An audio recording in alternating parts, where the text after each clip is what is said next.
You a jackass. You a jackass.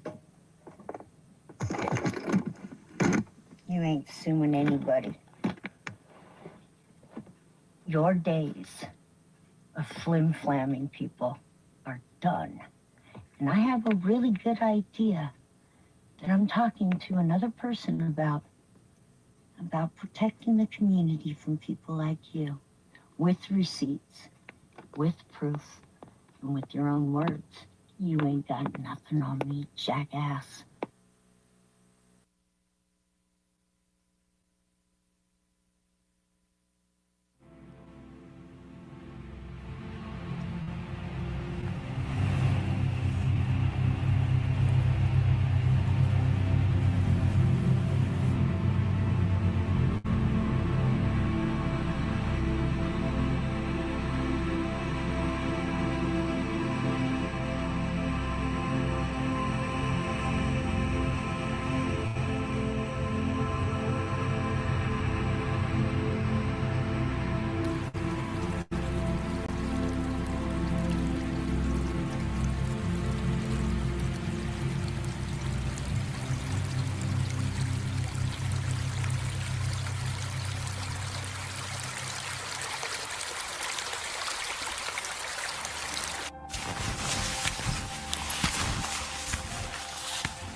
Avalanche danger is considerable, so I gotta be careful, really careful, stick to my little terrain. And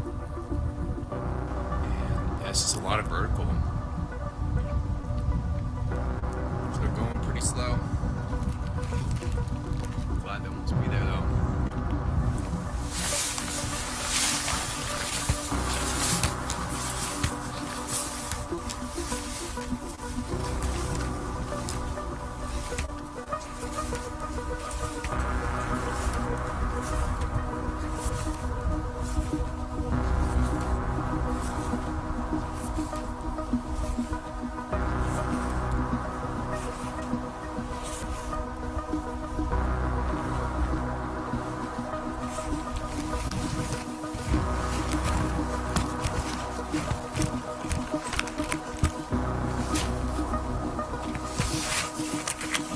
Protecting the community from people like you, with receipts, with proof, and with your own words.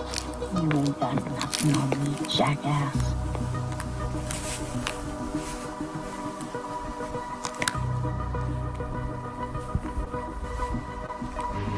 Grab your popcorn.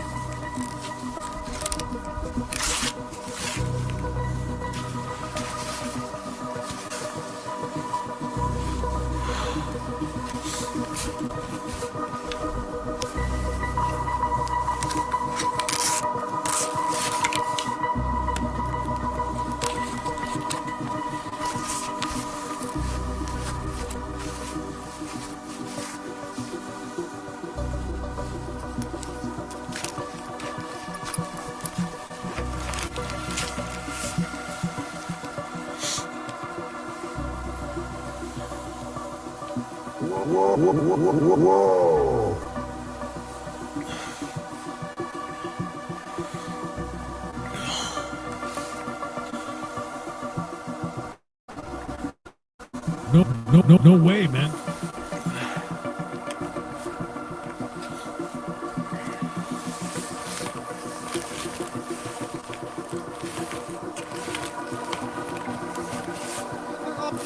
So I made it to the top finally, and it's just just shy of 3,000 feet vertical and 3 miles. It's a gradual grade all the way down. Should be a good ride down.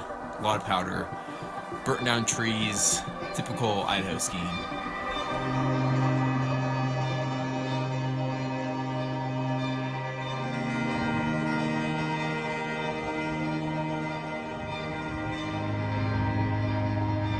They're all sitting in a little room eating muffins, drinking coffee together, and then they go out and they play court.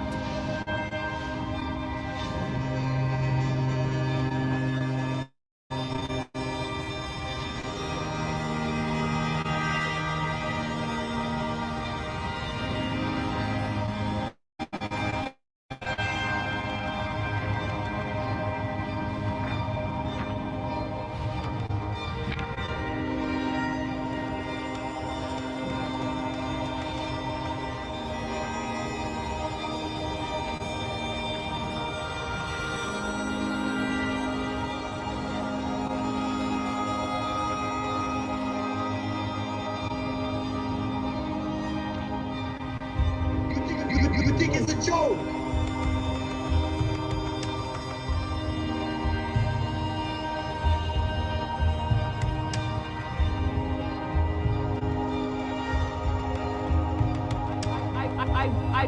I would never try.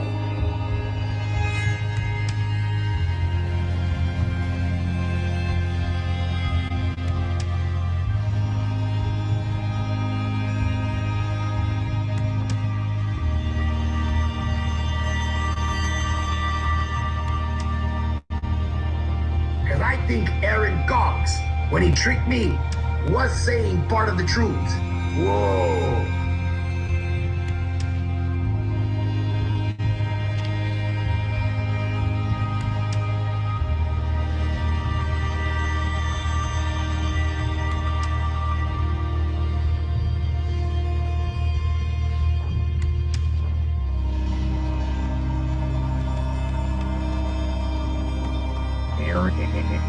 Aaron Recop.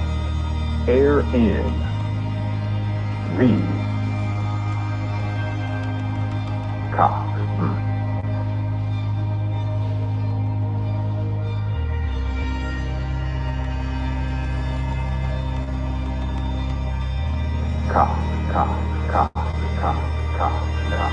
That's your real name. One crazy place.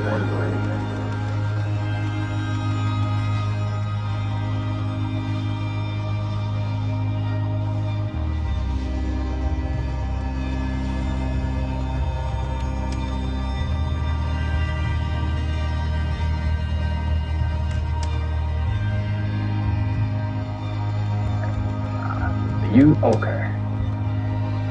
When it comes to this truth community, so to speak, there is no such thing as content here. They never had it.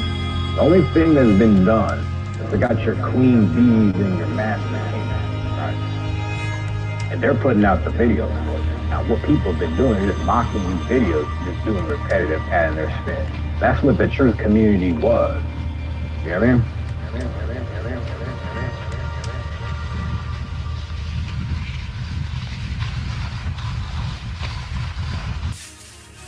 It went fairly well. It lasted probably longer than I planned on it lasting. I only did 1 lap. I was tempted to do 2, but I think I'm gonna go back home. The snow wasn't as fluffy as I thought it would be. You know, hiking up, it was really light, but it was almost, there was almost a crust layer in between some of the powder layers and whatnot. So it rode okay, but kind of not as smooth as if it was just pure powder. It's a good day, mellow, and yeah.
rock TV show starting next week on BBC Three. Hope you all watch it. This is the introductory music. It's called The Flying Duck Theory.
This next number is for people who have to work 24 hours a day, like us, like Uncle Bob over there, 24-hour people.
Absolutely right, too. The Vibrators and a whole number of numbers from the album V2, 24-hour people.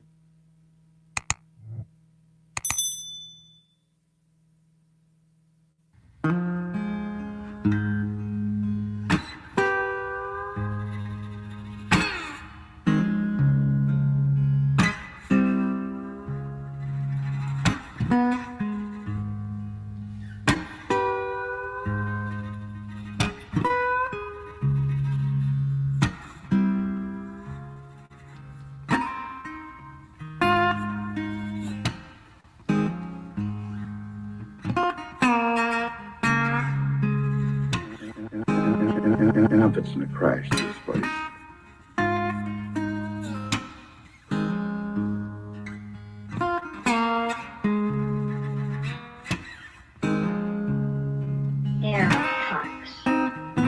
A disgusting, drug-pushing,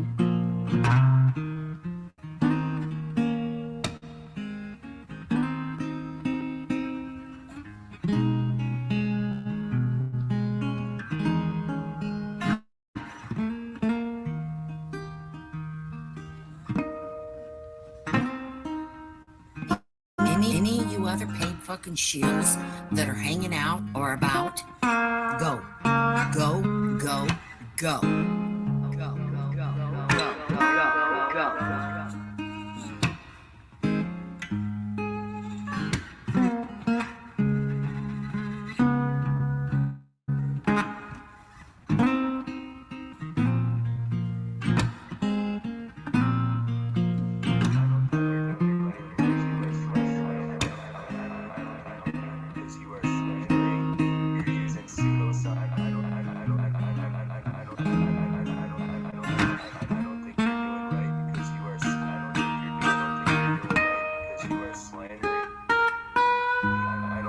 I don't think you're doing right because you are slandering, you're using pseudoscience, you're trying to program me with blind faith, and I'm gonna call you out on all of it. You are trying to turn me into a programmed mind. I do know that much.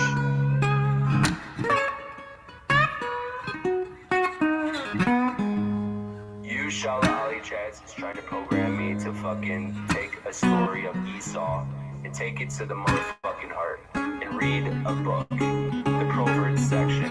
You're gonna program me that math is waking up. A man-made system is waking up. Okay.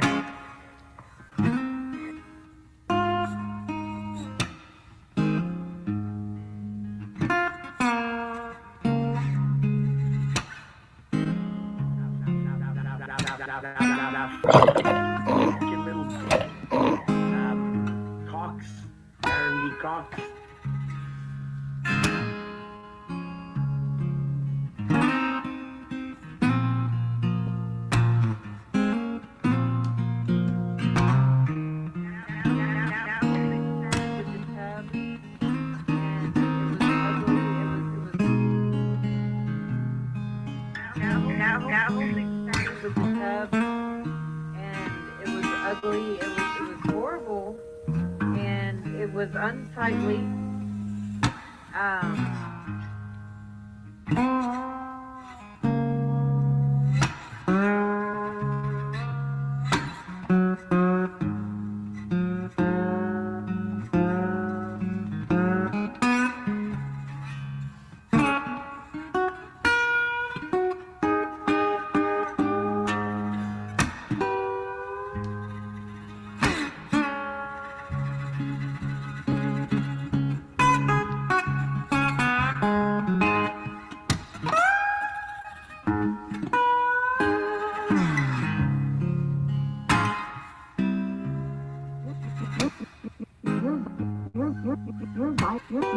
You're a violator.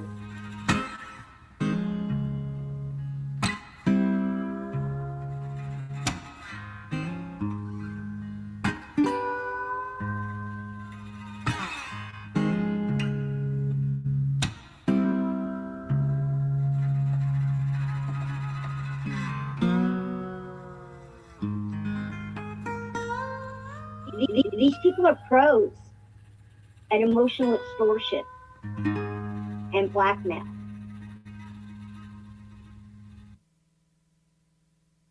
Last night, we exclusively revealed the Albanese government has rejected 3 high-level requests from Ukraine to help fight Russian cyber warfare.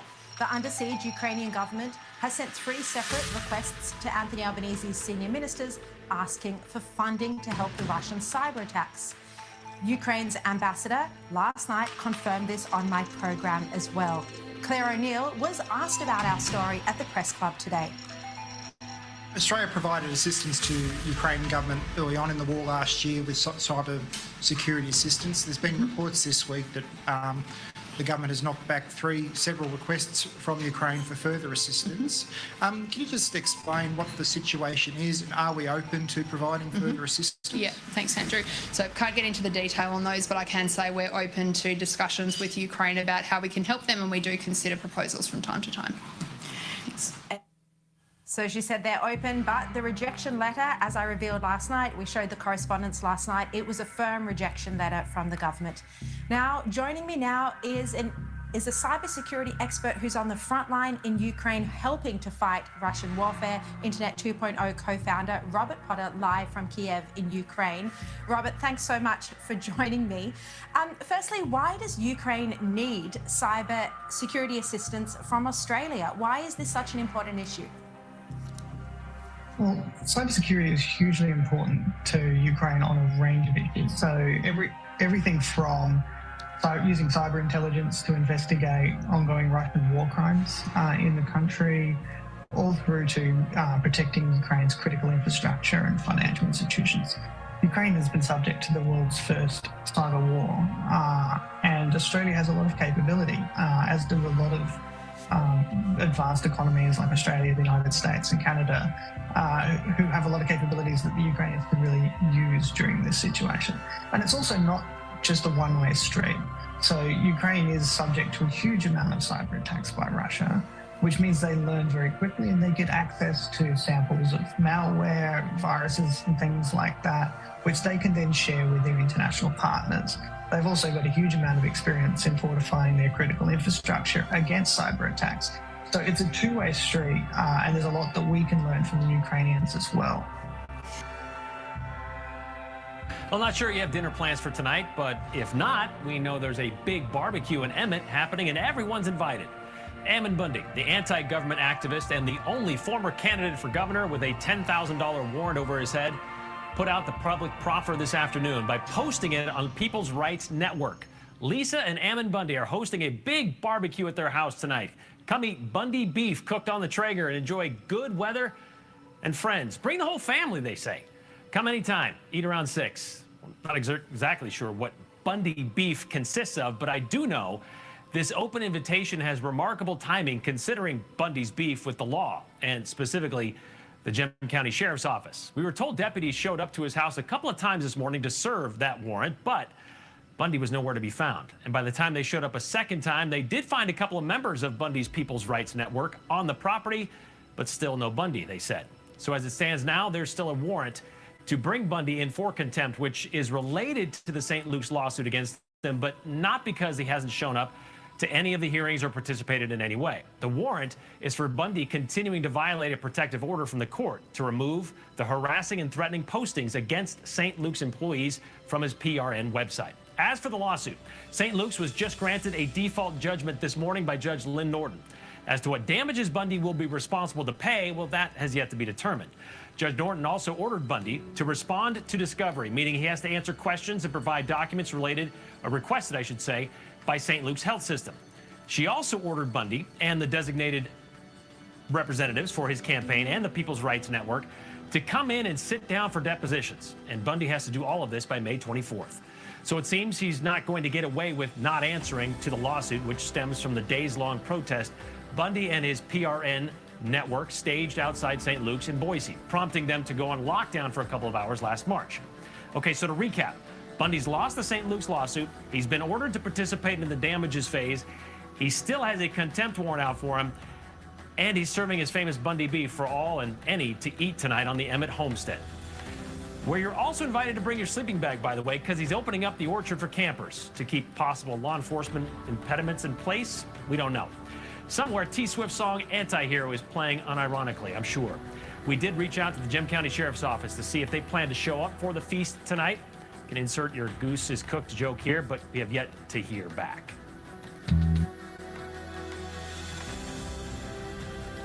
This is not a lark show.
Japanese lunar lander is presumed lost after flight controllers were unable to make contact with the spacecraft as it attempted to land.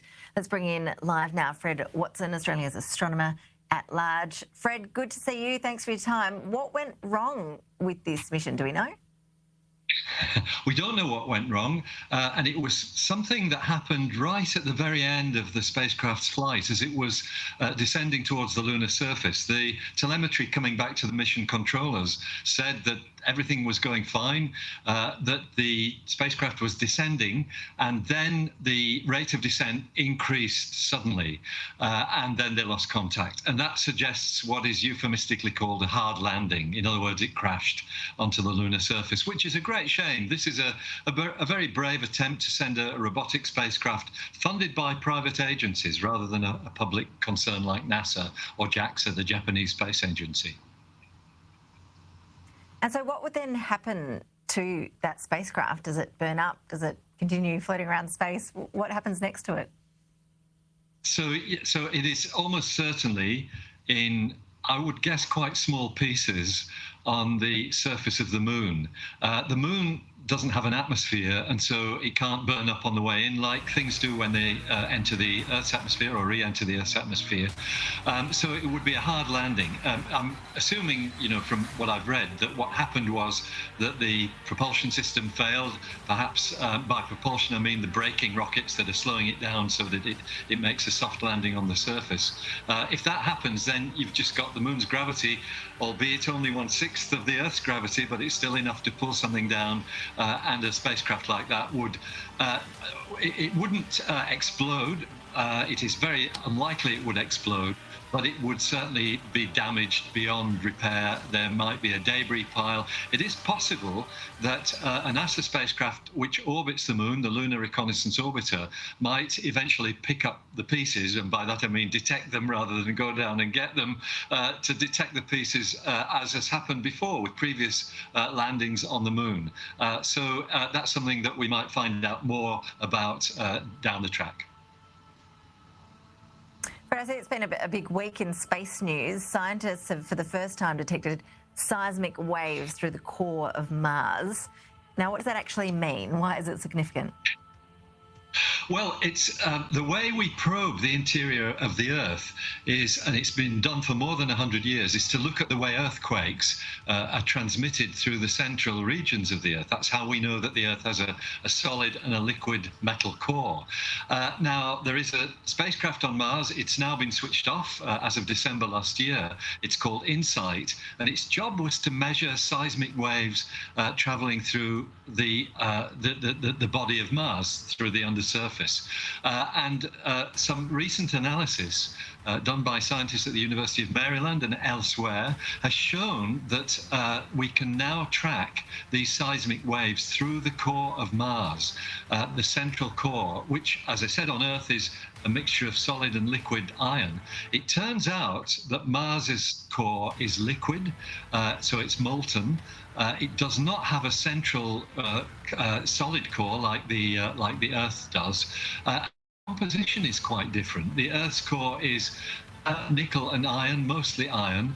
Now, Mars's core seems to have a high percentage of some quite unusual elements, most notably sulfur and oxygen, which are much lighter than iron. And so they make up apparently something like 20% of the core of Mars. And what that suggests is that Mars may have had a very different story to tell when it comes to its origins, the way planets were formed. We tend to assume rocky planets like the Earth and Mars all formed the same way. But given this difference in their central composition, maybe that is not the case. Okay, we also have a new image of a black hole. We'll show this picture to our viewers now, and I might just get you to explain, Fred, exactly what it is that we're looking at here. Okay, so this is a black hole at the center of a galaxy. It is a supermassive black hole, many, in fact, billion times the mass of our sun. And we know that galaxies do have these supermassive black holes at the center. This one's particularly important. It's a galaxy that rejoices in the glamorous name of M87. It has been well studied by ground-based radio telescopes in the past. And so we have seen an image already of the black hole at the center of M87. What we've seen now, perhaps could concentrate on the center of the image that you were just showing, is the way that black hole relates to the jet of material that it's spitting out. This is only detectable by very large arrays of radio telescopes spread all over the Earth. So you've effectively got a telescope the size of our planet to look at these things and see the detail that is emerging. We know that black holes like this do spit out material, not from the black hole itself, but from the disk of debris around it at very high speeds. And what this new image shows is just how that connects to the black hole itself, how the black hole organizes that, what's called an accretion disk of debris around it, focuses it into a jet, and then spits that jet out at speeds almost the speed of light. Very exciting astronomy. Very exciting indeed, Fred Watson. We've all learned something there in the last few minutes, I think. Really appreciate you joining us to explain all of that. Thank you. Always a pleasure. Many thanks. Those of you who have not yet subscribed to Blaze TV, maybe you're watching on YouTube, make sure to, you know what? You can cheerfully tap that like button today. We're I don't know, we're in a good mood right now. So go, you don't have to do it gently. You can do it a little rough if you want to, but make sure to tap the like button. I'm talking about hitting a thumbs up, Chad. I don't know where your mind went. Make sure that you exactly where my mind subscribe and comment. Let us know, where do you think Tucker Carlson is going next? Tell us in the comments below. So speaking of Tucker, one of the main points that Tucker constantly was making whenever it related to January 6th footage was that we still don't know why Ray Epps, the Marine veteran whose actions on January 6th led to claims that he may have been involved a little bit more, because we have Ray Epps, who is the only person seemingly at the protest, seemingly in Washington, D.C. at all, at the time of the protest, who has somehow skated away from any sort of charges being brought on him, even though I would argue he has the most footage, evidence against him saying things like, let's go to the Capitol, let's do this. I mean, actual evidence. If you want to call someone, an inciter, he incited the insurrection, that would be the guy that you would hang it all on. And somehow, magically, he has no charges. So we're like, who is Ray Epps? Is he involved with the FBI? The administration constantly stonewalls this. Now that we have constant questions about Ray Epps, now 60 Minutes is somehow running a puff piece about Ray Epps, and where he goes in and talks about, oh, well, I was a loyal Fox News watcher, but now, I mean, I don't know, Tucker Carlson is just obsessed with me and just trying to ruin my life, I guess. I'm the victim here. Watch. Who is Ray Epps? That question has animated Fox News host Tucker Carlson for nearly 2 years.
Gates, they're all telling us before this thing that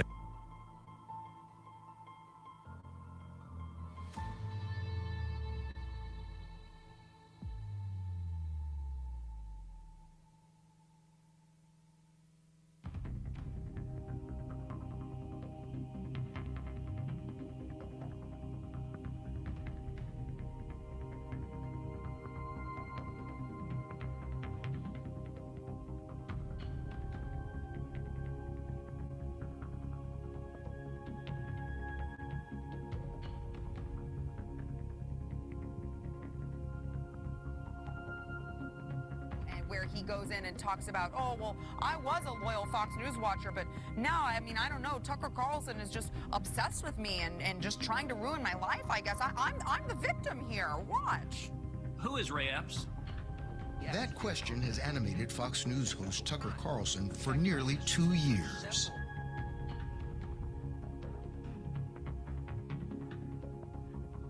Wow, it's so weird how that's just getting stuck right there on that video. Oh man, here we go. he's going to any means possible to destroy my life and our lives. Why?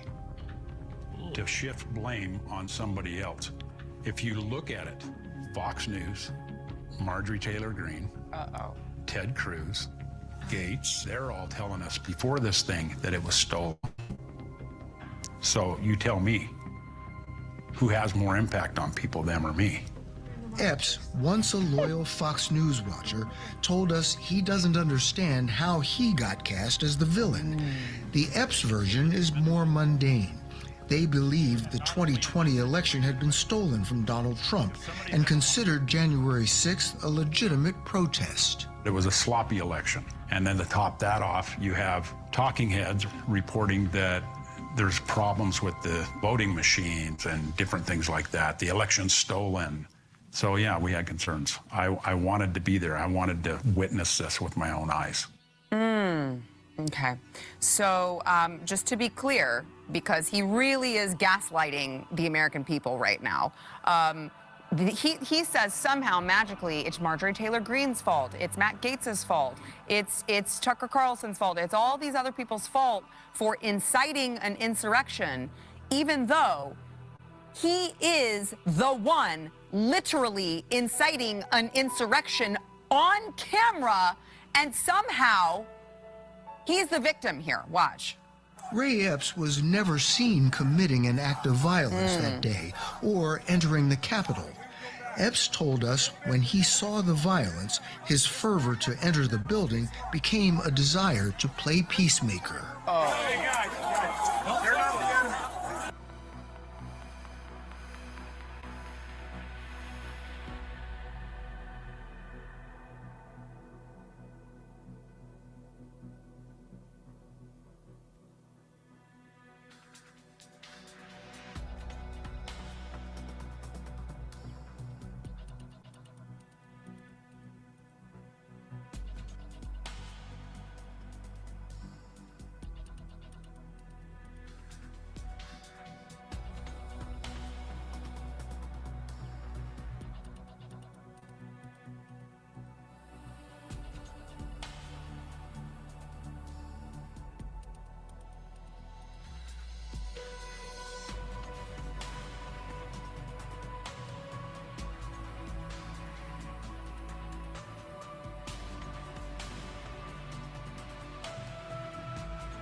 The line back and forth. Step down, we're good here, that kind of thing. And I kept it that way for quite some time. Epps says he left the Capitol grounds to help evacuate an injured man. So the time, I'm going to stop this right 2:54 here. PM. So magically, the footage that they get is a bunch of puff piece footage of Ray Epps pretending to play peacemaker, even though what they're mad about is that he has been exposed actually saying, we got to take this to the Capitol. We got to go in. We've got to do it. This was stolen. He's amping people up. Now, all of a sudden, he's the victim here, and you should feel sorry for him. Isn't it fascinating that the media has spent 2 years demonizing every single person who was in Washington, D.C. at the time of the protest and calling for them to be seemingly imprisoned for the rest of their lives, I guess. They want the book thrown at all of these people. You had the QAnon shaman who they were like, oh my gosh, he was holding a spear. No, idiot, that was just a flag.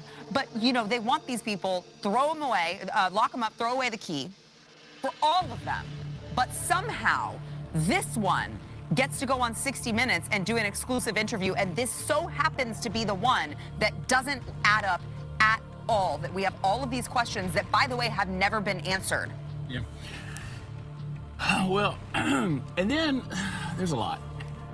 I mean, he's got a text message to his son saying, His nephew, yes. His nephew, I mean, yes. I orchestrated this. He sure I did. orchestrate this. And so it's convenient that they've got these, step back, step back. I was not there for January 6th. I was here in this studio when it all went down, as were you.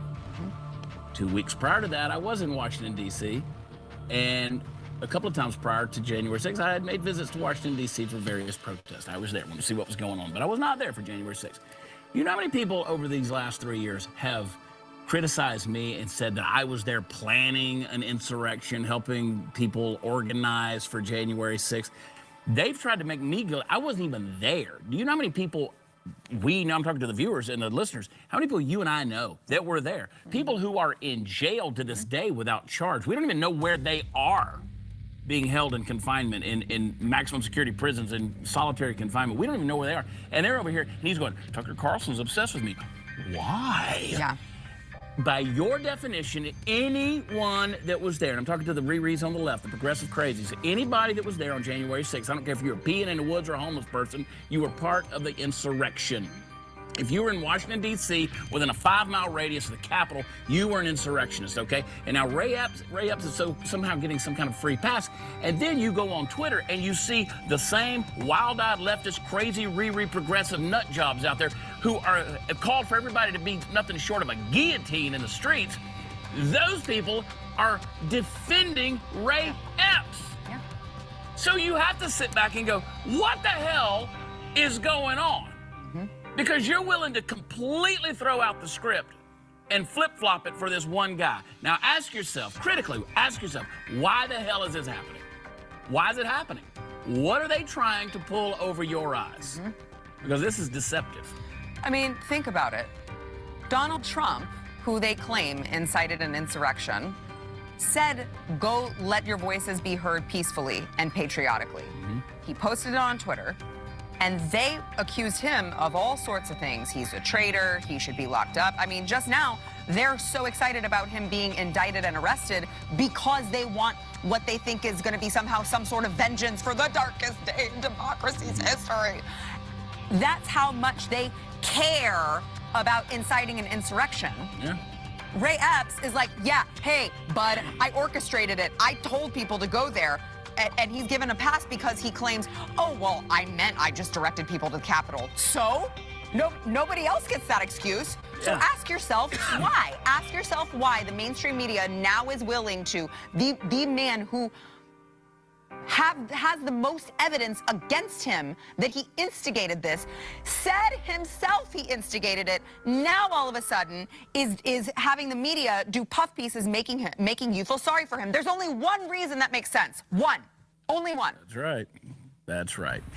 And CBS is going to show you the clips of him walking by going, hey, you don't want to get hurt. They don't want to get hurt. Let's keep everybody. They just happen to have the camera there filming him, keeping the peace, almost like a Fed. You know, and then he, at a strategic moment before the Capitol was breached, he had to leave to take care of an injured person. Amazingly convenient. See, this is why we are accused of being conspiracy theorists, because when you put this kind of crap out there and it doesn't map out by the syllogism in my head, and philosophically you can't make, 2 and 2 equal 4, and then you happen to have the cameras there and 60 Minutes is going to run a little story like this, you have to fill in the gaps somewhere and be like, this doesn't make sense. It doesn't line up. Right. Well, I mean, I'd just like to say Operation Mockingbird is alive and well in 2023. Clearly. If you don't know what that is, look it up. If you like that clip, there is plenty more where that came from. Click the link in the description below to subscribe to the News and Why It Matters YouTube channel to watch the full episode.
This is Los Angeles Times.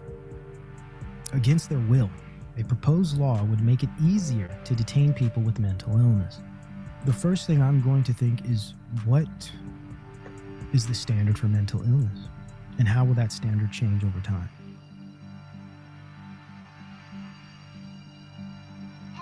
The author of the newest effort is State Senate Senator Susan Talamantes Eggman, in her bill SB 43 arrives at a time when untreated mental illness is both a heartache and a frustration for families and communities throughout the state.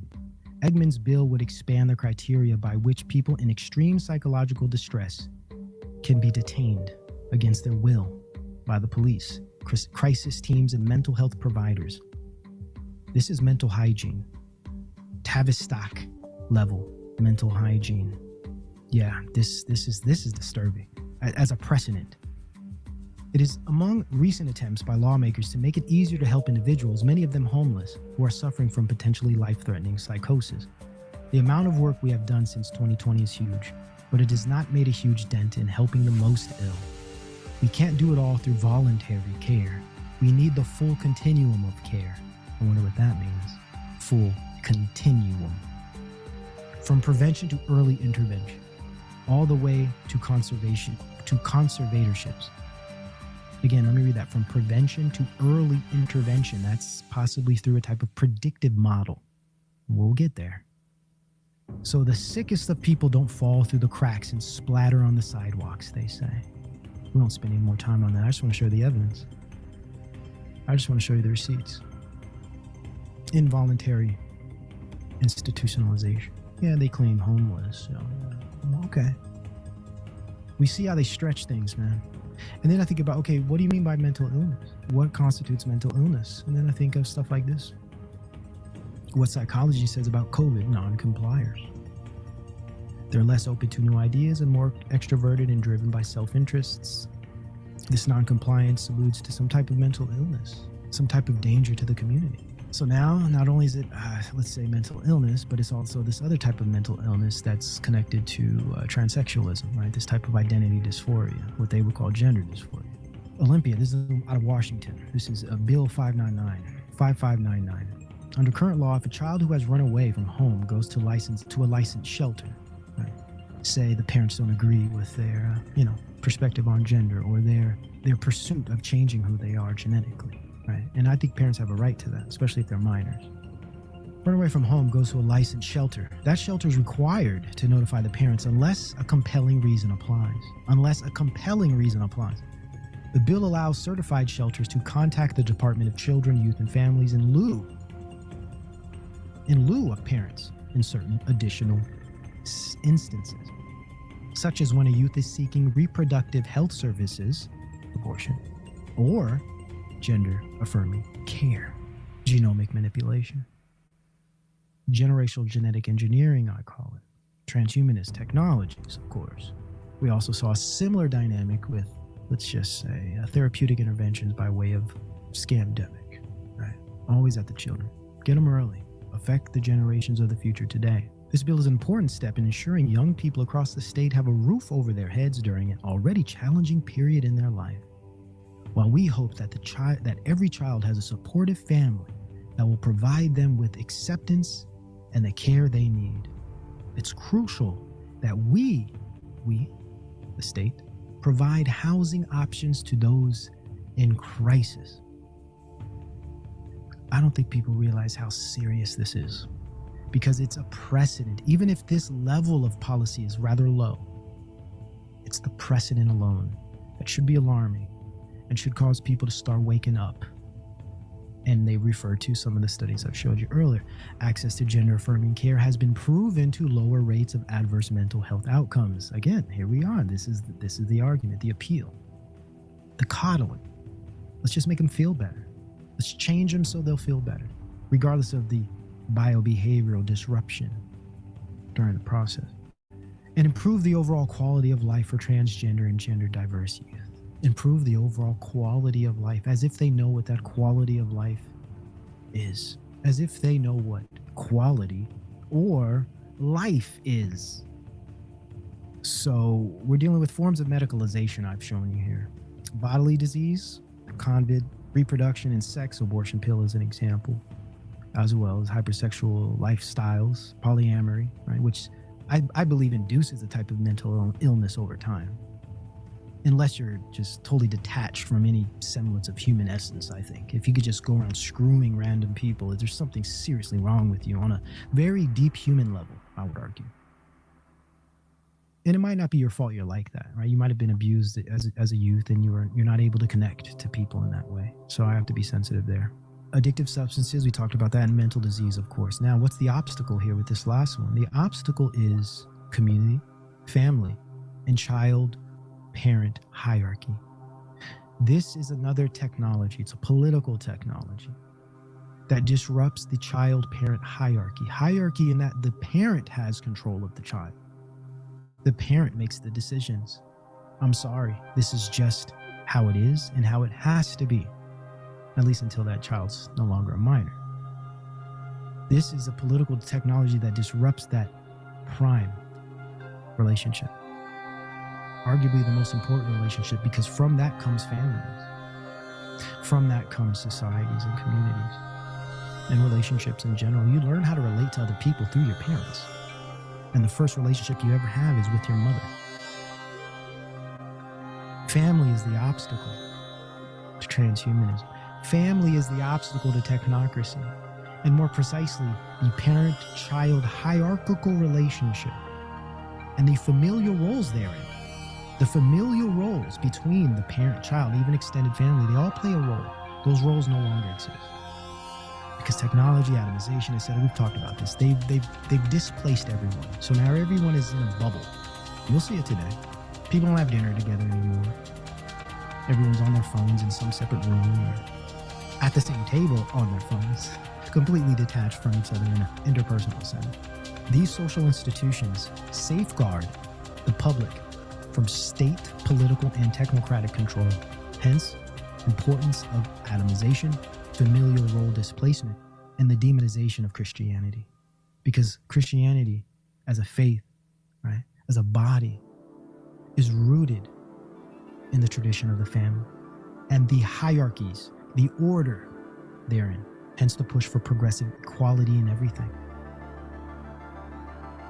They must break these hierarchies. The Frankfurt School research does a good description of how this is done, culturally speaking. Better technology doesn't mean better humans. It's my argument that we need to make better humans. We need to focus on human scale things that we can accomplish on a human scale. It's not to say we shouldn't develop technologies. It's not to say we should make technologies to help us in life. But there has to be limitations, right? There has to be parameters. There has to be an understanding of consequence that supersedes the understanding of development and progress, so-called. And a lot of this is rational when we think about these things here. Learned helplessness over time, speaking to lifestyle, diet, etc. Socioeconomic disease, right? Poverty, for instance, makes it very difficult for people to be educated on certain things or to even have the energy to do certain things because they're exhausted because of what poverty provides as an experience. Amoral/ultra-moral society. That's interesting, right? Paradoxical as always. It's not supposed to make sense. It's not supposed to be logical. Technocracy, especially this hyper-progressive technocracy, it works from a paralogic. Rules for thee, not for me situation. You get it. What I mean by amoral and ultra-moral is that an aspect of it is amoral because it's do what you want. Polyamory, abject drug use, hedonism. But it's also ultra-moral in that they want to make laws that say you can't say certain words to certain people because it's bad. See how that works? And of course, chronic disease. All of these things give up a population of people to these technologies and these overbearing powers. Let's talk about these powers. Pandemicism, socio-bioengineering model of governance. This is what we're experiencing, and in my view, an aspect of biogovernance. And in biogovernments, you have the concepts like biopolitics, biosecurity, and of course, bioidentity, which we've covered at length here for quite some years now. Bioidentity, for those that aren't familiar with that term, is my way of describing the digital identification. I look at it as a bioidentity because it's not only a digital identity or a form of digital identification, but one of its fundamental aspects, I'd say its most significant component, is the fact that it's connected to your biology, right? So bioidentity. Why everything bio? Again, go back to the point I made earlier about the best way to have full spectrum dominance and control a population to the degree that you predict, manage, and control them. So if an efficient, sterile, clean, equal, perfect, efficient society can exist, you must break the barriers of the final frontiers, the brain and the body. Bio-body. Brain is in body. Body houses all human experience. Pandemicism. Forms of medicalization. We talked about that today. Technological scale solutions to human scale problems. Okay. Now, let's continue here. Let's show you some of the structure of this. Similar to the political. When we think of the political, we think of what? Like state control, culturally influenced. I constantly teach that here. Similar to the political, the pandemical. We make up terms here, okay? So bear with me. The pandemical is an acquired realm in which scenarios and issues can be rendered subject to state authoritarian measures.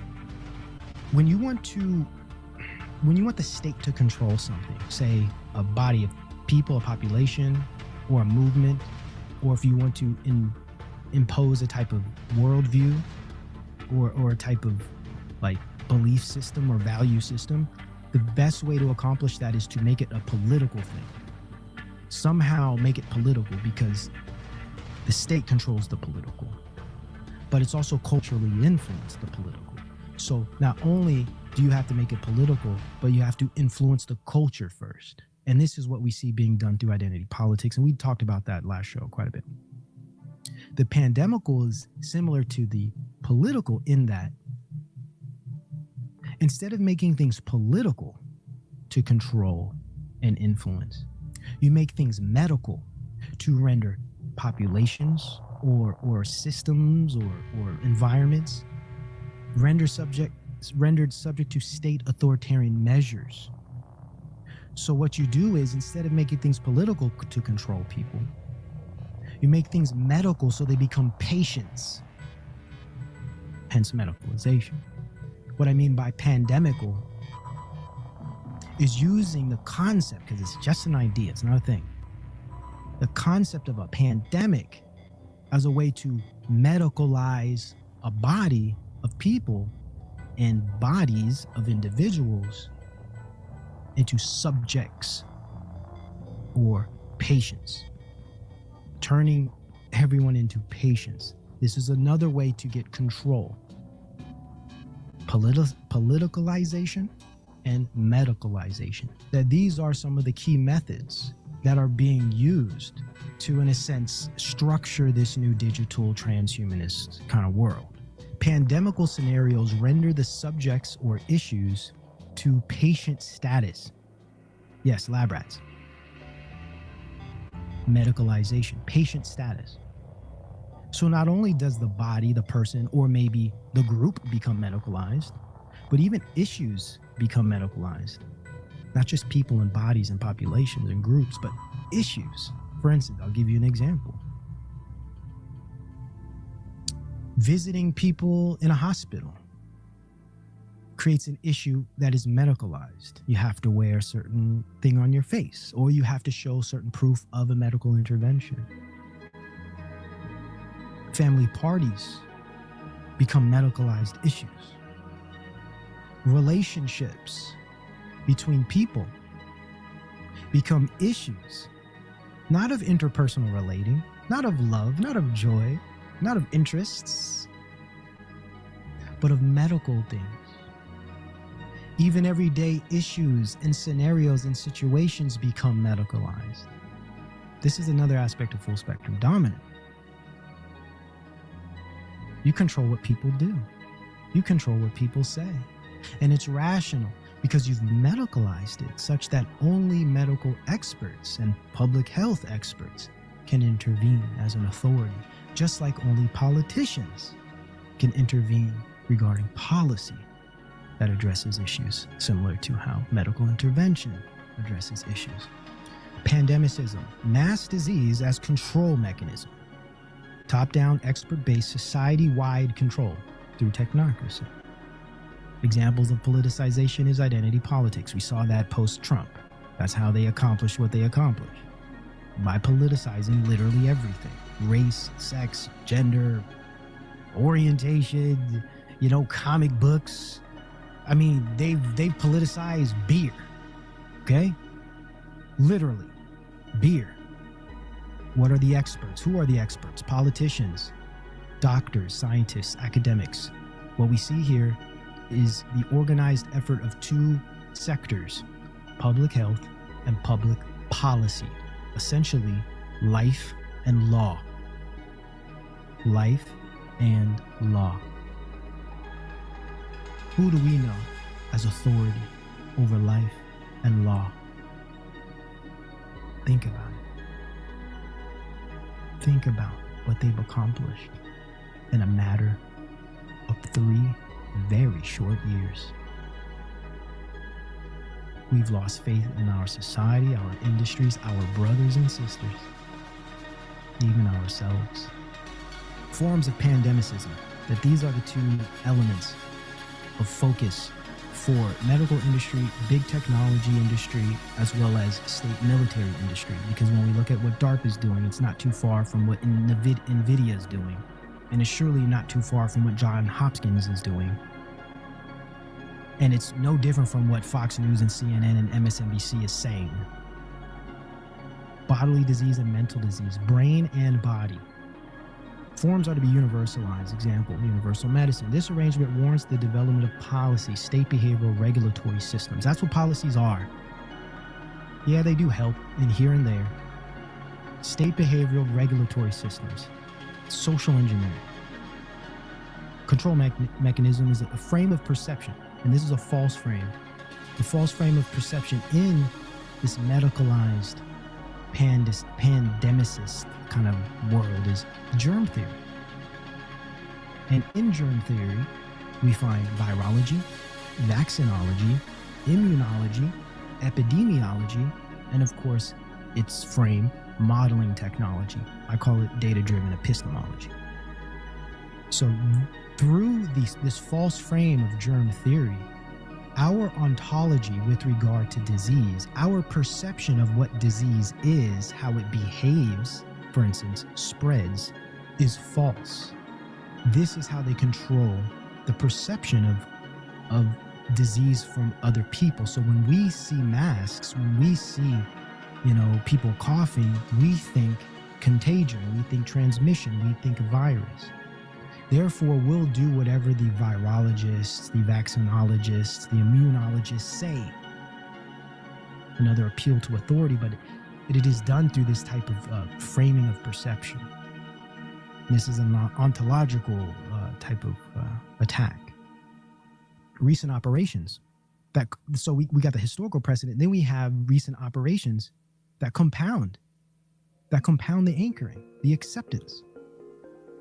We have SARS, we had the bird flu, and of course, the recent CV19 and many others. MERS, there's a bunch of them. And in this operation, again, it's always external and internal. Always. Externalized medicine and internalized medicine. Externalized medicine is the medicalized infrastructure, and internalized medicine is the medicalized body. And if you guys remember, the medicalized infrastructure, just like I talked about medicalized issues, experiences like visiting family, there's also a medicalized infrastructure, an environmental function. So what we saw medicalized infrastructurally was stickers on the ground, signs telling you to stay apart, silly plastic walls put between people. Signs everywhere. Now, medicalizing the infrastructure affects the ontology as well. It literally creates an environment of disease that does something to us all psychologically. So there's a medicalized infrastructure, the external environmental function, but also the internalized medicine, which is the medicalized body or the biological function. And that is injections, therapies, drugs, but even PPE, masks, for instance. Still part of the body. Still consider that internalized and that it's on your body. And then devices, phones. You couldn't get into certain places without that phone that gave information about your internal biological function. I'm describing to you how there's a framework for how all of this works. And it isn't exhaustive, okay? I'm sure there's much more to this that if I spent say plenty of more time on. I could give you more, but I think this is good enough. So what you have is ubiquitous internal control from external mechanisms. That's the key. That's the key to biosecurity. And controlling bodies and minds remotely. Ubiquitous internal control in that everyone has some type of technology put in their body that can be tracked and traced and is connected to some type of device and also some type of industrial computer or cloud database, which is the external mechanism that controls it. Whoever's in control of that data or whoever is in authority over the mandates, whether that be, BioNTech or EcoHealth or WHO or CDC or the American government. Those are the external mechanisms that control you through the ubiquitous internal mechanisms in your body. So what this essentially is socio-bioengineering. Socio in that it's social, it's groups of people. Bio in that it requires the body, the infiltration of the body. And an aspect of that body is the mind, which leads to the perspective or the perception, hence ontology. So it's not only your body and how your body functions, but also your mind and how your mind functions. Your perspective and perception of the thing. Is it real? Is it unreal? Should you listen? Should you not? They have control over that. Full spectrum dominance. The one thing that separates us all and makes us pure individuals is our body. Lastly, from bodily disease, we go to the next stage. And interestingly, this next stage, in tandem, was rolled out as a reaction to the first stage. If the first stage is bodily disease, and the next stage is mental disease, isn't it fascinating that the mental disease was exacerbated as a reaction to the bodily disease under the form of lockdowns, social distancing, injections? Coincidence? I think not. Mental disease. Control mechanism is the function of perception ontology again, but this time it's different. What type of perception? Mental disease deals with the frame of perception, false frame, called neurochemical or pharmacological model. In that model, we find things like neurology or neurobiology, psychiatry, right? And the goal is for new technologies, neurotech, nanobio things, and genomics. So if you guys remember, and we did a show on it here, where I showed you all the new studies that were saying, hey, our concept of neurochemical function and, serotonin, dopamine, it doesn't really work the way we've always thought. And SSRIs, though they do work in many cases, tend to have more of a placebo effect and really don't do what we thought they did. And my position was that it appears as if they're moving models. They're going from a pharmacological or neurochemical based model of medicine to a genomic model of medicine or hormonal therapeutic model of medicine. And we see that being structured through the new technologies being practiced and experimented on with transsexuals, gender affirming care as an example. So if you're paying attention, what you see is technological developments and movements, goals, ends are being done under the guise of political movements. So what happens in this process is it's very hard for people to discover the evil behind it and the connections. Also, the progressive element that's leading somewhere, the logic. The average person cannot pick this up because they're too distracted by the political and cultural layer over the technological development. And then when you look further into some of these companies, you see their goals regarding mRNA technology, genomic CRISPR technology, in relation to dementia and brain function, the Brain Initiative, or the In-Brain Project. Society is being moved in certain directions that lead towards these ends, unbeknownst to them. So what happens is you have your cake and you eat it too. And people are given what they want, like say made happy because they got some procedure that makes them feel better about themselves. But at the same time, these highly connected technologies are accomplished and produced and developed to the degree that they can be diffused and standardized into the world, therefore bringing the digital transformation.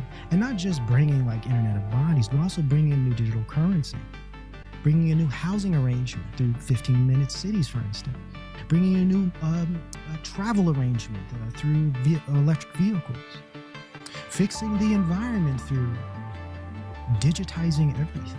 All of these things are connected. When you see the infrastructure and how the money, the organizations, they're all networked. It's not about nation. It's not about company or corporation even. Corporations are integrated. They're all using the same platforms. Look at Amazon's AWS. They're massive.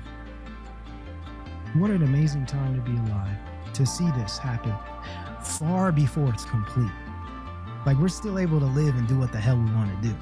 We're still able to live normal lives, which is beautiful. And I believe it will be this way for quite some time. But there will be a lot of bumps along the road. I'm concerned about the young children that are being slowly molded into this new human 2.0. Our historical precedent for this type of neurotech is things like autism, transsexualism, and of course, abnormal psychology. And I guess in abnormal psychology, we could look at things like maybe schizophrenia, narcissism, for instance, different forms of mental disorders. What this does, as a historical precedent anchoring effect, it socially solidifies the presupposition of neurochemical models, which is a key mechanism of control. Just like contagion is a key mechanism of control biosecurity-wise, or say public health-wise, the neurochemical model or pharmacology, say that what we learn through psychology, is the control mechanism for neurotech models of the future. And or we could call it the neurobiology model. It grants expert authority. So just like contagion grants public health experts and epidemiologists and wizards of these non-sciences to have authority over human bodies and minds, neurobiology models, pharmacology, and psychiatry grants expert authority over mental health. These operations justify these technologies and these interventions. They moralize them as well. Again, just like you make everything political, just like you make everything medical, underlying that process is a moral drive.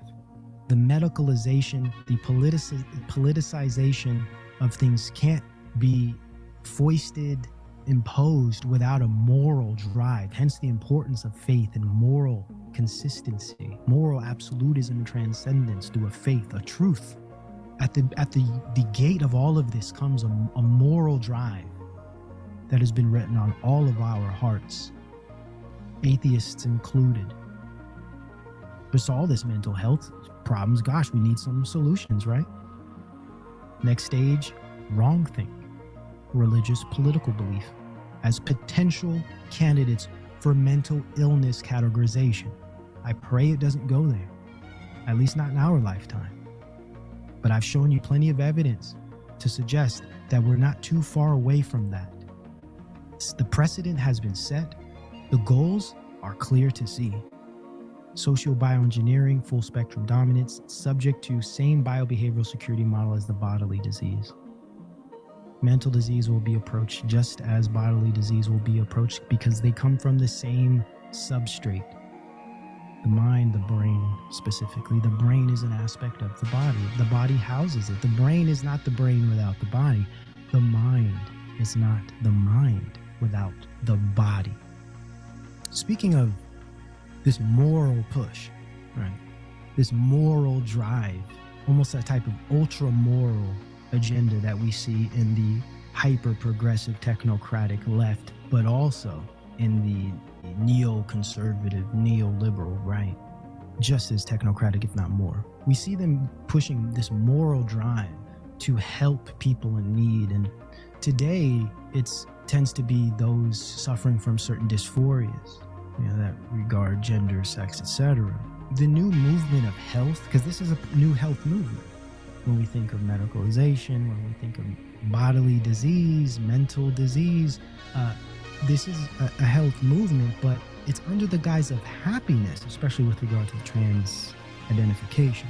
It's let's alter them biologically to create an outcome of happiness, which is completely illogical and I would argue very dangerous. The greatest of follies is to sacrifice health for any other kind of happiness.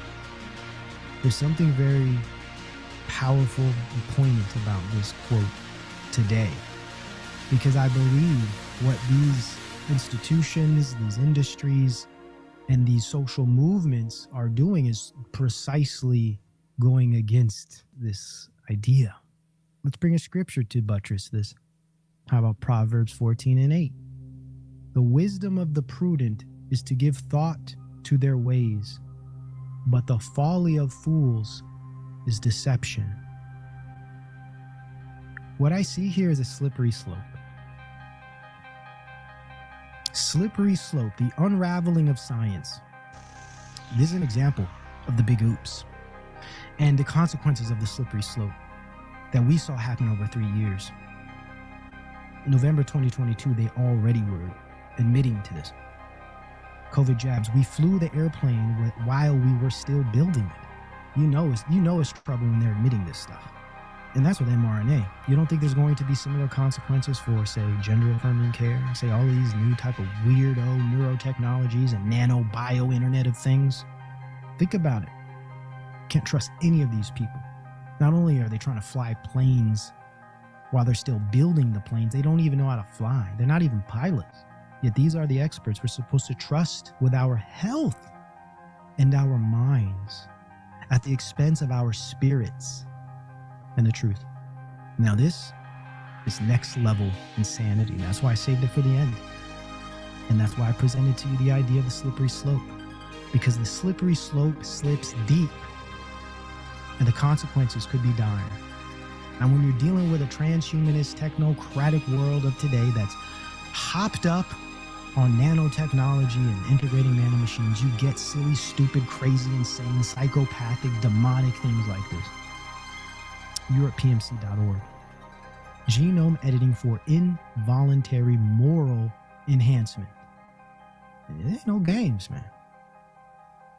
Now imagine you being set up in a confused, paradoxical society of amoral agents structuring a political, medicalized system of ultra morality with technological solutions as the only trusted solutions and experts as the only trusted pilots of said technology. People wanting to tinker with genetics and tinker with hormones with an ultra moral purview of right and wrong. Put those together. What do you get? This is what you get. Genome editing for involuntary moral enhancement. Cambridge Quarterly of Healthcare Ethics. The International Journal of Healthcare Ethics Committee, 2019. Right before the scamdemic. Fascinating.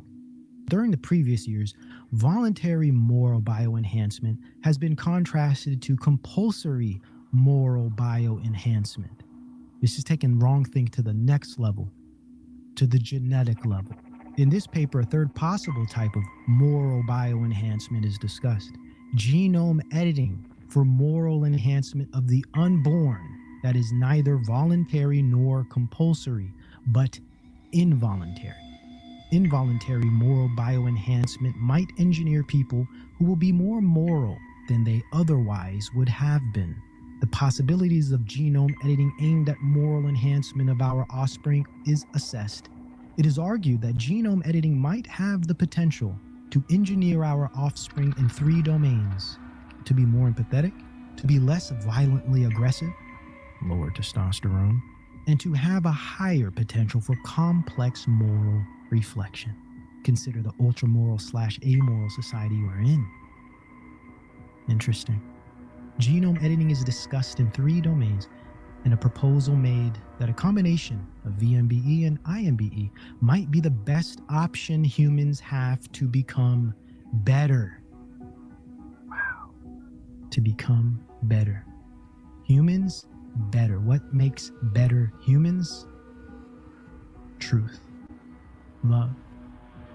morality,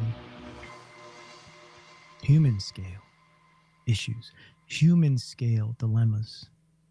Yet here, and once again, we see technological scale solutions, genetic modification, and not just voluntary, no, involuntary, and not just involuntary, but in vitro.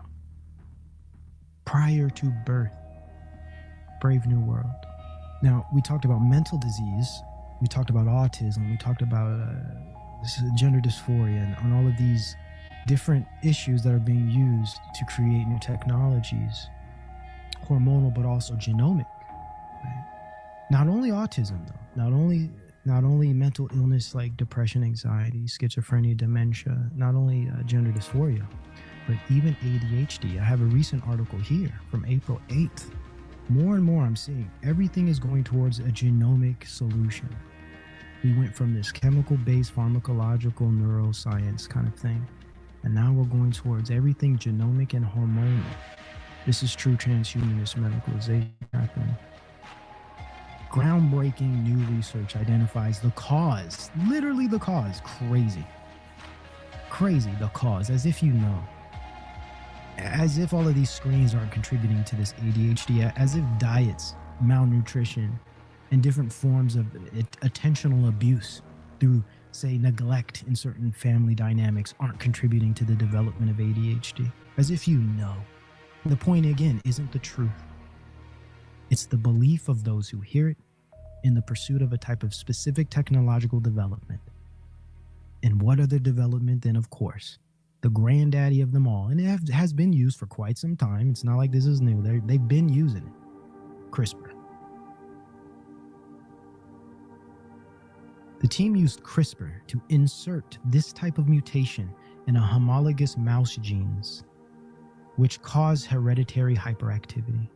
The mice displayed symptoms of ADHD in 15 behavior tests, making them a reliable model for studying the disorder. This finding is a major step forward in our understanding of the genetic basis of ADHD, said Professor Ohad Burke, one of the authors of the study. In addition to the scientific importance of finding a clear delineation of a novel genetic basis, just like they want to make everything based on viruses, they also want to make everything based on genetic, or at least we're going to see this contrast, this doubling force of viral threats and genetic error to be fixed and solved through their specific type of technological solutions, the war on hormone and gene and molecular pathways for ADHD. Both the mutant human cells and the mouse strain carrying the human mutation can serve as an effective model system for the discovery of novel medications for ADHD. Of course, new novel medications too. So not only are they going to essentially, and I would argue eventually, want to edit genes in the womb, just like they want to do extensive studies on genetically engineering moral babies. Of course, they would genetically engineer ADHD-proof babies as well. If we understand the devices that will be employed for transhumanist agendas medically, say through mental disease, bodily disease, the brain-body frontier, what's the system? What system is going to be aggregating the data such that these doctors can know what the hell they're doing with all this fancy stuff? AI, of course, universal AI, AI totalitarianism. Researchers improve AI that can tell from your voice if you're depressed. Artificial intelligence can now more accurately detect whether you're depressed by analyzing the sound of your voice, thanks to new research by University of Alberta computing scientists. What does this remind you of? How ridiculous. This reminds me of that application that had AI that could tell if you had COVID or not by coughing into the microphone, or the COVID detecting dogs. Remember all of this nonsense? It's the same. It's along the same lines of pseudoscience, but it's not about the truth again. It's about, will people believe it, such that we can introduce these technologies that have other applications. Once we discover, oh, it doesn't work for this, but hey, we're going to use it in all these other industries. Crazy. Absolutely crazy, man. Health GPT hints at a future of fitness apps with personalized assistance. There it is. AI personalized assistant that will help you be healthy, disconnecting you from your right and your duty to take care of your body and yourself. And in that process, you lose your understanding of what anything biological means. It's just, it's so crazy. And again, you see young people here because these are the targets. Will AI be the next frontier in behavioral health? I believe it will be. Like most things, they aim to apply language models to. That's why I've done this whole show about mental illness and bodily disease, bodily disease, mental disease as type of pandemicism that uses false pandemics and false, or should I say real disease, to not just create devices and technologies, but also to apply algorithmic systems that automate and denature and dehumanize complete industries and institutions, the medical industry just being one of them. We saw business, we saw art. I mean, this is across the board. In 2017, researchers from the World Wellbeing Project conducted a study of 1,200 Facebook users to determine if they could create better screening and diagnostic tools for depression by examining users' social media posts. Now, think about all these individuals that are out there on the Twitters and the social medias talking all types of crazy nonsense, whether it's racist stuff, whether it's hateful stuff, whatever, evil stuff. They're using social media as the database for behavioral or for human behavior. We talk about that all the time here. I use it myself to understand how populations are thinking, at least the ones terminally online. Problem here is that algorithms could be used to, let's say, shuffle or structure social media data into potential mental illness, or should we say potential threats, hence pre-crime. You see where the logic of this leads, and the importance of addressing what AI is truly going to be used for, not just to scale your little entrepreneurial pursuit or your ability to create any piece of art you want. Much deeper stuff they have planned for this. As a social media algorithm was used to analyze data from more than 500,000 posts from consenting users and picked out linguistic cues, words related to depressed moods, loneliness, hostility, etc. that might predict depression. What else might it predict? Possibly violence, right? Possibly wrongthink, right? The study found that linguistic markers could predict depression with significant accuracy up to 3 months before a person receives a formal diagnosis. Today, other researchers are expanding their focus to assess the potential of artificial intelligence in psychiatry and therapy to include facial recognition, biometrics, text analysis, software, and other tools. The aim is to supplement clinicians' efforts to spot mental illnesses earlier, predictive models, and improve treatments for patients. But as with many issues involving AI, researchers have questions about its effectiveness and remain wary of potential bias in detecting conditions and other ethical issues. And surely, as we saw with the last 3 years regarding biomedical interventions, they circumvent all of those potential consequences, say, regarding ethics and safety. It is my contention, definitely TikTok, but I would argue most significantly Twitter, is actually a platform to farm behavioral data for this precise type of technology. And the reason I believe that is to be the case is because from my study of Twitter, it's extremely toxic in more ways than one, especially from a political perspective. It's extremely toxic, and it documents and expresses some of the most lowest levels of human behavior.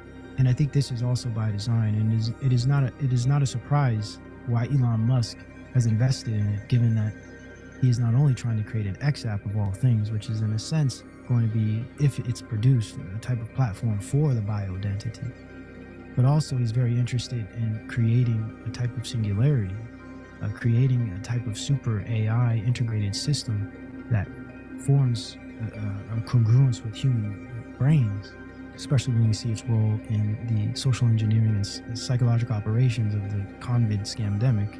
This has always been the case, similar to how Pokemon Go was an application, a military application that actually was structuring the network, the digital network for geofencing infrastructure that will be used in smart cities. So I do understand that a lot of these technologies are for this process, similar to how I showed you Snapchat earlier was not just some fun little filter social media platform, but actually a premier platform for Web3 and spatialism, specifically through their first project of VR glasses that aim to create a type of XR platform.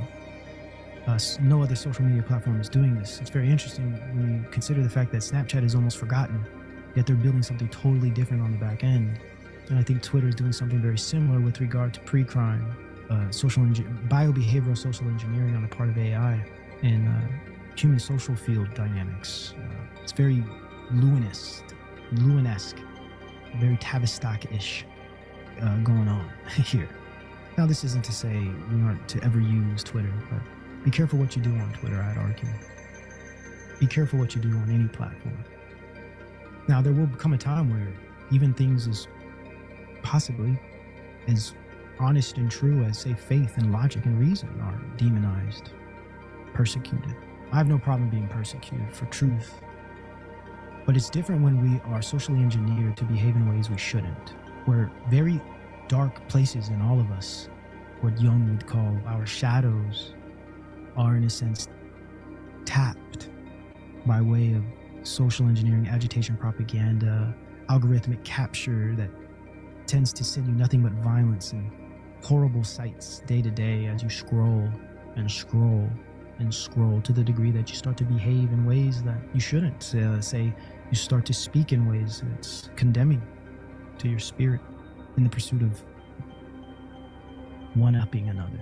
This type of social media narcissism now, where everyone's so bitter, angry, spiteful. Through this algorithmic capture, this is precisely what it produces. These lowest areas of man, the worst ways to communicate, flourish in these communities that could be by design. Or if not by design, it could be perfect fruit for these types of algorithms, for these data collection projects that want to know the darkest angles of human behavior. Especially when we understand the one area AI is always going to fail in, though they're in pursuit of its acquisition: emotionalism, human emotion. Very interesting how Twitter, as an example, is a perfect platform to provide all of those things in a purely data-driven form. This one, Artificial Intelligence for Mental Health and Mental Illness, an overview, 2019.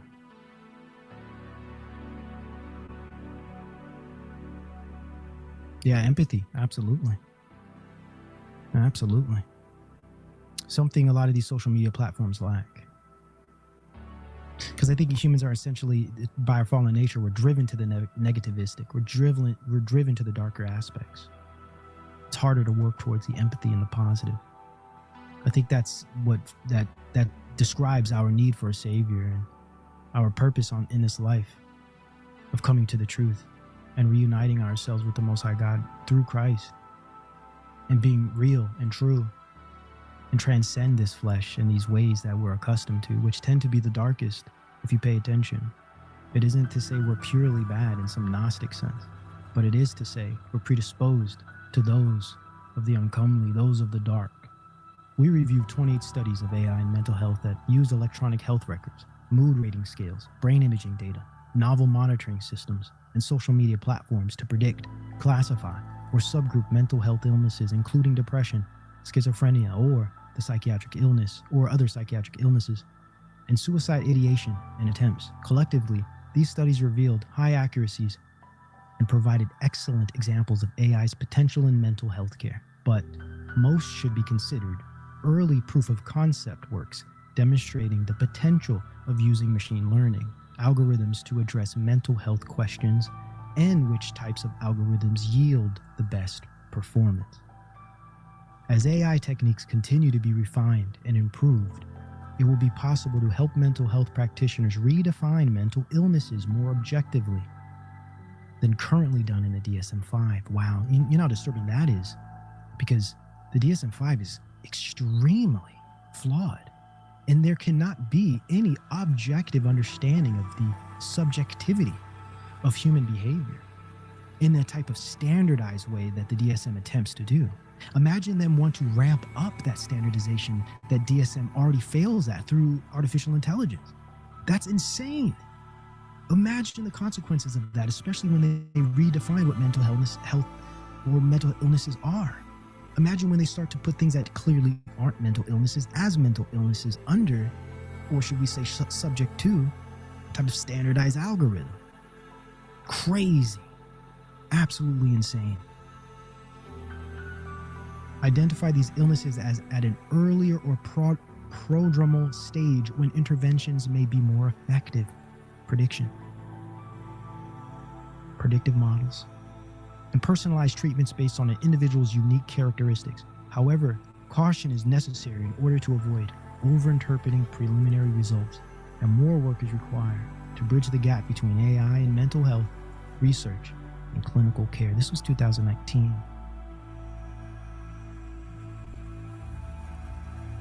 Several years ago, man. AI has developed much more since then. And as they say, it's at its worst right now. Now, I don't think it ever will be accurate in this sense. I don't think you can apply standardized objective systems of efficiency to ephemeral, subjective, and relative dynamics of human behavior.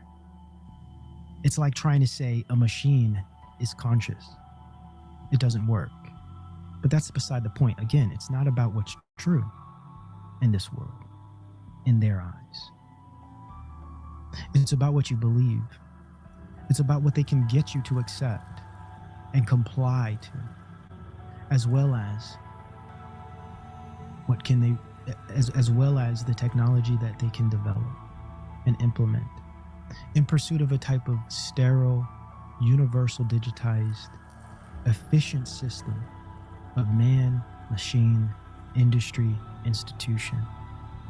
And the only way to conquer this, of course, through the environment, we see that through the sustainability efforts, but more importantly, through human behavior. And this is done through attacking and controlling human action, body, human behavior, mind, brain. The brain, body, final frontier. A line of swimsuits.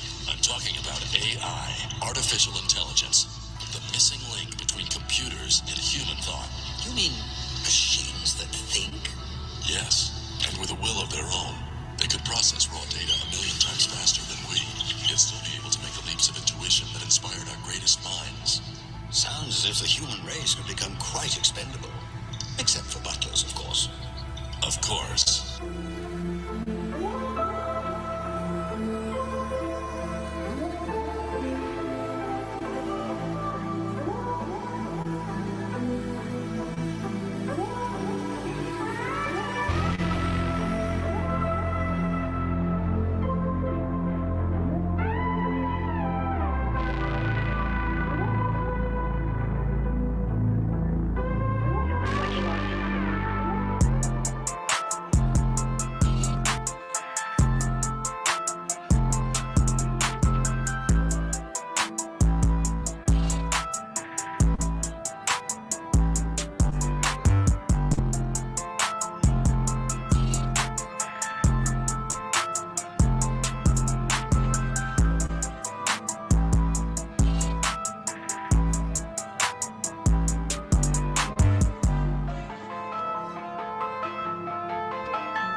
This is not a LARP show.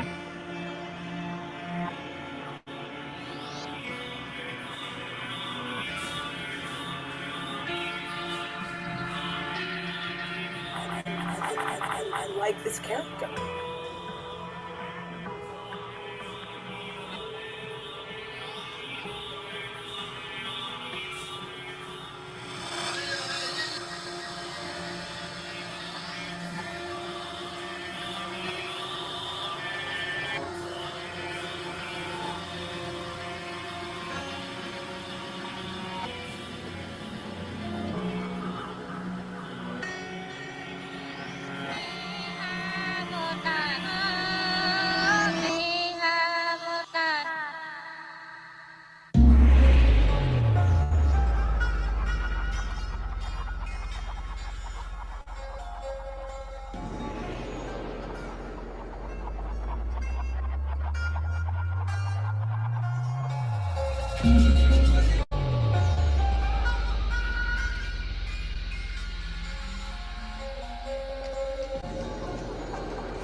Yeah.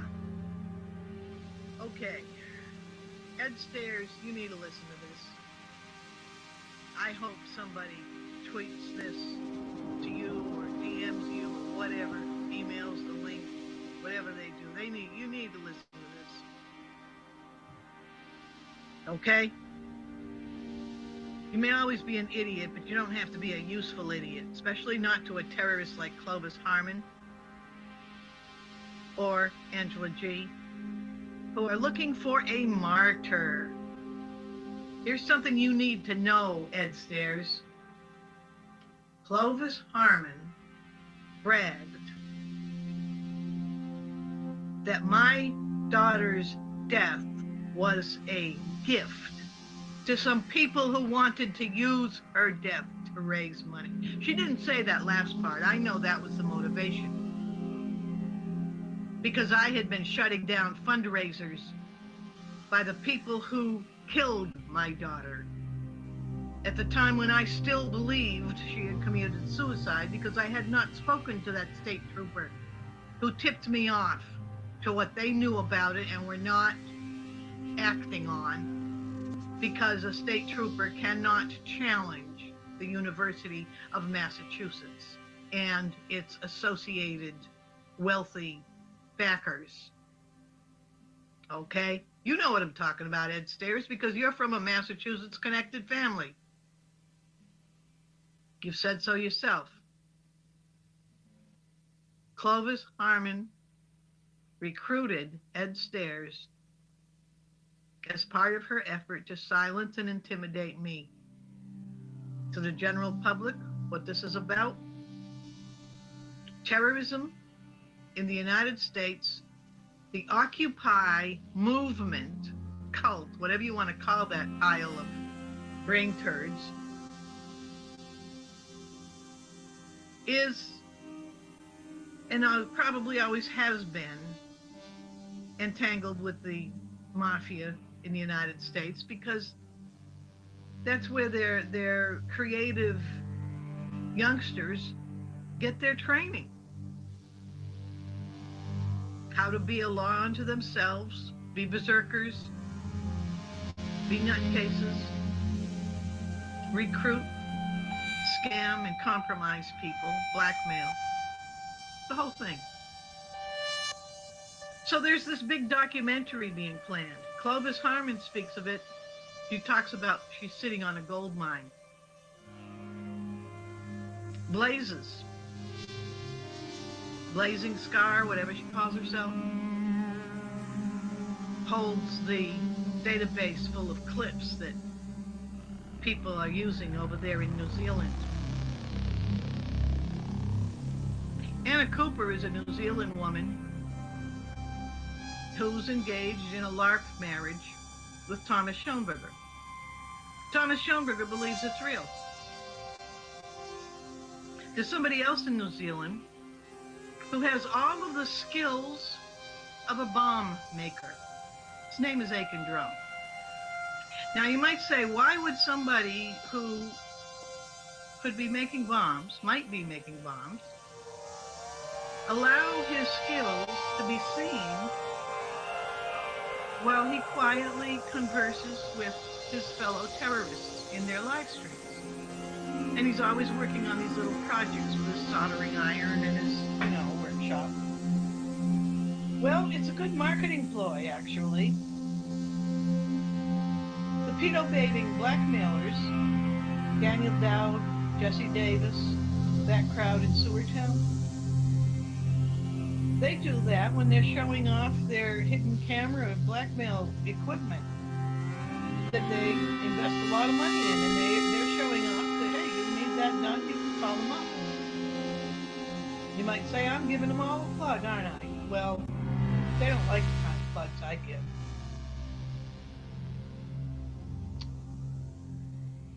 So Ed Stairs got himself arrested, or he didn't get himself, he happened to be arrested in a raid on a house that I believe was his brother's house. It was a drug raid. Him and some others, including his brother, are still waiting for the rest of it to play out in court. It's all in pre-trial. He was talking about it just in the last few days. That's no big deal. Sewer Town, Trailer Park, Angela G. Angela G. Now, there's an interesting character. We're going to talk a lot about her today.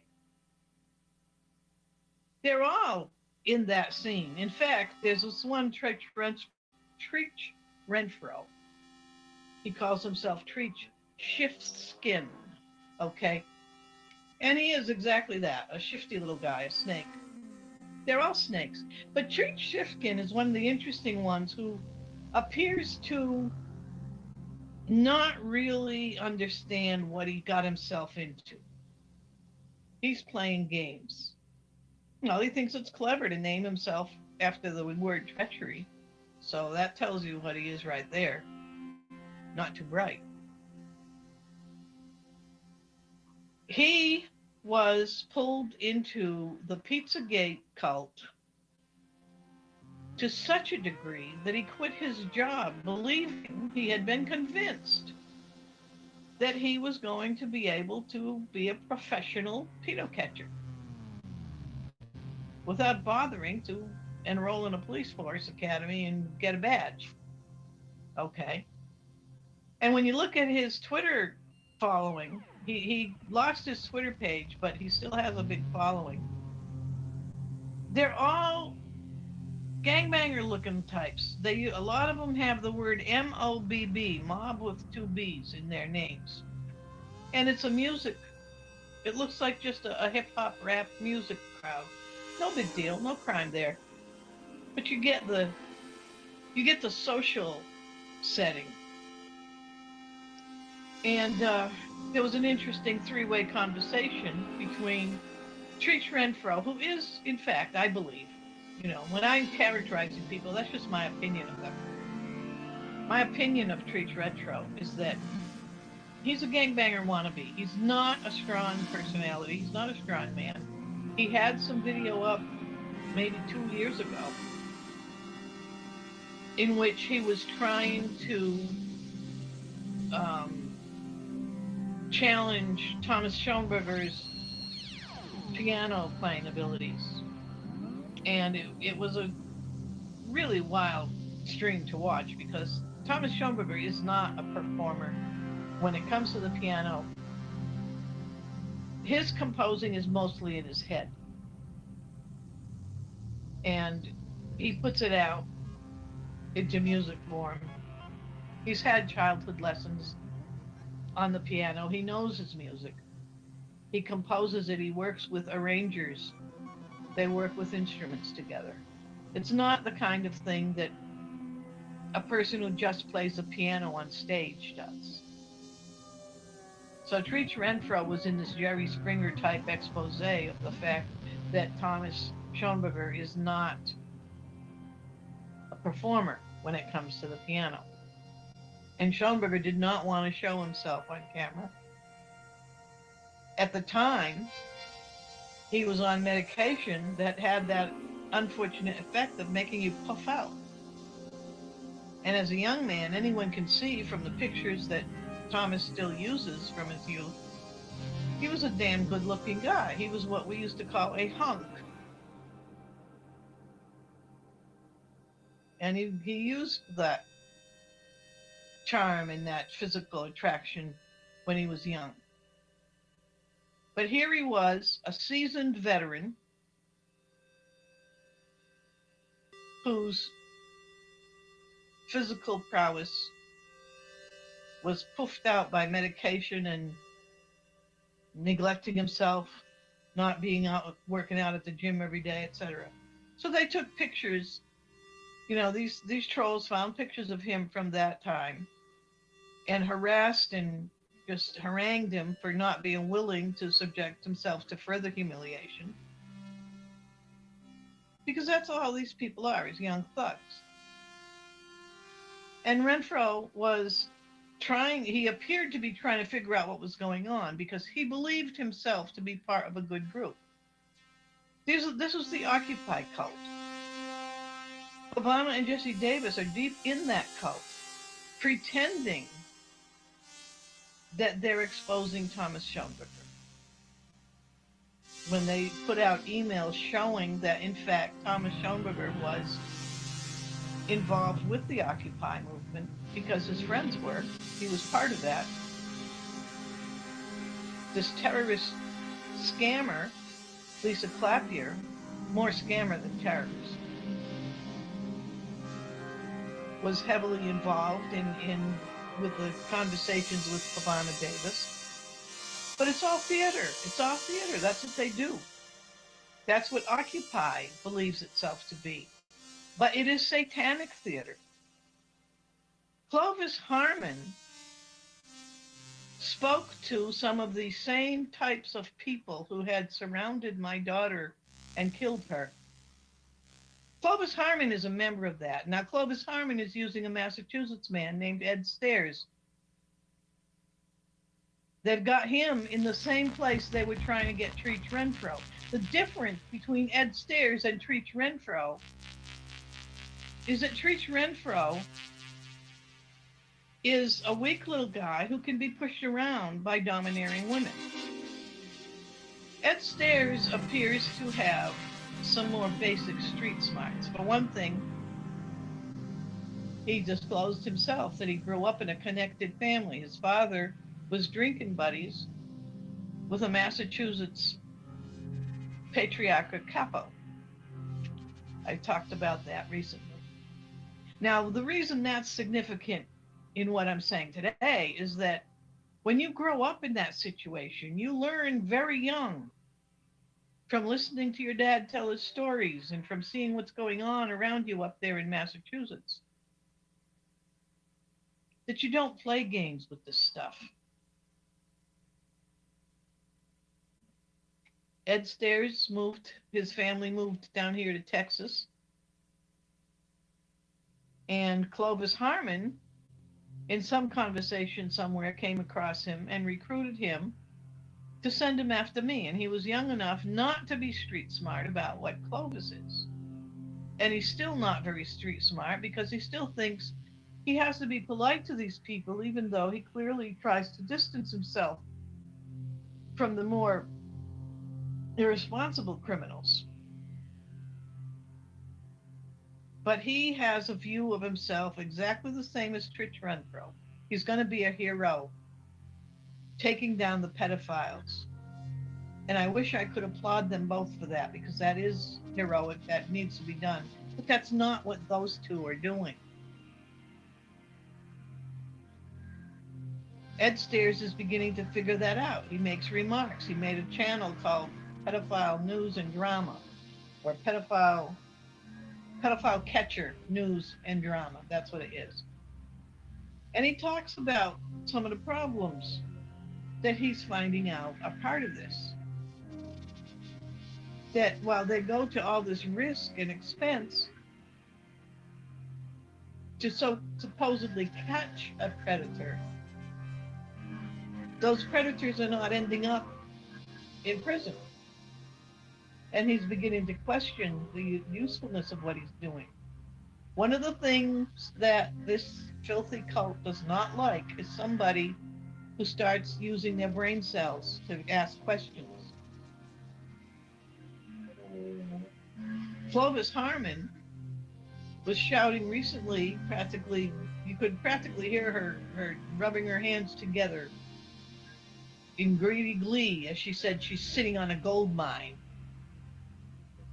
Oh, they're gonna make me and Thomas and a whole bunch of other people the center of their great documentary. It's gonna be reality TV. Now, bear in mind that Clovis thinks that my daughter gave her life willingly as a gift to these people. She said that in the same video where she described the manner in which my daughter died, in order to prove to me that she was indeed having conversations with the people who were with my daughter when she died. And she included details that nobody had ever made public. Now she's got her clutches into Ed Stairs. Ed Stairs has some issues. He and his brother, as I said, they got caught up in that drug raid. They're now going through pretrial, hoping it'll all just go away. And the trolls are using it to harass him, to manipulate, psyop him. And he's on this airplane rise. They're flying from place to place to do out-of-state pedo catches. There's a lot of money going into this because apparently there are some other terrorists involved in this. Gabe Hoffman, Mossad. It's a good way to take down the United States. Create a vigilante group whose primary purpose is to go after men based on pedophile accusations and don't involve the police, because the police might have that sticky problem of having enough training to actually figure out if the guy is a real pedophile or if he's being entrapped by a bunch of occupied perverts, the narcissistic sociopaths. Now this woman, Angela Davis, whew, there's a Freudian slip, Angela G. I said I was going to talk about her, yes. She's the one who was putting together the spreadsheets, and now I'm realizing there was a lot more to that spreadsheet than the names of all the COVID test kit parts. She was also putting together the spreadsheets of who matches up with what, so that, and working closely with Clovis to develop these crews that are now involved in this documentary. And I'll get back to possible bomb maker Aiken Drum shortly. Now, I thought Angela G was kind of stupid because I watched her go through the motions of being recruited into this this group, true crime, pedo hunting group, vigilante group. And she's the one who recently hosted a airplane tracking live stream to track Ed Stairs live in real time as he traveled back from one of his pedo catching things. Now, Ed Stairs already kind of joked, slightly, softly joked, that maybe he shouldn't be telling these people his travel plans, because he is thinking about what they're doing to him. He knows what kind of problem he has. He's the son of a connected family who's in the pre-trial stage in a drug raid that may or may not have been a major thing. It sounds from what he said that it wasn't that big of a deal. But it's a big thing in your life when you have to deal with it. And when you're surrounded by drug-dealing thugs and hipsters and gangbanging wannabes like this crowd, it can be a problem. Particularly when you've been pulled into an organized ring with professional terrorists like Clovis Harmon, who tend to get paranoid and are also psychopathic.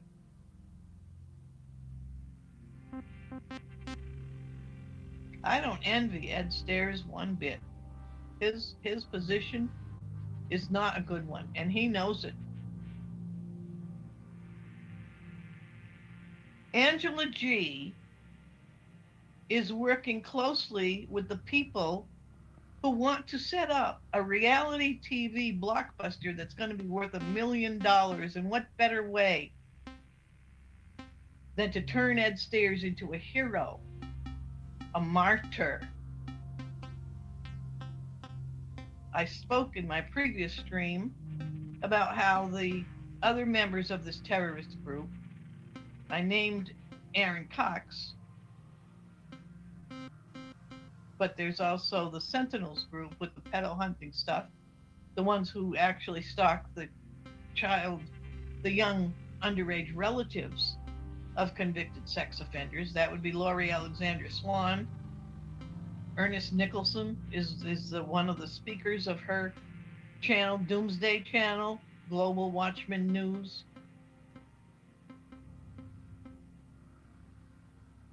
Patriot, not Proud American. She used to be Tennessee Patriot. Yeah, I think she calls herself Proud American. That whole crew. You know, you've got these little, they're not real separate pockets. They're part of the same larger pocket. So Angela Davis, I mean, keep doing that. I'm sorry. Angela Davis is from the 60s. Angela G, okay, the redhead, who's setting up the airplane thing so they can all get to watch. They can all get to watch. And who is Aiken Drum working with over there in New Zealand? Somebody that I won't name, but somebody received a bunch of messages in Twitter from a Canadian named Kaidin, Kaidinn, was using the name Albert. And that person proposed the exact reality TV martyrdom plane explosion, Fort Neches style, that I just described. And there have been arrests in connection with that very group. After being told that this person was freaked out by these messages and blocked Albert, also known as Kaidin. And Kaidin is a big part of this crew that I'm talking about here with the Sewertown people, with Daniel Dowd, the one who put his daughter up on camera yesterday, trafficking her. Very little girl. What kind of man does that? What kind of man is visibly very angry on camera, and he's angry at somebody who has called him a child molester, a pedophile, and instead of taking that person to court for slander and defamation, he puts his own little girl on camera and addresses the accuser from behind his little girl. I have no reason to believe that the accuser was anything except the slanderer, except that I'm watching Daniel Dowd's behavior. Trafficking his own child. And also, this was in Treach Renfro's stream, but Angela G was there. And what Daniel Dowd was doing was giving the terrorist mob that gathers around Treach Renfro, Angela G, and Clovis Harmon a target to hate and blame the accuser. Don't look at what Angela G just did to Ed Stairs and is training people to think it's perfectly normal to do that to somebody who he went to Florida to confront a supposed online pedophile. So there's somebody in Florida that just got pulled into a very uncomfortable and possibly infuriating situation. And even if the guy deserves to be arrested and thrown in jail for the rest of his life, the fact is he's still out there, not arrested, possibly furious. And the people around him, because pedophiles are not lone actors, okay? Most of them are parts of groups They're friends with other pedophiles. They pass their victims around, and they get violent against people that might expose them. So Ed Stairs is part of a group that was involved with going after this Florida pedophile. He gets on a plane to come back to Texas, and you think those pedophiles are not watching the idiots in Sewertown, keeping track of what's going on? They're just two teams of the same game. That's all they are. And it's a deadly game. And so this guy is watching Angela G bring that plane, track, stalk with a whole stalker group. I mean, Ed Stairs was being actively stalked during that flight. Angela G was coordinating it. Now, I used to think, as I said, I used to think Angela G was just some dumb, bored, stupid bimbo, too high on her own cannabis to think straight.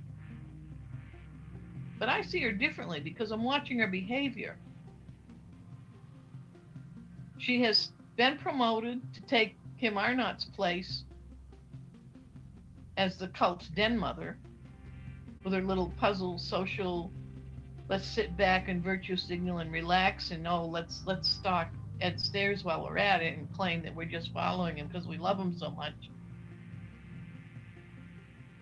She plays that game. She also is acting more and more and more like Clovis Harmon. Clovis Harmon is getting ready to exit stage left because, we're kind of hoping she'll kick the bucket pretty soon. She's dying. She can't do it quick enough as far as I'm concerned. And she was going on about sitting on a gold mine because these people have promised her that her family is going to have $1 million after this. Aiken Drum was talking in that stream. I think it was Renfro's stream. It might have been Angela G's because there were two streams right close together and I watched them both. He's practically giggling with his anticipation of great wealth. That they've all been putting this documentary together that Treach Renfro is heavily involved in. Putting this documentary together, and it's vast, and it all centers on Thomas Schoenberger. And according to what's going on with Clovis Harmon, they're going to smear my daughter in it too. And they're already counting their money because it's a reality TV show. And they've already been involved in half a dozen murders. This crowd, this Occupy crowd, is a satanic murder machine.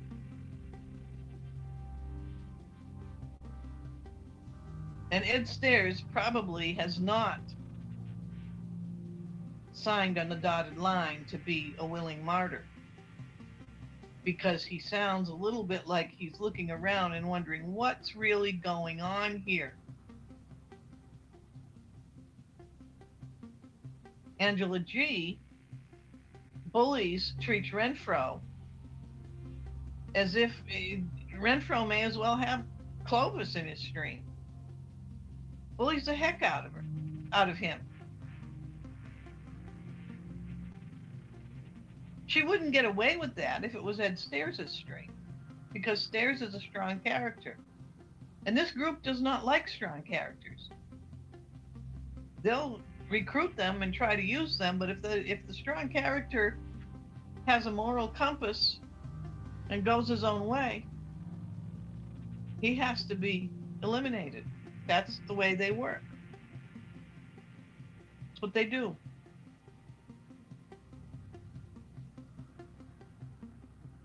It's really beginning to be very strange, because in the past, anarchy pretty much required violence, and that's what this group is still working on. Occupy is an anarchist, terrorist kind of movement, and they're still working on the pre-digital, the pre-cyberspace model that you have to you know, the villagers have to grab their pitchforks and torches and overthrow the king. Reality, that's not what's going on. The human race is evolving pretty rapidly into an anarchy civilization that is not going to need violence.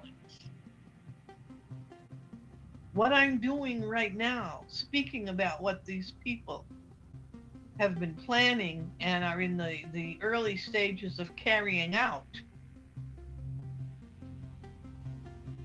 is more effective in stopping this kind of violence than if SWAT teams were to visit every one of them this afternoon. Because the ones who are participating will hear of this. This will be passed around.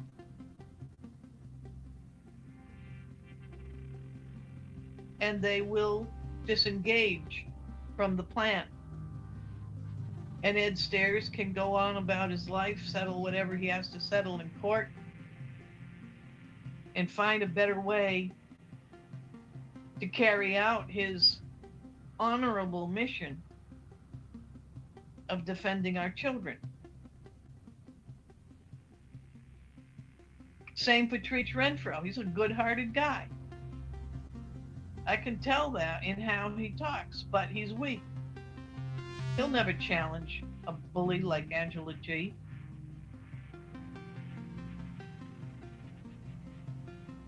They go on about China the Three, another one who's been part of this. The problem with China the Three is he's still very much politically, or at least the last time I looked at him, he still buys into the Occupy politics. He still hates the United States and wants to take us down. Well, he can sit up there in Montreal and stick his head up his butt, keep it warm. We don't need those kind of Canadians. But it doesn't matter. China the Three put out some real truth when he confronted Treach Renfro about allowing Thomas to frighten him. Thomas at that time was fully engaged in this cult. He left the cult. He still has friends who are Occupy mentality people because they are Californians for the most part.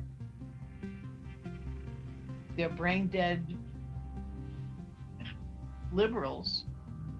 But that's the world today. That doesn't mean anything. He definitely walked away from this group that he refers to as the Matrix, that I referred to as a death cult. They're not going to let him walk away, of course. That's why you've got the active filth like Daniel Dowd putting his own little girl on his lap and trafficking her in his pedo fight. Who does that? What kind of man does that? And claims that the fact that the little girl is with her is proof that he's a wonderful father. With him, I should say, excuse me. The fact that he has custody of his daughter somehow it doesn't prove anything. All kinds of parents have custody of their children. And then we read about them in the headlines.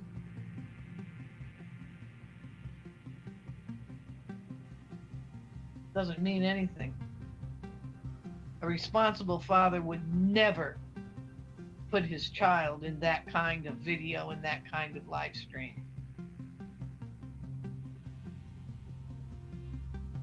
But these people are not responsible. They are terrorists. They are criminals. Angela G is an accountant who's working with these people to set up groups. She denies it, but she's been in live streams, they've talked about it. And this is the thing. They're not just going to drop their plans because I'm speaking about them. They have to continue to carry out their plans. So they'll keep showing up in different ways, and people who think I'm crazy and just making stuff up and blah, blah, blah, you start watching them and you go, oh my gosh, they really are doing that, because they're just going to find a different way to do it.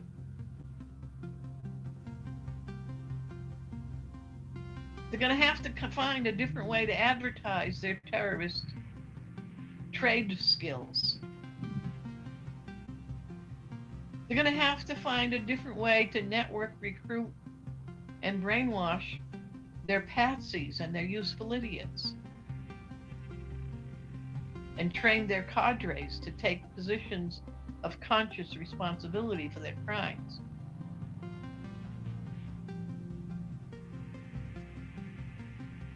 They have to keep that going, because if they don't, well, then they disappear, which is what I hope happens. They disappear. They stop. But they probably won't. They've got a lot invested in this reality documentary crap they're doing. If Ed Stairs does what Thomas Schoenberger did and takes 2 steps away from them, so that all they can do is try to harass them,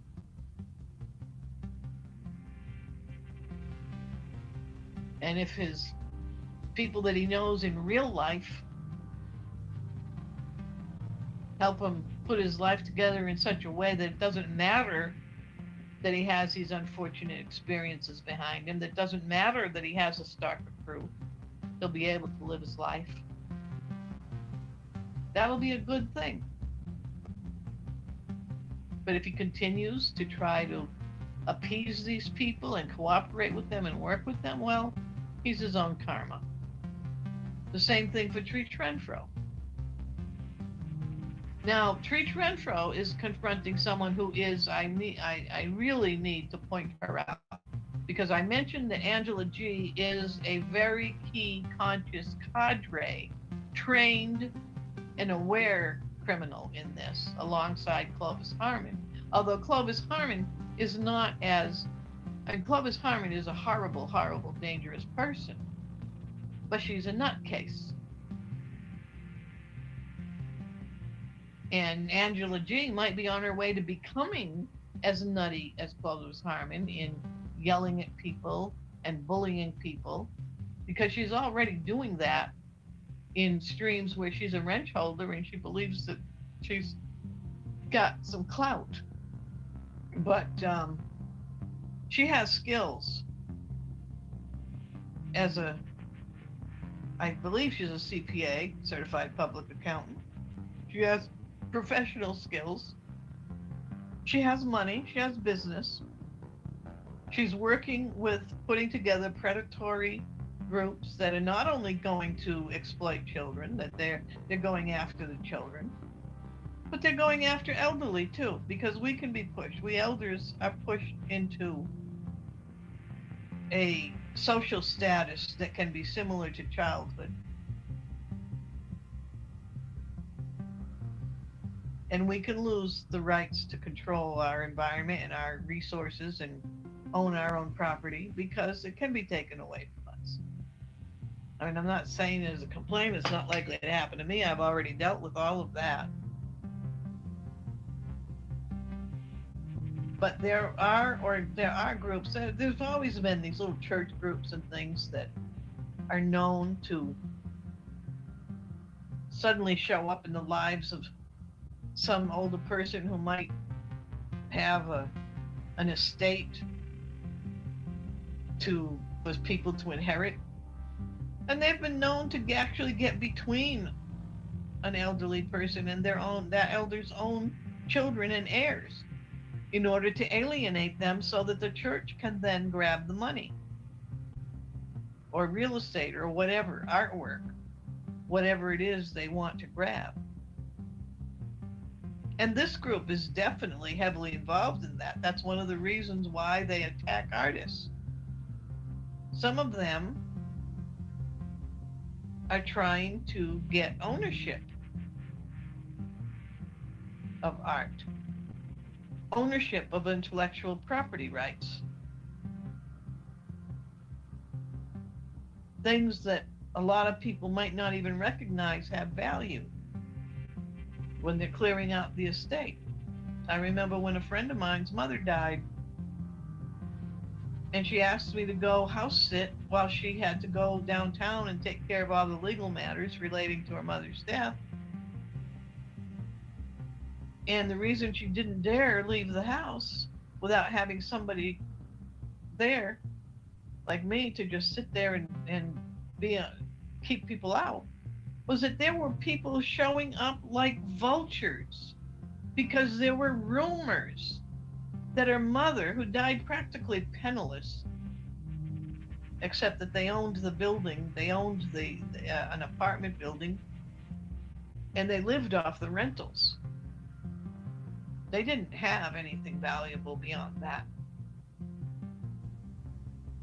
But my friend had gone to college, got scholarships, had a really wonderful career, looked like a wealthy family.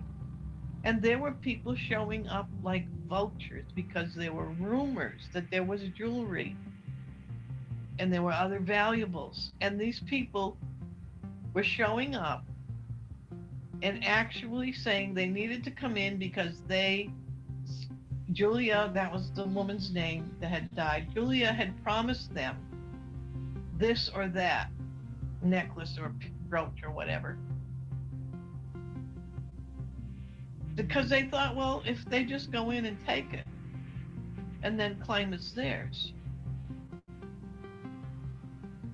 And once the family, which at that point consisted of 2 adult children who were kind of in shock because it was a very sudden heart attack, unexpected death. And what are they going to do about it? That's human nature. And that's what this group is. It's a group of ghoulish vultures. Just feeding off the death of our whole society. Feeding off our children. Feeding off our elders.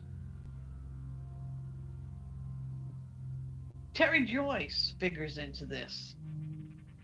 And there's a lot of big money with the cult group. And, you know, Angela G and Clovis Harmon are not the first ones. Their comrade, Laurie Alexander Swan, was involved with Oxygen Network on the same kind of real true crime ahead of time documentary.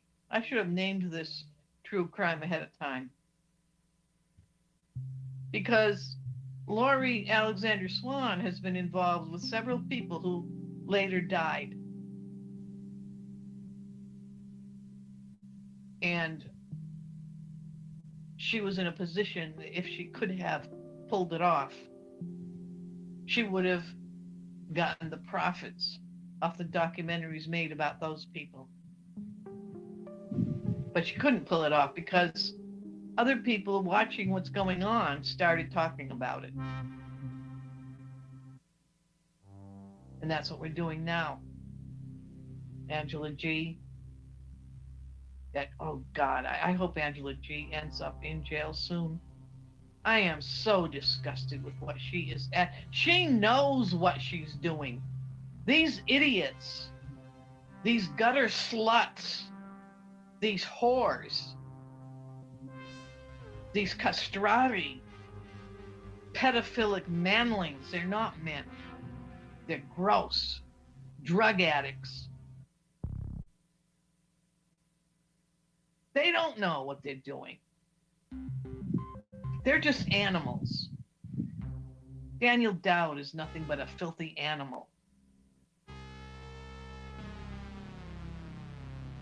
But Angela G knows what she's doing. Treach Renfro knows what he's looking at, but he's not standing up to it. Ed Stairs is kind of standing up on one leg, thinking about standing up completely.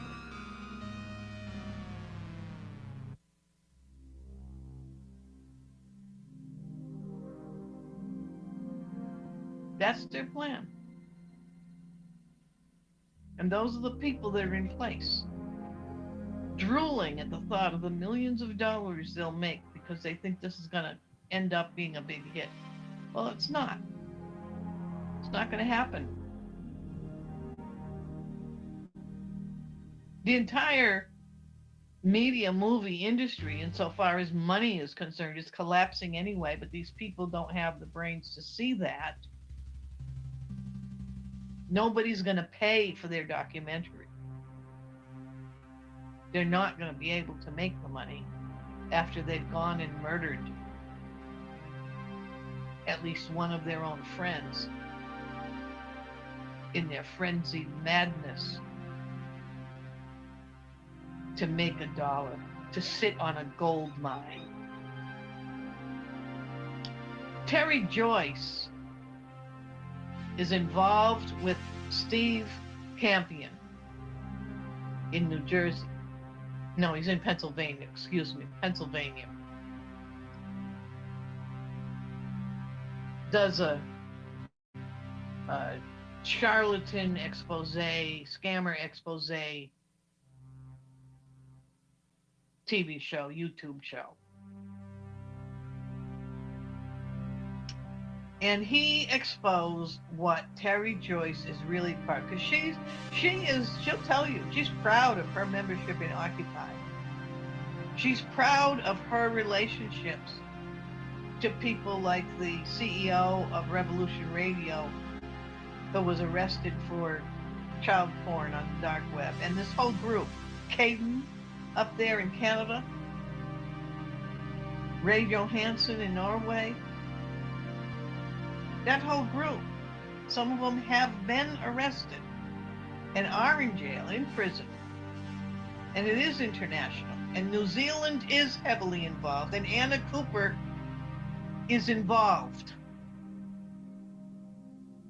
She's a wealthy, brain-dead, Botox-lipped idiot.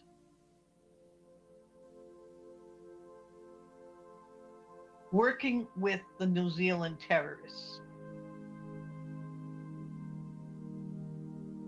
I wish I knew Aiken Drum's legal name, because I'd make sure to put it out there.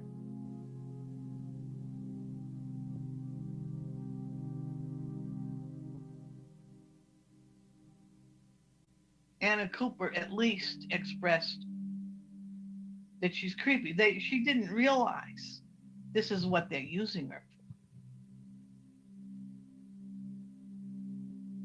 She sells art, physical artwork, internationally. It's a good way to ship stuff, isn't it? It's also well known. I have my experience, my professional experience with galleries. You people don't know shit about my actual background.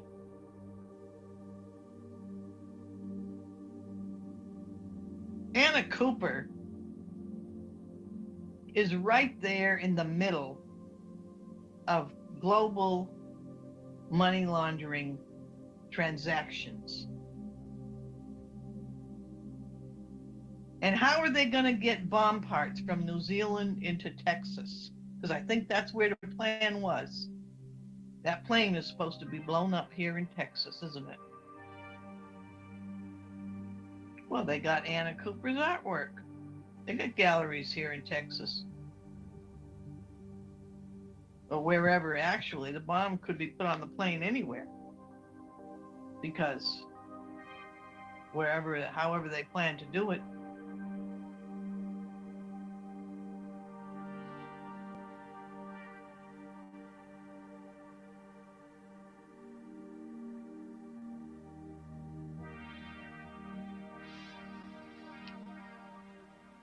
Terry Joyce is part of the whole targeting mechanism. Her friend Steve Campion is going after the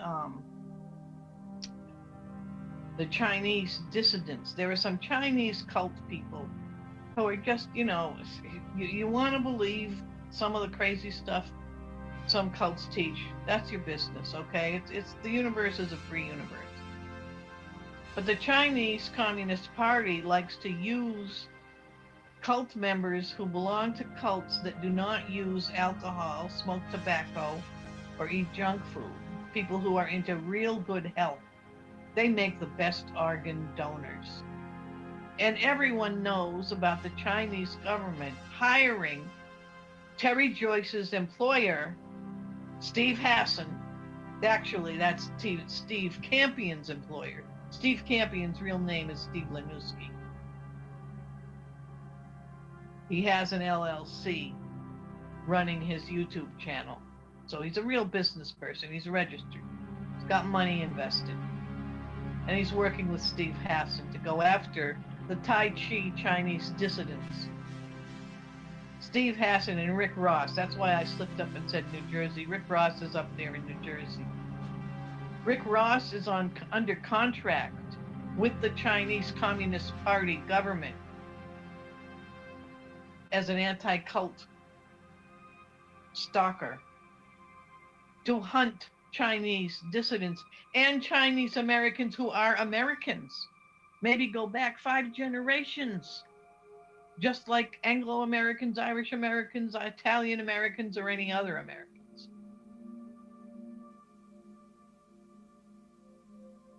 The Chinese Communist Party wants them on their donor list and wants them dead.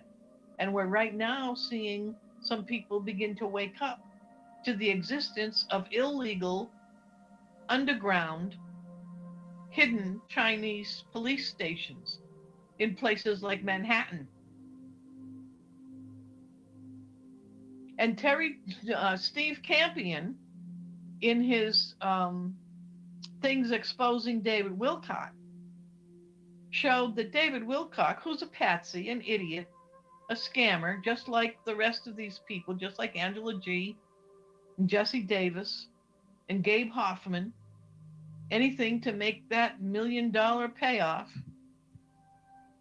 Dave Wilcock making his $1 million scamming people. They've got him off to the side, quietly going insane in an isolated mansion somewhere, and he puts on these live streams that Steve Campion restreams, showing that, yeah, they've got Wilcock off to the side going insane. But Steve Campion spoke about the Chinese volunteers who surrounded Dave Wilcock, basically did all the grunt work at his lectures. And Campion apparently went to one and saw that, what? They're all Chinese. What's going on? And he's speaking about it as if he doesn't know that maybe all this crazy UFO stuff, because the Tai Chi Chinese cult is New Age, they support that. So maybe part of what's been supporting Dave Wilcock's scam is a little bit of religious scammery. But this religious stuff, which is no different than any other religion, okay? It's no different than the Bible thumper that everyone throws $1 at, and they run the food pantry, and then you find out the pastor has a really fine house in the best part of town. So what? It's what people do. It's not terrorism. Stalking innocent people and busting up families, that's terrorism.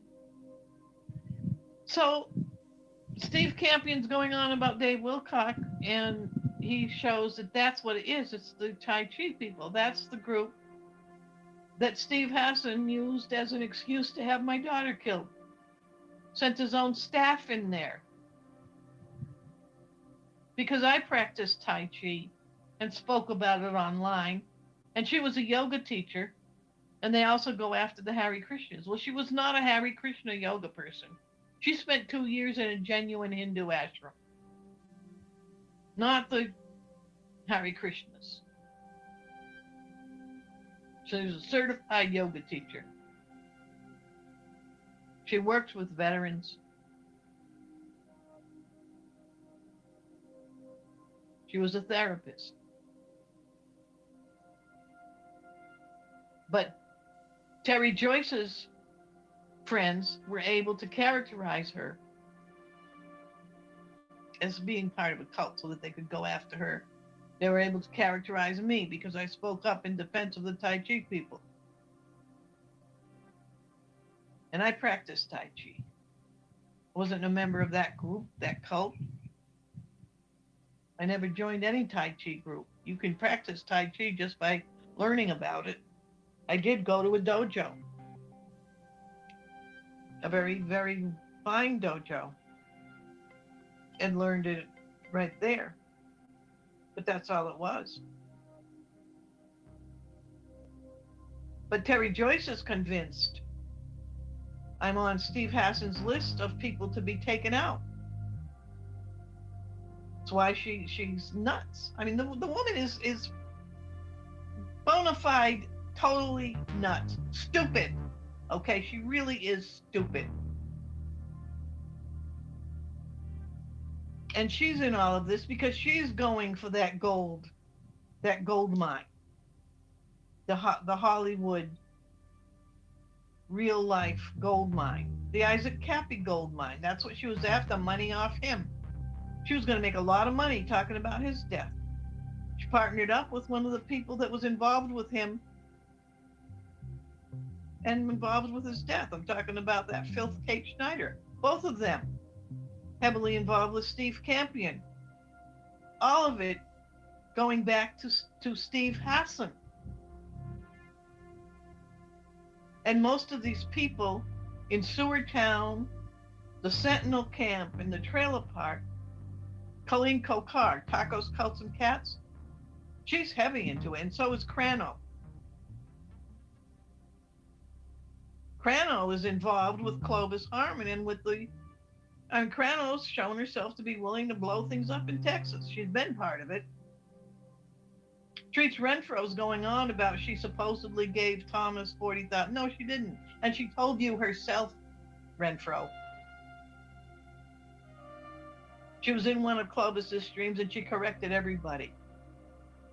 She gave $40,000 to everybody not everybody, but a bunch of people in your little cult, Treats Renfro. 10,000 here and 10,000 there. Thomas Schoenberger was one of the people she gave money to and then expected services. He was supposed to do Clovis a favor for that money. And he told them both to kiss his royal ass. And kept the money and laughed at them. So go for it, Treats Renfro. Dig yourself in deeper.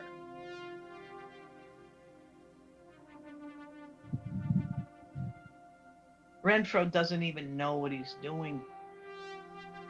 I feel sorry for him. Angela G knows what they're doing, though. She's one of the ringleaders.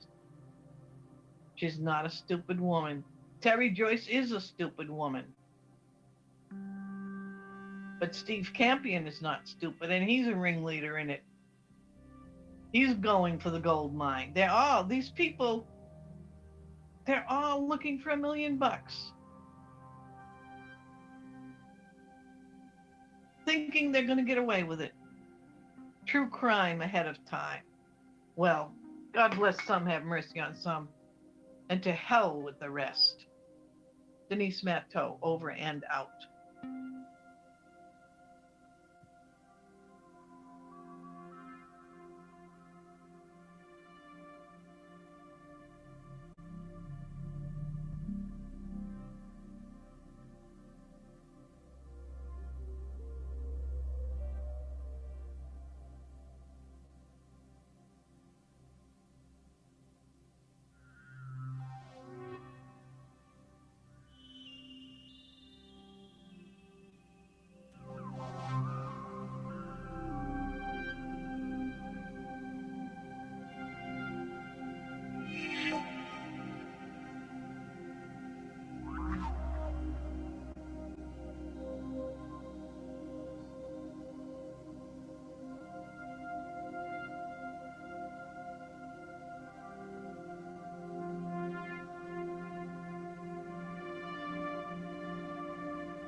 back to yet another episode of Watching the Watchers Live. My name is Robert Govea. I am a criminal defense attorney broadcasting from the Valley of the Sun, deep in downtown Phoenix, Arizona. Today, we're talking about instructions.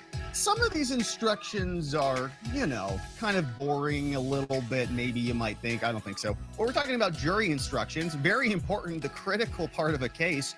We have a lot of evidence that we have been following in Proud Boys trial day 60. We thought we were going to get to closing arguments today. The answer is no.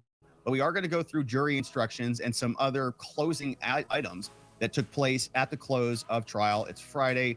Closing arguments are going to start next week on Monday. And so we're going to go through all of the trial proceedings for Proud Boys trial day 60. But there were some other instructions that were being sent out. And some of those instructions, some people are saying, may have gone over to Ray Epps or other people investigating Ray Epps or other people prosecuting Ray Epps to not prosecute him. But something interesting has happened. Ray Epps, even though we haven't been able to follow him, has suddenly sat down with 60 Minutes. And they're going to be releasing a full interview on that on Sunday with our pal Ray Epps hanging out with the 60 Minutes crew, talking about Lord knows what. We're going to break this down because Ray Epps made several additional appearances here on the January 6th Fedsurrection Day. And we've got Ray Epps right there. We're going to go through some of this new footage that came out in the Proud Boys trial, and then Julie Kelly assembled it. And it looks like to me, I don't know what you guys think about this, but look at that. That's an assault right there. Look at that. He makes physical contact with that officer, it looks like. And he's telling him, stop. Violent behavior certainly should be prosecuted or if the others are being prosecuted, why wouldn't he be prosecuted? But there's questions about whether Ray Epps is going to be filing a lawsuit against people like Darren J. Beatty over at Revolver News. And we're going to do a refresher on some of the reasons why the questions around Ray Epps are not conspiracy theories. In fact, they're pretty well rooted in fact. So we'll go through some of these highlights in a minute. But of course, my friends, we also have some motions to strike from the defense that I want to go through. Carmen Hernandez, on behalf of Zachary Real, submitted 2 motions, one yesterday and one today. And these are addressing those last minute disclosures, these things that just sort of popped up out of nowhere about the pepper spray with Zachary Real and some other allegations that the government just dropped at the last minute. And so the defense is responding to that. And we'll also, as I said, talk about jury instructions. And so, as you can see, we've got a lot to get to today. And if you want to be a part of the show, we have an amazing community and our friends over on our memberships, whether you're at watchingthewatchers.locals.com or if you are joining us on YouTube. We just had some amazing new gifts come in from our friend Dolphin Fan and Voice of the People. So we've got 10 new members courtesy of Dolphin Fan and Voice of the People. And we just have a ton of new members. Our morning streams are a lot of fun. It's a little bit more casual. Some of the segments that you might see on YouTube or on Rumble, we record those in the morning and, we kind of, have fun while we're doing it. And so we like to have a little casual stream, and then some of that stuff shows up on YouTube. Most of it does not. And so it's mostly member stuff. Come check us out either on YouTube or on Locals, watchingthewatchers.locals.com. We've got new members, Dustin, Johnny Boy. Hey, Johnny Boy. We got Gwennick, we got Annette, we got Daniela. Voice of the People's bringing in Alan, Tammy, JC, Starlet, and Scooby Fish. We're so grateful for you guys. Thank you for inviting them over. And if you're a member, don't forget to grab our private Telegram link. The books, all the things. We've all been there. We've all done that. And we know that they just don't work. But you know what? The books, all the things. We've all been there. We've all done. And lose weight the healthier way. In Field of Greens, attorneys who've been trying to subpoena him so that he can come in and testify back to Ray Epps. A lot of questions about Ray Epps. He hasn't really been available for many people to talk to. One group of individuals who would love to sit down with him are the Proud Boys and their defense attorneys who've been trying to subpoena him so that he can come in and testify in one of the most important trials in America taking place right now. But he didn't respond to a subpoena. The judge would not allow the Proud Boys to serve him by publication. And so Ray Epps is still a wanted man, wanted by the Proud Boys. but they have not been able to get him. But somebody is able to sit down with him, and that looks like it is 60 Minutes. In fact, they're sitting down with him on Sunday. Here is what they posted over on Twitter. They said the following: in conservative media, Ray Epps is a notorious villain. I don't know about conservative media. I mean, I guess if that's what you want to call it. I think it's reality media, people who have seen the footage, which we'll get to. They call Ray Epps a notorious villain, responsible for turning the protests on January 6th into a riot. And I take issue with this. We're not saying specifically that Ray Epps, this guy, is responsible for January 6th. Nobody's alleging that. Nobody's saying he is the main orchestrator, the person responsible for tipping the scale on this thing. No, we've got questions about whether he is a part of a much bigger operation, whether he was in cahoots with the feds or DHS or Homeland Security, whatever, any agencies. We just want to know more details about it. And Ray Epps is really a symbol of a much broader scheme that we'd like to investigate. But 60 Minutes is going to turn this into just a single isolated case of a dogpile of bullying on the internet, taking advantage of conspiratorial nonsense, which is weird because it's funny. You know, they're talking about here, they say it is a convoluted conspiracy theory he denies. All right, well, I guess we can look at the evidence. There's a lot of other conspiracy charges that a lot of other J6ers deny. In fact, there's a whole trial going on about this right now. The J6 trial that's taking place is about a conspiracy, a seditious conspiracy, in fact, alleging that 5 Proud Boys were responsible for it. You know what? They all deny it, and there's a ton of evidence to support their denial, but they're still being prosecuted. So why does a denial matter in any way, shape, or form? Who gives a crap what a denial is? A lot of other people denied their conspiracy, and they are charged, and they've been in custody. Some of them housed for 23 hours a day in solitary. Now, Ray Epps is in hiding. He's facing death threats, and we don't ever condone death threats or violence here, ever. But this hiding thing is curious because people do want to hear from him, including by legal process. But he's not sitting down and communicating with them. He's only communicating with what I would guess is friendly media called 60 Minutes, which is going to continue to promulgate this propaganda and shove it down our gullets. Now, I wanted to pause on this section right here. You see this Revolver piece? Why are they bringing that out? Revolver put together a brilliant summation of all the reasons why Ray Epps is a questionable figure in this saga. And they also included Tucker in this little montage here. And in this montage, we know Tucker has already been threatened with litigation by Ray Epps and his lawyers. The question was, is Revolver News also going to be threatened? Because they put together this beautiful, brilliant piece, which if you haven't read it yet, it's basically the de facto piece on all of the problems with the Ray Epps story. So he is here now saying it's a giant conspiracy theory, and the full interview will be out there on 60 Minutes. Wild that they talk about a conspiracy theory where they're playing clips with him. Literally there on January 6th. He's standing there. He's there on January 6th. Now, why did they pick these videos? They could have picked the other videos where he was whispering to Ryan Samsel at the first breach. They could have picked other videos like the one I'm about to show you to talk about their conspiracy theory, but they didn't do that at all. So we'll see what kind of garbage comes out on 60 Minutes when they actually air that. Darren J. Beatty says that if they dare decide to sue Revolver News, I assure you of this, we are not going to settle. So shout out to Darren J. Beatty. If you're not already following them over there, you certainly should. Darren at Darren J. Beatty, because this may be heating up. And Cernovich had another great tweet on this. Cernovich said that inclusion was just a shot across the bow, right? This was the weaponized media government conglomerate declaring war on Darren J. Beatty for daring to question their fictional narrative that they have been trying to cram down everybody's throat. So that is what we saw from 60 Minutes. We'll be very curious to see what that interview looks like. As we've been covering the Proud Boys trial, we know there have been a lot of different videos that have been released, and we have a nice summation of some of these videos from Julie Kelly, who, as we've explained here, is a great follow and somebody who's been on the top of really the J6 cases for a long time. And I want to go through a couple of these. I'm going to keep the audio off just for our censors out there. But Julie Kelly posted this yesterday after the trial, proceedings and said, here you go, check this out. New body-worn camera footage aired in the Proud Boys trial shows not just another assault by stormtrooper DC police, which they were very aggressive in a manner that was not the same as other protests in other places around this country. And some people, according to Dominic Pizzola's testimony, which he told the jurors, the crowd was actually pretty dang peaceful until they started lobbing projectiles and stinger bombs into the crowd. So here you see, here's another camera, but it's not even that violent yet.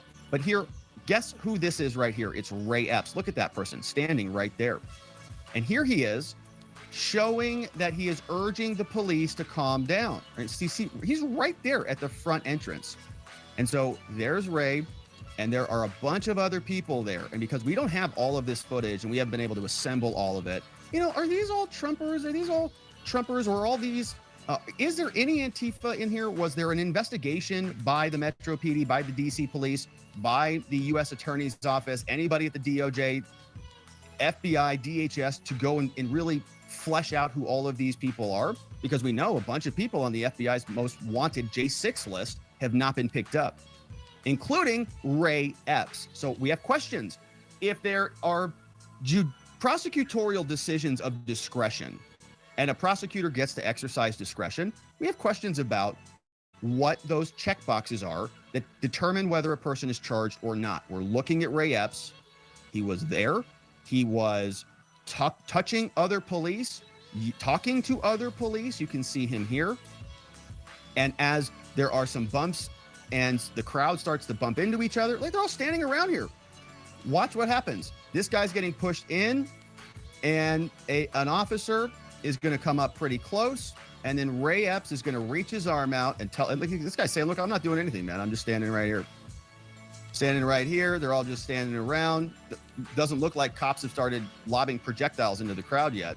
But Ray Epps is then going to put his arm around this person and say, look, man, pull him back and watch these cops come in. He hey, blocks the cops off. You see that hand right there?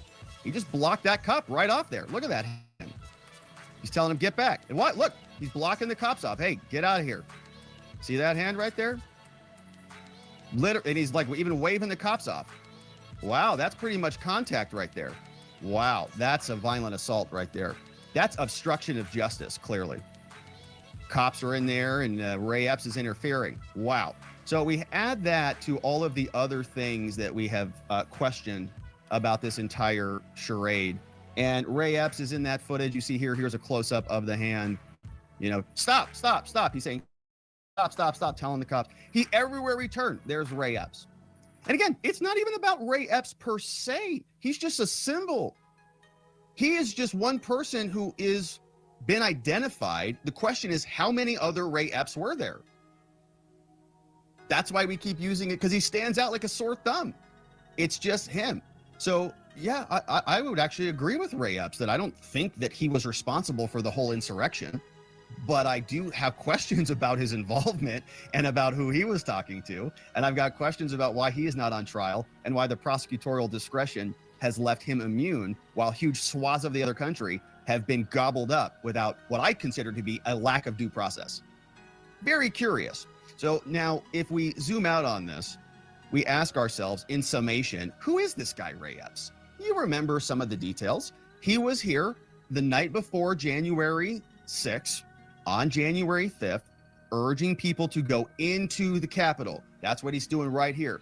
Into the Capitol. We go into the Capitol. It's on video, on record.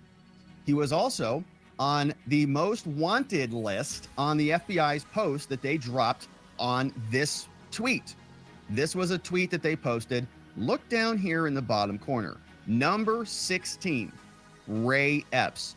And his hand is reaching over across on Ryan Samsel. So not only did the FBI label him, saying that we wanted information about him, seeking information, violence at the Capitol, United States. So somebody at the FBI's office put him on this list, a violence list, not just like a curious, grandma, like many of the other grandmas they're arresting out there for stupid trespass charges and obstruction charges. This was a violent categorization. somebody watched footage at the FBI and they made a bunch of decisions. Yeah, that guy's violent. Put him on the list. Yeah, also violent. Put him on the list. Okay, update the list. That guy's been arrested. Okay, update the list. This guy's been arrested. Do we get this violent guy, number 16? No, we still want him. And it was because he was there at the breach. The video is here. Ray Epps is whispering into Ryan Samsel's ear. We've seen that video many times. So if he was at the breach, he was screaming the day before to go into the Capitol. The FBI considered him to be a violent person. We add into that fact that Ray Epps has a history of being an oath keeper. Admittedly, this was a screenshot from an event long time ago here in Arizona. Ray Epps, standing next to Stuart Rhodes, who was prosecuted with the Oath Keepers, met with Enrique Tarrio the days before January 6th. So they were hanging out together a long time ago when they were part of the Oath Keepers, attending similar events. So we go down all of the different indicia. My gosh, he's checking all the boxes. He's also got a history of as an Oath Keeper. Well, certainly there must be something that kept him from facing charges, right? For a long time, it was sort of implied that Ray Epps never went into the Capitol. That's a huge myth too. Giant hoax. He acknowledges in his own deposition, he said, at that point, I went in.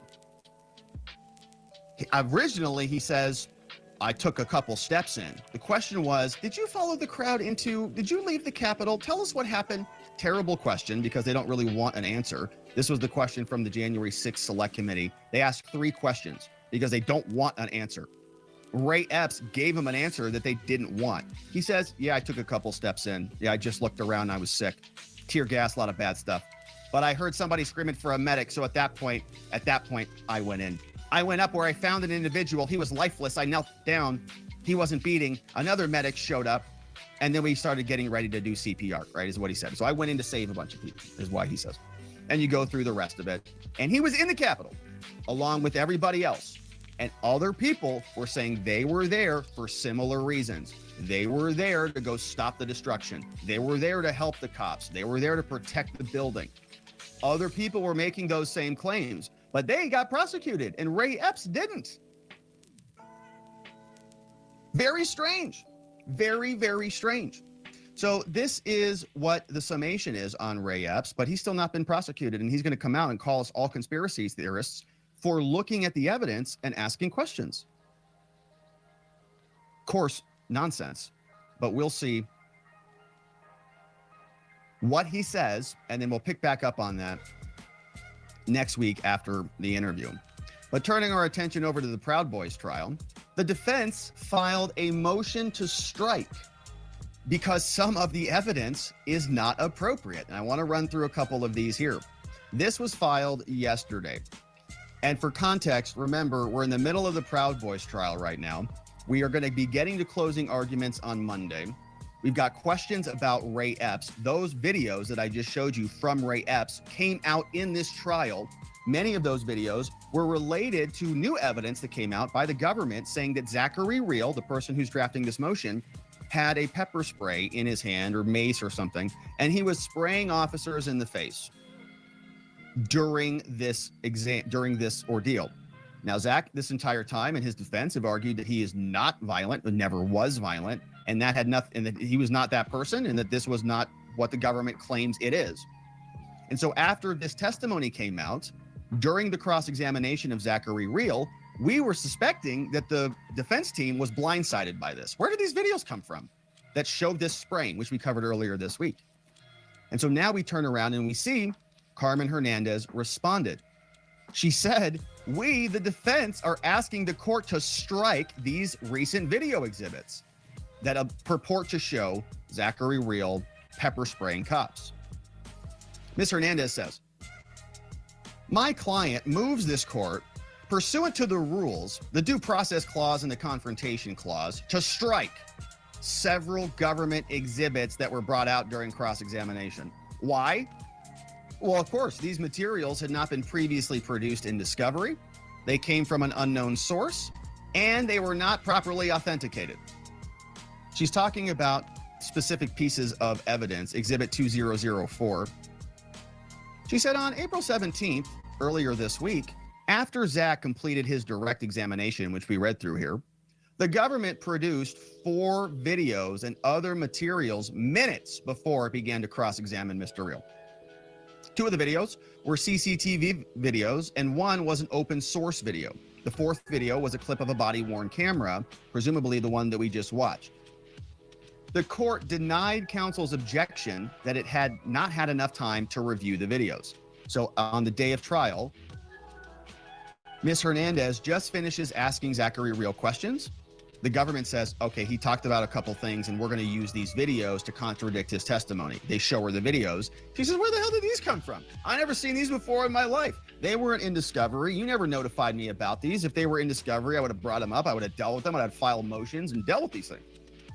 And she's going to use them. And of course, in this courtroom, they have a fight over it. And the judge is like, well, yeah, they can do whatever they want. They're the government, Ms. Hernandez. And she's like, pfft.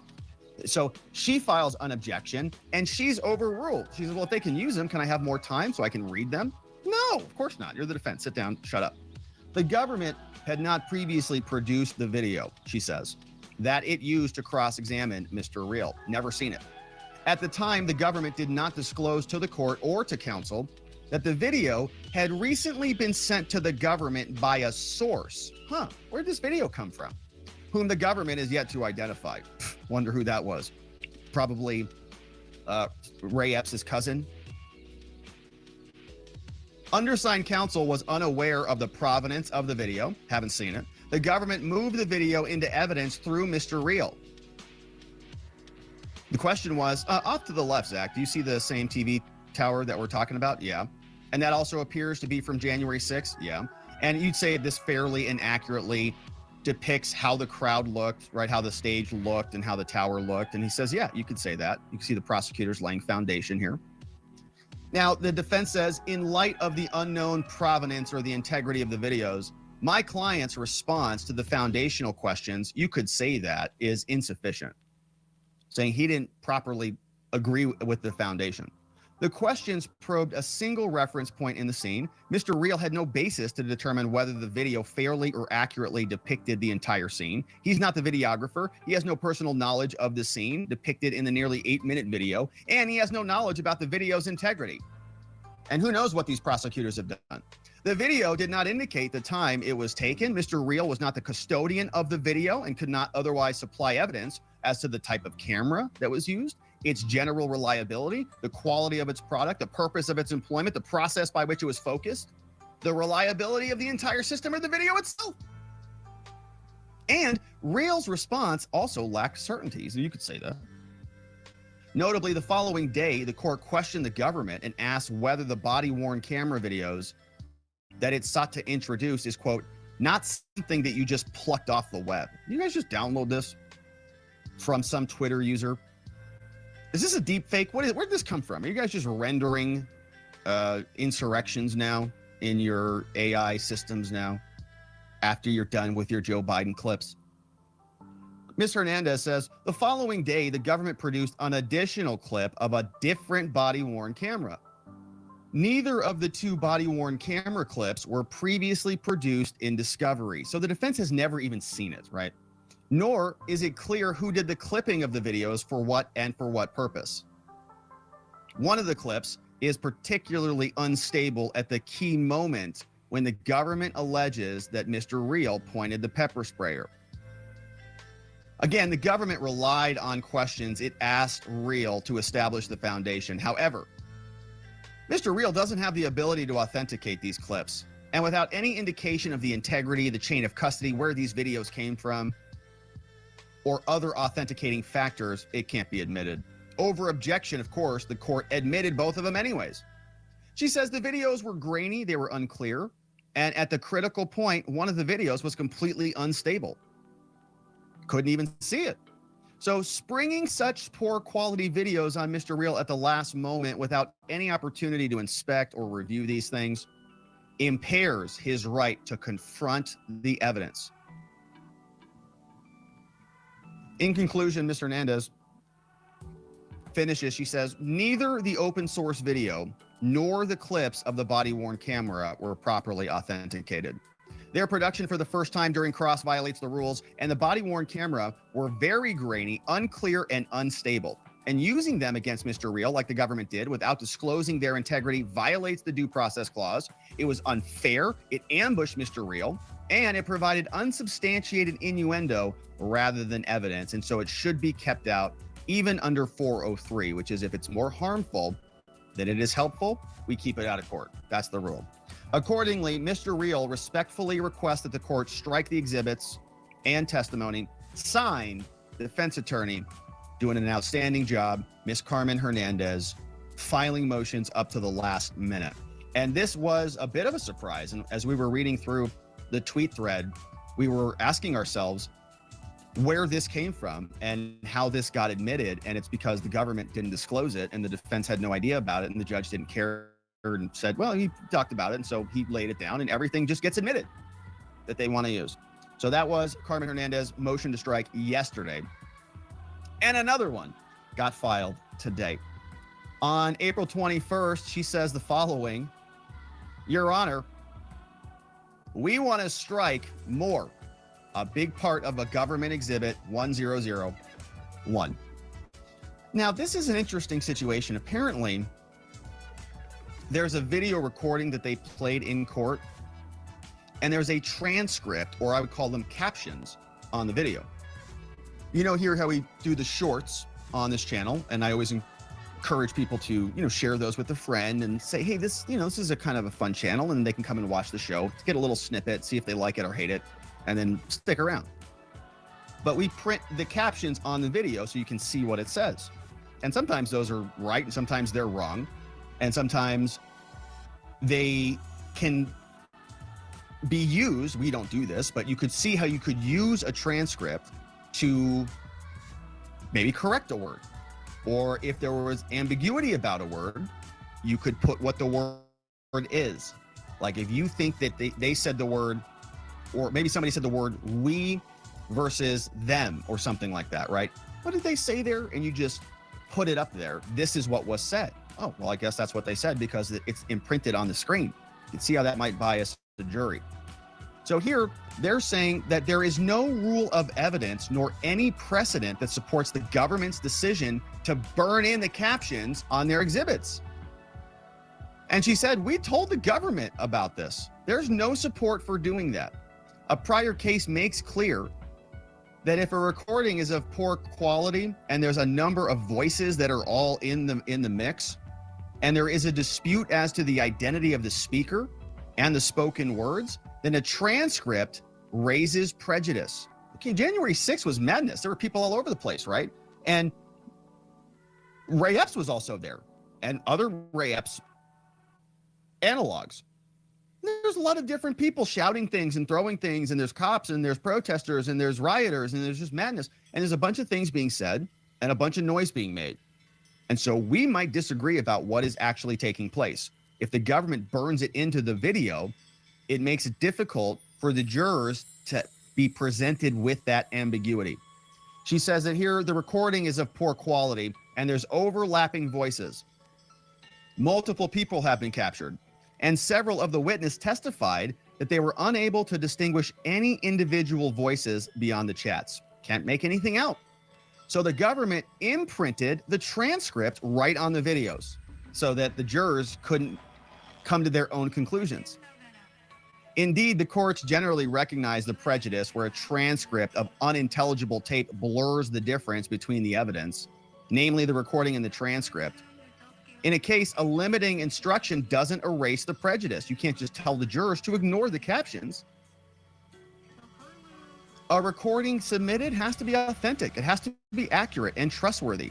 And it has to be comprehensible enough for the jury to hear it. So Ms. Hernandez says, accordingly, the court should exclude the recordings here. It's not audible. It's not comprehensible. She says this is supported by the fact that Zachary Real denies even making the statement. Under these circumstances, no transcript should be admitted because there's only two short phrases that are at issue here. And the only purpose of the transcript is giving clarity to that short phrase. And we don't know about the clarity of what that phrase says, and so it's going to prejudice Mr. Real if there's a transcript. She says there are only 5 or 6 words at issue here, and with so few words, there's no reason to put a transcript on the recordings. Here, the jury will be able to listen to and re-listen to the segment as many times as they want. The whole video is only 1 minute and 4 seconds, so there's no need for a transcript. And so certainly no need to imprint the words on the screen. The imprinted words will definitely influence the jury subliminally and directly. They're not going to serve as a valid aid to their fact-finding. They're going to supplant the jury's fact-finding role. And the only way to avoid this danger is to exclude the words altogether. And closing out, she says also, we don't even think the government's version of this is accurate. The exhibit lists the time as 12:53 to 12:55, but the data on the video says it was created at 12:54. So the legend on the exhibit is 1 minute earlier than the date of creation, which is the critical time. The bike racks are set aside at 12:53, more than a full minute before the video is being created. So questions about the footage. Where are they getting this footage? Lastly, the defense does not even agree with the government's view. The words that appear to have been shouted are F that, storm the Capitol. F that versus maybe F them, right? F that, storm the Capitol, or F them, right? We don't know exactly what they're trying to say. But in conclusion, she says, well, accordingly, our client, Mr. Real, respectfully requests the court strike the imprinted words, get rid of those captions from the video, starting at 10 minutes and 5 seconds. Respectfully submitted, yours, Carmen Hernandez, defense attorney for Zachary Real. Submitted in the Proud Boys trial, April 21st, day 60. And so there is a lot more to attend to. Let's see what happened in trial, courtesy of our friend at Roger Parloff. And I'm noticing today Roger's profile feels a little bit extra naked, doesn't it? I think we're missing something right here. All right, well, it is April 21st and day 60. He says that the defendant, Dominic Pozzola, became a different man on cross yesterday, calling him insolent and belligerent and hot-tempered. But he said, all that being said, it's not at all clear that Pozzola committed seditious conspiracy. And there was a little bit of change in Dominic yesterday, of course. He was being cross-examined by the prosecutor, Kinnearson, and he was very agitated that they were rummaging through his journal.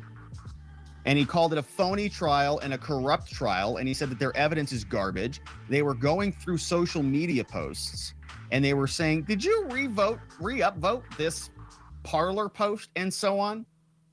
And so Pozzola was certainly aggressive back with the prosecutors. And I don't know how much that helps him personally. I think that a fair interpretation of his testimony would be that it may have been harmful to his case personally, in that, let's say you just advance this forward and you say that they're going to get convicted anyways, because this is DC and the jury is the DC jury, and you can just extrapolate from all of the other DC cases that we've seen. So if we're in a situation like that, and it probably is going to be a foregone conclusion that you're going to lose the trial, at that point, you basically got nothing to lose. So Dominic Pozzola, in my opinion, decided to sacrifice himself in a way for the other co-defendants of the case, to go out there and to become aggressive with the prosecutor, but to get some evidence out that they have not been able to get out. There's no other way to say the things or get anything admitted into this trial. We've tried, the 5-6 defense attorneys have tried, other than to get Dominic Pozzola to go in there and testify. So his testimony may have shaken a juror or two loose. We don't know. It may have helped to alleviate some of the burden on the other co-defendants. It may have resulted, we'll see, in maybe some exoneration of some of their charges. But simultaneously, it could have been a very risky thing, and maybe some would say an inadvisable thing, for Dominic Pozzola to do that. Because if he is convicted, if they're all convicted of seditious conspiracy, for example, the judge is probably going to sentence him pretty harshly for that disposition on the stand. Because what a judge is going to want to see from somebody is remorse and contrition. And it's going to be hard for Dominic Pizzola, if they are convicted, to turn around at sentencing and then say, Your Honor, I'm sorry, you're right. I shouldn't have done this thing, or I take back what I said, when literally in trial on the last day of testimony, he was saying the opposite, about socialism, radical socialists, and a lot of the principles that he was talking about, I think, are very valid principles that a lot of Americans agree with, but they were using them in the context of January 6th and twisting and contorting it, talking about, regular phrases and criminalizing all these thoughts about liberty and things like that. And so he is in a position where this could have shaken a juror loose. It could have provided cover for his co-defendants. Remember, when he took the stand, the first thing that he said was, I'm here taking responsibility for my actions. This is what we're doing here.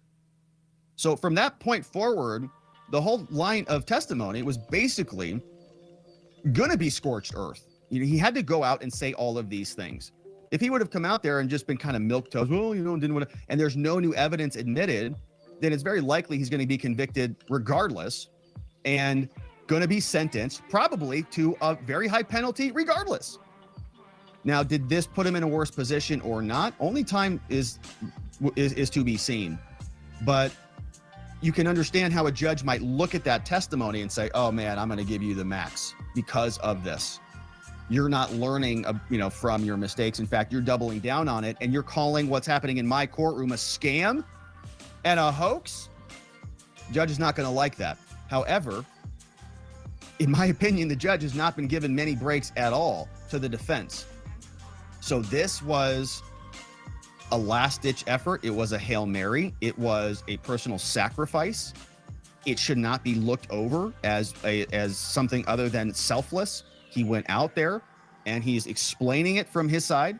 He's saying, I'll take full responsibility. And he's trying to exonerate all the other co-defendants who don't have the same opportunity to speak, because we see what the government does in twisting their lives and their records and turning them into monsters, even though they're not. We heard from Dominic Pizzola, former Marine.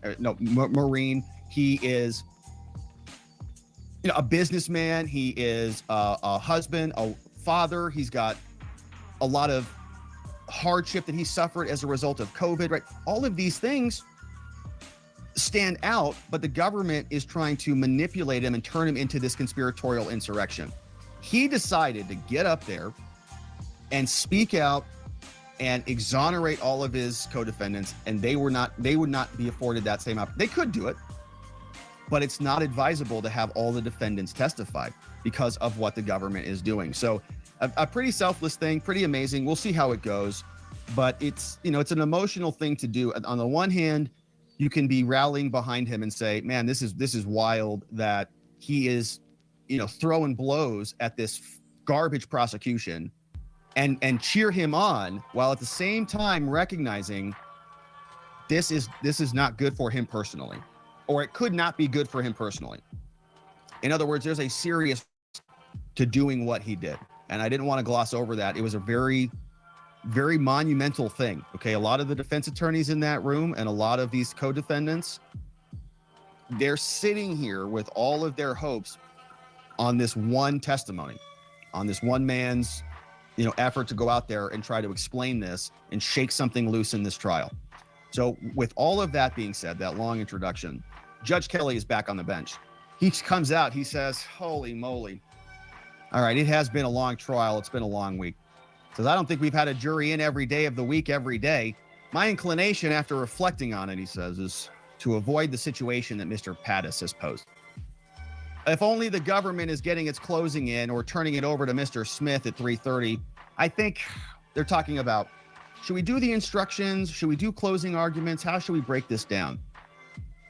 We definitely don't want the defense or the government to go first and then, a couple days to go by and then the defense comes out.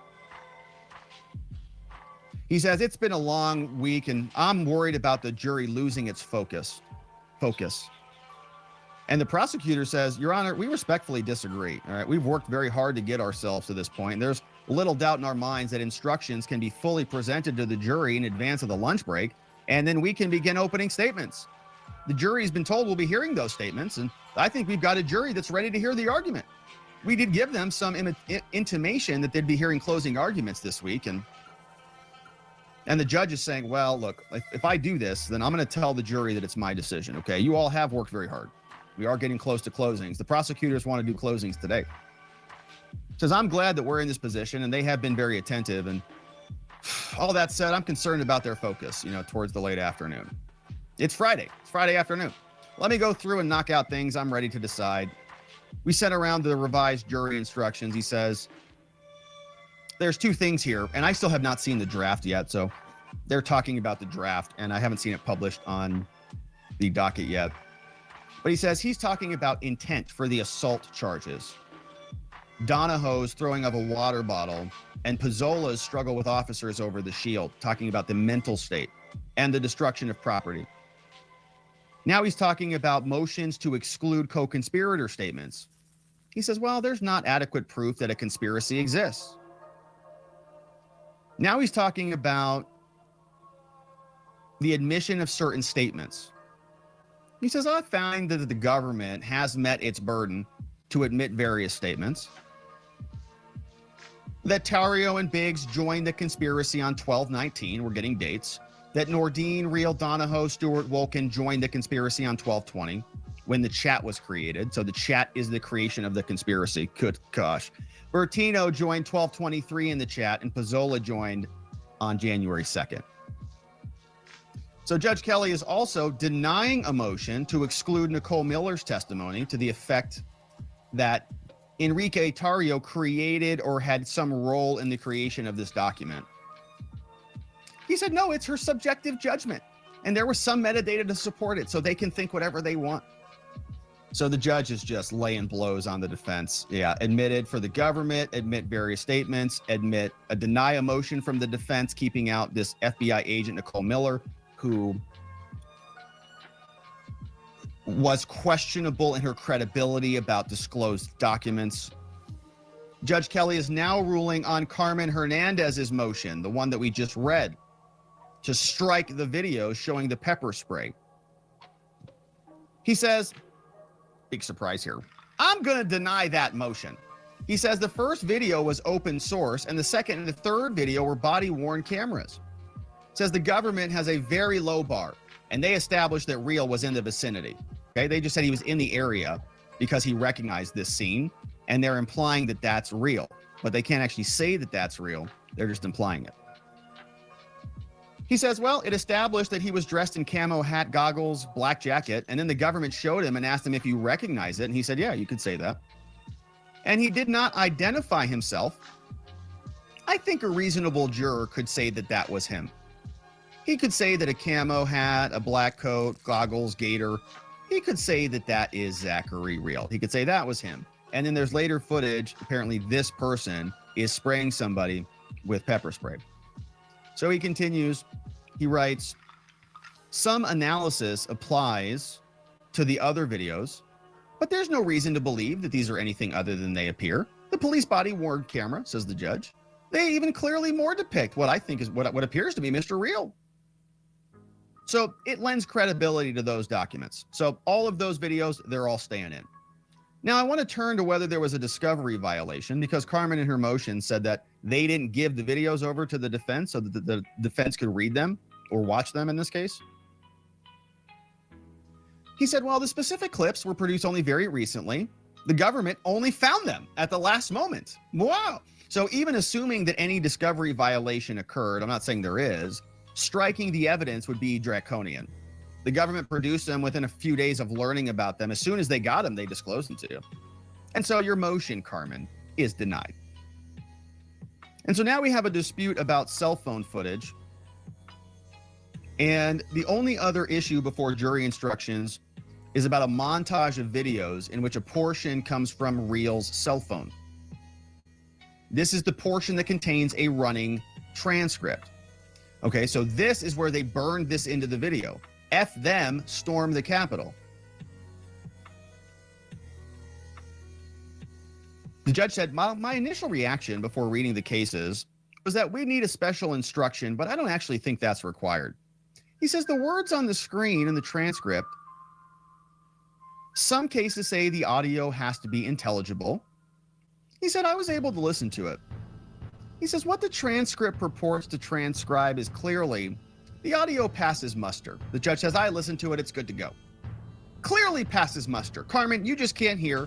I listened to it. It's clear as day. Transcripts are fine. He says, but the case might find that might find if a transcript is sufficiently accurate. I did that. I think it's accurate. And so he says, the instruction says, look, jury, you're the fact finder. If you listen to the audio and you don't see what's in this transcript, use only what you hear as what was said. So we're not going to remove the transcript, but we're going to correct it if the jurors hear something different. Rather than just removing it and having a blank slate so that the jurors could come to their own conclusions, they're going to say, if you think your conclusion is different than our preordained conclusion that we would like you to see with our statement on the screen, then you can override our conclusion, right? It'd almost be like saying, hey, we're going to give you this ballot and we're just going to pre-mark who we think you're going to vote for. But if you have a different person you want to vote for, just erase that and then change it. Cool? And you're like, oh, that's kind of weird, but all right. So they're just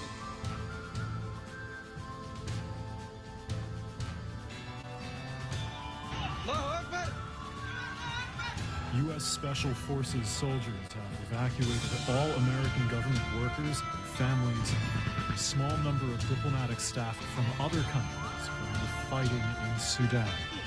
An operation that flew into the capital, Khartoum, by helicopter involved over 100 troops, said to have lasted only an hour. These are fighters with the paramilitary group known as the Rapid Support Forces, or RSF, one of the two warring factions in Sudan, the other being the Sudanese army. The White House says no one was attacked during its operation and that they pulled out just under 100 people. But other countries' efforts appear to be facing problems, despite pledges by the RSF and Army that they would coordinate evacuations of foreigners. On Sunday, the two sides were accusing each other of attacking a convoy of French nationals.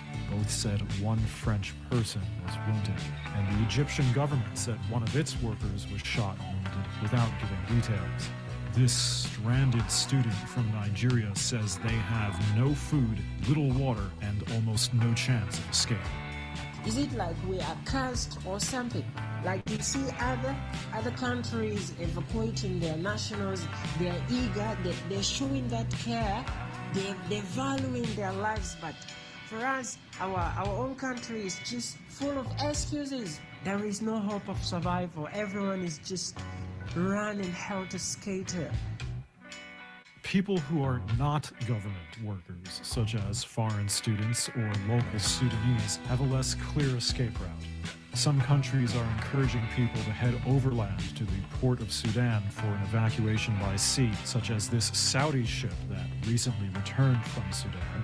The U.S. says it may deploy Navy assets to the port to assist Americans arriving there, but has warned it's a dangerous journey and previously said it would not coordinate evacuations for what it calls private individuals.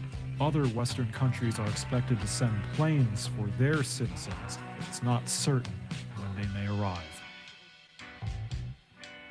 I don't know what kind of hypnosis they used on these people, but it sure as hell didn't work on me. For years. Today, we're going to set the record straight. I believe you will be shocked by what you hear and see today. Also, the implications will be profound. All we have ever wanted was the truth in this matter, with the great hope that the document was indeed a valid representation of the original document. Think of that. We were trying to clear the president. It didn't work out that way. We had to follow the evidence. We let the evidence determine the direction of the investigation. That's what we always do on any investigation. You get the evidence. This one was handled no differently and no matter what the investigation is about. So now, the important part is to present the pertinent details and the executive summary of our analysis. I'm going to turn this over to Mike Zullo, who dedicated 5 years of his life, 5 years of his life, taking this mission on, which I asked him to do 5 years ago. Mike, come on up and give your thoughts.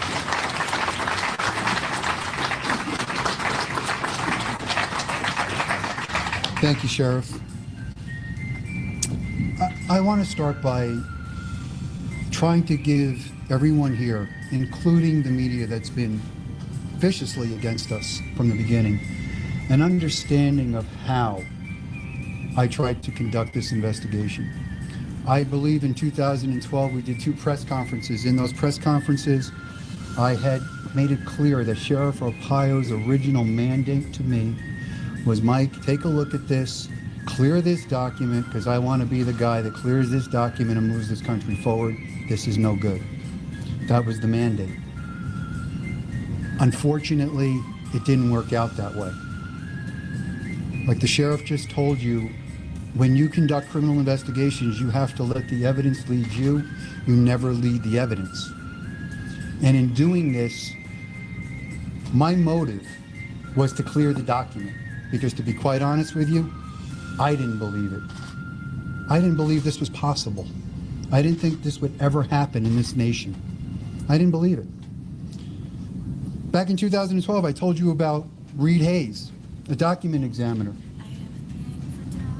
Let me tell you about Reed Hayes, a man with 40 years, since 1974, 40 plus years of experience in examining forensic document, handwriting, a man who's well respected in his expertise, a court-recognized expert, a document examiner. He is the man you go to when somebody gives you a bad check with a bad signature. This is the guy you run to. Law firms use him all the time. He's been maligned. And let me tell you something about Mr. Hayes. When I contacted Mr. Hayes told me right off the bat, I'm an Obama supporter. I voted for him twice. He goes, and I will never do anything to hurt the President of the United States. What I had said to him was, Reed, I am not asking you to hurt the President of the United States. I'm asking you to take a look at this document and clear it and tell me there's nothing wrong with it. Would you at least do that? And he took a look at it. And when he called me back, he told me, Mike, I can't clear this. There's something wrong with it.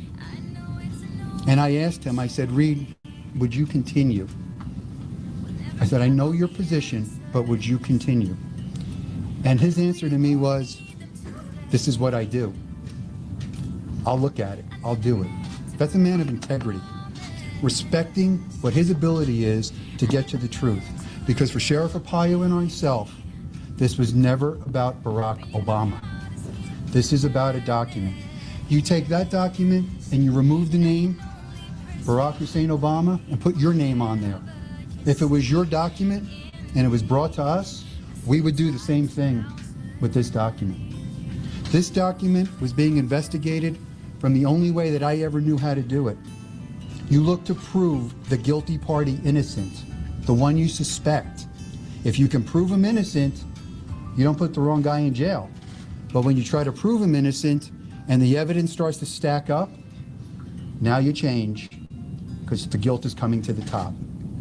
That's the way this was done. Jerry Corsi and WND. I grilled Jerry Corsi for 16 hours. This is no joke.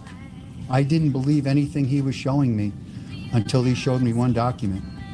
Everybody thinks it's the Obama document. When I had said that in the past, it wasn't.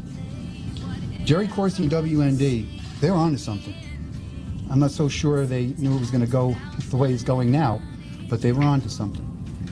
And what we're going to show you today is information that you have never seen before. It was information that was developed by the Maricopa County Sheriff's Office in assistance with actually the gentleman who makes my videos, Mr. Mark Galar. Mark Galar has a unique ability when it comes to digital software and this whole video thing that he does. And Mark Galar and I were on a Skype call. Felt like years. We would go back and forth for years. And at one point, I did alert Mr. Galar to what I was suspecting, and we began to work at it together. What I'm going to do right now is I am going to let the video play in its entirety. Then I'm going to stop it, and I'm going to clear some things up. And then I'm going to let it play one more time, and I'm going to stop it periodically and address some things. I really want you to sit back and have an open mind, because what you're going to see is we utilized forensic document examiners Reed Hayden in Hawaii and a company named 4Lab in Italy.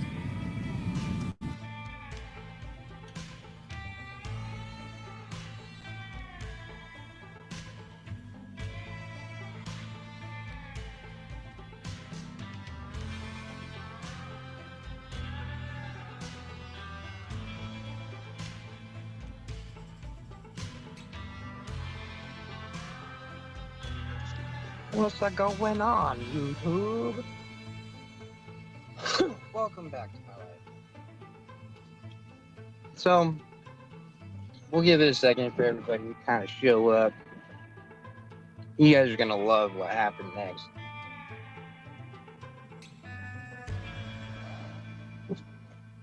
You're going to love it. Fort Collins police going out of their way all over again because they're big mad. They can't stop an American.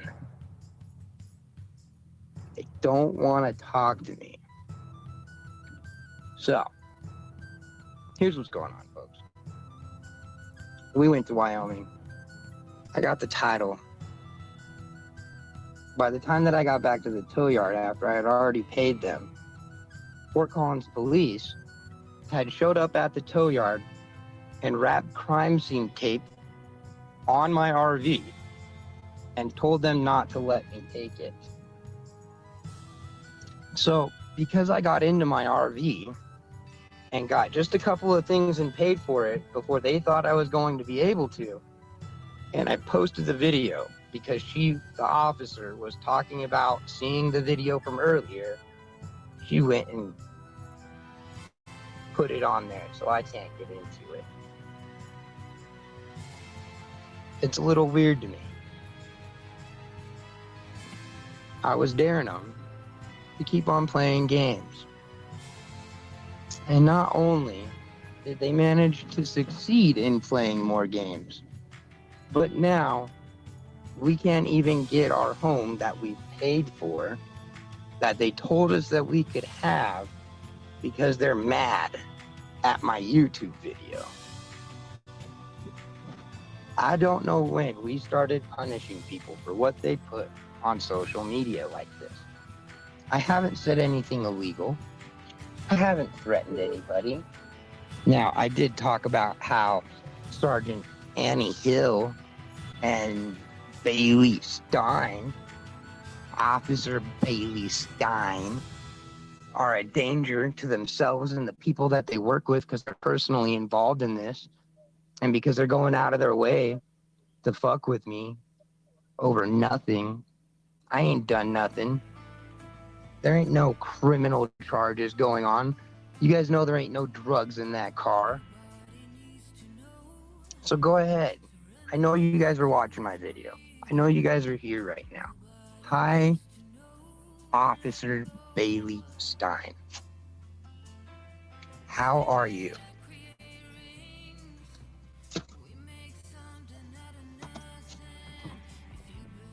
You still have an issue keeping yourself and everyone else around you safe. You risked my wife's life in my daughter's life yesterday, Bailey Stein and Annie Hill. And now, because you don't like me, after you told my wife and I that we could get our home back and go out of the city, you're gonna go out there and you're gonna tape it so I can't get into it. That's the plan. That's how you guys want to do this. Okay. You're not gonna drive me crazy, guys. You're not gonna make me angry. You're not gonna get me to flip out, Fort Collins. That's what this is. How are you gonna justify taking guns when you went looking for drugs? Fruit of the poisonous tree. I know you're watching Annie Hill. And I know you're watching other chick who I don't have your name. Hang on. Hold up. I'll tell you her name. Bailey Stein. Now, it was Bailey Stein who went out and did this. He was all offended because she's a female that works for the police force. Bailey Stein is.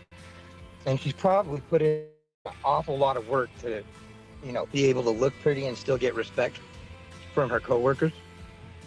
It's just my guess. But people don't treat her very seriously usually. And so because I don't treat her officers very seriously, she is going out of her way to make my life hard, to try and get me to flip out. She's probably telling her officers when they're not recording, they hope that I'm gonna lose my shit. Well, Bailey Stein, don't touch this face. Y'all might have touched my wrists. But what are you gonna do now? You gonna go get a warrant for my arrest because I made a YouTube video? Huh? What are we gonna do? Are you guys gonna show up 18 deep and use physical violence against me for not breaking the law and talking about how you suck at your job in public? Is that how we're gonna work this? I just want to know, Bailey Stein, because I know you're on shift right now. You might not want to answer your phone because you already know that you fucked up. You've been fucking up. How are you gonna justify all this? I really hope you got a good plan.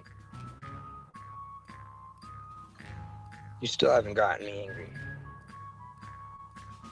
My support system is big. How do you think I got that RV, Bailey Stein? What, because I don't have any support? I know, we're gonna go in just a second. Mom's getting stuff. So, no big worries. But they made it to where after I paid for my house, I can't get my house. And that is kind of frustrating. Not mad, you know what I mean? I dared you to do it, Miss Bailey Stein, and you did it. I respect that, you know what I mean? But if I dare you to do something, it's not because you're gonna get away with it. You might hold my van or my truck for the next 3 days, but as soon as I get you in court, it's all over. It's all over. Fruit of the poisonous tree. You threatened a woman with arrest to illegally search her home, and then you didn't even go looking for what you said you went looking for. I was in my RV. I took video. You weren't looking for drugs. You ran that dog around. The dog probably hit on weed, and then you thought you were gonna go in there and just take guns under the guise of a drug search. I know what it is. You guys don't want me to have these guns. You're not the fucking ATF, bitch. You want to come play ATF agent? I'm back in Fort Collins.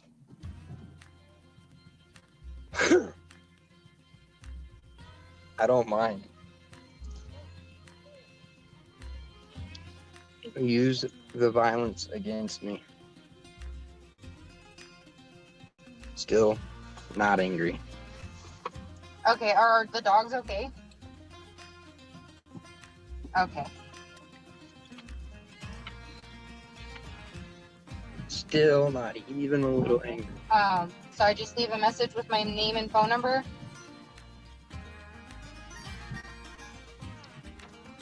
Okay, thank you so much. Bam. What's going on? Ellie. The supervisor's talking with the officer about canceling the fees for our dogs. Okay, cool. Canceling fees to get the dogs back. So, if you all want to redress your government, if you want to, I'm not telling you to, but if you guys want to redress your government for doing all this janky shit, right? Like, you feel free. Fort Collins police are the ones participating right now. You guys need a potty? Is that what's going on here?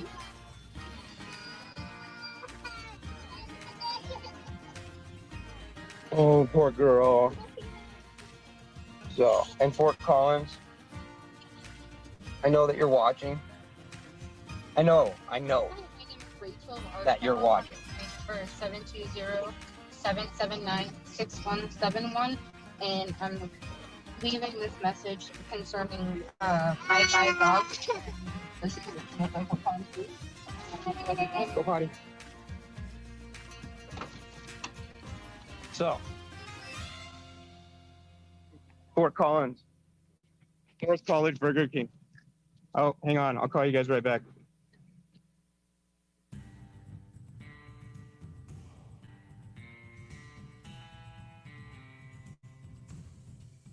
Just sit back and have an open mind, because what you're going to see is we utilized forensic document examiners, Reed Hayes in Hawaii, and a company named 4Lab in Italy.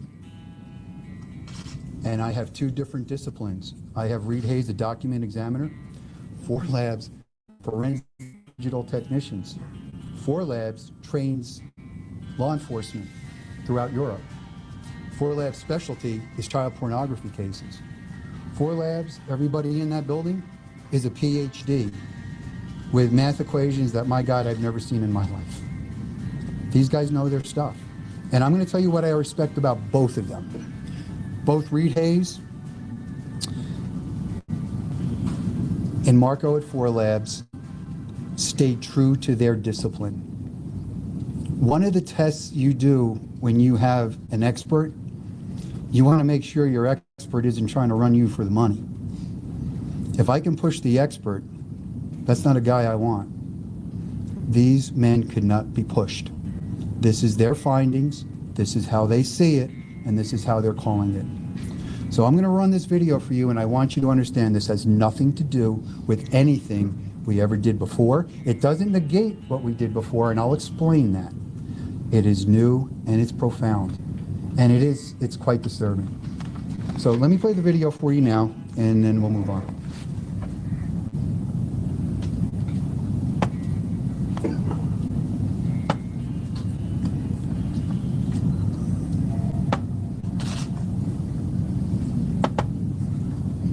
You are looking at 2 long-form birth certificates from the state of Hawaii. According to the dates on the certificates, these births took place in Honolulu during the month of August in 1961, just 16 days apart. The birth certificate on the left belongs to Barack Obama. The birth certificate on the right belongs to Johanna Ani. After 5 years of intense investigation, which included consultation with one of America's most respected forensic document examiners and a team of European media forensic experts, the Maricopa County Sheriff's Office has reached a conclusion utilizing forensic techniques both old and new. It is the opinion of the Maricopa County Sheriff's Office that the birth certificate on your right, belonging to Johanna Ani, was in fact used as a source document in the digital creation of Barack Obama's long-form birth certificate. 9 points of forgery in which words, letters, and hand-placed date stamps have been digitally copied from the Ani long-form birth certificate and pasted onto Obama's long-form birth certificate. We'll look at the first 5 points of forgery together, since they were brought over from the Ani document in one group.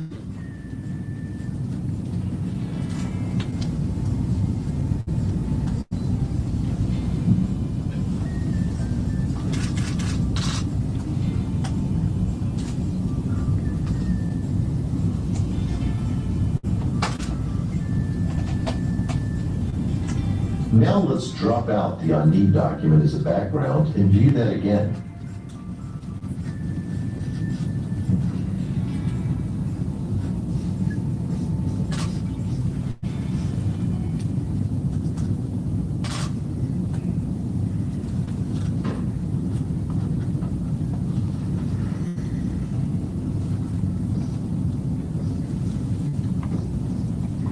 Now let's look at the date stamps in box 20 and 22.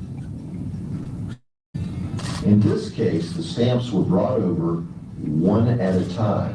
But as we do this experiment, ask yourself, what are the odds that two stamps in two separate boxes, stamped by hand 16 days apart, would have the exact same angle in box 20 and the exact same angle in box 22? First, we'll look at the left stamp.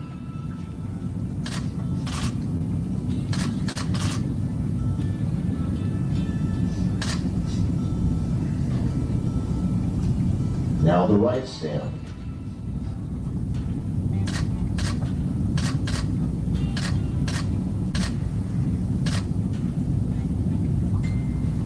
It should be pointed out that these stamps were looked at by two separate document examiners who specialize in two separate forensic disciplines and who reside on two different continents. Both agree that these angles are identical on both the Obama document and the Ani document. Let's watch that again without all of the background clutter.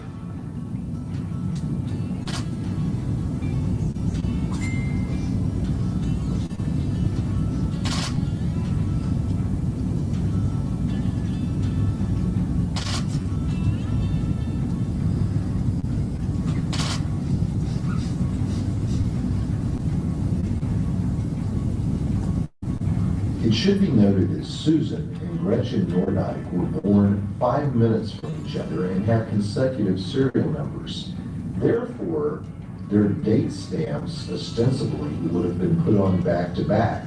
But as you can see, looking at the leftmost date stamps underlined in red, and looking at the rightmost date stamps underlined in blue, there is no similarity in terms of the angle of the date stamps. How ironic that Barack Obama's birth certificate and Johanna Ani's birth certificate, which were stamped 16 days apart, are identical in angle according to two separate disciplines within the world of forensic document examination, and yet the Nordijk twins, born 5 minutes from each other, stamped back to back, don't show any similarity in angles. We've made a number of references to angles so far. The reason for that is if you're going to take an item off of one document and place it onto another, the angle is going to remain the same unless you intentionally alter it after you place it on the second document. Watch.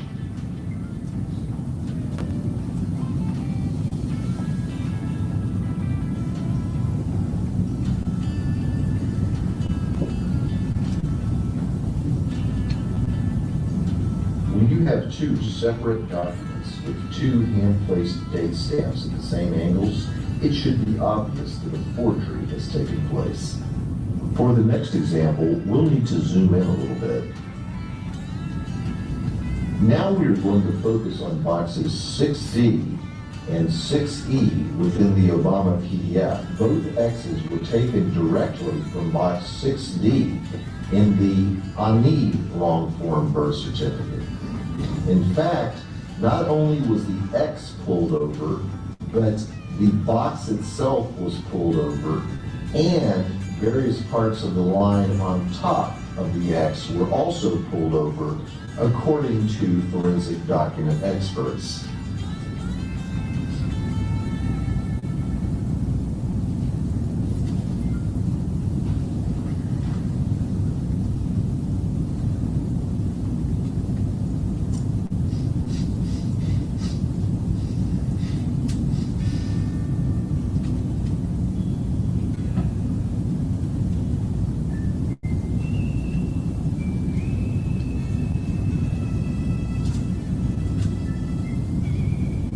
Next, we'll drop the IE document out of the picture, except for the items that were used to create the Obama birth certificate.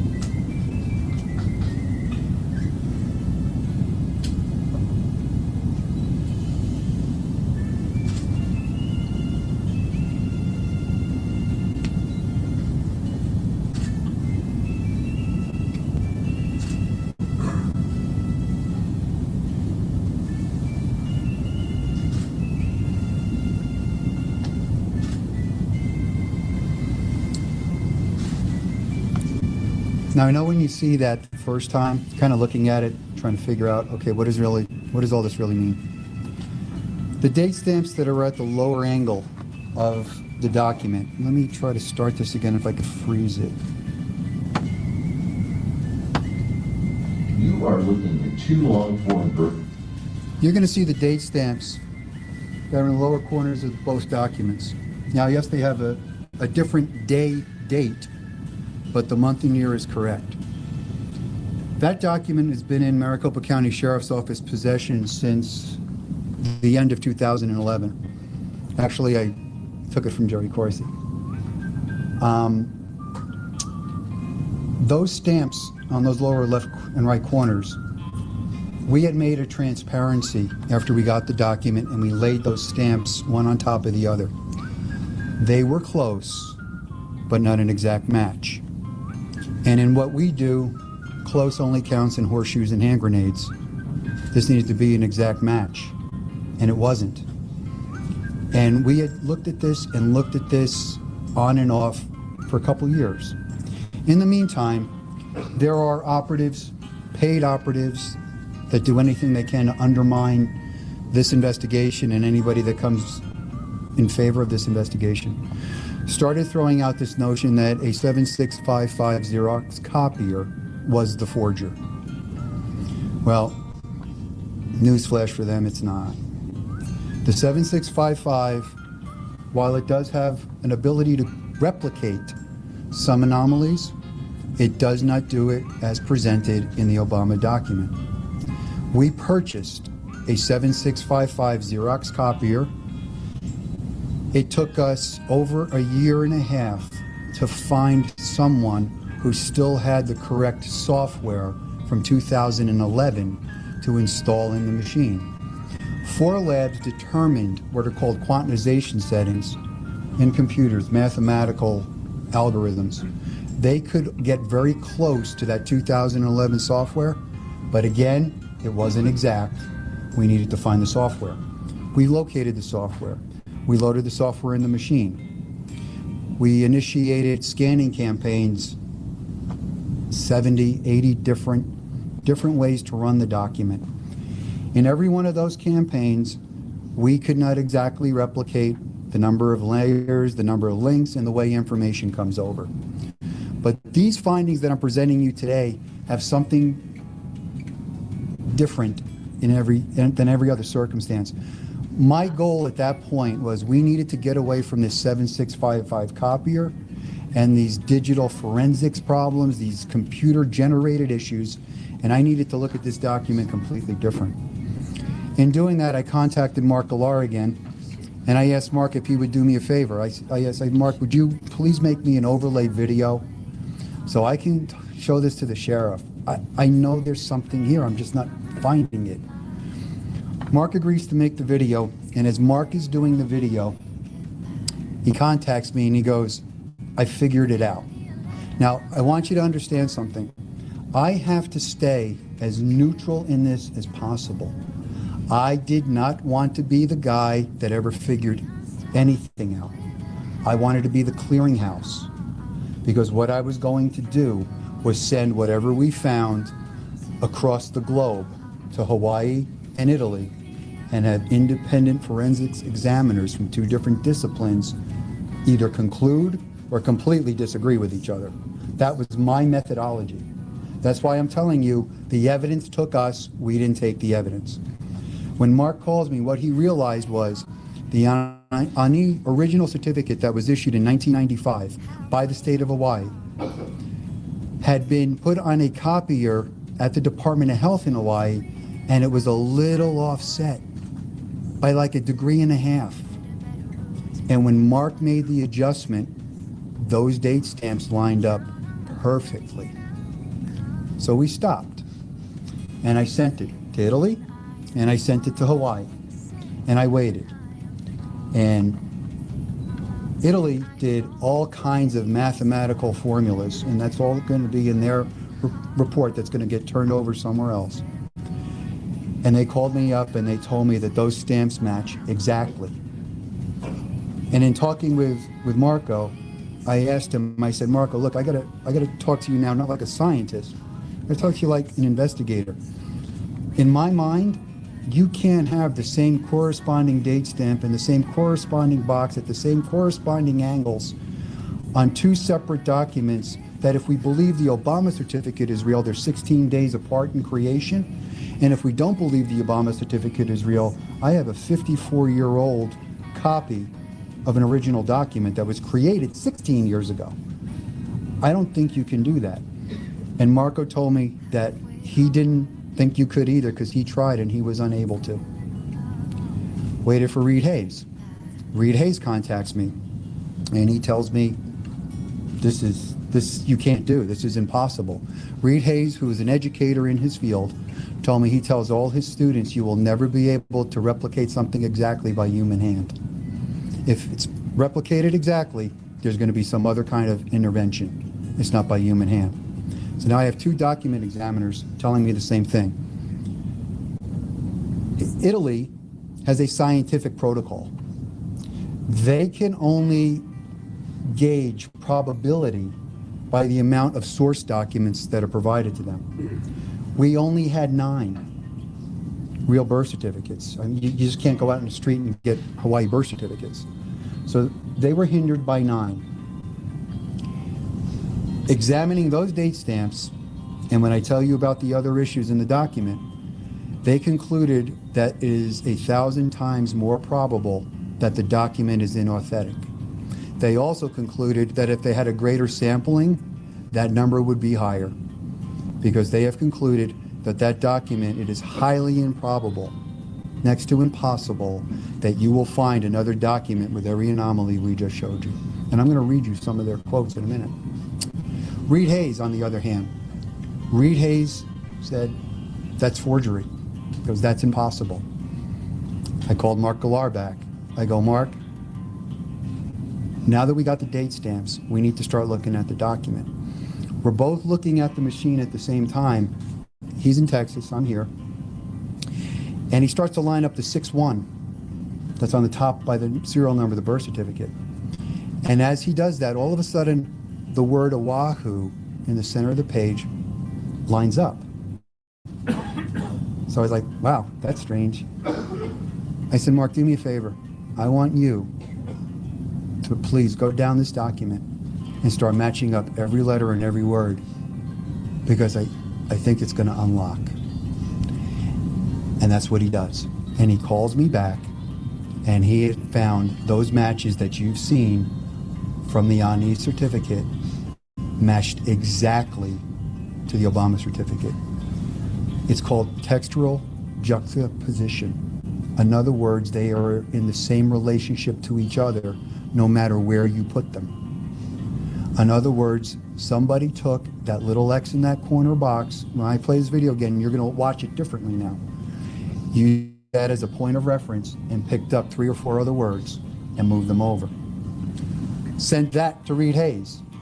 Sent that to Italy. Italy concludes, yeah, you know what? You can go to a document. You might find a word that might line up like that. Improbable that you're going to find the number of words that line up like this. Reed Hayes. Reed Hayes is different. Reed Hayes is an old school document examiner. Oh, that's impossible. that can't happen. He goes, but Mike, I found something else. Reed Hayes discovered the little X's in 2 other boxes were identical to an X in the Ani certificate. Not only was the X identical, but the X, the box, and the word above were all taken at once because you couldn't just take the X. Reed Hayes, to me personally, said, Mike, that's like you getting a fingerprint. He said, that's impossible. Reed Hayes also focused on the signature of Stanley Ann Dunham in the Obama certificate. Reed Hayes doesn't believe that's an original signature. He believes it's been piecemealed together. And I'm going to do this. I was going to read a lot of stuff to you, but I'd rather you see the video. I want to read to you Reed Hayes' conclusion this time. Reed Hayes, 40 years, a true professional. The man's a professional. The evidence noted herein is clear and convincing proof that the Obama certificate of live birth posted on whitehouse.gov on April 27, 2011 is a fraudulently manufactured document. Evidence indicates that this certificate of live birth of Johanna Ani is one source utilized in the construction of the certificate of live birth. Reed Hayes' own words, the parentheses, nail in the coffin, close parentheses, that provides the certificate of live birth is inauthentic, is the exact lineup of numerous entries on both the certificate of live birth and the Ani certificate. That's a fraudulent document. You don't get a clearer definition than a fraudulent document. This has nothing to do with a 7655 copier. That copier is irrelevant to our information.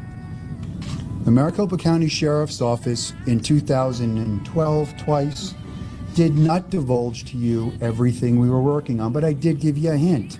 I told you I went to Sheriff Arpaio and I said, Sheriff, there's another way at this thing. There's something wrong here.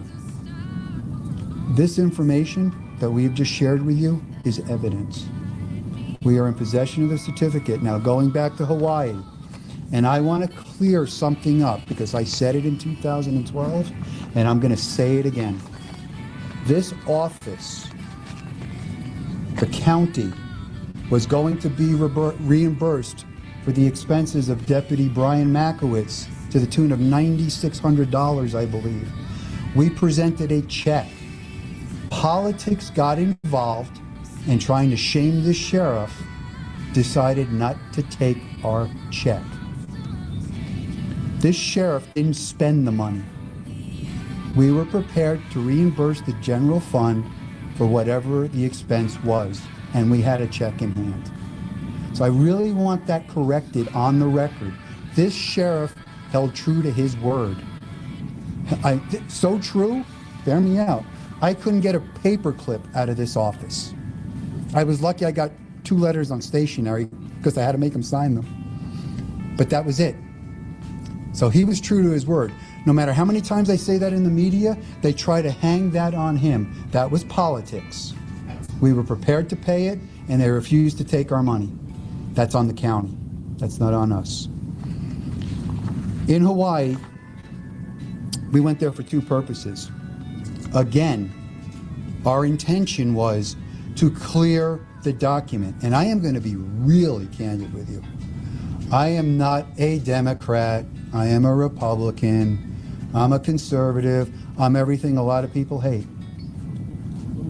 I would have loved to have been the guy to clear this document and take this weight off of the president, off of the country, and off of the sheriff.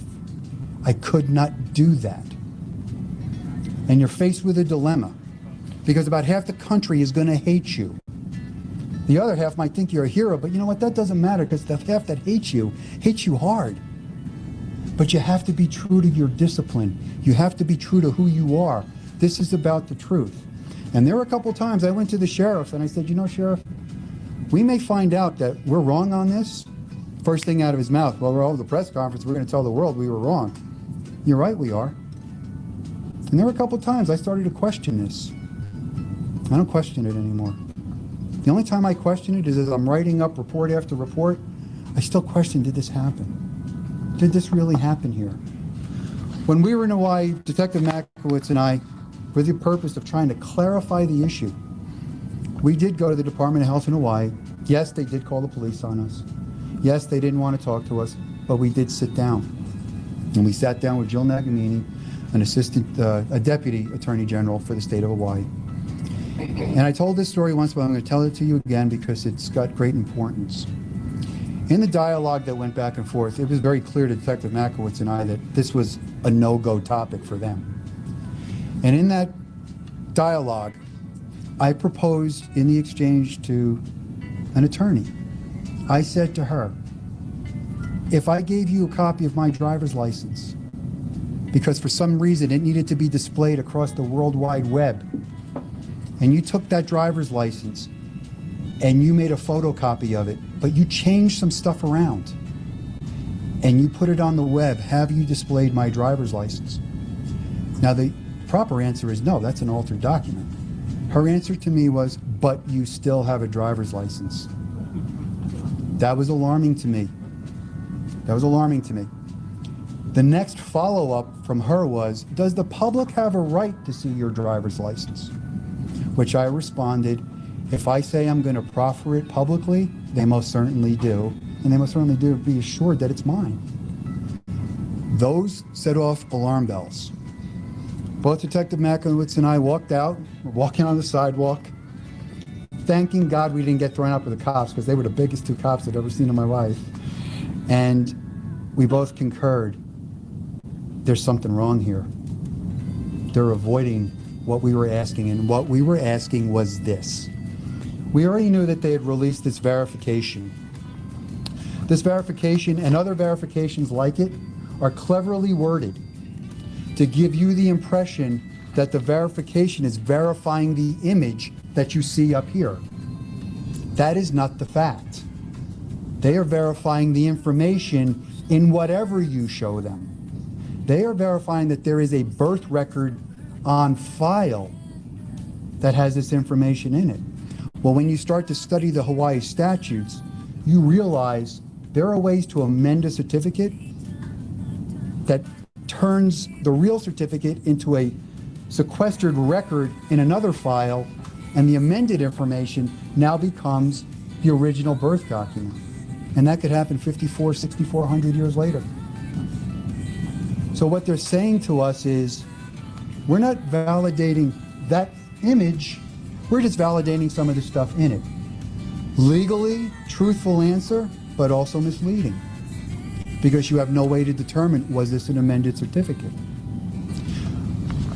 I want to jump real quick to the birth announcements that are in the paper. I contacted the microfilm company that has them. I have them in microfilm.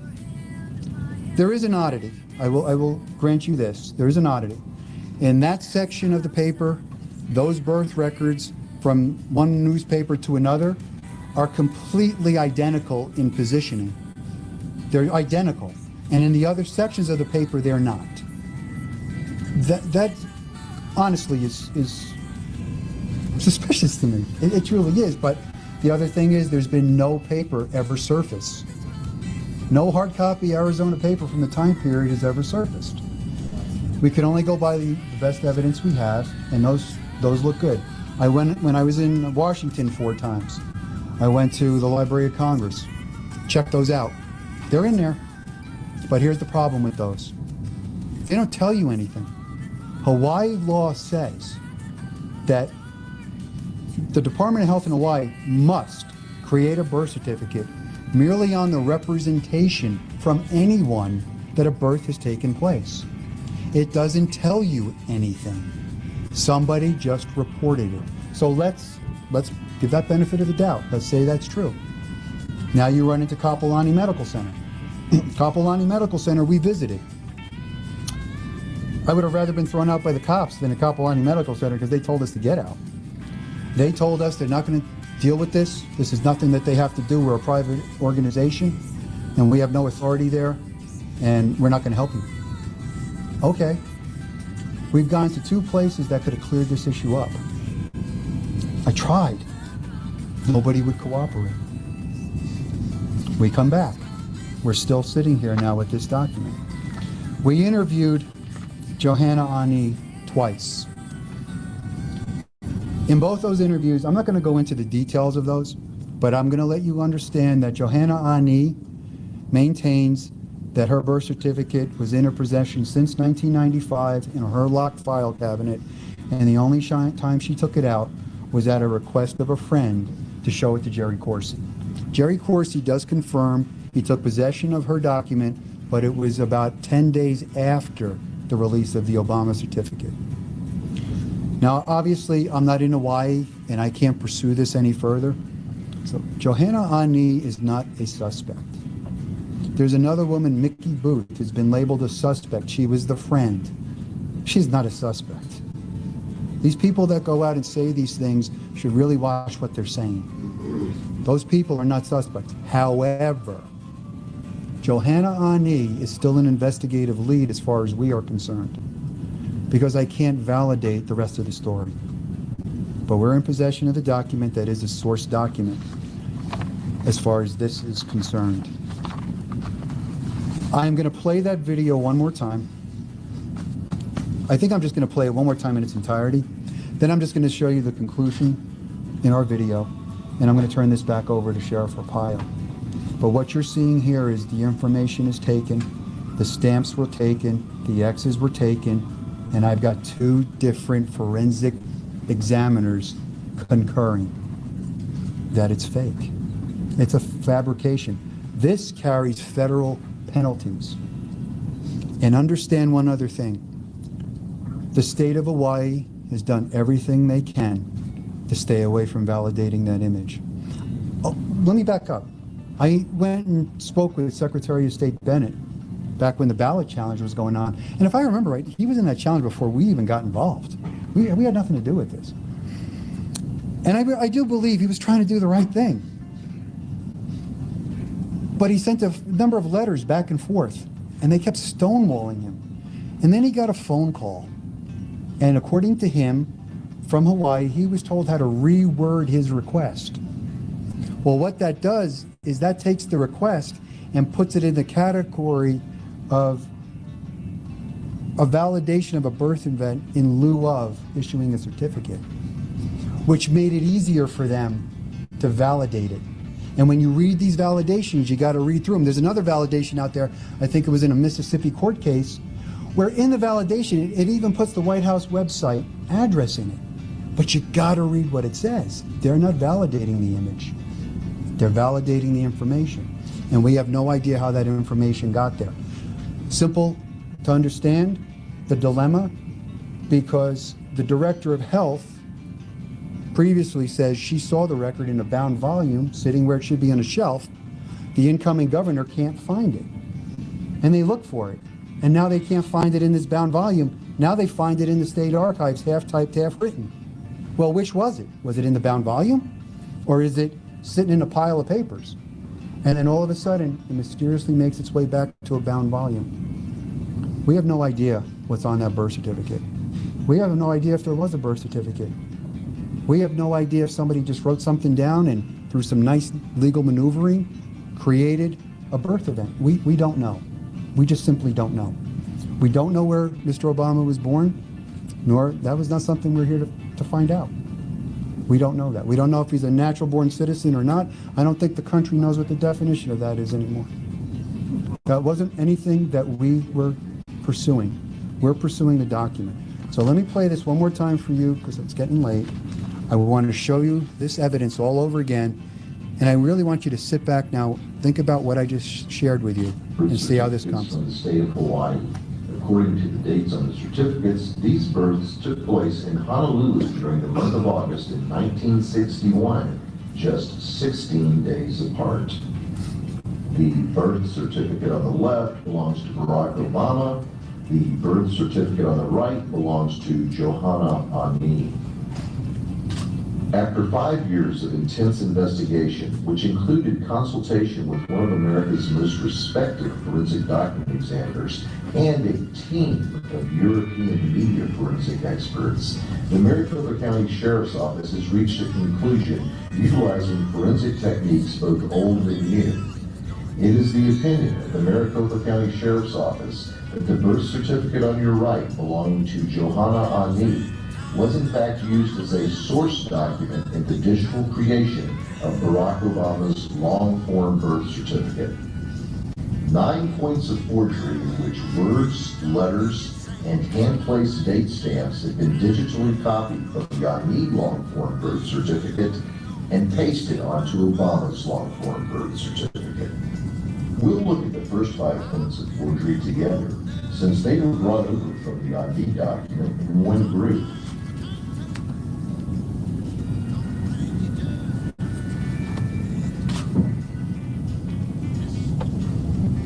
I really want that to sink in. These taken as one group. That's why relationally they are proportionate to each other. That's a key factor here.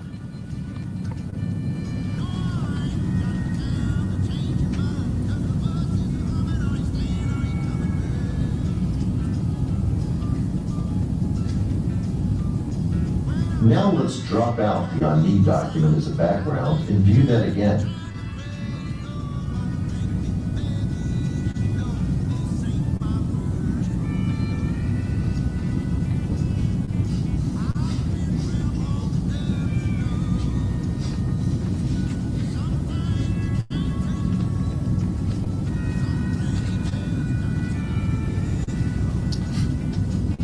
Now let's look at the date stamps in box 20 and 22. In this case, the stamps were brought over one at a time. But as we do this experiment, ask yourself, what are the odds that 2 stamps in 2 separate boxes, stamped by hand 16 days apart, would have the exact same angle in box 20 and the exact same angle in box 22? First, we'll look at the left stamp.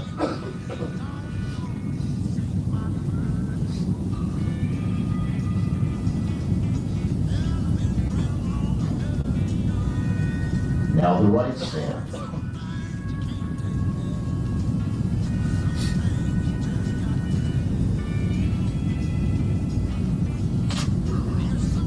It should be pointed out that these stamps were looked at by 2 separate document examiners who specialize in 2 separate forensic disciplines and who reside on 2 different continents. Both agree that these angles are identical on both the Obama document and the Ani document. Let's watch that again without all of the background clutter.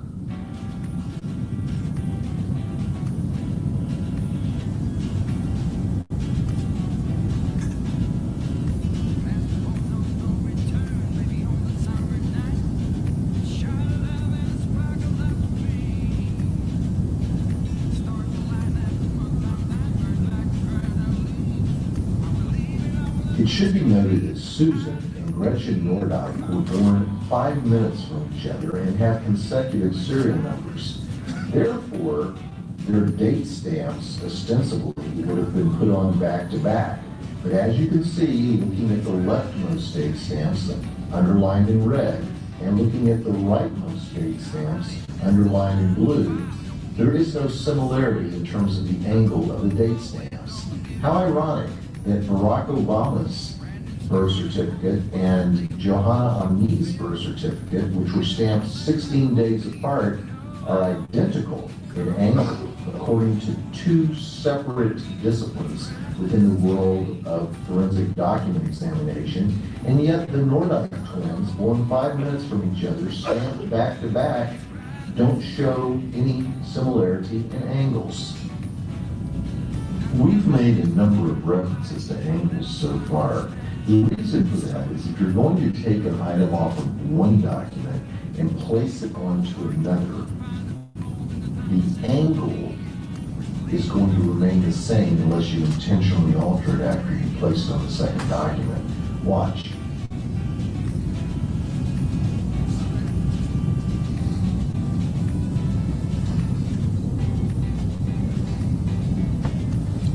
Here's what we think we know about that. Whoever created this document wasn't thinking about angles or relationship to other things. That was the giveaway in the date stamps. What that is telling you is no matter where you place that date, its angle of trajectory will be identical. It will be the same unless you manually go in and change it. This was one of the things that began the free fall of this document collapsing upon itself. The position of words, by using a small X as the point of reference and dragging them all over, this individual wasn't thinking about their relational positions.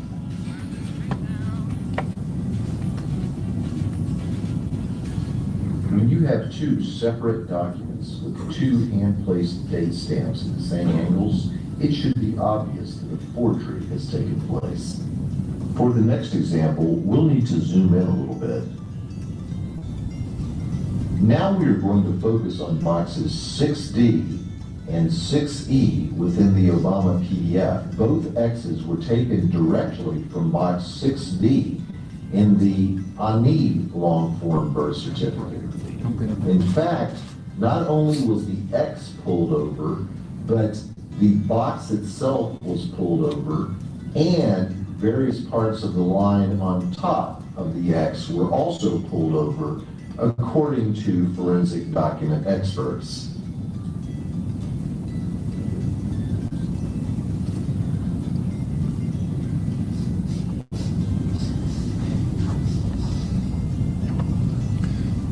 Those little X's, one of those X's was used twice.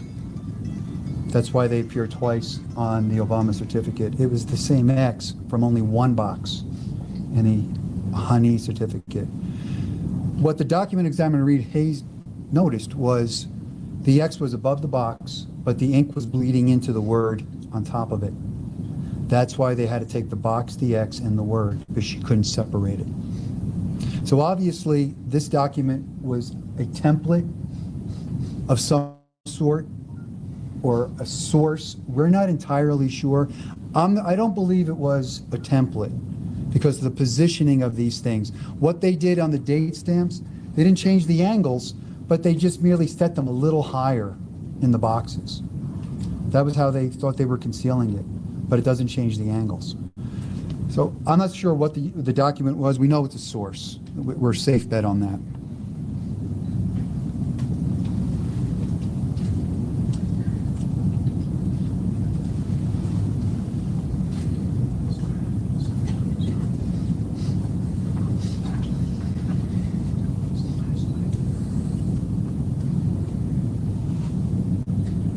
Next, we'll drop the ID document out of the picture, except for the items that were used to create the Obama birth certificate.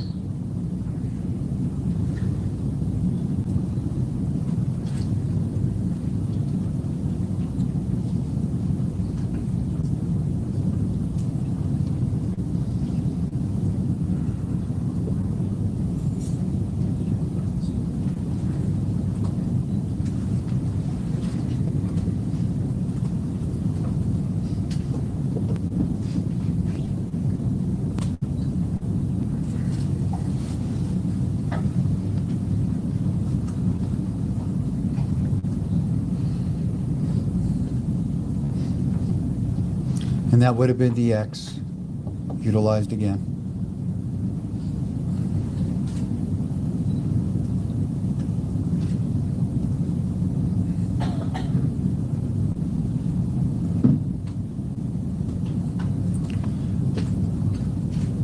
Again, this has nothing to do with any kind of computer forensics that we previously encountered.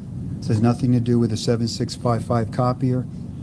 This has something to do with somebody that had a knowledge of cut and paste and Photoshop and God only knows what else. But unfortunately, those items, by forensics determination, 2 different disciplines, 2 different continents have come to the same conclusion. I guess that's a meeting of science. I guess that's something you say. I don't even know.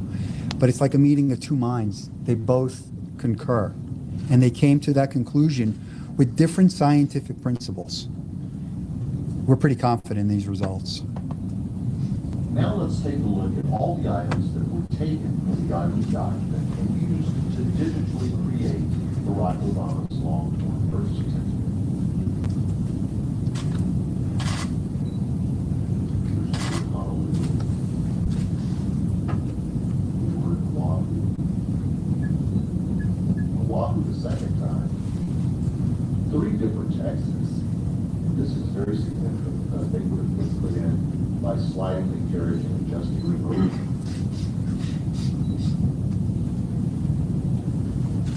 The left date stamp and the right date stamp, which are both at the exact same angles as their counterparts on the document, even though they were stamped 16 days apart. Doesn't it just make sense that Alvin Onaka's stamp and the April 25th date stamp were listed someplace also? Ask yourself this question. If anyone presented you with a document in your life that was this suspect, would you readily accept it, or would you begin an intense vetting? Be it a house title, a car title, a piece of currency, anything. Would you accept something this suspect if presented to you in your life? If you answer no, then ask yourself a second question. Don't the American people have a right to vet the documents that they are presented by public officials? The following experts were consulted in preparation for today's report. Reed Hayes is a court-qualified handwriting and document examiner whose business is located in Honolulu. He has nearly 40 years of handwriting-related experience. Reed is a board member of the Scientific Association of Forensic Examiners and has co-authored 5 books. We also consulted 4 Labs, a modern-day multimedia forensics team in Italy that specializes in analyzing data retrieved from multimedia files. We had 2 experts in 2 continents from 2 separate disciplines of forensics that came to one conclusion. Barack Obama's long-form birth certificate is not authentic. I want to point 2 things out before I turn this over to Sheriff Arpaio. Here and here. The presumption has to be that the state of Hawaii did not create the PDF file because they don't create PDF files. Legally, they can't create PDF files. It's also been said by the governor when these documents were purportedly released that these were handled in no different fashion than anything else. Yeah, okay. Those 2 stamps have to have been brought in either by a lift or by a stamping themselves, like a stamper. And we actually did go out for $25. We had a Kiko's make us Alvin Onaka stamp, no questions asked. We got a Bates stamper. The safety paper background, this green background. During this investigation, I interviewed a number of different states' vital statistics directors and their fraud investigators. We identified the safety paper used. I called the manufacturer. They confirmed for me that they are the manufacturer for Hawaii safety paper. To put this in contrast, the safety paper you see on the Barack Obama certificate could actually be replicated by what's called a swatch and replicate pattern. And we did that. We're not sure if that's what happened here or the safety paper was just scanned in and used. We're not sure. However, in talking with Department of Health officials, 2 things came to light, and I'll use Arizona as an example. Arizona's safety paper, back in 2012, so maybe it's 10 cents instead of 7 cents a sheet.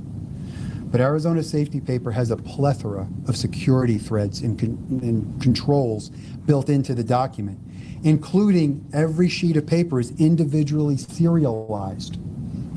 So that means that serial number of safety paper has to correspond to the registration number of that birth certificate. Arizona safety paper, I was told by their fraud investigator that if you can get that for 7 cents a sheet, but on the black market, 1 sheet of Arizona safety paper costs $500 because of the way it's protected. Comparably to Hawaii, we bought 500 sheets of this particular safety paper by the same manufacturer for $52, and then I really got mad when I went on eBay and found the same stuff for $11.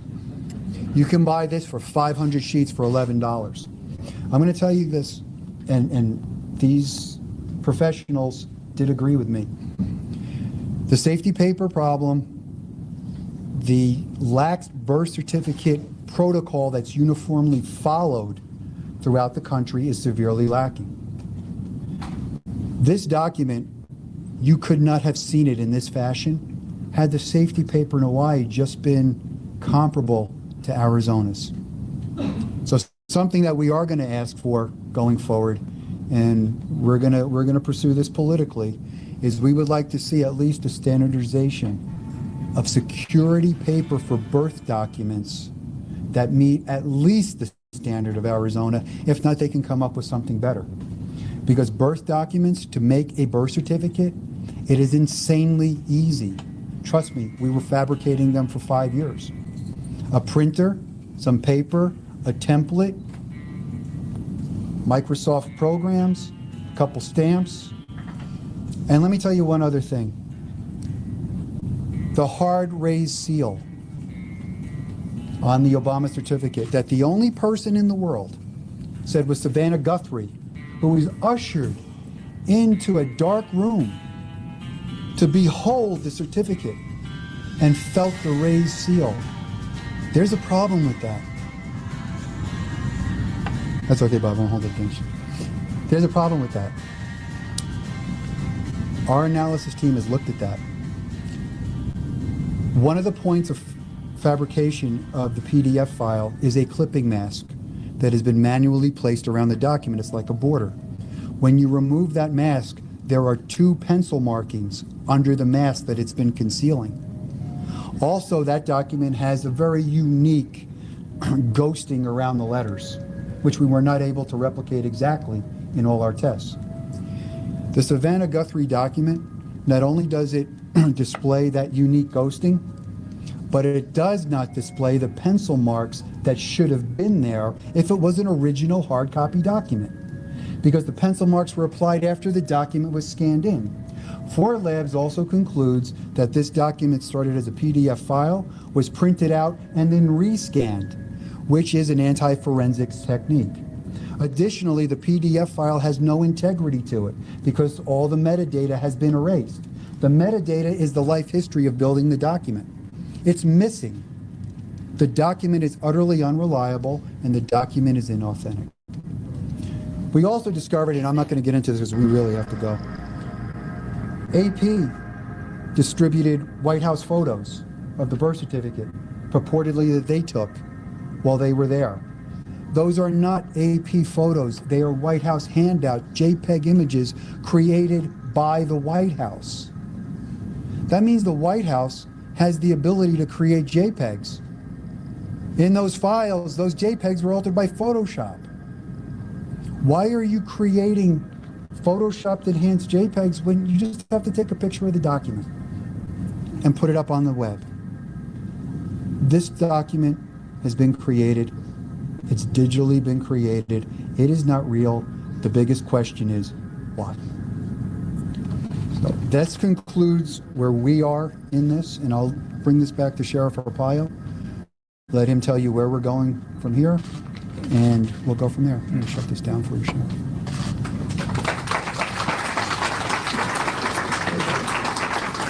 You know, I listened to this 5 years ago. I said one thing. Show us the microfiche, show us the birth certificate, and we'll all go home. Where is it to this day? Very interesting question. I don't have the answer, but somebody should have it. So I plan on turning over this investigation this month to the federal government and Congress, and hope that Congress, number one, will pass the law that presidents should be vented. Common sense. I think what's happened in the 8 years will kind of prove what I'm trying to get should be passed. Maybe some members of Congress will hold some hearings open to the public regarding this matter. You know, I kind of look at this, being a federal guy for 30 years, if they can hold hearings. I'm not trying to be sarcastic. I'm just trying to send a message to Congress. If you can hold hearings on underflated footballs, why can't you hold one on this? I can't believe it. So, and look at our evidence. Look at it. Just look at it. This is tough for me to say, believe me, all you media know me. Sometimes I get diarrhea of the mouth. But I'm telling you right now, we're not going to answer any questions. There's more sensitive information that we have regarding this matter, and I'm not going into it. So I want to thank all the media for coming here. I hope we enlighten you of what the real story and evidence is all about regarding this fake birth certificate. Thank you.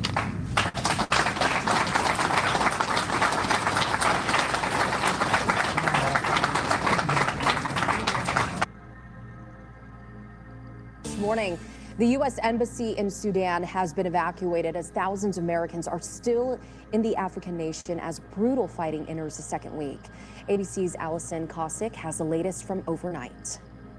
As the conflict in Sudan intensifies, a Pentagon official says the Department of Defense is considering using drones to oversee land routes to Port Sudan and possibly sending Navy ships to evacuate any Americans who make it there. That's as an estimated 16,000 Americans remain in Sudan, including about 70 U.S. Embassy personnel. Though the State Department says a larger scale evacuation isn't on the books, President Biden confirms the U.S. military has evacuated and closed the American embassy in Sudan. Senior administration officials called that a difficult decision and said efforts would continue to assist Americans still trapped in the country. Tamir Mohammed's two children are dual Sudanese-American citizens currently stranded in Khartoum with their aunt. We try to contact with the embassy.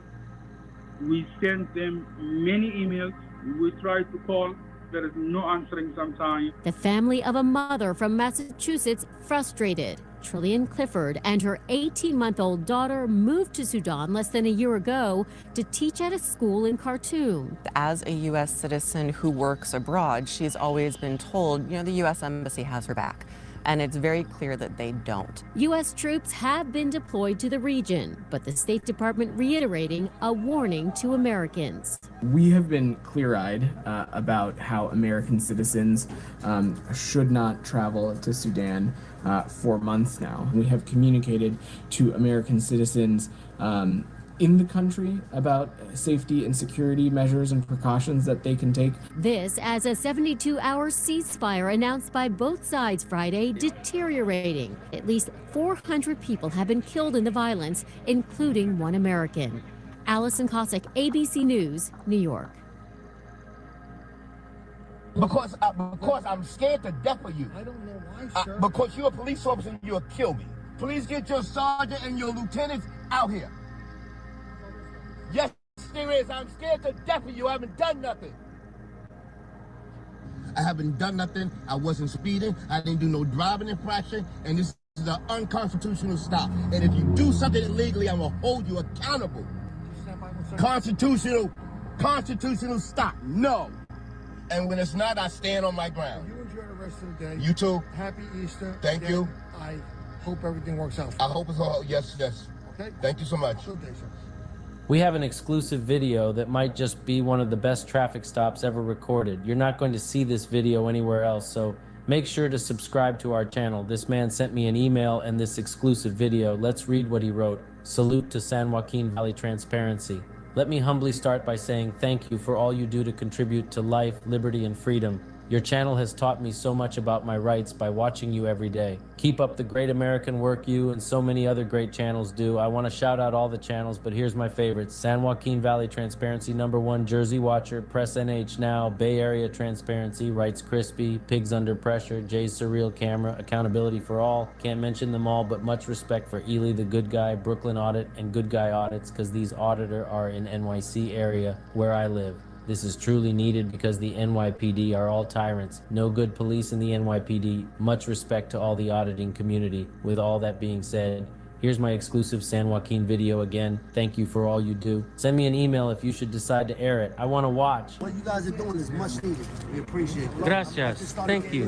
Watching those videos. I don't know. I probably saw yours. You probably see mine for sure. Bing bong. Excuse me? There's nobody back there, sir. I'm right here. I'm right here, sir. Sorry, I can't see. There's nobody back there, sir. Sir, can you please put the window down? No, sir. No, sir. There's no reason to put my window down. I'm right here. My hands are right here. My hands are right here, sir. Okay, sir. Officer Lynch, Village, Montgomery.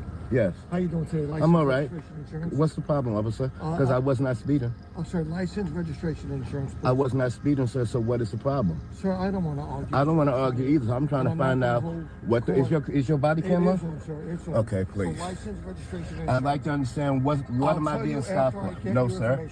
No, sir. Sir, this is how it sir, goes. no, it does not go that way, sir. You introduce yourself as an officer. I respect that. Please let me speak. I respect that. You tell me why you stopping me because I was not speeding. Sir, I'm not going to get into an argument. Oh, we're not going to argue. I just want to understand why. You're a public servant, sir. I was not speeding, sir. I slowed down. I slowed down. You did. I told you, and you're still arguing. Okay, I'm telling you that I was not speeding, sir. Do you see this? Sir, in this great state, you can plead guilty or not guilty. Do you see the speed camera right here? Sir, I believe you, sir. Okay, so I've been doing my speed. Let me let you speak because this is totally unfair.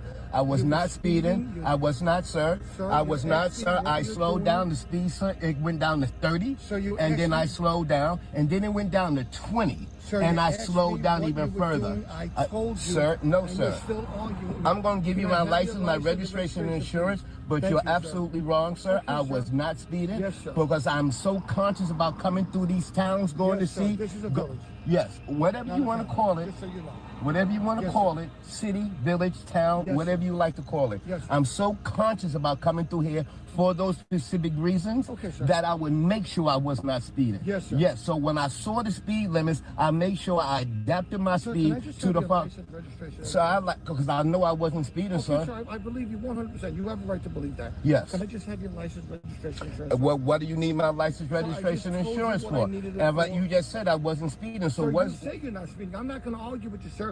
In this great state, you can plead guilty or not guilty if you get a summons. I don't know. Can I just have your license, registration?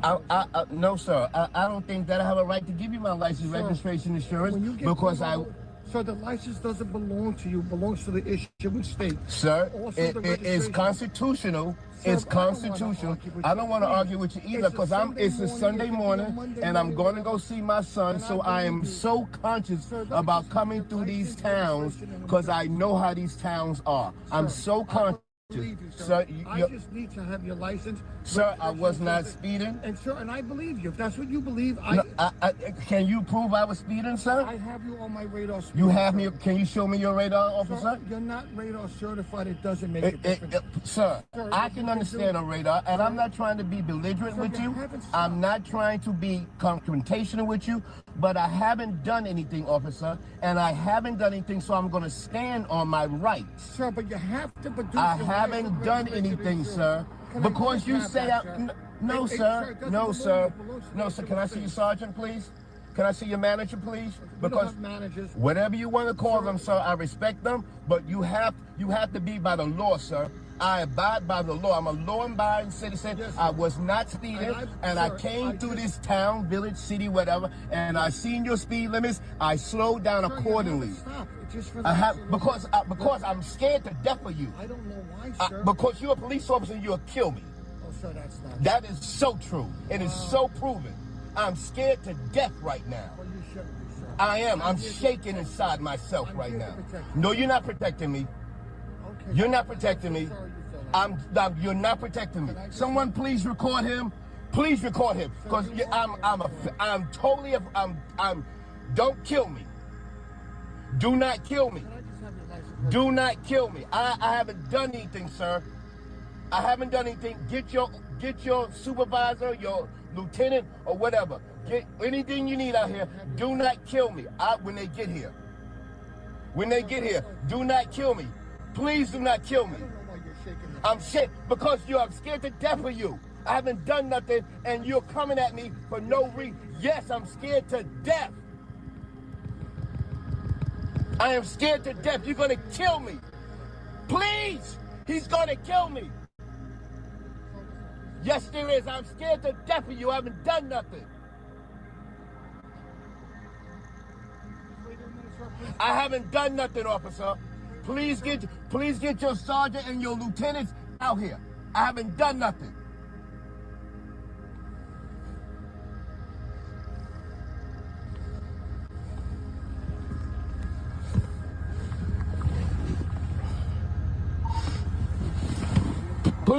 Please record this. Please record this. Please record this.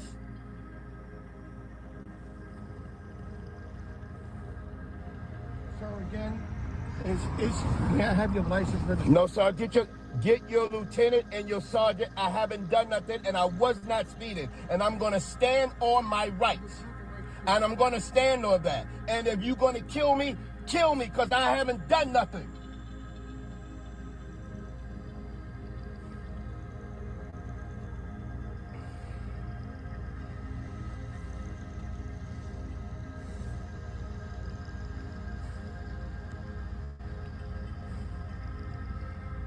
You see this?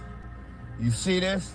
I was not speeding. I'm so conscious about coming through this town. I know how they get down. I know how to get down. He sits right there. He saw me coming, a black man, and everybody else went past. He didn't bother them, but he bothered me. And I was not speeding. I slowed down even when it got down to 30. I slowed down when it got down to 20. I got even slower. And he's still talking about I'm speeding? No way.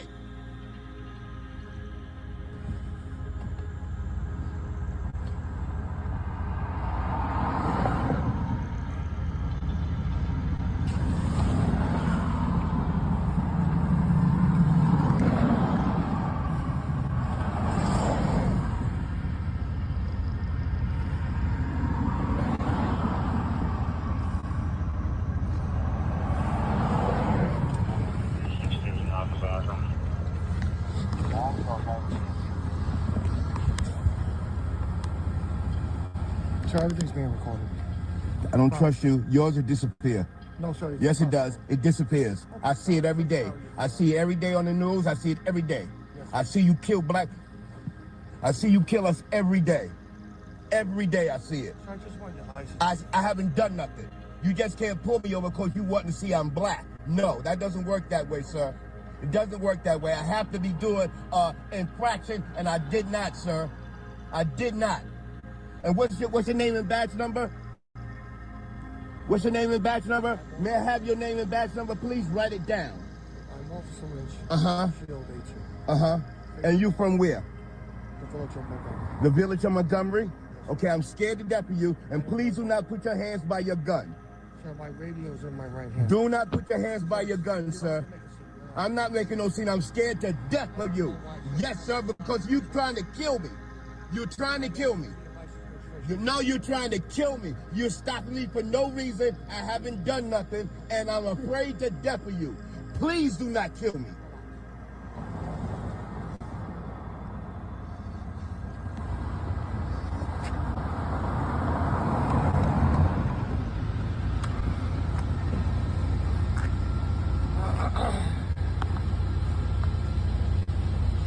So are you the registered owner of this vehicle? I don't answer questions. Is there any way I can have I don't answer questions. Can I have your name? I don't answer questions. Can I have your name? I don't answer questions. Please get your supervisor here.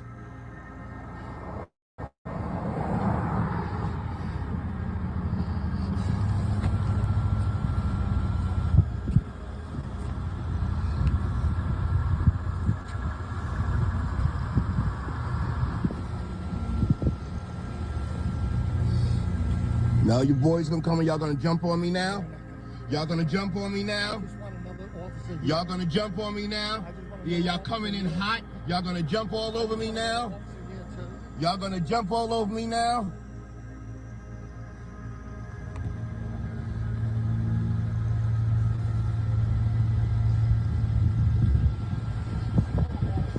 Now they gonna jump all over me?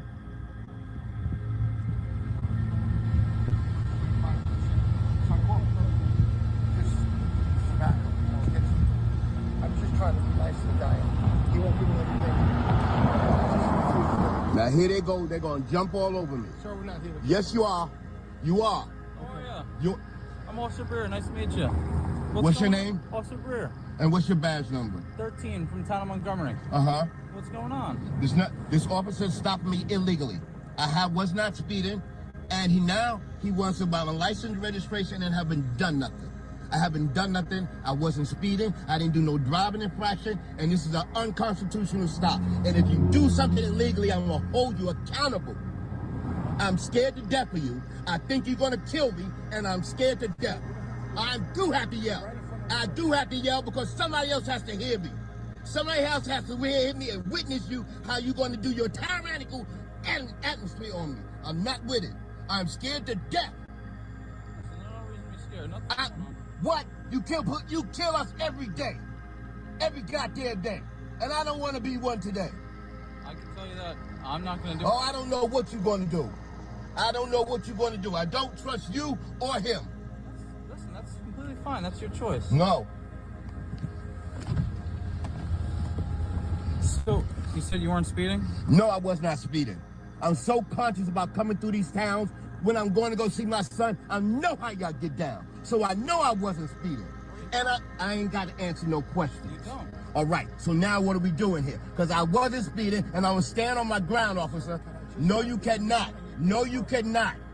No, you cannot. Absolutely not. Just stand by 1 second. Constitutional stop. No.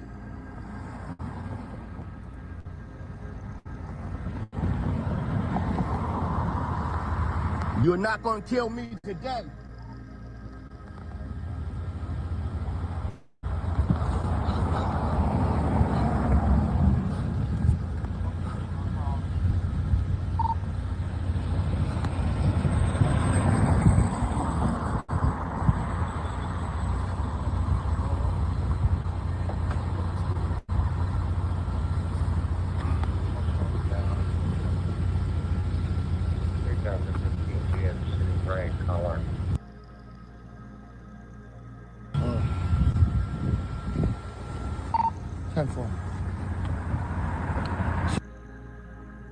I don't answer questions. Okay. I don't answer questions. Okay. So I don't know why you just can't. I don't answer questions. I'm scared to death of you, officer. Is that what you do when you get pulled over anyway? No. No. Just certain officers? Your vibe, your energy, and you're lying. You're lying, and once you do that, I know your style already. I know your style. Yes. Yes. And that look in your eye, you trying to be tyrannical to me. Yes, I see it. And I'm scared to death. Like I said, sir, we're here to protect you. Ma'am, you're not. Ma'am, can you record this officer, please? He's about to be tyrannical on me. You're not here to protect me.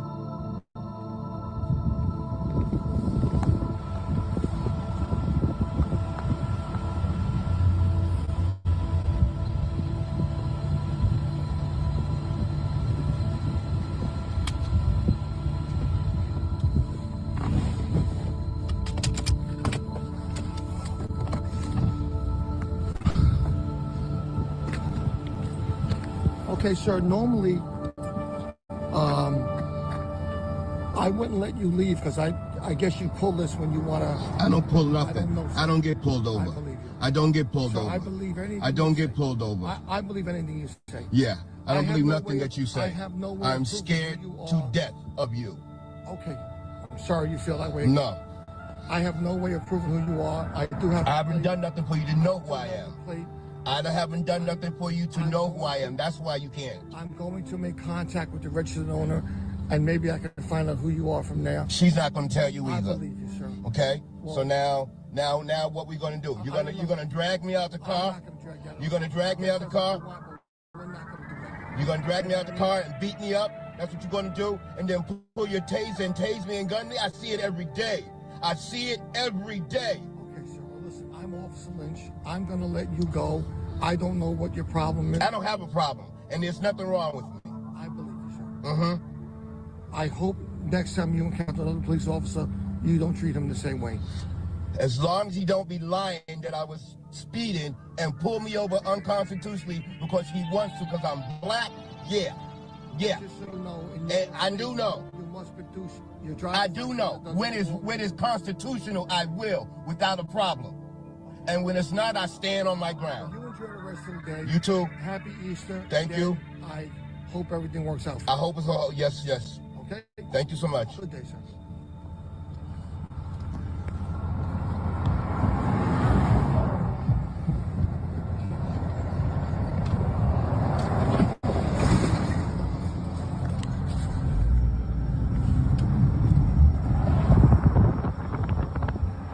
That's how you handle those motherfuckers. That's how you handle those motherfuckers.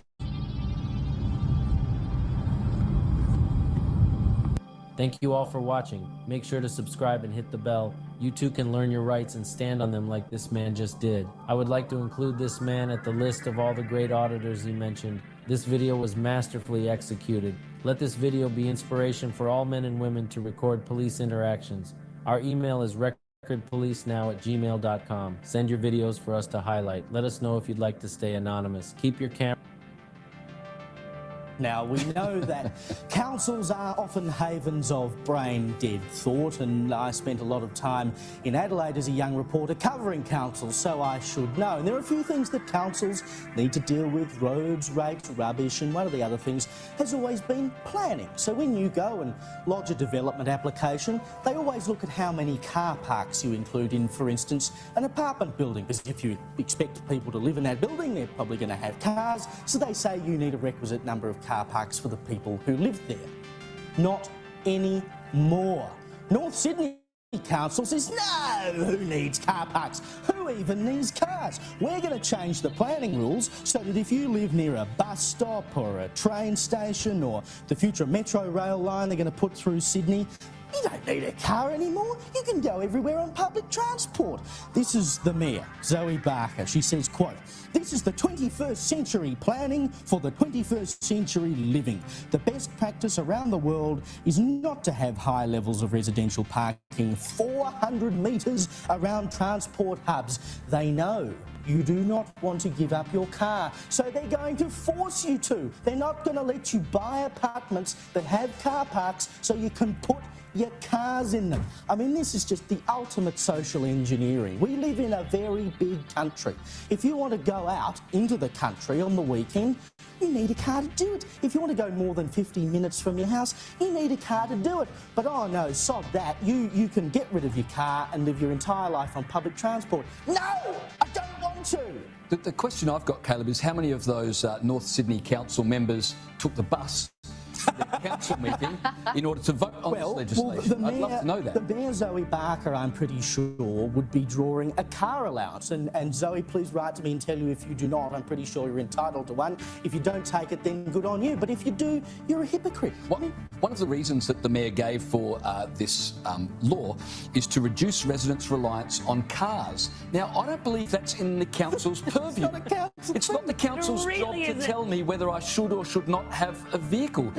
These guys have gone way beyond the bounds of their authority, which councils are wont to do these days. Absolutely, just like teaching your kids drag queen story time.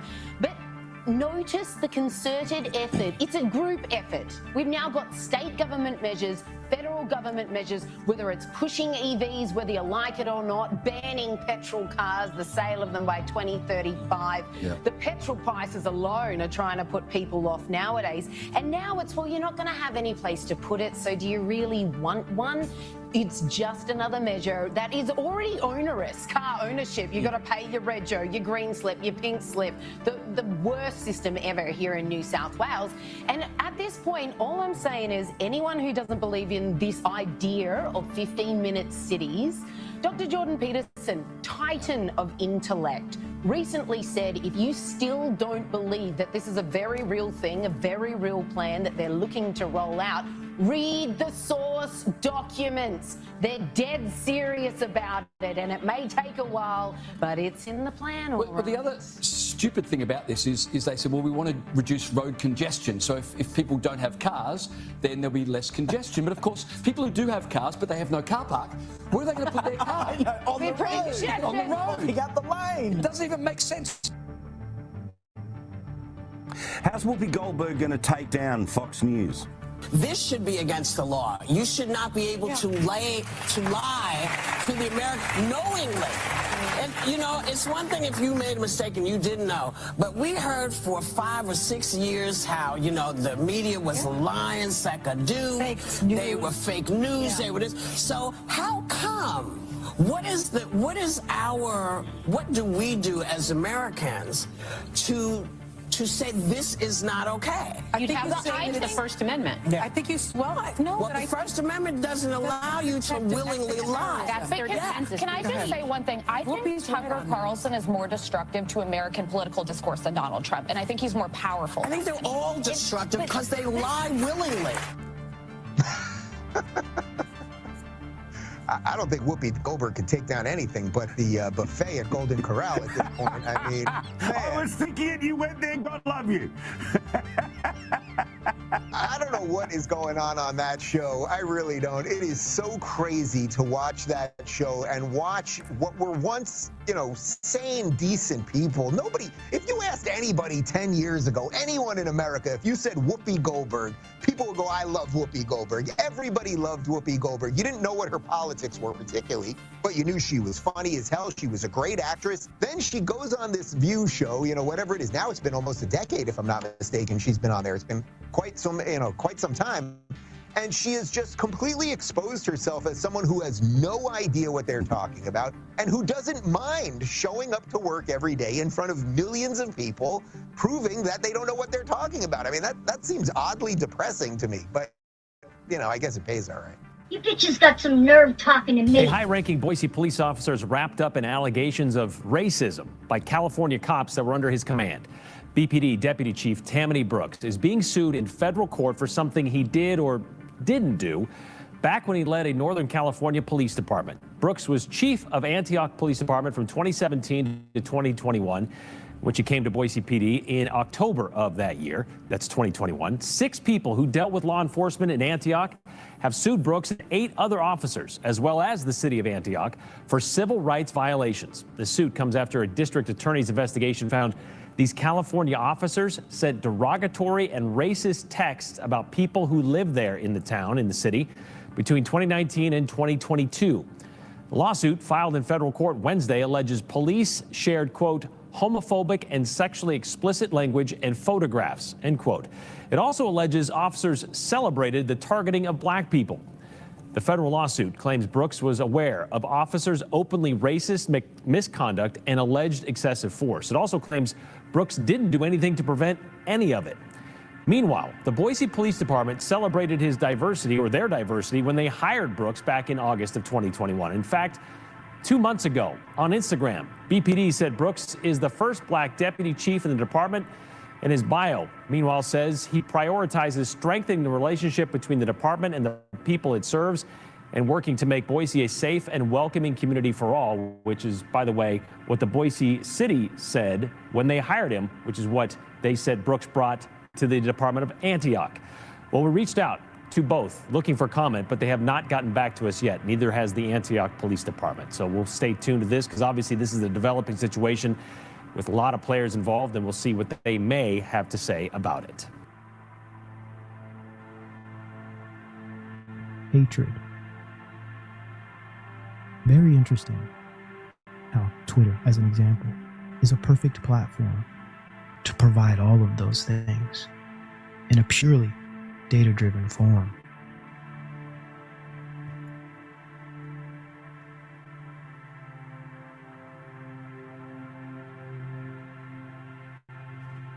Here's another one. This one, Artificial Intelligence for Mental Health and Mental Illness, an overview, 2019.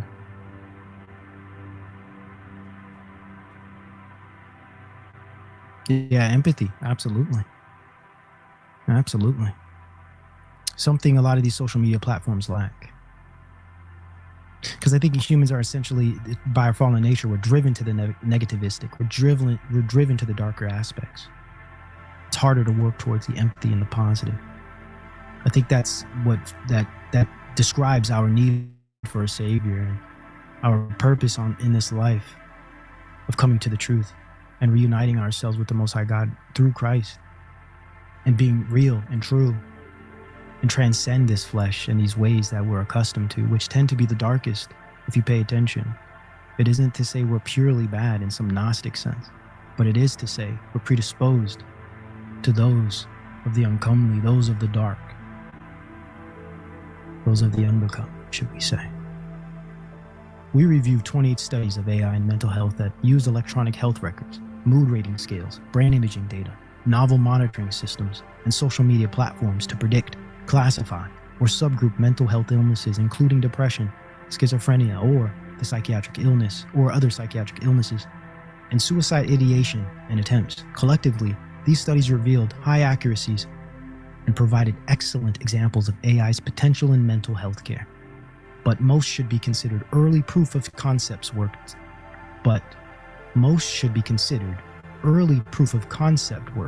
Demonstrating the potential of using machine learning algorithms to address mental health questions and which types of algorithms yield the best performance.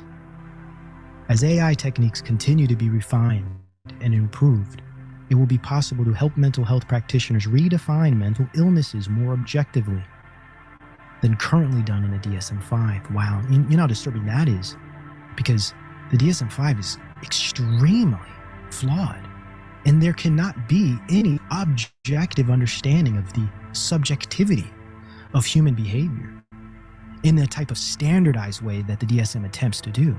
Imagine them want to ramp up that standardization that DSM already fails at through artificial intelligence. That's insane. Imagine the consequences of that, especially when they redefine what mental illnesses are. Imagine when they start to put things that clearly aren't mental illnesses as mental illnesses under, or should we say subject to, a type of standardized algorithm. Crazy. Absolutely insane. Identify these illnesses as at an earlier or prodromal stage when interventions may be more effective. Predictive models, and personalized treatments based on an individual's unique characteristics. However, caution is necessary in order to avoid overinterpreting preliminary results, and more work is required to bridge the gap between AI and mental health research and clinical care. This was 2019.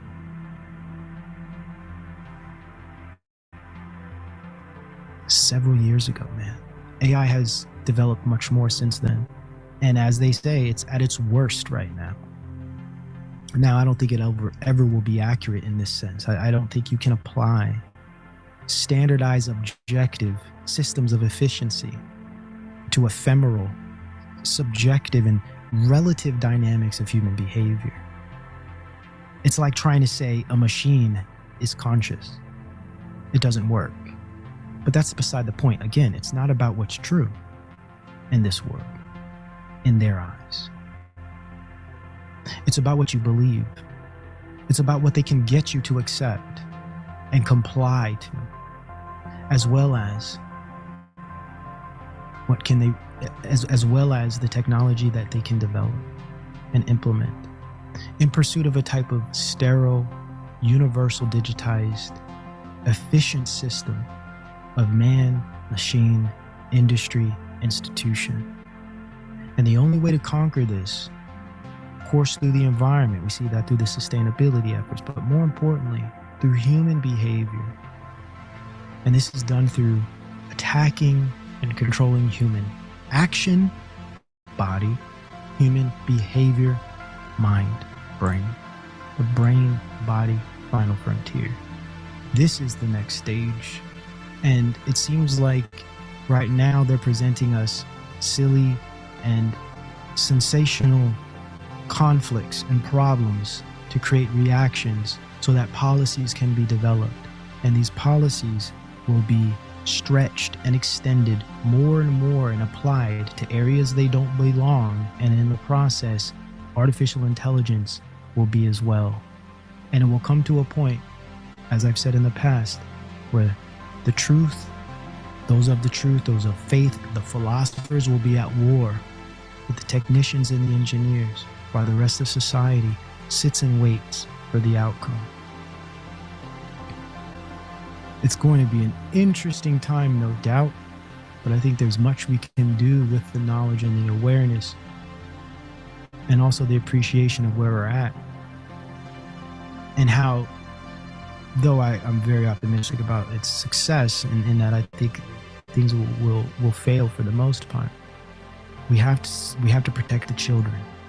AI will fail. I agree, Kyoko. I agree 100%. And the reason, I've explained why, of course, designer fallacy, of course, and just this naive optimism and just the uncertainty of technological use and consequence. But I do understand that there will be a lot of hardship through the process, because we're going to have to deal with, if not us, our lineage is going to have to deal with the fallout, the failure. The failure is going to consist in cultural disruption, socioeconomic struggle, possibly famine at some point. What Ogburn would call cultural lag, in that the culture, the experience in life can't keep up with the speed and velocity at which the technology is developing. And we're already experiencing that now, specifically with AI. For instance, the musical industry can't catch up with the degree of AI usage. And now this will call on new policy as well. We're going to see a whole new realm of policy to stave off this artificial intelligence takeover. But it's interesting to me how they're putting it in the hands of average man, knowing the potentials of these consequences. And again, I think that's by design as well.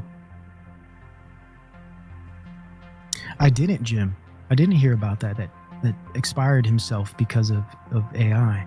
I didn't hear about that, but I wouldn't be surprised if you see a lot of that, because again, as I showed you the TikTok of the girl that says that reality is an illusion. When you're in a world where there's no stable belief system, where everything is circular and self-referential and solipsistic, and I create my own reality, there's no longer a true purpose outside of flesh, outside of pure desire, which really just spills into a hedonistic pursuit of death. So at that point, suicide becomes very common and almost rational in some cases. It would be argued as such, and there's already policy in Canada that would suggest this is true. Wow. Fascinating times. Fascinating times. I think we're good, man. I think we did it. A little longer of a show today. Forgive me, guys. I know it's going to be tough to get through all of this, but this was a deep dive. And I had a lot of stuff to present, because I want to get some of these ideas out. I've been working on these ideas for so long, and I'm finally starting to structure things, and the proper policies and the proper articles are starting to come up to give me the opportunity to at least provide evidence, if not prove, provide evidence for this direction of things. So I appreciate you guys being patient with me. Wow. Yeah. So I love you all. I appreciate you all. Please, if you find this valuable, support the work, support the channel. We aren't monetized. You guys support this. This is value for value here. I don't have like a membership thing. I have a Patreon. I suggest you join that if you really want to help produce the show, or just contribute through donation. We have people that weekly contribute through donation, and that's enough for them. And I appreciate that. We can't exist without these areas of support, right? Because this is definitely a all-encompassing, full-time system of work that takes up my days and nights. So I appreciate you guys supporting me and giving me the opportunity to present these ideas, because I think they'll be very valuable tomorrow. And I don't mean Sunday. But I want to thank you all for joining. I want to end the show as always by saying all praises to the Most High God. In Jesus' name, amen and shalom.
Te miro a los ojos, behind the haze, só vejo fumo, still finding your ways.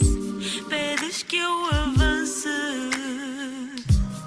tu walk on embers, como prueba de amor, but you are the only burn. Este fuego no puede quemarme, no. Este fuego no puede quemarme, no. This fire cannot burn me. Isto é o filme da vida, isto é o filme da vida, yeah. Mujer luna llena la creación, siembra mi sangre, mi bendición. Desde la tierra, manos de aire, mi fuego sagrado se quema.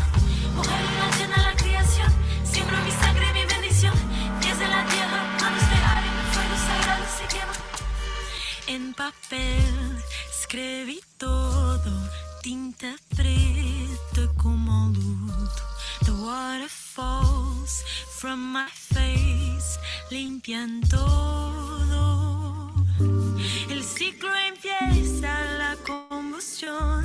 Water fertilizes the new earth. Si eu tiver o sol dentro, amor, queima quem. Este fuego no puede quemarme, no. Este fuego no puede quemarme, no. This fire cannot burn me. Isto é o filme da vida, isto é o filme da vida, yeah. Mujer luna llena la creación, siembra mi sangre, mi bendición. Desde la tierra, manos de aire, mi fuego sagrado se quema. Mujer luna llena la creación, siembra mi sangre, mi bendición. Desde la tierra, manos de aire, mi fuego sagrado se quema.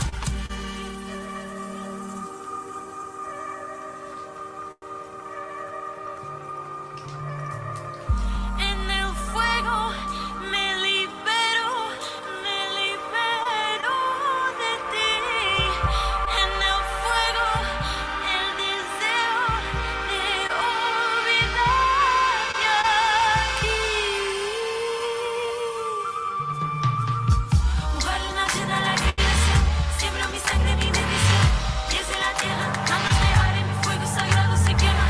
Mujer luna llena la creación, siembra mi sangre, mi bendición. Desde la tierra, manos de aire, mi fuego sagrado se quema. Mujer luna llena la creación, siembra mi sangre, mi bendición. Desde la tierra, manos de aire, mi fuego sagrado se quema. Mujer luna llena la creación, siembra mi sangre, mi bendición. Desde la tierra, manos de aire, mi fuego sagrado se quema. Mujer luna llena la creación, siembra mi sangre, mi bendición. Pies de la tierra, manos de aire, mi fuego sagrado se quema. Mujer luna llena la creación, siembra mi sangre, mi bendición. Pies de la tierra, manos de aire, mi fuego sagrado se quema.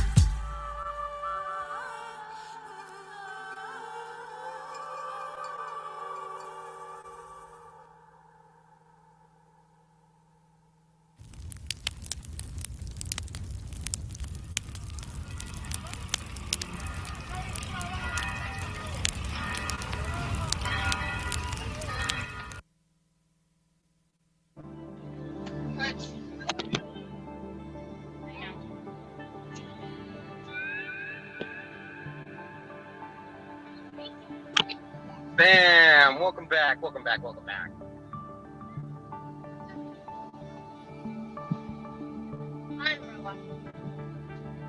Don't want you to have a squad.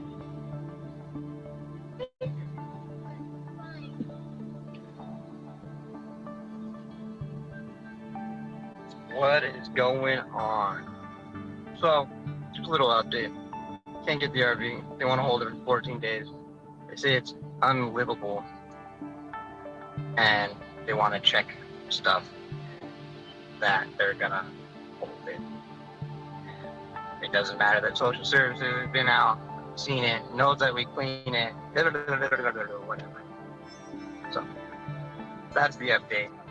Now we got to figure out what we're doing for the next up to 14 days because they want to play more games because they keep on calling out for dumb shit.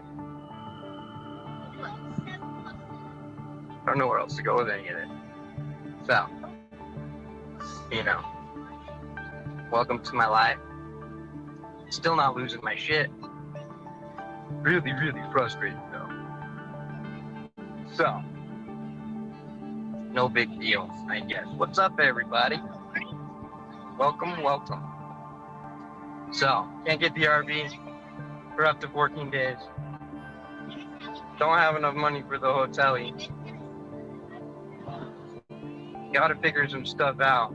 And they don't want to give it back to me. They're trying to get me more still again. And then, when I said I was gonna go protest everybody that was involved, they said that I was targeting and or threatening people. And I said, fine, if that's the way that you guys are gonna play, then no big deal. I'll wait till all this is done. I won't, you know, go out and protest because you guys are gonna say that I'm targeting. So now I can't even go out and protest. Illegal. Under threat of arrest. For a peaceful protest. So, I don't know. Lots of stuff's going on. Threats of arrest, all this other crap. It's really weird to me. Super duper weird to me. But whatever. I just won't do any. I just won't do any. We'll let it all play out. Let these people hit me or try to. And we'll see what happens from there. Here we go. Hit it. And it'll be great. Bam. So, that's what we got. There's the update. Not gonna be protesting. I'm not gonna go to jail for everybody's entertainment.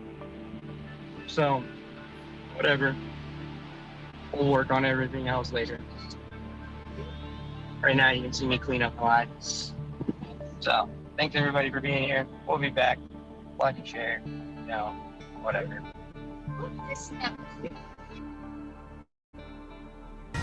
A Fox News alert: Florida Governor Ron DeSantis hitting back at Disney as the company takes him to court, calling its lawsuit meritless and politically motivated.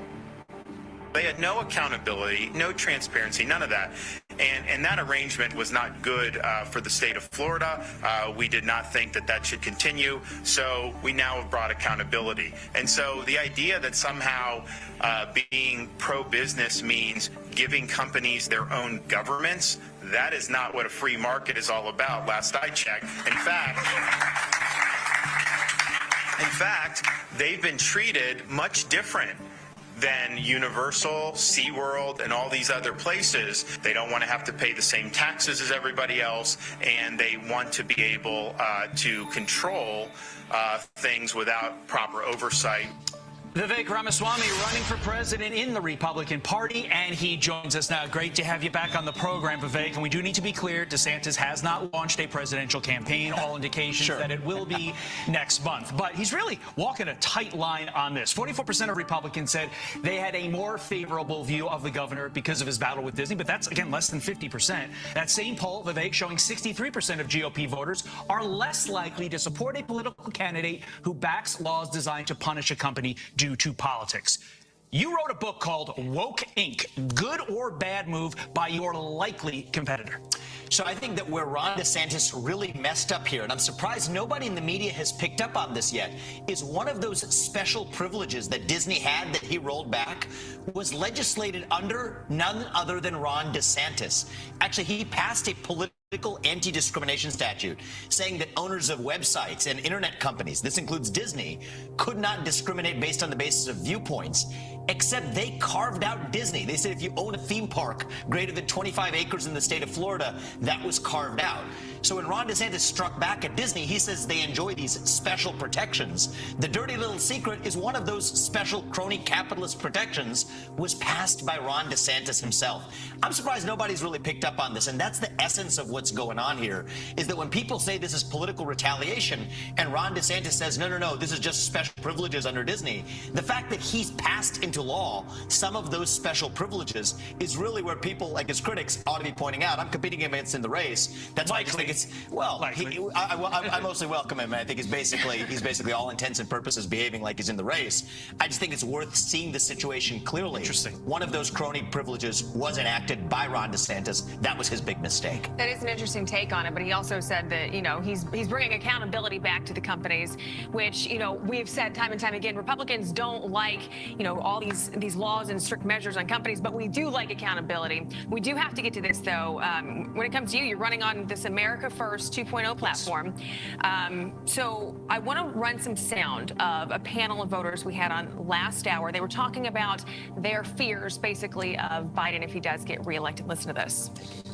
I have a politicized CDC that doesn't care about children's health or children's rights. I'm definitely worried. What I think is going to happen is more illegal immigrants crossing the border and the breakdown of the rule of law. Joe Biden and Kamala Harris saying they want 4 more years to continue destroying the country is just a no for all of us. So, I mean, taking into consideration what they said, that panel, what's your first day in office look like with their concerns? I think, first of all, we use the military to secure our border. If we can use the military to secure somebody else's border, we can use it to secure our own one. That's how you solve the border crisis and the fentanyl crisis. I'm looking at shutting down government agencies that get in the way. The U.S. Department of Education, to the IRS, to the Nuclear Regulatory Commission. We've talked about shutting down agencies and rebuilding them from scratch. That's why we're taking the America First agenda in my campaign further than Donald Trump ever did. We're looking to actually take it the full distance. And I'll tell you this, America First does not belong to Donald Trump. It doesn't belong to me. It belongs to those voters we just looked at. It belongs to the people of this country. And so if we're doing it based on first principles and moral authority, rather than just vengeance and grievance, we can actually go further with the agenda itself and lead a national revival instead of a national divorce. That's why I'm in this race. Randi Weingarten making a shocking admission on Capitol Hill yesterday. Let's listen to it quickly. Did you suggest revisions to their operational strategy? What we suggested, sir, was ideas. Do you remember how many edits that you suggested? We suggested concepts, sir. Do you know how many edits were included? One. Do you remember what that edit was? The reasonable accommodation issue.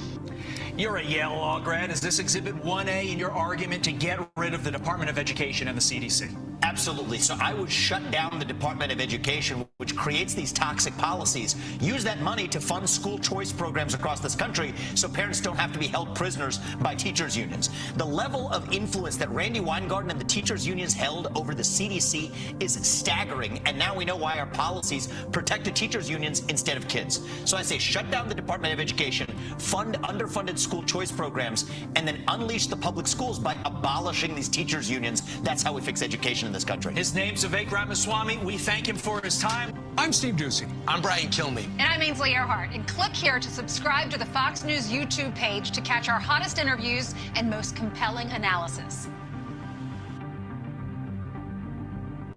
Without objection, the chair is authorized to declare a recess at any time. We welcome everyone to the subcommittee's hearing. I'll begin by recognizing myself for an opening statement. We'd like to welcome our witness today, the Honorable Christopher Wray, Director of the Federal Bureau of Investigation. Director Wray has served in this role since August of 2017, overseeing an agency of over 35,000 people, including special agents, intelligence analysts, language specialists, scientists, information technology specialists. The 24 budget request for FBI salaries and expenses is $11.3 billion, with $6.7 billion of that amount, about 60%, designated as defense spending. That's a 6% increase above the fiscal 23 enacted level for salaries and expenses. The FBI budget request includes $196 million in program increases and $409 million adjustments to base, representing the substantial increased cost of continuing the FBI's current activities. The largest program increases requested are for FBI's cyber investigative capabilities, an increase of $6.3 million, followed by an increase of $53 million for DNA lab support. With federal debt surpassing $31 trillion, it's imperative that this committee ensure that every dollar provided to the agencies is spent efficiently and appropriately. Director Wray, we welcome you to the subcommittee. Thank you for giving us this amount of time with you. We look forward to the opportunity to discuss with you today the major cost drivers and threats challenging the FBI, such as the crisis at our southern border and other challenges, such as the erosion of public trust in the Bureau. Perhaps unfairly, faith in the FBI seems to be at an all-time low. Like it or not, many believe the FBI sometimes employs unnecessarily aggressive tactics, doesn't hold itself to the same standards it holds the subjects of its investigations, or targets one side of the political spectrum more than the other. I do not doubt that 99% or more of your agents go to work each day to do exactly what the American public wants them to do: defend the U.S. against terrorists and espionage, help get deadly fentanyl off our streets, rescue child victims, protect the elderly from vicious phone scams, and more. FBI agents risk their lives in pursuit of these efforts, and many, sadly, have given their lives in service to our nation. Americans need the FBI to remain focused on its mission and do all it can to stay above the political fray. I hope to learn more about the FBI's efforts to combat transnational organized crime and the introduction of synthetic opioids to the U.S. market, including fentanyl and fentanyl analogs. I also want to hear about the FBI's efforts to combat the wide range of illegal activities along our southern border. Mr. Wray, once again, we appreciate you being here to answer our questions and your hard work on behalf of the American people. Let me now recognize Ranking Member Cartwright for any remarks he may have. Thank you, Chairman Rogers, and I'd like to join you in welcoming our witness, FBI Director Wray, to the subcommittee again. We all know the FBI does just an enormous amount of work to help to protect the American people. To that end, FBI employs 37,000 people in 56 field offices, 350 resident agencies, specialized facilities and analytical centers across the country, as well as over 60 legal attaché offices in 80 countries around the world. The FBI works to investigate and disrupt crime, everything from violent gang networks, cyber criminals, white-collar crime, human trafficking, and domestic and international terrorism. Since Russia's brutal and unprovoked aggression, its invasion of Ukraine last year, the FBI has also worked successfully to disrupt criminal, cyber, and hostile intelligence activities from Russia that endanger Ukraine, our partners, and American citizens. This has included investigating and supporting the indictments of individuals and corporate entities engaging in sanctions evasion, export control violations, and other crimes, as well as identifying hundreds of millions of dollars in yachts, airplanes, and luxury homes belonging to Russian oligarchs, leading to warrants for their seizure. As chairman of this subcommittee in the last Congress, I'm proud of our work to provide additional resources for the FBI, including for its Ukraine-related work and for various other efforts to protect the American people. The Biden administration is requesting funding for further FBI enhancements in fiscal year 2024, including investments to combat violent crime and cybercrime and to enhance the FBI's counterintelligence and counterterrorism capabilities. At the same time, I must continue to express my very strong opposition to the House majority's plan as included in legislation that barely passed the House last night and on partisan lines to implement drastic cuts in discretionary spending.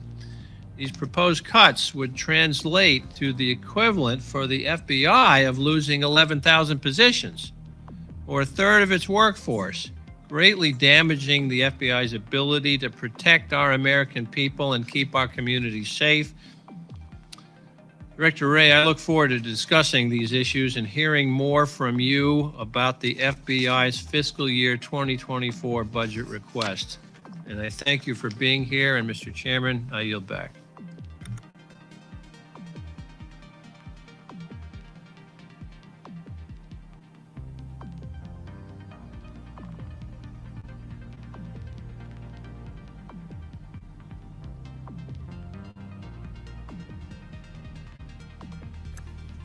Of our witnesses' time, and we'll follow up with you should we have additional questions. Director Wray, you're recognized for an opening statement. Without objection, your written statement will be entered into the record. I would ask that you try to keep your statement to 5 minutes or so we can have additional time for questions. You're recognized, sir. Thank you. Good afternoon, Chairman Rogers, Ranking Member Cartwright, members of the subcommittee. There is no question that today's threats are more sophisticated and move more quickly than ever before. And to stay ahead of them, we've requested important enhancements to our budget that will help us tackle the wide range of threats we face, and I look forward to discussing those with you today. Let me start, as you did, Mr. Chairman, with cyber. Today's cyber threats are more pervasive, hit a wider variety of victims, and carry the potential for greater damage than ever before. You can take China, a key part of the Chinese government's multi-pronged strategy to lie, to cheat, and to steal their way to surpassing us as the global superpower is cyber. The scale of the Chinese cyber threat is unparalleled. They've got a bigger hacking program than every other major nation combined, and have stolen more of our personal and corporate data than all other nations, big or small, combined. To give you a sense of what we're up against, if each one of the FBI's cyber agents and intel analysts focused exclusively on the China threat, on nothing but China, Chinese hackers would still outnumber FBI cyber personnel by at least 50 to 1. But of course, China is not the only challenge in cyberspace, not even close. We're investigating over 100 different ransomware variants, each variant with scores of victims, as well as a host of other novel threats posed by both cyber criminals and nation-state actors. So in addition to China, countries like Russia, Iran, and North Korea. And it is getting more and more challenging to discern where the nation-state threat ends and the cyber criminal threat begins. Recently, we've seen cyber attacks targeting the critical infrastructure and services that ordinary Americans rely on every day. I'm talking about places like hospitals, schools, 911 call centers. And the FBI's got investigations into destructive attacks like these all over the country in communities large and small, which is why in this year's budget request, you'll see our need for 192 more cyber positions and a little over $63 million. We will put those critical resources towards ensuring the FBI remains the world's premier cyber investigative agency by taking the fight to our adversaries through joint sequenced operations and rapid information sharing with the private sector, by building out our model cyber squads, each tackling multiple threats in more field offices, placing investigators, analysts, and other key professionals close to the victims that need us, and by providing our workforce with critical cutting-edge training. Our opponents in this space are relentless, and we need your help to ensure that we've got the resources to keep responding in kind. Switching gears, almost every week, I'm speaking with chiefs and sheriffs all over the country to discuss the threats that we're fighting together. And I can tell you in those discussions, the number one issue is always the same, which is violent crime. Last year, working with our state and local partners through our hundreds of FBI-led violent crime task forces, we arrested more than 20,000 violent criminals.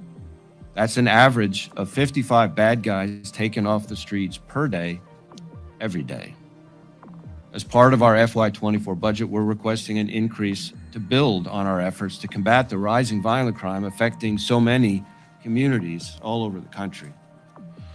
A big part of that will also go towards our investigation of crimes against children and human trafficking. Every year, the FBI and our partners identify and locate thousands of victims of child exploitation and human trafficking. And the enhancement that we've requested will allow us to add even more personnel to that vital effort.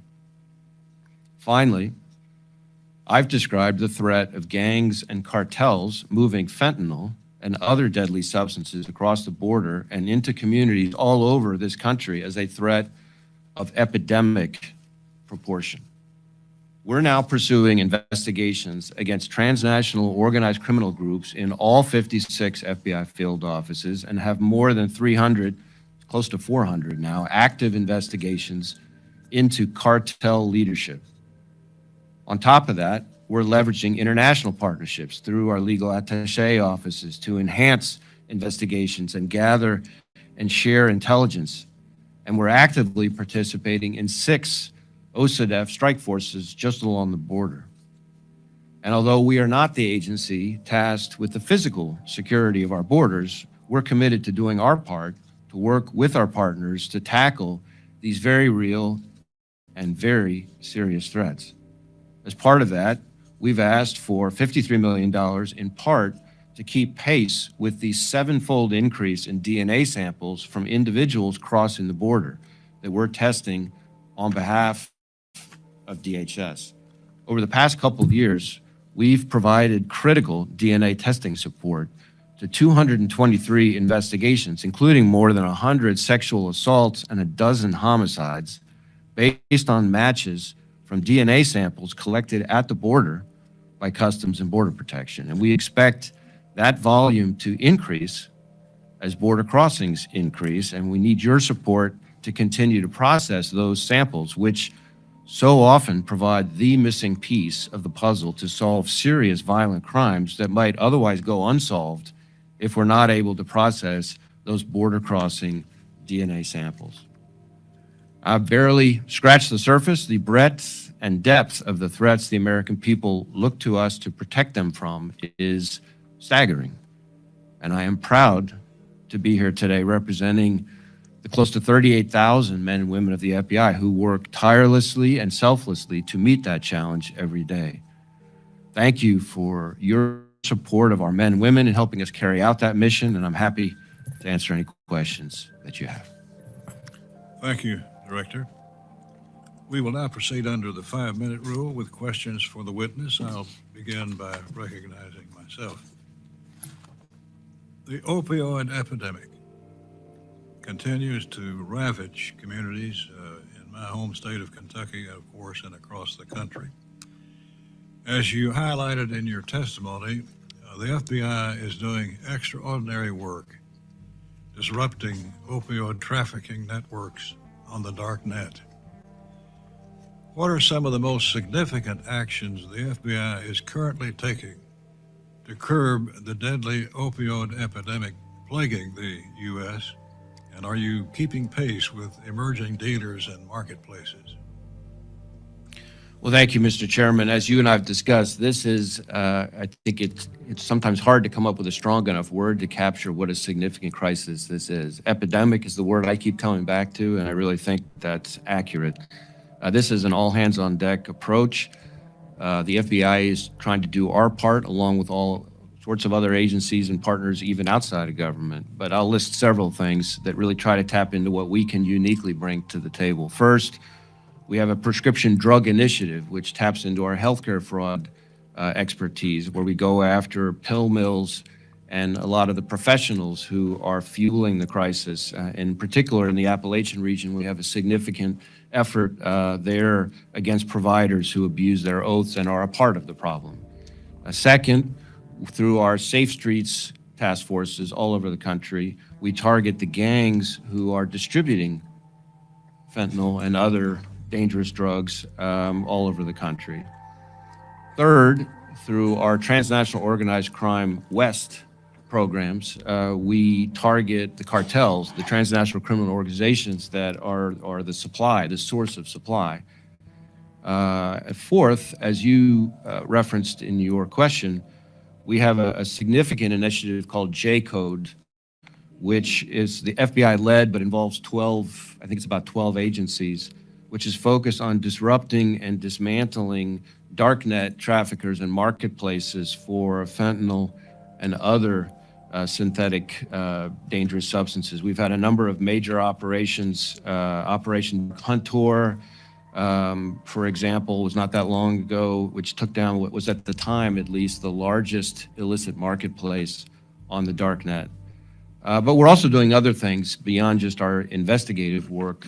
From an awareness-raising perspective, we've got something called Operation Protector, which is designed to reach out to schools, both middle schools, high schools, colleges, military service members, wellness centers, things like that, to raise awareness about the problem. It follows on the heels of a similar kind of effort that we did jointly with DEA called Chasing the Dragon, which is, again, we're trying to see what we can do, what we can uniquely contribute to kind of hit the problem at multiple levels on the continuum of this really multidisciplinary threat.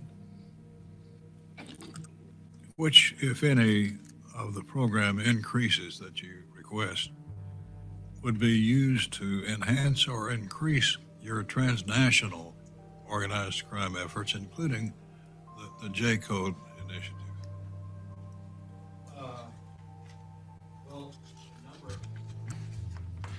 A number of our violent crime piece would be relevant to that problem, to our efforts there. Some of our technology pieces would be relevant to that. Really, it's kind of across the board, because in some ways the opioid crisis and the organized crime problem that goes with it ends up kind of permeating almost every program that the FBI addresses these days. By all accounts, the fact that the drug cartels occupy places all across our country, not to mention internationally, what are you doing to go after the cartels? So as I mentioned, we have about 380, I think it is, investigations specifically into cartel leadership. We are working with our Mexican law enforcement partners through vetted teams and things like that to go after some of those. There have been some key indictments announced recently. We are also trying to cut off sources of funding for the cartels, and then also trying to hit their distribution network here in the U.S. Those are a few things that I would list. The DEA director testified this morning before our subcommittee and dealt with some 28 people charged from the cartels.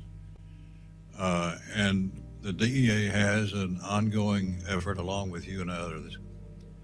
How is that partnership working? Well, I can tell you, Mr. Chairman, that we have a great partnership with DEA. In fact, when I, having been in law enforcement in and out throughout my career, when I look at the relationship between the FBI and the DEA these days compared to what it was like when I was a line prosecutor, in Atlanta years and years ago, it's just, it's night and day. And I think a lot of that is just a recognition of how significant the threat is and how much more productive we can all be working together as a team. We do it on things like OCDF strike forces, for example. And so it's been a very, I think, effective partnership. And I have a lot of respect for the men and women of the DEA who are just fantastic partners. What are some of the more troubling criminal enterprises on the darknet that your agents and analysts are working to defeat? Well, the thing about the darknet that is so challenging is that these marketplaces have become a place where people can come shop for really every kind of dangerous criminal product or service that's out there. So I mean everything from certainly things like fentanyl, as we already talked about, but also all the way over to stolen credentials to log into somebody's network, or you can hire hitmen. We've even had WMD type products, if you will, being marketed on the darknet. So it really is a kind of soup to nuts place of just unbelievably dangerous criminal activity. And the key to taking something like that down is both the technical expertise, which is part of why we have the cyber piece that's so significant in our budget request, but it's also the international piece of it, because we're most effective in order to avoid sort of a whack-a-mole effect when we take down one of these marketplaces. We have to work with our foreign partners. So, for example, we had a very good success against a market called Alphabay, where we worked closely with the Dutch, among others, and we timed it so that as we took down one market, we knew the bad guys were all going to flock to this other market. So we took down one, they fled to the other one. They basically fled right into the arms of the Dutch law enforcement. So we were able to kind of take down two at one time, in effect. It's oversimplified, but that's the basic idea. And we need both the high-tech expertise and the cross-border cooperation with our foreign law enforcement partners. My time has expired. However, I wanted to re-emphasize with you the utter importance of taking down the cartels. By all accounts, the main vehicle for bringing fentanyl and others to the table. So thank you for that work. Mr. Cartwright. Thank you, Mr. Chairman. Director Ray, I want to express my agreement with the chairman about the importance of working together and the importance of having an all-of-government approach to fighting the opioid crisis, fentanyl coming into our country and poisoning our citizens. 107,000 dead last year from this crisis. Working together is what we need to do, and putting aside professional jealousies and envies, we have to do that. Well, here in the House, just yesterday, we passed a bill utterly on party lines and just barely, that would impose significant cuts in discretionary outlays for fiscal year 2024. That's what we're up to here on the Appropriations Committee, funding your agency. And I'm going to ask you, and I'm going to ask you all at once, a bunch of different questions to illustrate how a 22% cut, that's what this would mean, a 22% cut across the board for non-defense discretionary programs, how a 22% cut would impact the FBI's ability to fight violent crime, to fight the espionage and influence efforts of others such as the PRC, to help fight the opioid epidemic, to enhance the FBI's own cybersecurity, and to fight cyber threats facing our nation, and to help fight transnational crime. What would a 22% cut in your budget do to those things? Well, so let me, I guess, take those in turn. So violent crime, we, as I said, arrested 20,000 violent criminals last year, dismantled, I think, 370 violent gangs since the beginning of last year. So a 22% reduction would mean hundreds more violent criminals out on the streets, dozens more violent gangs terrorizing communities. I should also say that our violent crime work is also very heavily focused on crimes against children. And we arrested something like 3,000 child predators and saved, I think, about 2,000 kids from abuse and exploitation last year. So a 22% reduction would be hundreds more predators on the loose and hundreds more kids left at their mercy. You mentioned espionage. My principal focus, my priority has been since early during my time as director, the Chinese government and the Chinese Communist Party, which I think represents the greatest threat to our country. And we've grown the number of investigations into the Chinese government and their actors by about 1,300%. And we have well over 2,000 active investigations into that threat as we speak. So a 22% reduction would be scores of threats from China left unaddressed. And I can assure you the Chinese government is not dialing back. So you mentioned cyber. We're investigating 100 different types of ransomware. You could look at just China alone. As I said, their hacking program is bigger than that of every other major nation combined. So 22% reduction would be cutting capacity against more and more attacks which hit critical infrastructure, schools, hospitals, 911 call centers, our innovation, our economic security, cybersecurity, I guess the FBI's own cybersecurity. We block something like 15 million unauthorized connections. In other words, people external systems trying to get into our systems per week. And we know cyber adversaries want to hack government systems, especially ones that have sensitive information like we do.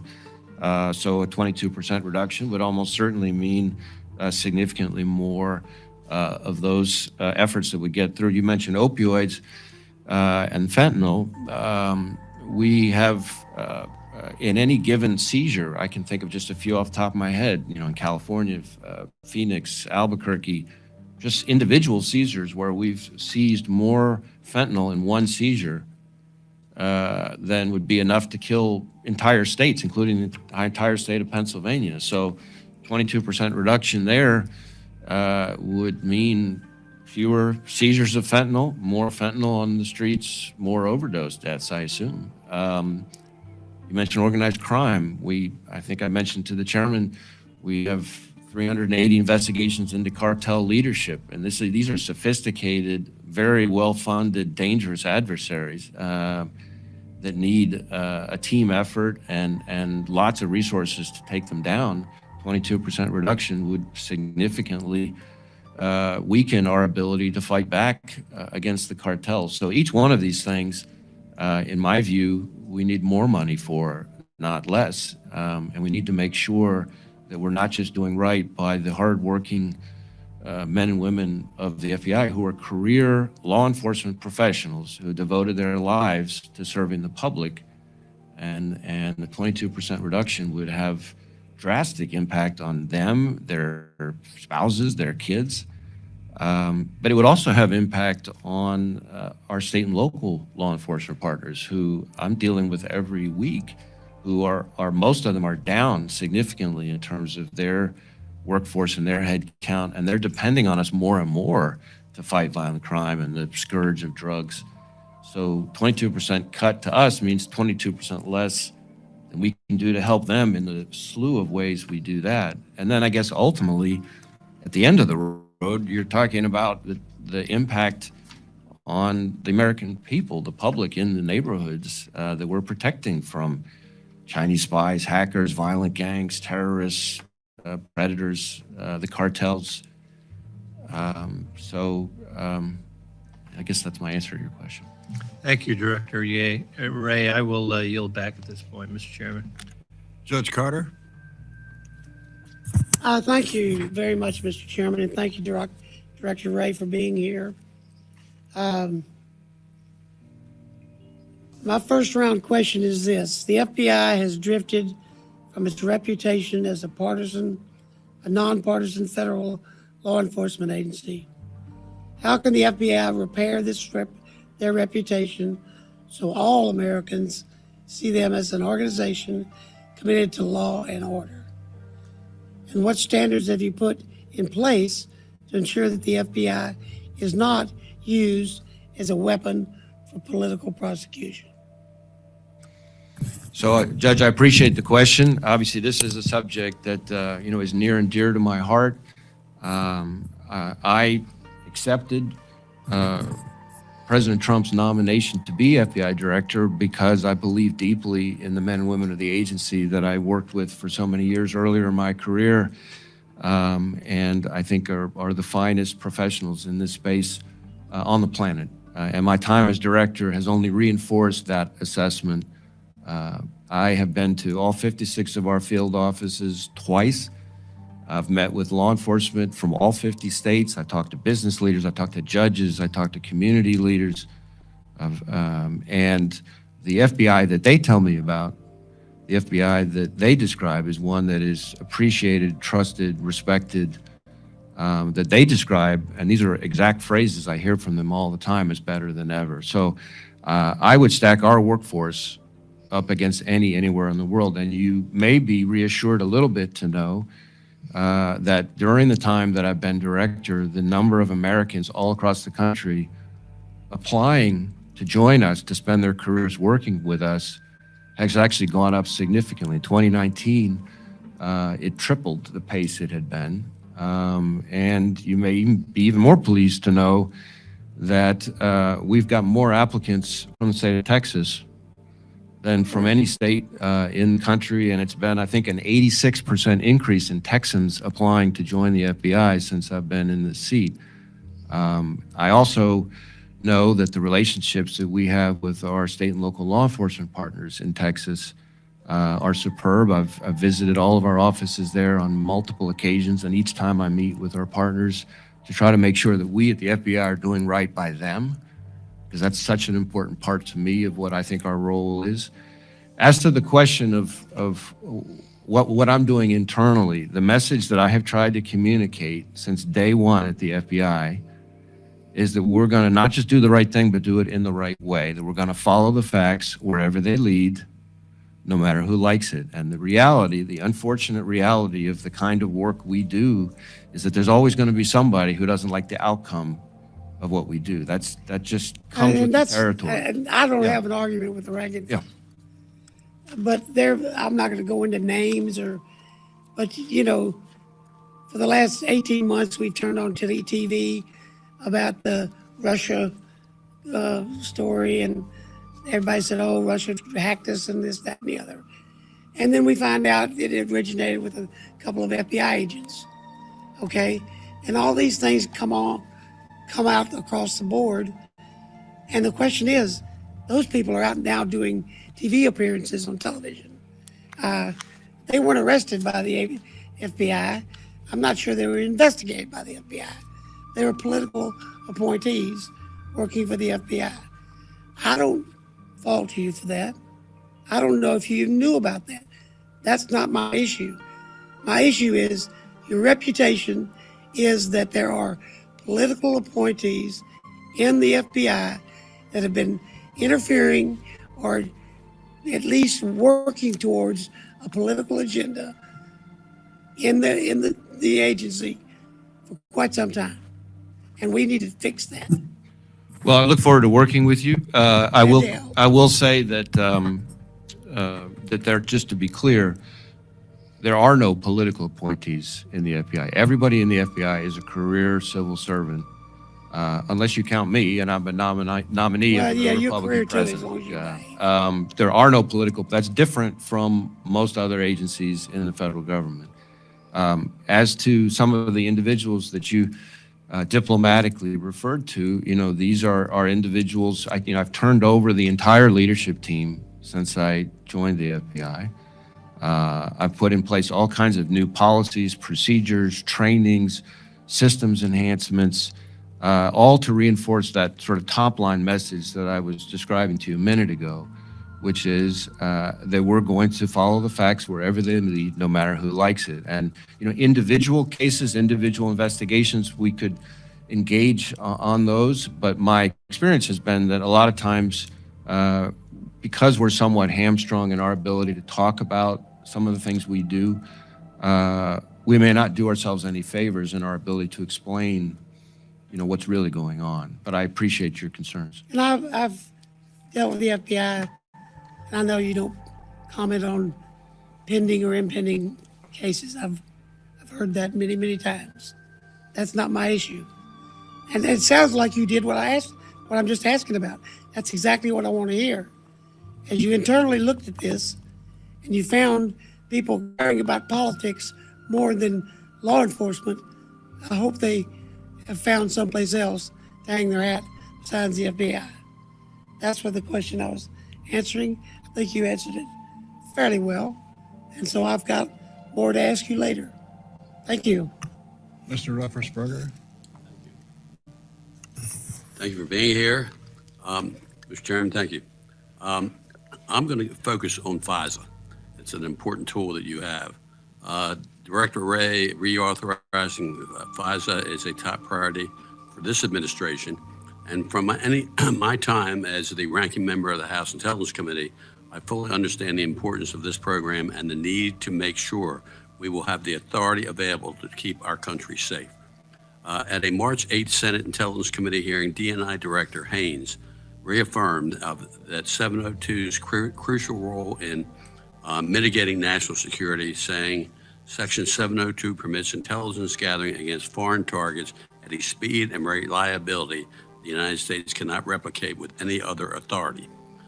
February of this year, a letter was sent from the administration to congressional leadership.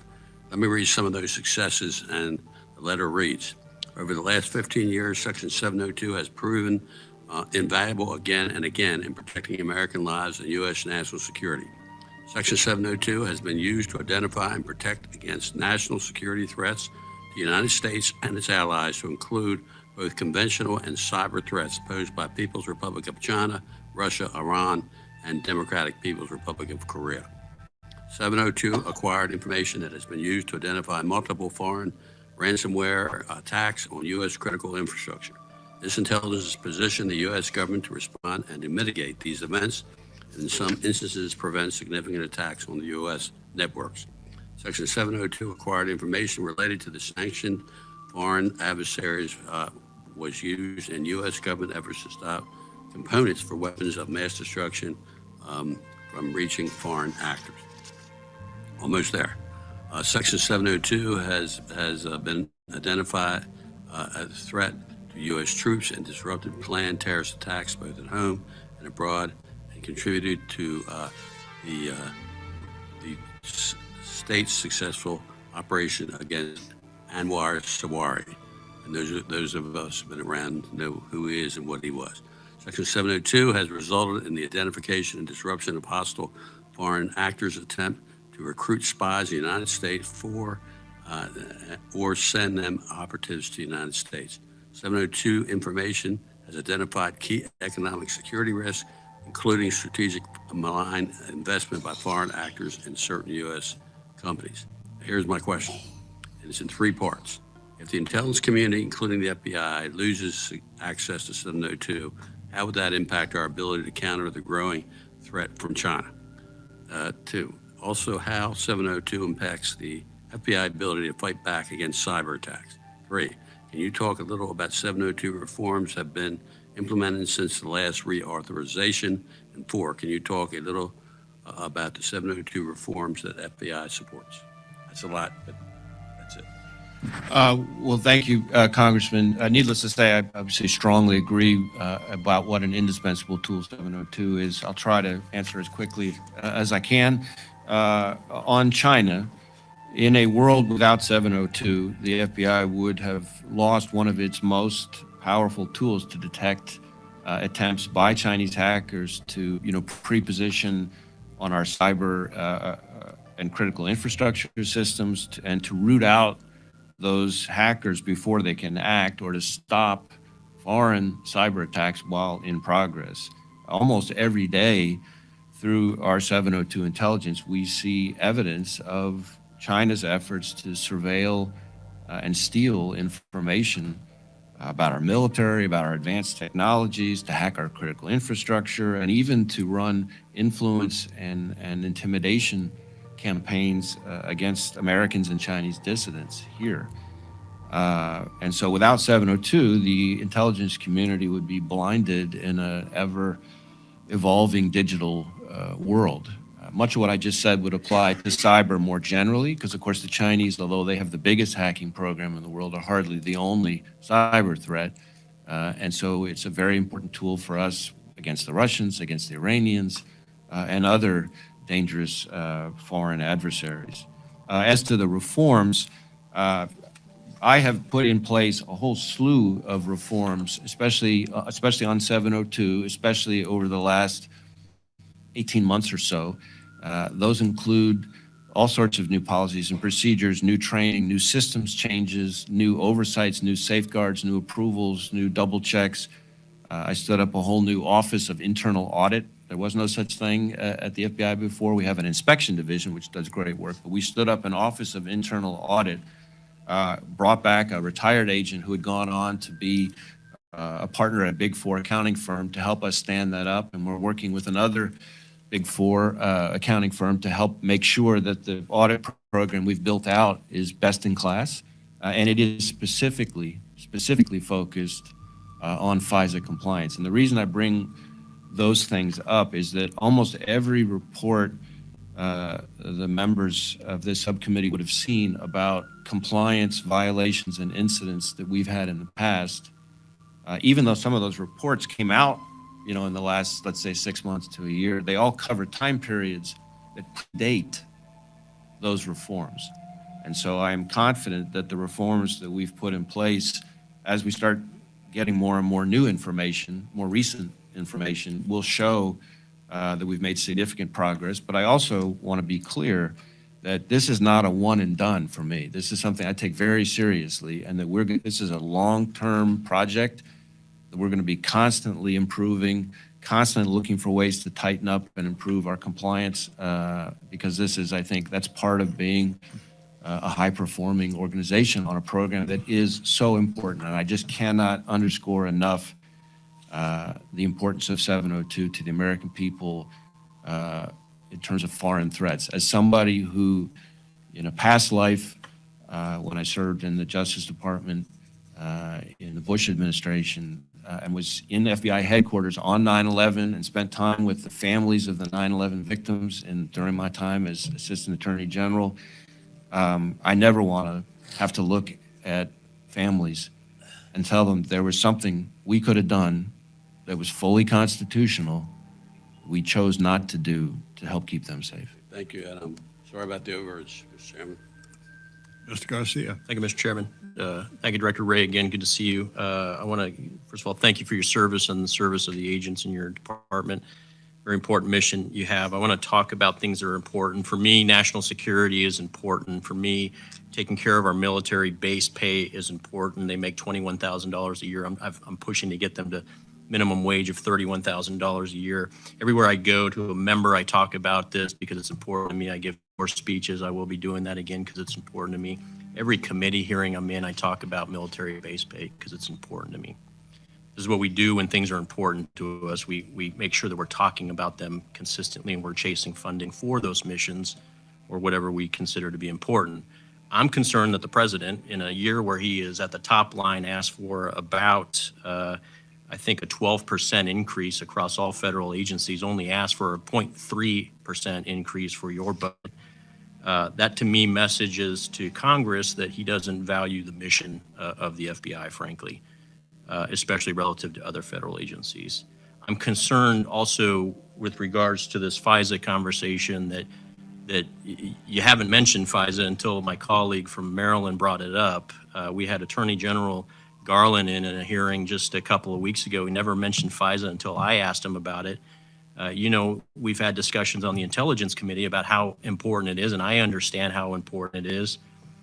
But I don't get the sense you said we can't underscore the importance enough of 702, but I actually think you need to underscore the importance of it a little bit more, okay? You can't go to 435 members or 6 different committees and just say it's important. I can guarantee you won't have the votes in December. This policy, this tool turns into a pumpkin in December. It's been in place since 2008. We all understand the value and the importance of it, and I've seen the data that you've shown us in the tank, and it's extremely important. But unless you execute a capture plan, and I've communicated this to Director Haynes at DNI and NSA, as well as your counterparts at CIA, and I communicated this to the Attorney General, this renewal isn't just going to fall into your lap. Okay, and it's not our job to be your business development guys on the policy side. It's not the job of the Intel Committee to be your spokespersons on the policy side. We need you to do the following 3 things, and I'm going to lay this capture plan out for you, just like I did the other entities I just talked about. You have to educate every member on Congress on why it's important, the different flavors of FISA, and the products that these products feed into. Okay, that's pillar 1. Pillar 2 is what I call repent and remedy. Okay, there needs to be a public acknowledgement that FISA has been abused, and in a either classified or unclassified environment, explain what protocols have changed, what policies have changed, how we're holding people accountable. We've talked about some of these things in the appropriate spaces, but demonstrate to members of Congress that changes have been implemented such that the abuses that we've seen, that we acknowledge, that we admit to, will not happen again. Okay, very important that the second pillar is executed between now and December. And then the last pillar, which I think is just as important as the first 2, is the accountability piece.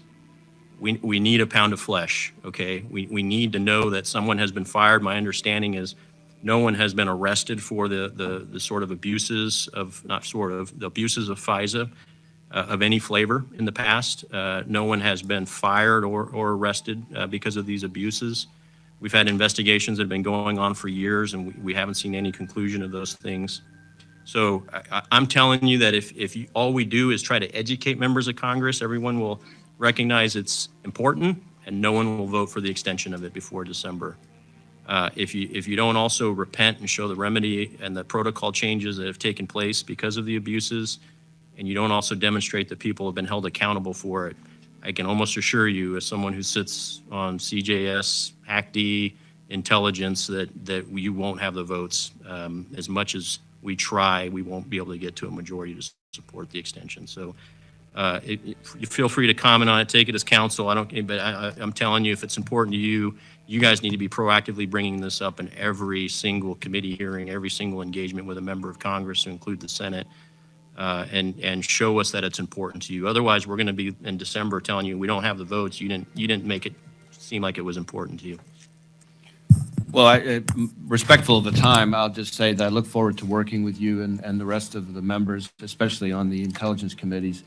And I appreciate your flagging the possibility that my not mentioning it in earlier exchanges could be misconstrued in some way. Obviously, I was trying to be responsive on questions about fentanyl, which is something I also know is very important to you, and organized crime, which I also know, like me, is very important. And so, it's one of the challenges of time limits in these kinds of settings, but certainly point taken, and look forward to working with you on these. Thank you, Director. Thank you, Mr. Chair.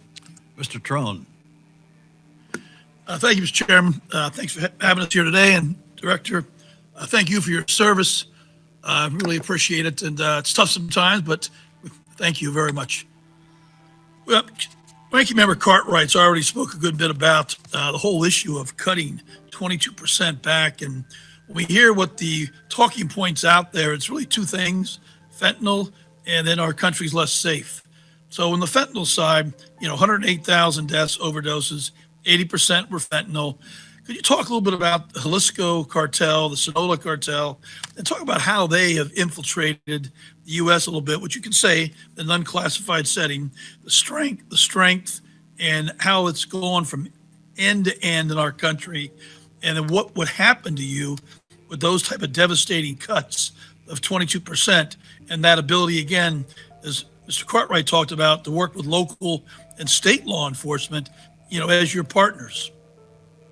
So I appreciate the question. I guess a couple things. The first thing I would say, and the chairman and I had a conversation about this point, which is that as alarming as the 107,000, 108,000 overdose death number is and should be to everyone in America, the untold story is that because of greater availability of Narcan and better first response, which is a good thing for America, that number is actually in some ways better than the problem really is, because there's more overdose that are being, adequately responded to, and people are being resuscitated, and that's a good thing. But if you're trying to measure how serious the problem is, how big the threat is, in some ways the overdose deaths, as shocking as 107,000 is, in some ways doesn't quite do it justice. The cartels, obviously, we just had a major indictment. The chairman referenced it related to the Sinaloa cartel. The Jalisco cartel is obviously very significant too. I mentioned that we have transnational organized crime task forces that are focused specifically on that threat.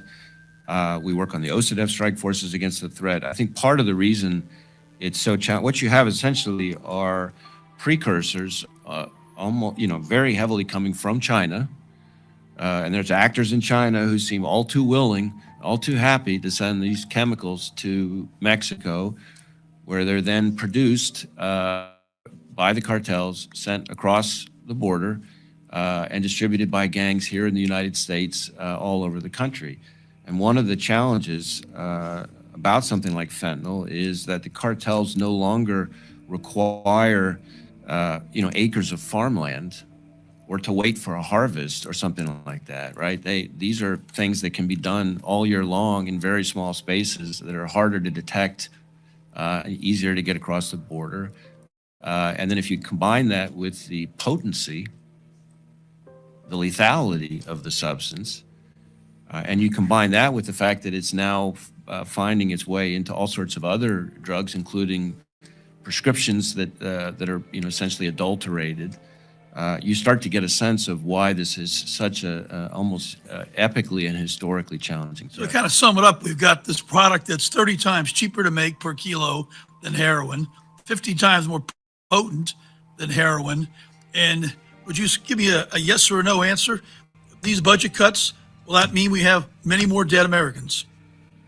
I just don't see how it could be otherwise. As I've said in response to an earlier question, we have seizures, especially from our offices that touch the border, but not exclusively, all the time, that in one seizure are seizing enough fentanyl that if distributed would have been enough to wipe out an entire state, in terms of the dosage. So you just take away 5 or 6 seizures and you've got, significant impact. I think your point about the overdose deaths have been prevented by Narcan is a really good point, because sometimes we're looking at things are trending even and we're trying to declare victory. But if it wasn't for the Narcan, wow, we'd be underwater completely. Take for 1 second, I only have a minute left, but during this appropriations hearing, there's been to talk about the budgetary needs. There's been a lot of opportunities to score sound bites on the other side on baseless theories attacking the FBI and our thousands of patriotic agents trying to protect us from all these threats. Talk about morale at the FBI on the unfounded political attacks. How does that affect your ability to recruit and retain? So, of course, our people are human just like anybody else, and nobody likes to see the organization they've dedicated their careers to, their lives to, their families to, unfairly criticized. But I will tell you that our people are focused on the mission, on the work, on who they serve. And our recruiting, as I mentioned in response to Judge Carter's question, has actually been going very well. It's gone up very significantly since I've been in this role. After the first couple of years where it was sort of flat, then 2019 it went up significantly. This year, applications are coming in faster than they did last year. And we're at an all-time high in terms of the number of onboard agents. So in terms of law enforcement professionals, 30 to 40% of them that are former military, former law enforcement, 50% of them have advanced degrees. These are people with a lot of choices in this job market, and they're registering their view of the FBI by trying to sign up and devote their lives to working with us. Inside the organization, our attrition rate, by that I mean people retiring early, is less than 1%, which is better than probably any public or private organization out there. And the number of people applying for extensions past mandatory retirement age, is high. And it's, again, in this pretty competitive job market. So would I wish that we weren't unfairly criticized? Of course. But everybody at Quantico gets asked, what is your why? And nobody's why is, well, I don't want to get criticized. Everybody's why is, I want to serve the American people. And as long as we can keep doing that and working with the great people we get to work with, we'll be okay. Well, thank you for your resilience. I yield back. Mr. Clyde. Thank you, Chairman. Director, I guess this is our first meeting. I hear you're from Georgia, my home state. Regarding the raid on Mar-a-Lago last summer, the Justice Department filed an application for a search and seizure warrant of Mar-a-Lago citing probable cause that additional presidential records and records containing classified information remained in various parts of the residence. The FBI executed this search and raided Mar-a-Lago and has been investigating President Trump for alleged improper handling of classified information and presidential records ever since. Director Ray, are you familiar with the Presidential Records Act? I mean, only in the most general sense. I'm not a subject matter expert, nor am I currently practicing as a lawyer. It's only in the most general of sense. Okay, the Presidential Records Act, 44 U.S.C. 2201, is the controlling statute for presidential records. And I have a copy of it right here if you'd like to see it. Was the Presidential Records Act referenced in the request for a warrant? I would just refer you to the warrant. I'm asking you a question. Yeah, I don't have the warrant in front of me, so I can't, sitting here right now, tell you exactly which statutes were referenced in the warrant from August. I mean, this is one of the most historic raids and warrants ever done in this country. Never, ever done before, and you don't know what the warrant says. I didn't say I didn't know what the warrant says. I don't have the specific details in front of me of exactly which statutory code references are in the warrant. Okay. Are there any criminal penalties attached to the Presidential Records Act? Well, again, I think that's a legal question, but my general recollection is not directly, but I'm not certain of You're that. correct. There are no criminal penalties attached to the Presidential Records Act. Under the Presidential Records Act, the president is allowed to have all his records from his time as president. Is that correct? Well, again, now you're asking me for a legal opinion about the scope of the Presidential Records Act, and I would refer you to the special counsel conducting the investigation on that. All right. According to statute, presidential records are defined as any document created or received by the president or his staff, for your information.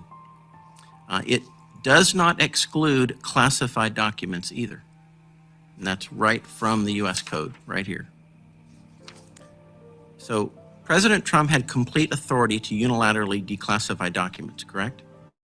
Again, now you're asking me for a legal question, and you're asking me for a legal question in relation to an ongoing investigation being led by special counsel. So I certainly understand why you're asking the question. I respect that, but it's not something that I can answer.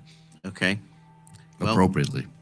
It's my understanding the president has that authority, the vice president and a senator does not. Is that correct? Same answer. All right. According to the Presidential Records Act, personal records are excluded from the Act's preservation requirements.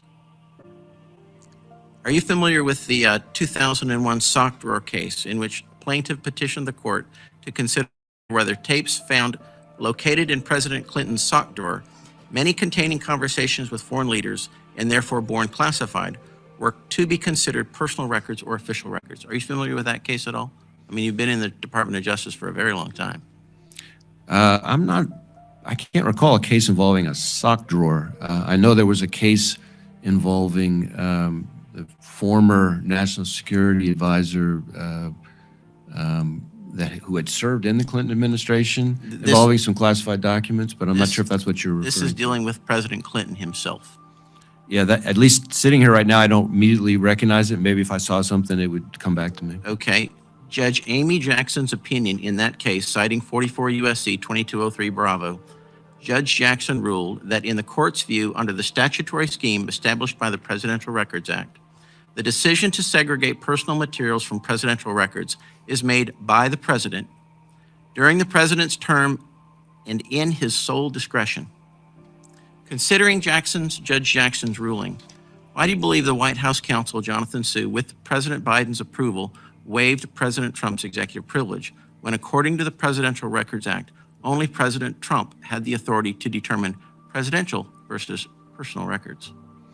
So respectfully, there's a couple things that go to your question. One is, again, you're asking for a legal opinion, and I'm very careful as FBI director to stay in my lane, and the legal questions should be referred to the Justice Department. But second, it sounds like in this particular instance, you're asking me about what somebody else was thinking when they did or didn't waive the privilege, and I can't speak for them. All right.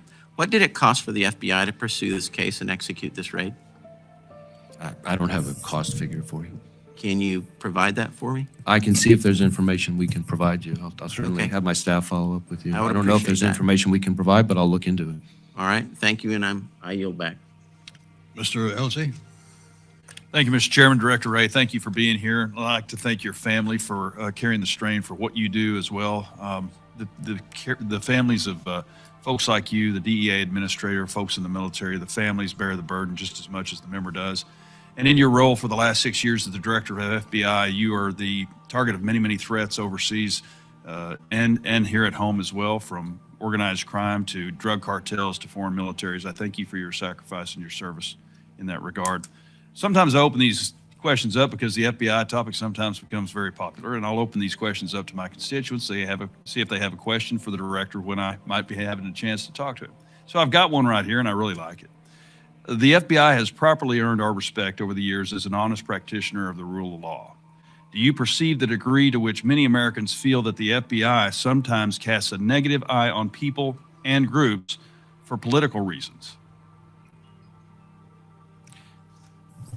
I think the men and women of the FBI are dedicated, principled, objective public servants and patriots. We are a 38,000 person organization. We've been around for 115 or so years. And like any organization, we've had people that have made mistakes. And we've taken action where we can and with the tools that we have to deal with those mistakes. I think your constituent's question in some ways goes to a broader phenomenon that I see in today's world, which is that all too often in today's world, people's standard for whether they think something was fair or objective or independent boils down to whether or not they like the outcome or not, whether their side won or lost. That could be a Supreme Court decision. It could be any number of trials around this country. But if we get to a place where people decide that something was corrupt or lacking integrity because we don't like the outcome, then we're in a bad place. And especially when more and more those kinds of feelings then turn into violence, then we got a real problem is why we see so many threats against law enforcement, unfortunately, all over the country. So I hope that we at the FBI, by trying to make sure that we're doing the right thing in the right way, can earn the trust of your constituents. Thank you. That's a great answer. Let's get something substantive. Title 42 is a rule dealing with the removal of illegal immigrants where an infectious disease is present. It's enforced by the Border Patrol, stops illegal immigrants from entering the United States on the grounds of a public health emergency. President Biden wants to repeal Title 42, and he wants to do so by May 23rd. Now, the FBI handles the collection of DNA from federal criminal cases and is already backlogged as it is. So if Title 42 is lifted, how does that affect the volume of DNA that y'all have to process? That can't be good. Well, I don't have the figures right in front of me, but I can assure you, although I'm looking, but I can assure you that the sheer number of these DNA samples that we're processing, that CBP collects at the border, that we're then testing in order to potentially solve any number of violent crimes. We're talking about sexual assaults, homicides, So this is important work, and often the DNA is the secret sauce. It's the critical piece that solves the crime. And the number has been going up significantly, which is why we've made the request that we did. I think this year it's up dramatically from last year. And if Title 42 goes the way your question, I think, anticipates, and the way we're anticipating, I think the number is going to go through the roof, hence the budget request enhancement that we've made. Okay. When we're talking about the border, I'm not going to ask you anything that's not under your purview. But when we talk about the threats that we're facing overseas, the Chinese often come up. Asymmetric warfare is a part of what they are accomplishing here. The cartels don't see us as customers, they see us as the enemy. And they're killing us at a rate not seen since World War II. 287 overdoses a day, 200 coming from fentanyl. 305 Americans lost their lives every day in World War II. So as we talk about China and their threat asymmetrically, in the time I have left, the Chinese police stations, we closed down a facility in Houston, and the Chinese police stations are coming up significantly and a lot. Are y'all working very hard to shut those down where you can find them? Well, you mentioned two things, and they're both reflections of the Chinese government's, in my view, contempt for the rule of law and international norms. In Houston, we worked with Secretary Pompeo at the time and closed the Houston consulate, which was being misused by the Chinese government for all sorts of activities that we're just not going to tolerate in this country. Then secondly, there are these so-called police stations that have been set up in a number of countries without proper coordination that are, in many instances at least, illegal. And we recently, I called this out in testimony early last fall or mid last fall, we recently were able to conduct law enforcement actions, and one in New York was shut down. We've announced some arrests, I think just last week, I think it was, that included, among other things, obstruction of justice charges. And it's frankly outrageous that the Chinese government would think that it could set up shop here on our soil and conduct uncoordinated, unsanctioned, illegal law enforcement operations. And unfortunately, it fits in with a pattern of the Chinese government trying to basically run willy-nilly, disregard for the rule of law, and threaten, harass, stalk, surveil dissidents, in many cases Chinese Americans here in the United States. And it's not just happening in the United States, unfortunately, which is why the FBI is working closely with some of our counterparts in other countries where the Chinese government has shown a similar contempt for, again, international norms and the rule of law. Thank you, Mr. Ray. Mr. Chairman, I've gone over. I apologize. Mr. Klein. Thank you, Mr. Chairman. Thank you, Director, for being here. Let's talk about that contempt for the rule of law. You know, Americans are willing to accept outcomes that they don't agree with. In contrast to your answer to Mr. Elsie, what they are not willing to accept, what I am not willing to accept, what the American people are not willing to tolerate, and what I am not willing to tolerate are when outcomes are influenced by actions of your agents. They are outraged, and so am I. So let's talk about FISA.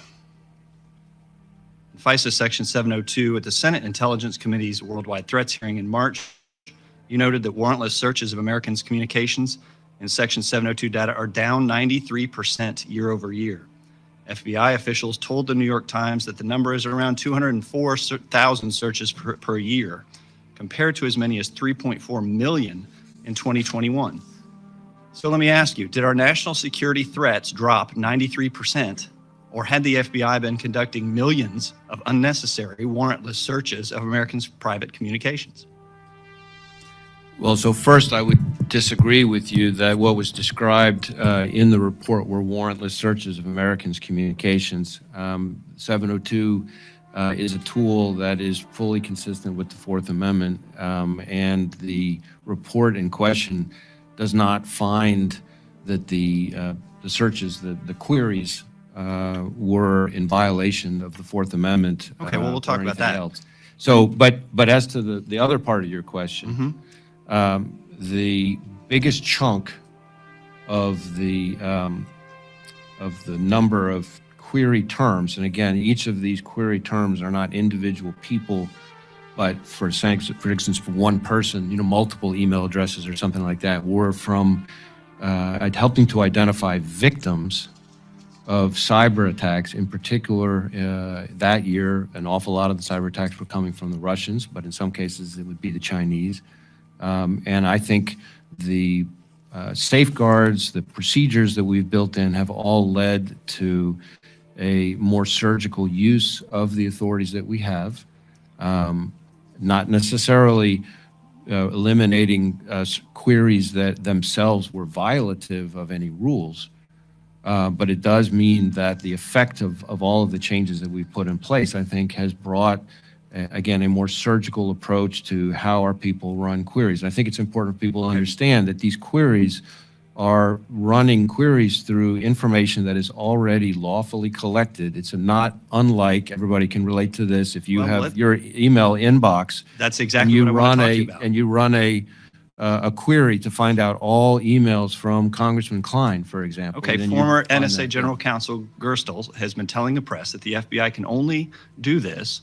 There's some foreign connection involved in the investigation, not just for some routine domestic crime. But when asked for clarification, the FBI released a statement saying that generally there must be some nexus to a foreign power or from some factual connection to international terrorism, espionage, or foreign computer intrusions for the FBI to run these searches for evidence of a crime. But the FBI's querying guidance that you released this week doesn't include this requirement.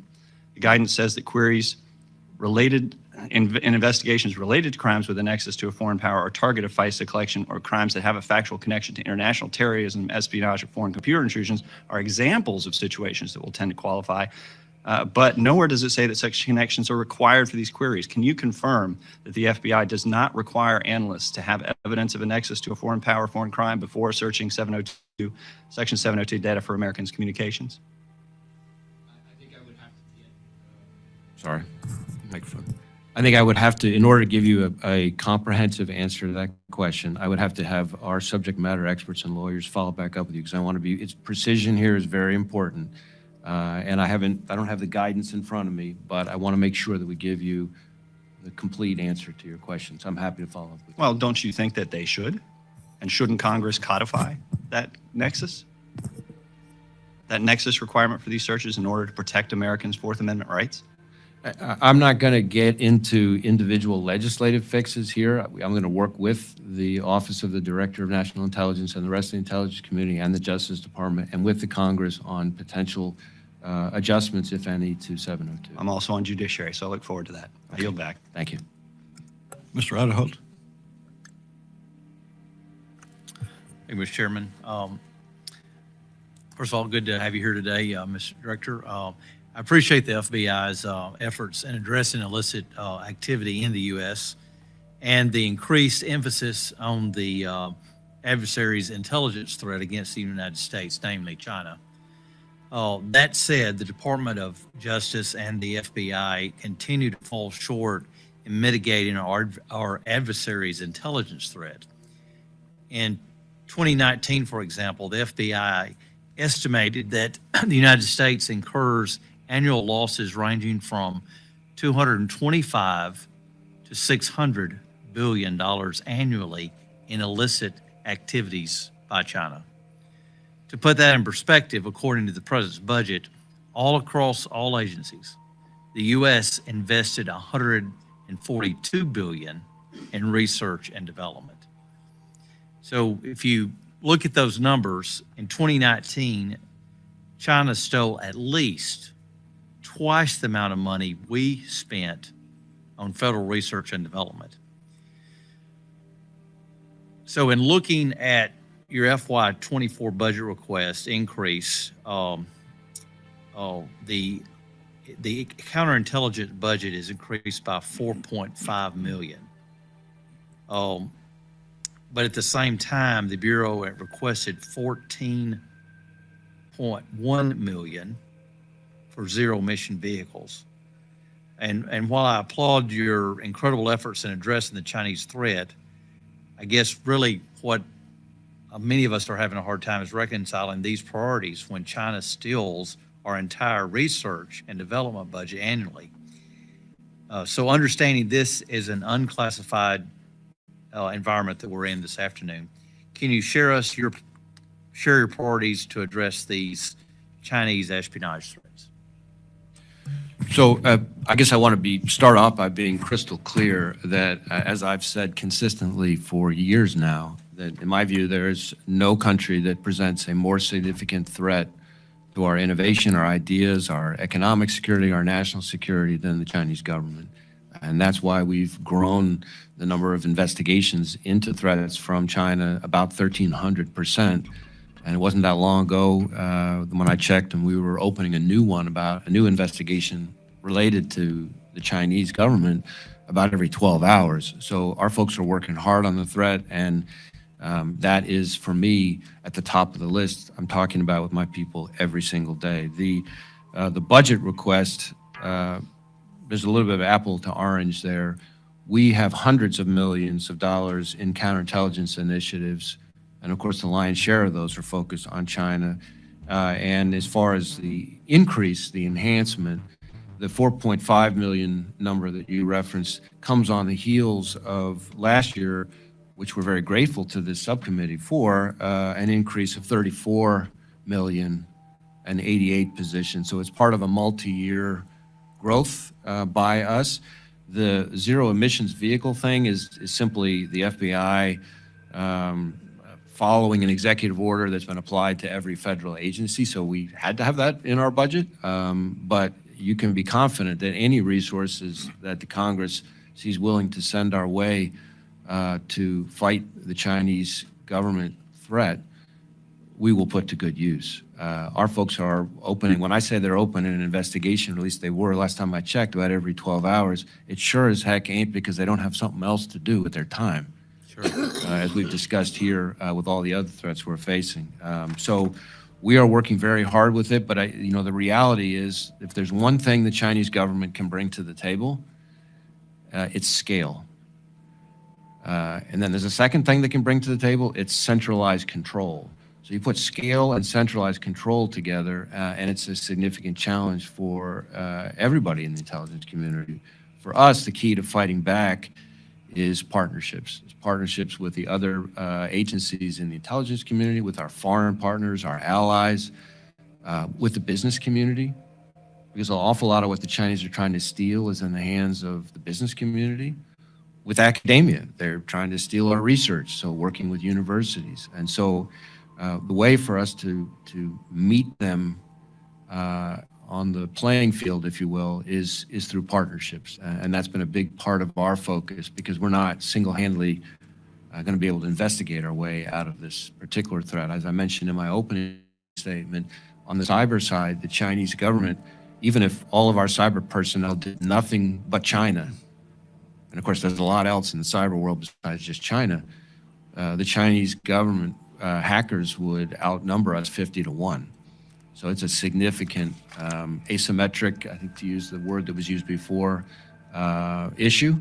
But we are growing, and I wouldn't read too much into the difference between the 4.5 versus the 14.1. The 14.1 is simply us implementing an executive order that we, like every agency, are required to. Well, certainly I know your commitment, but I do want to stress the importance of that, of really doing everything we can to protect our investments, and you'll back. Mr. Director, we want to be mindful of the demands that face you on time with us, but we have members who would like to ask a few more questions if you are able. And I will open and yield myself time to talk about something you mentioned in your opening statement, and Mr. Elsey came through with as well. And that's the DNA collections. And in 2020, DHS mandated an expansion of DNA collections to all non-U.S. persons detained under the authority of the United States, including individuals detained for removal proceedings, migrants seeking entry to the U.S. for asylum purposes, or individuals apprehended after crossing into the U.S. DHS, I'm told, forwards the collected DNA samples to the FBI, which processes them, stores them the resulting profiles in the combined DNA index system. How many samples is the FBI currently receiving for DHS per month? And how is that expected to change upon the ending of Title 42? So thank you, Mr. Chairman. These were the numbers I was looking for in response to Congressman Elzey's question, but I've now managed to find them. We, during just the first quarter of fiscal year 23, received more than 130,000 samples collected by DHS at the border. But we expect that once Title 42 is rescinded, the number will jump by around 30,000 additional samples per month. So that gives you a sense of the fairly blistering pace that our folks are having to engage in to test all these samples. And again, time is of the essence, because in many cases, these are leading to and solving sexual assaults, homicides, and other serious crimes.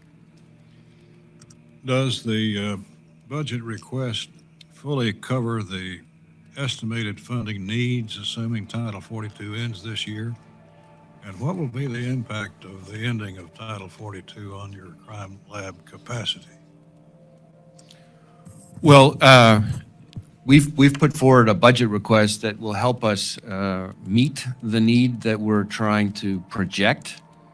It is obviously a bit of an educated guess as to the pace, but we put forward a budget request that is designed to meet that. But I can assure the subcommittee and you, Mr. Chairman, that if whatever resources the subcommittee sees fit to send our way on this issue will be put to good use, because in addition to processing the DNA samples caused by this collection, at the border, of course, our folks are solving crimes left and right from samples that are submitted by state and local law enforcement all over the country, by federal investigations all over the country. So there's always a certain amount of backlog in its own right. And so we are concerned, to the last part of your question, that the effect of Title 42 being rescinded will be a dramatic increase in the number of samples that we'll have to test, hence the enhancement request.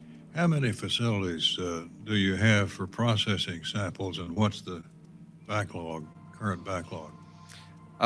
In order to give you that information, I'd have to have my staff follow up with you on that, but I can certainly have them do that. Please do. Is this situation impacting your ability to timely analyze crime scene samples, and how is processing of those samples prioritized? I would have to ask our lab director to give you how we handle the prioritization. I think it may be a little bit complicated as to explain that adequately. It is certainly impacting the pace at which we can get through the samples.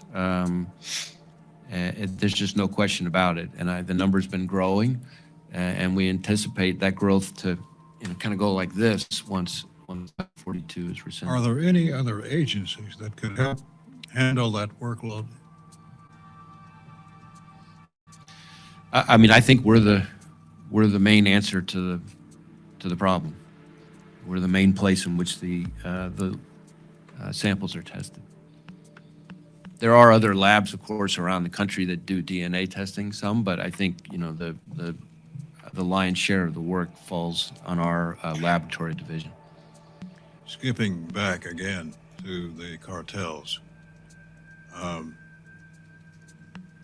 what is the answer to the question about the ability to track down, analyze, plot, and diagram response to the huge, profound problem that we face with fentanyl? Well, it's a multidisciplinary problem requiring multidisciplinary solution. I think it requires not just the intelligence community working together, the law enforcement community, federal, state, and local working together, but also law enforcement in Mexico working with us. We have very good relationships at the working level with our law enforcement counterparts, but let's be clear, I think There's more the Mexican government can and should do to help us with this problem. And we hope that they will. And obviously the flow of precursors from China to Mexico. Every time there's one that gets listed as a controlled substance, there's another one that pops up in its stead. And so that's a part of the problem. And then, of course, we've got the whole distribution network here in the U.S. We're routinely taking down, dismantling gangs, violent gangs, often neighborhood gangs, that are distributing this stuff, peddling this dangerous stuff to communities all across the country. Then at the end of all of that, then you have the sort of the awareness raising piece to try to help deal with the demand side of it as well. So it has grown, hence my use of the word epidemic. It's grown to such a scale that it really does require a whole lot of different tools: law enforcement, intelligence, diplomacy, financial, health, social services, education. I mean, it's kind of the whole waterfront, because that's just how gigantic the problem is. It's going to take an all-government attack. More than government, even. It's really a whole society response. Yeah. But on the cartels specifically, are you satisfied that we have an all-government attack on the problem? I think the government is, the federal government, I think, is working well across agencies to try to go after the problem, but the cartels are sophisticated adversaries that are well funded from all their illegal activity, and have their own share of advantages where they're located. And so more needs to be done to go after them, but we are constantly coming up with new strategies, ways to try to cut off their funding, to penetrate their organizations, to get information about them, to develop cooperators and sources, to collect intelligence on their activities, to figure out how to maximize impact against them. And we've had some successes, some important successes, and some key extraditions that have occurred that show that they do have to have a credible fear or threat from U.S. courts and U.S. prisons. And there's nothing that makes me smile more broadly than seeing a cartel leader in an orange jumpsuit. Amen. Thank you for your service, Mr. Director. Mr. Cartwright. Thank you, Mr. Chairman. I echo everything the chairman just said about an all-government approach. We have to engage in all-out war on this heinous problem that's infecting our nation. And I thank you for your efforts in taking on that war. In fact, in my own congressional district in 2020, under your tenure, the FBI assisted in the arrest and prosecution of a man who was caught selling fentanyl that resulted in a fatal overdose in northeastern Pennsylvania. We understand that, and it's something that goes all over the country. Well, Director Ray, you got a question earlier about political appointees and political agendas at the FBI. Just to make it very crystal clear, how many political appointees are there at the FBI? One. And that would be you. Yes, I don't think of myself as a political appointee, but I guess technically I am the one political appointee since I was nominated by President Trump and confirmed by the Senate. In fact, what was the name of the president who nominated you to be the Assistant Attorney General for the DOJ's Criminal Division in 2003? President George W. Bush. And what president nominated you to be the director of the FBI? President Donald Trump. Well, one thing that you didn't get to in your testimony, you gave us a very fulsome written statement before that couldn't possibly be read in 5 minutes. But one thing you didn't get to in great detail was the Hive ransomware. You mentioned there's all kinds of varieties of ransomware. But in January 2023, the DOJ and the FBI announced the success of an FBI investigation against Hive ransomware. Tell us about that. So the Hive ransomware takedown was a very significant operation for a number of reasons. First, I should say the Hive ransomware hit victims all over the country and to some extent all over the world, and many of the victims were in particular in the healthcare sector, which to me is a particularly pernicious type of ransomware because you're talking about putting not just hospitals or other types of healthcare facilities' finances at risk, but you're talking about putting patient care at risk with ransomware attacks. But the reason the Hive takedown was so important is that we were able to essentially hack the hackers and get into their infrastructure. And while they didn't realize it, we were, every time there was a new decryption key available in their infrastructure, we could essentially take it and then make it available to the victims, which then meant that the ransomware victims to the tune of, I think, something like 1,300 victims. These are all organizations, hospitals, medical clinics, specialty clinics. Didn't have to pay the ransom. They didn't have to pay the ransom. In some cases, they had already paid the ransom, and we were able to unlock it. But other cases, we were able to get the key so they didn't have to pay it, and I think ended up saving these healthcare institutions something like $130 million. And some of these are small clinics too. I mean, we had one I can remember where we had a FBI case agent and computer scientist raced out. The clinic was so small that the doctor was also the guy that ran the IT for the clinic. And so we were able to help them. So this is a very scary problem for American businesses and hospitals and all sorts of entities that rely on computers. We all rely on computers. So the FBI was able to step in and interrupt them being held for ransom, saved $130 million in ransoms being paid. But the problem is not enough businesses report being stuck up for ransom because of ransomware. Something like 75% of businesses don't report it. Why is that? And what can we do about that? Well, I guess the good news is that more and more businesses are reporting because they're starting to realize why it makes sense for them to do that. But it is true that Hive helped expose that an awful lot of victims were not reporting. And I think in some cases, it's that the organization that's been targeted, whether it's a hospital, a business, what have you, is worried about reputational harm or something like that. Or because they're worried they're going to be in trouble for paying the ransom. And what we say is, look, while we discourage paying the ransom, we understand it's a hard decision. And what's most important is that you contact us as soon as you get hit. And I like to use the analogy we've all seen on the movies, different kind of ransom, like a kidnapping, right? You've all seen those scenes where the parents and the kid's been kidnapped. And they're trying to figure out whether to pay the ransom, and they're on the phone with the kidnapper, and you got the FBI agent there with the headset on and so forth.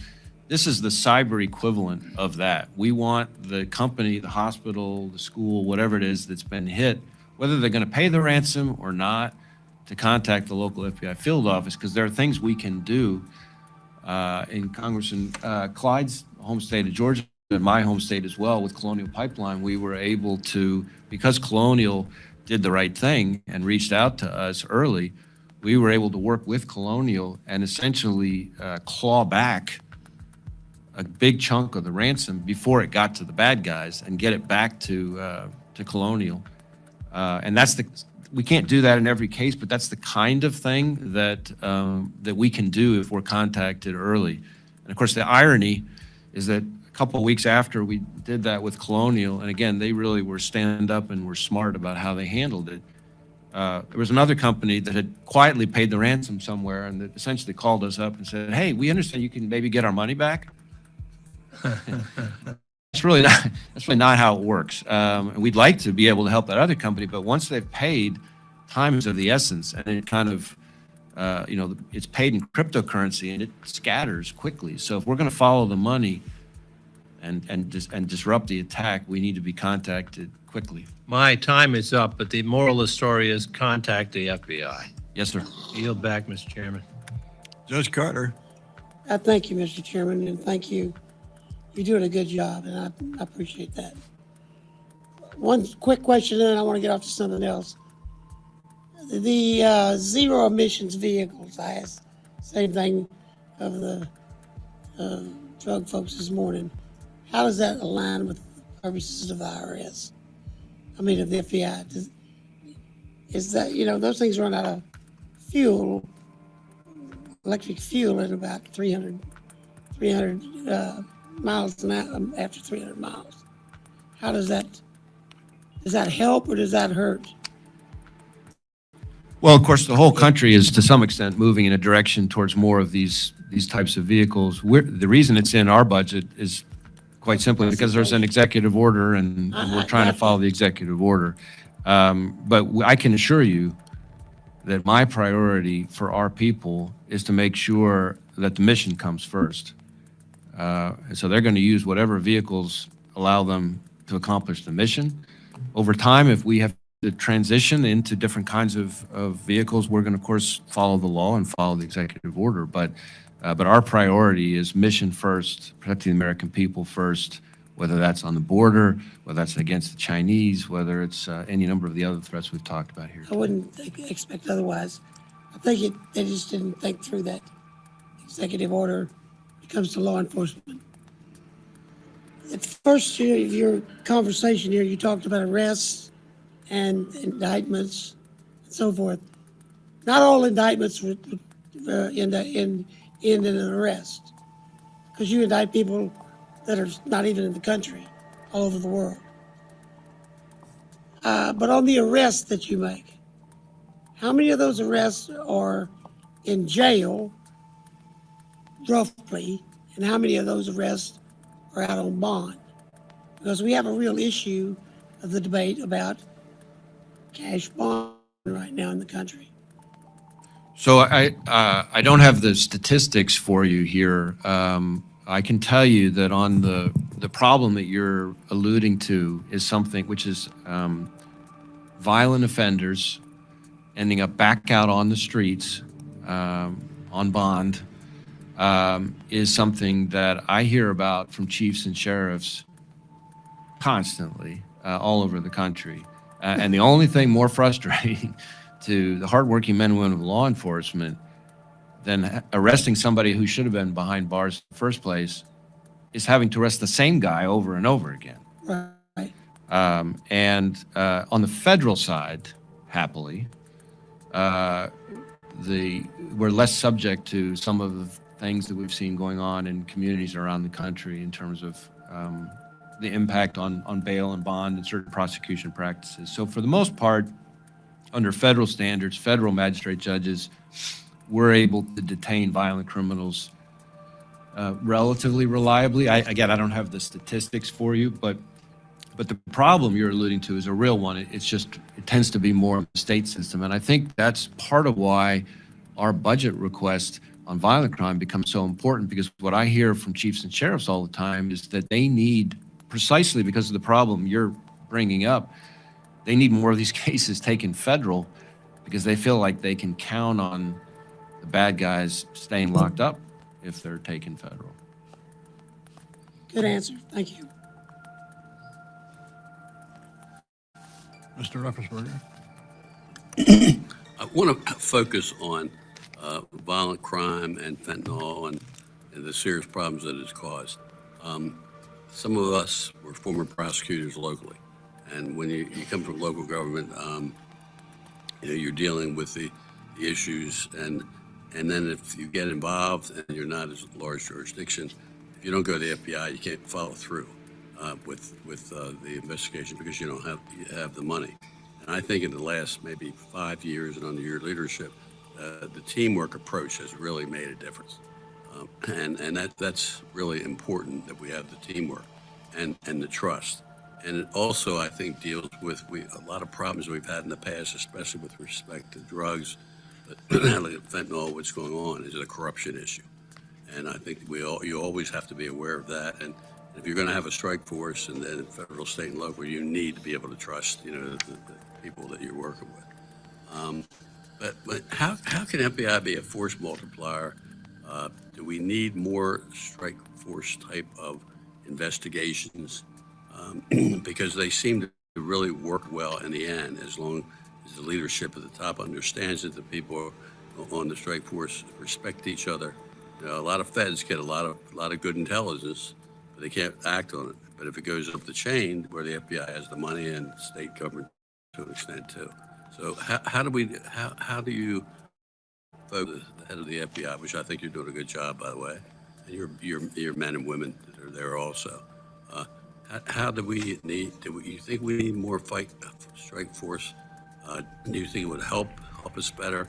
And again, you have jurisdiction now internationally too. And how would you compare your mission internationally versus your mission internationally? So I appreciate the kind words, and I strongly believe that partnership is the way to go, really with all these threats. And the strategy that I rolled out for our workforce fairly early on was making partnership with our law enforcement partners, with our intelligence community partners, with the business community, et cetera, is to me the key. We're trying to put our two, the FBI's two, together with somebody else's two. It could be a local police department or sheriff's office.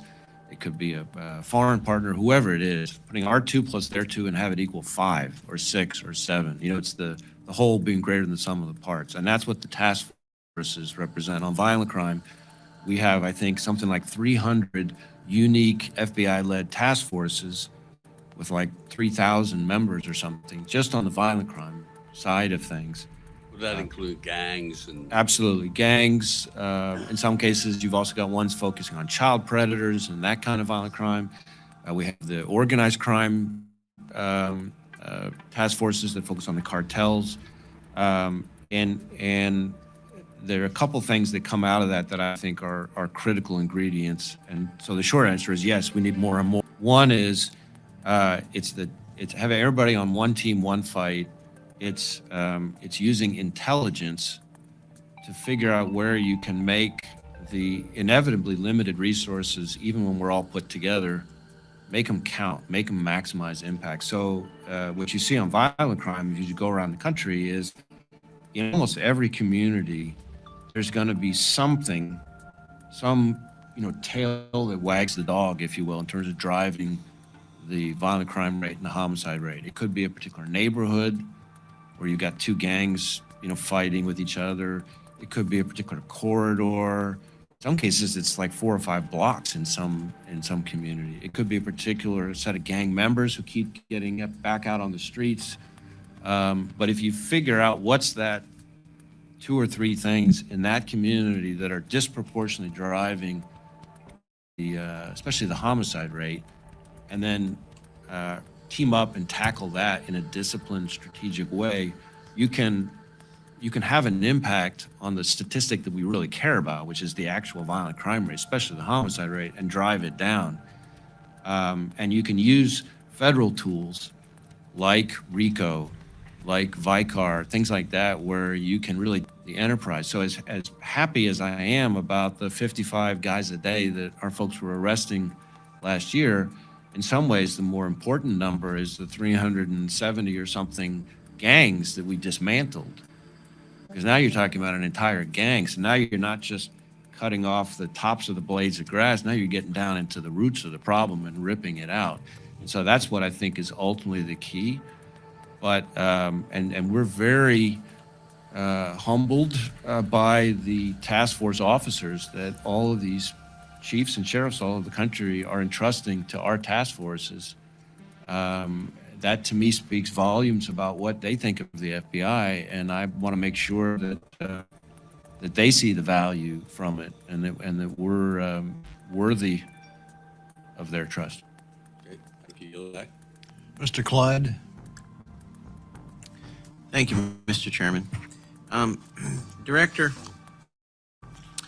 in your written statement here, you say that NICS, which is under the direction of the FBI, National, your 2024 request includes an additional 27 positions and $8.4 million. Now, a NICS check is valid for 30 days, right? You mean in terms of The background check. we have to turn them around more quickly than that. Correct. Right, But right. once you turn it around, it's good for 30 days. Yeah, I think that's right, but I can't remember the exact Okay, number. it is.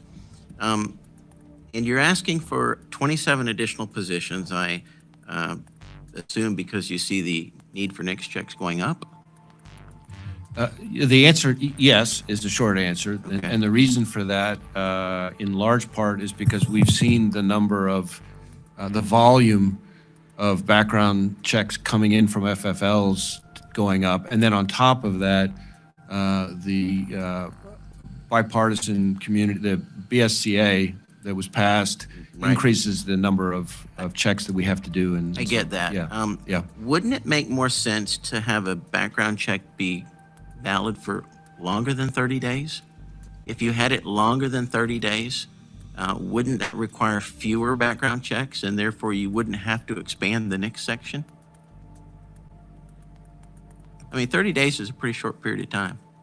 I think it's something I'm certainly happy to take a look at the impact that would have. Okay, I mean, if you look at a concealed carry permit, it's good for 5 years.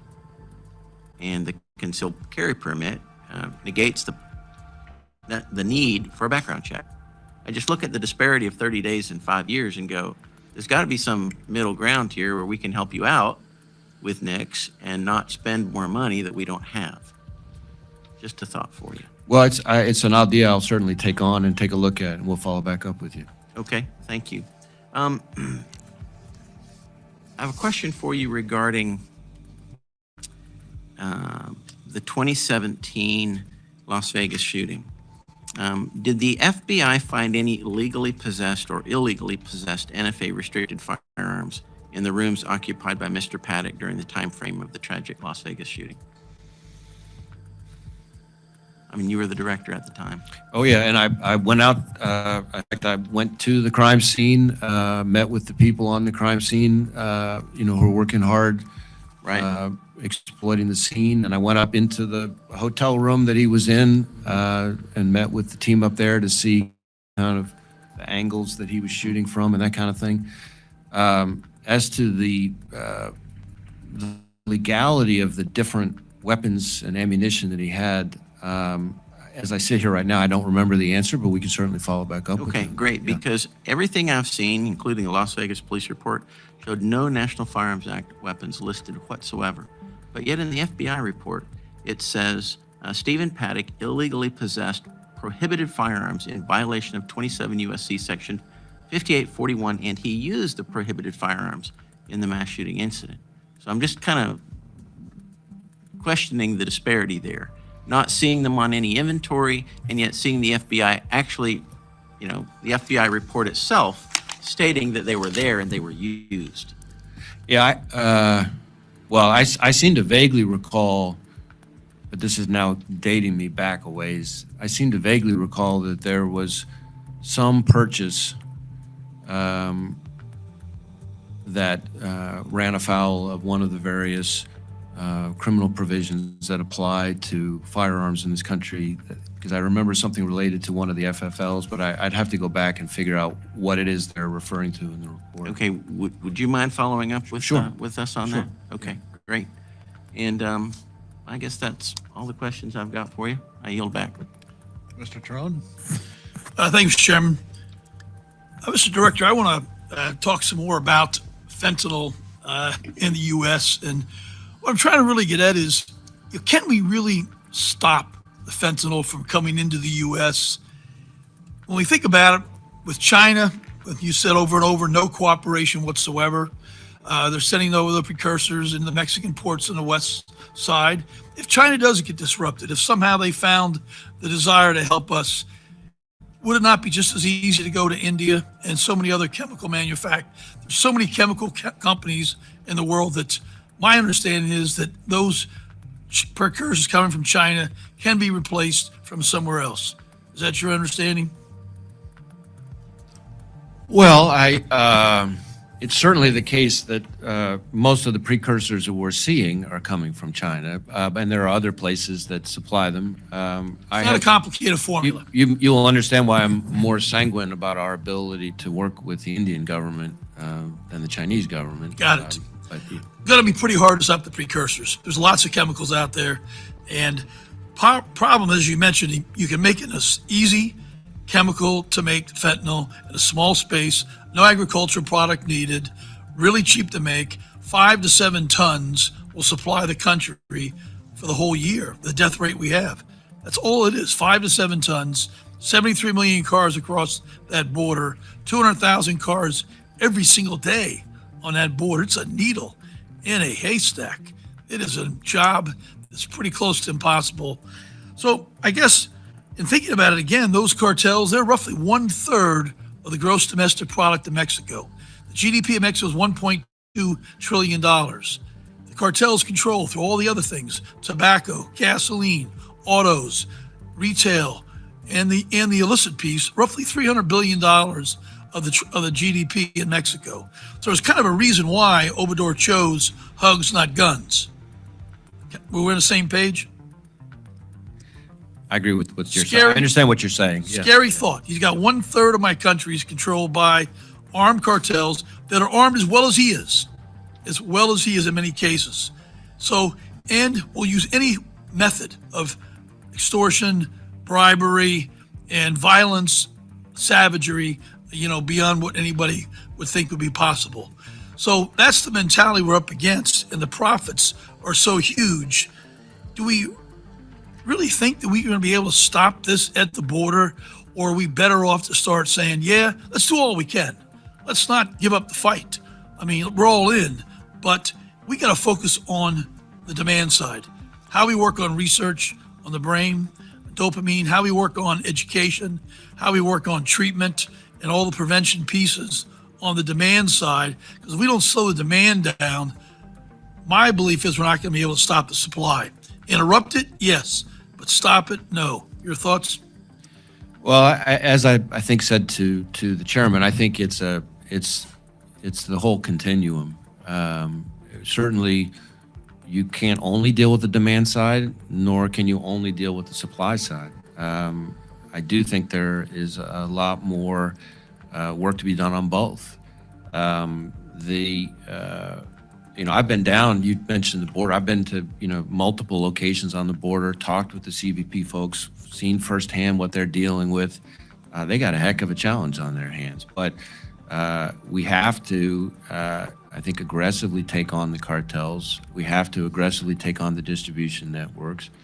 We have to work with the Mexican government, and we have to do things like work on the demand side. We have to do all the above. And whether we can eliminate it once and for all, that may be a tall order, but we can significantly degrade its effectiveness. I look at some of the work that we did when I was Assistant Attorney General, for example, with the Colombian government, on cocaine. And while, that had its fits and starts too, we were able to have some important successes over a number of years working with the Colombian government at the time. So I think there is a hope for more progress, and more progress is needed. But with a government that's so infiltrated from the top to the bottom, and so corrupted, and so much power in the cartels of the entire country, I'm with you, keep at it, but it's a pretty tall order. And we got to think about more and more on the demand side, and that's what we got to get the budget to think about, how we can help folks that have an addiction. I yield back. Mr. Elsey? Thank you, Mr. Chairman. Director Ray, thanks again for being here today. To the 38,000 folks that work for you, and I think you brought up a good point. A few of them can poison the well, and that has happened in the past. But the vast majority of those 38,000 are people who volunteer to serve in your agency, defending our nation, and have a servant's heart. And for that, I'm very grateful. But as quick as you can, because they hurt the reputation of everybody else's. Job one of any government, municipal, state, or local, is to protect their citizens. And our government is responsible for the American citizens. So looking at the border, the cartels control everything in Mexico. And everything that comes through our border is controlled by a number of cartels. The illegal immigration in the millions. the human trafficking, which is pure evil, modern day slavery for the sex trade. And finally, the drugs that infiltrate our country. They come from other places too, but from Mexico, the cartels control everything. And as I'm listening to my colleague, Mr. Crone, talk about the government of Mexico, it almost sounds like a failed narco state. Just last year, 70,000 Americans died from fentanyl. Didn't overdose, they were poisoned. And that's what the DEA administrator today said. This is poison, not an overdose. They see us as the enemy. Put another way, if two 737s crashed every day in this country, we would shut down that airline. That's how many people are dying every day from fentanyl. And as a military man, I look at what's going on our southern border. If the government of Mexico has indeed failed and has become a narco state, and I'm not saying that it has, but it almost looks like it. And we're losing wartime numbers of Americans age 18 to 45, the people who should be getting married, who should be finding jobs, serving in our military to defend us against threats overseas, and that pool is shrinking every day with these wartime numbers that we're losing. Would an authorization of use of military force aid you in your effort to stop this poison that's killing Americans every day? Well, I think an authorization to use military force is probably a better question for some of the agencies that would be designed to implement it. But I do believe that the cartels pose a tremendous threat to Americans, and the fentanyl trafficking that's coming across the border is not just a border problem, it's a threat to everyone in the country, really, I mean, at least every community in the country. And more needs to be done to try to dismantle those cartels. And so I think we should be considering whatever tools may be out there. You will, I think, be hard to find an FBI director who wouldn't welcome more tools in the toolbox. The cartels do see us as an enemy. They have shown that. They're killing us. We're not a customer. They're killing Americans with their product, and it's being done with chemicals from China. Everything China does is a military operation. Complete control at the top in asymmetric ways. They don't want to fight us on the battlefield. They don't want to fight us on the seas. But if they can diminish our military by killing our young people, they're going to do it. There's not 100,000 other people, other countries dealing with this problem like the United States is. That's because we're their primary threat, and we agree that China is our primary threat. So everything they do is controlled at the top.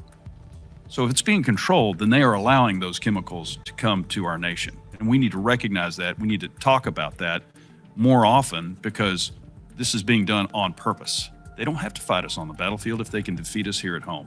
Young men and women going to school, not trying to take and get overdosed or thinking they're taking something else because this poison looks like other things, to include candy. That's pure evil. So what the cartels are doing and what the Chinese are doing is pure evil. And I'll give up the rest of my time here, but it's time that we stood up a lot stronger, helped you do your job. And the threat of authorization of use of military force with some of my SEAL buddies, ODA buddies, some F-18s, I think would bring the Mexican government to the table to do more to support you in your mission to stop what is going on. And it might make people start to shrivel up a little bit down in Mexico and stop doing what they're doing. So thank you very much for your time today. Mr. Chairman, I yield back. Mr. Klon, do you have questions briefly? I do briefly, Mr. Chairman. Thank you. Just want to wrap up a couple of questions on FISA. Back in 2021, the DOJ Inspector General conducted an audit of the FBI's due diligence or lack thereof when requesting permission to wiretap or otherwise spy on Americans through FISA courts. That report detailed widespread non-compliance with Woods procedures, which you know are an internal FBI process to minimize factual inaccuracies in FISA applications by requiring the FBI to maintain supporting documentation for each factual assertion in the application. Out of over 7,000 FISA applications approved between January of 2015 and March of 2020, there were 183 FISA applications for which the Woods file was missing in whole or in part, correct? It's been a while since I reviewed the report, but I know there were a number where they were missing. I think we were ultimately, as I recall, able to find all of the documents supporting those Woods applications, but the problem was they were not all in the same file the way they should have been. Okay, so the report made 8 recommendations for the FBI and 2 for the National Security Division, correct? I don't remember the number. There were definitely some recommendations. I don't remember the number of them. Can you give us an update on the status of those recommendations? I believe we've implemented all the recommendations. I know we agreed to implement all of the recommendations that the IG had. I will say that while we're on the subject of FISA, it is important to know that the report that you're talking about, the Woods file issue, that goes not to anything to do with 702. That has to do with so-called Title I FISA. So these are 2 sort of completely distinct parts of FISA and different processes. But to confirm, you've located all of the missing Woods files identified in the IG's report? It's been a while since I looked at it, but my recollection, the last time I did look at it, was that we had been able to find all of the relevant documents, but they had not, again, they had not been kept in the way they should have. That's not acceptable, in my view, and it's been addressed. Okay, moving on. In March, you said the FBI has previously bought Americans' personal geolocation data derived from mobile ads without getting a warrant, but that you don't do that anymore and have no plans to resume. In another CJS hearing back in March, Inspector General Horowitz told me that after the Supreme Court's decision in Carpenter, the FBI should not be obtaining this geolocation data without a warrant. Can you confirm that that's not happening, and would you support legislation codifying that prohibition on the government's purchasing geolocation data or other similarly sensitive data in communications? Well, as to the, let me take it in 2 parts because it's a 2-part question. I think as to the first part, I can confirm that, at least as my understanding, and I've asked lots of questions, we do not currently purchase commercial database information that includes location data derived from internet advertising. And we previously, as I testified before, we previously did that for a limited national security purpose in the past. That is no longer true. It's not been true for a while now. As far as the legislative piece of it, as with any legislative idea, I can't propose or oppose legislation, but I'm happy to take a look and give you operational input on how something like that would affect us. Thank you. Did the FBI purchase or use a commercial license to access phone geolocation data without a warrant after the Carpenter decision? The specifics of the national security program that I was describing are classified, and so probably the best thing to do there, if you have specific questions about it, is to get the right subject matter experts so that you can get the broader legal analysis and details in an appropriate setting. Thank you. Has the FBI purchased any other data from a commercial vendor that could reveal private information about individuals? Is it doing so? And if not, how can you reassure us that it won't happen in the future? Can you just, I'm sorry, just restate the question? So has the FBI purchased any other data from a commercial vendor that could reveal, other than internet advertising based, that would reveal private information about an individual American citizen without a warrant? You're talking about other than location data is what you're talking about, sort of more broadly is what you're. In order to be sure that I'm giving you an accurate answer, let me follow back up with you on that, because I really want to, that's a broad enough category. I really want to be careful on how I answer that. I appreciate that. I yield back the remainder of the time. Mr. Director, you've been overly generous with your time and your answers and commentary. We thank you so much for giving us this large amount of time, of your time.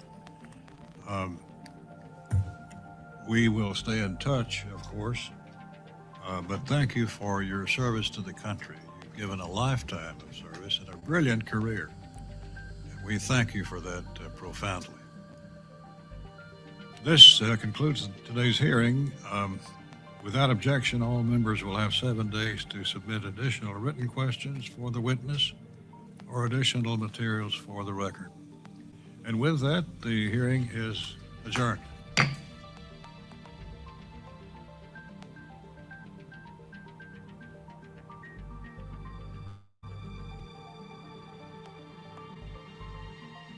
The true story of the Nephilim, origins of the Nephilim. Angels' origins are distinct from those of humans. They were made on different times and for different reasons. However, Scripture indicates a portion of Satan's fallen angels failed to keep their proper domain by materializing and interacting with humans in ways angels were never meant to do. This interaction is depicted in Genesis chapter 6, verses 1 through 4.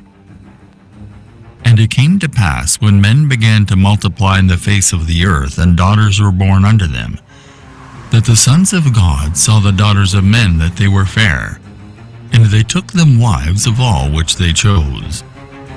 And the Lord said, My spirit shall not always strive with man, for that he also is flesh. Yet his days shall be 120 years. There were giants in the earth in those days, and also after that, when the sons of God came in unto the daughters of men, and they bare children to them. The same became mighty men which were of old, men of renown. This refers to the unnatural progeny of the partnership between the sons of God and the daughters of men. However, there were individuals of distinctive size on the earth, both before and after the flood. These ones before the flood were notable because of the diabolical element of their parentage. They were the mighty men of old, men of renown. At first glance, there is no indication of angelic or demonic involvement. A passage in Job, on the other hand, provides a better understanding. God explains to Job his omnipotence by recounting his power over creation. Where wast thou when I laid the foundations of the earth? Declare if thou hast understanding. Who hath laid the measures thereof, if thou knowest? Or who hath stretched the line upon it? Whereupon are the foundations thereof fastened? Or who laid the cornerstone thereof? When the morning stars sang together, and all the sons of God shouted for joy. Job chapter 38, verses 4 through 7. The morning stars are best interpreted as angels. We also know that mankind had not yet been created when God laid the foundation of the earth. So the reference to sons of God is another reference to angels, implying that the sons of God in Genesis 6 are also angels. The three main perspectives on the identity of the sons of God are as follows. Number 1, they were fallen angels. Second, they were powerful human rulers.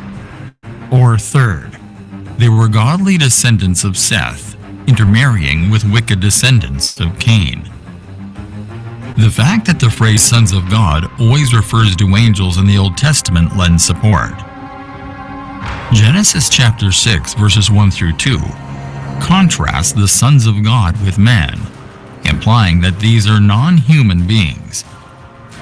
Genesis chapter 6, verse 1 says that man began to multiply, and daughters were born to them. The Hebrew word for man is the generic term for mankind, as used in Genesis chapter 5, verses 1 through 2. The sons of God are contrasted with man. Thus, the sons of God were distinct from man and married all mankind's daughters. As a result, the sons of God must be non-human beings of some kind. The context implies that the Nephilim were the resulting offspring of spirit beings and humans. The Nephilim, or fallen ones in Genesis chapter 6, verse 4, are mysterious personalities, the mighty men who were of old, the men of renown. The text does not explain how the Nephilim arrived. The Nephilim were on the earth in those days, and also afterward when the sons of God came into the daughters of men and bore children to them. It simply states. But why are the Nephilim mentioned in Genesis 6 alongside the intermarriage of the sons of God and daughters of man? It is unclear unclear how these mighty men of renown came about if they were not the outcome of intermarriage between spirit beings and humans. Jude likely understands Genesis chapter 6 verses 1 through 4 to refer to the intermarriage between spirit beings and humans.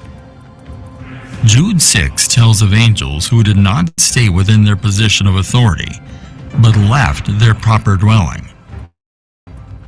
Unless Jude is referring to an unknown event, he appears to be referring to the angels who left heaven to live on earth in Genesis chapter 6 verses 1 through 4. These arguments support the traditional view that the sons of God mated with human women and gave birth to the Nephilim. Though this may appear strange to modern ears, the same could be said for the entire Bible. Truth is stranger than fiction, and the world God has created is far from what we commonly believe. Why would they do something like this? The answer is not explicitly given in the Bible. These sons of God are evil, twisted beings, so nothing they do should surprise us. In terms of a specific motivation, one theory holds that these beings were attempting to pollute the human bloodline in order to prevent the Messiah from appearing.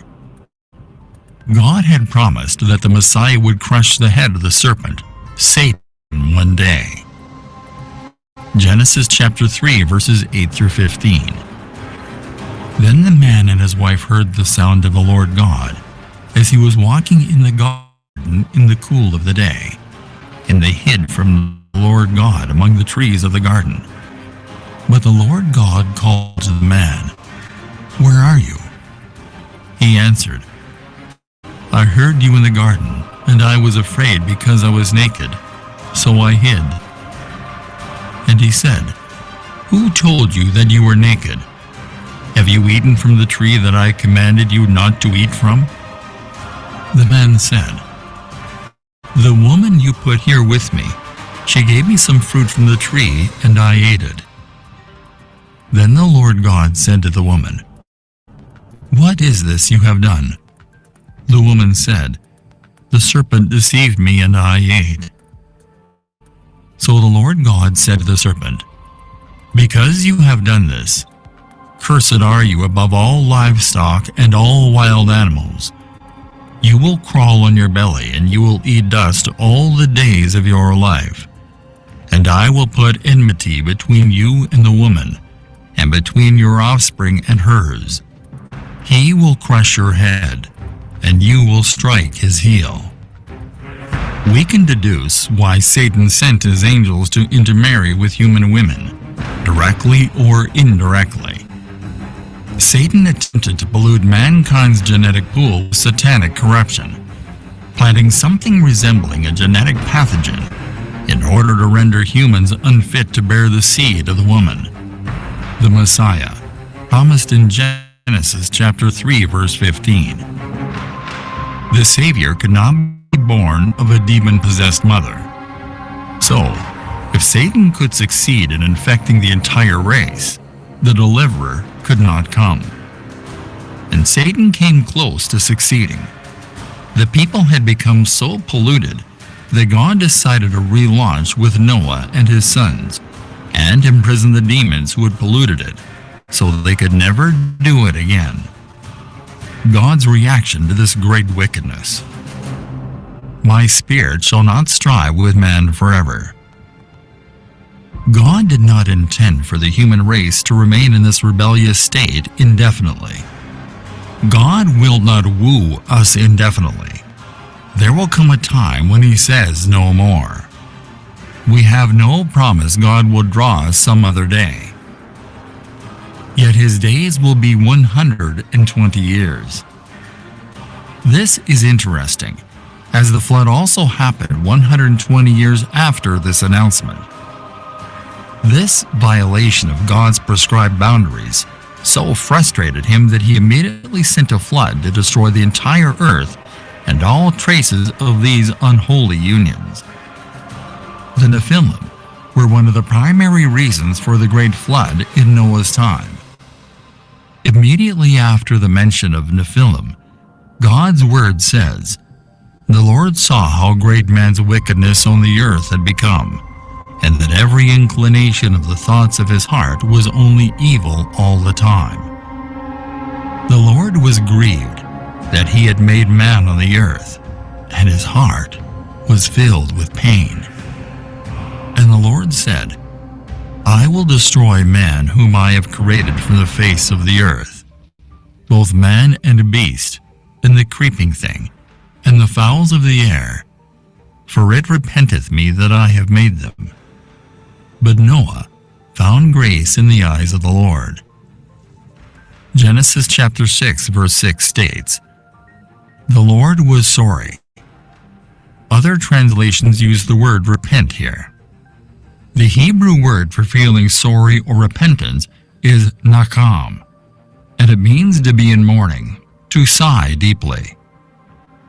To say that the Lord repented is God using human language to help us understand his heart. The verse implies that human sin broke God's heart. God is complete love. He loves us and does not want anything to go wrong with us. It breaks his heart when we sin, and he is broken over our sins when we sin. Genesis chapter 6 verses 11 through 13. "The earth also was corrupt before God, and the earth was filled with violence. And God looked upon the earth, and behold, it was corrupt, for all flesh had corrupted his way upon the earth.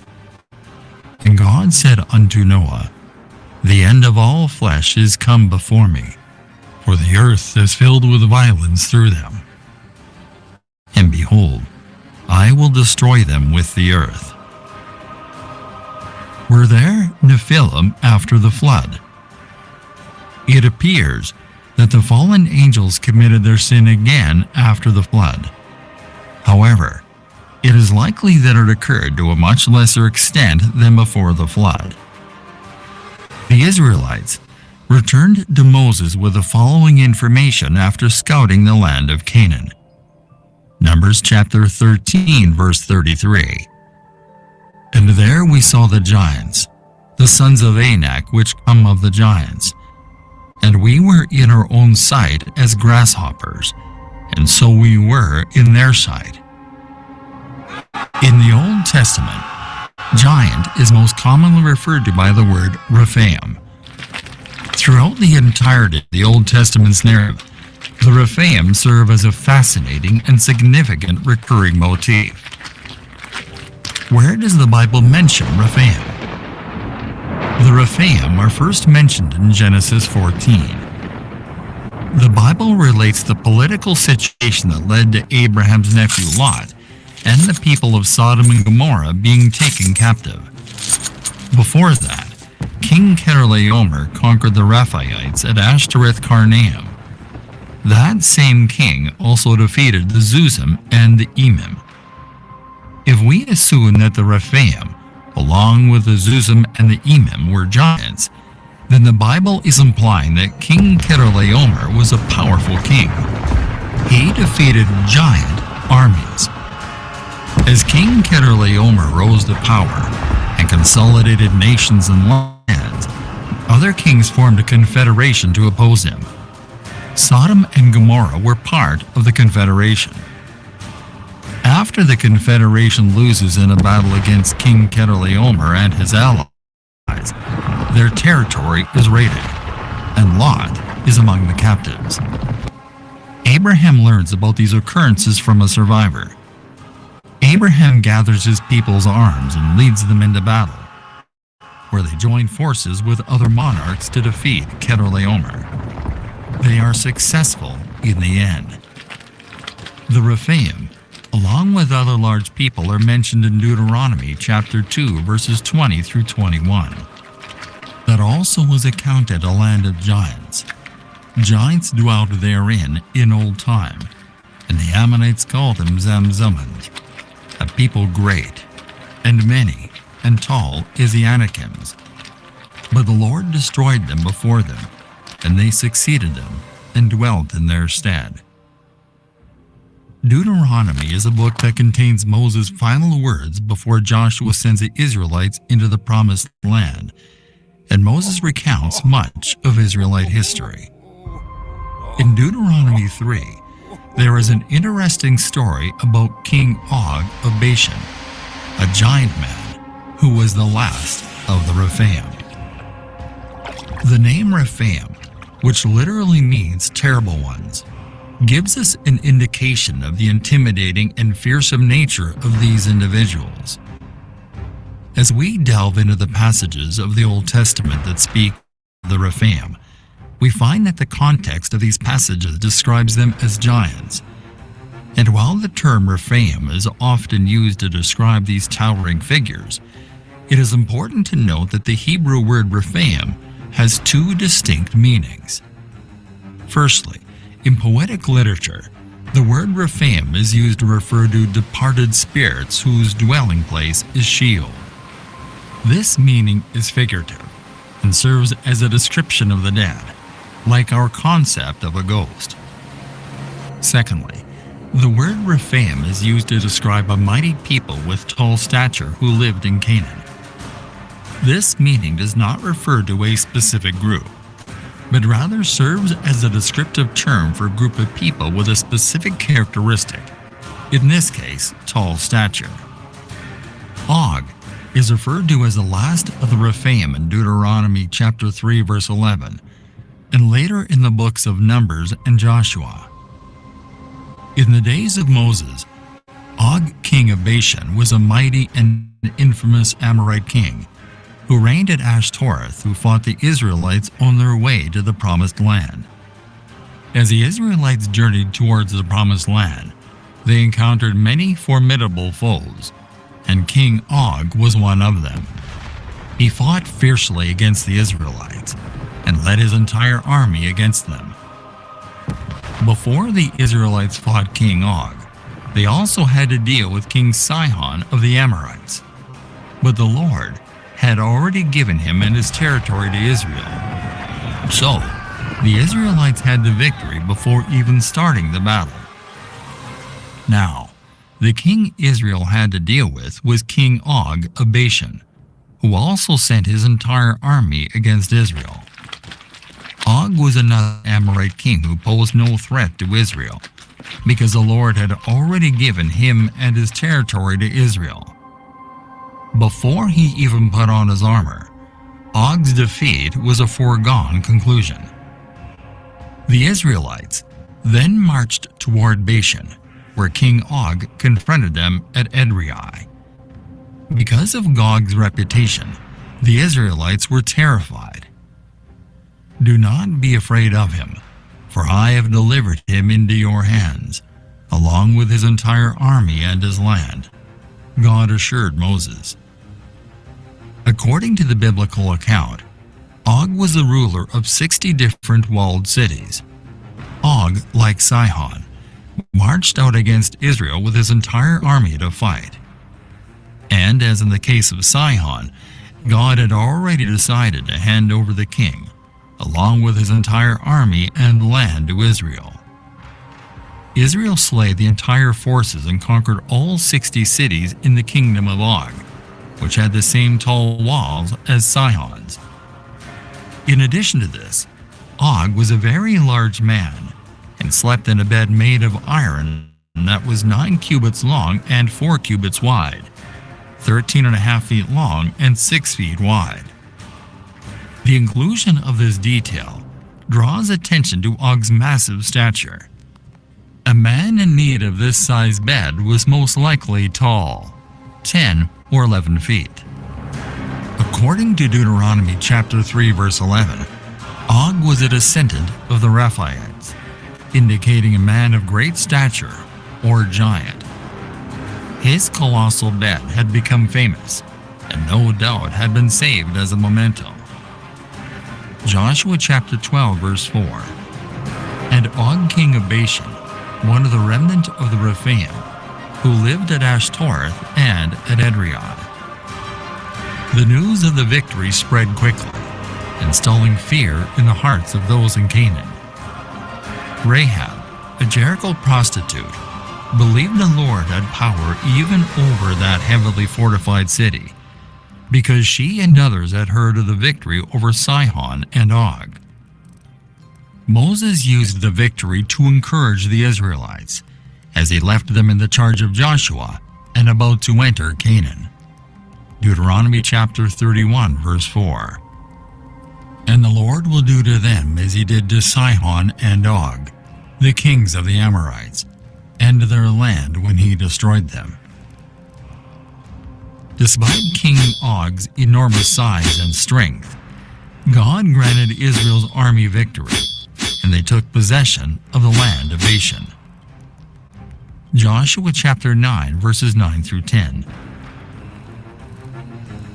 Perhaps you don't know what lies across the valley, but look at that worry in comparison to the Lord God himself, and say by faith, "The battle is yours, Lord. It is your battle. I lean on you." It is God's love for us that causes him to bring us to an end of our own strength. He sees our need to trust him, and his love is so great that he will not let us live another day without turning over our arms to him. Our fears, our worries, even our confusion, so that nothing becomes more significant to us than our Father. Never, ever forget it. The battle is the Lord's. God does not tremble in the presence of giants, and his children should not either. Og, king of Bashan, was one of the last of this race of giants. Og and his sons all died as a result of their foolish opposition to God's people. Manasseh's half-tribe inherited Og's territory. David battles with the Philistines several times throughout his life, and one famous place was called the Valley of Rephaim, a place southwest of Jerusalem in the land of Judah.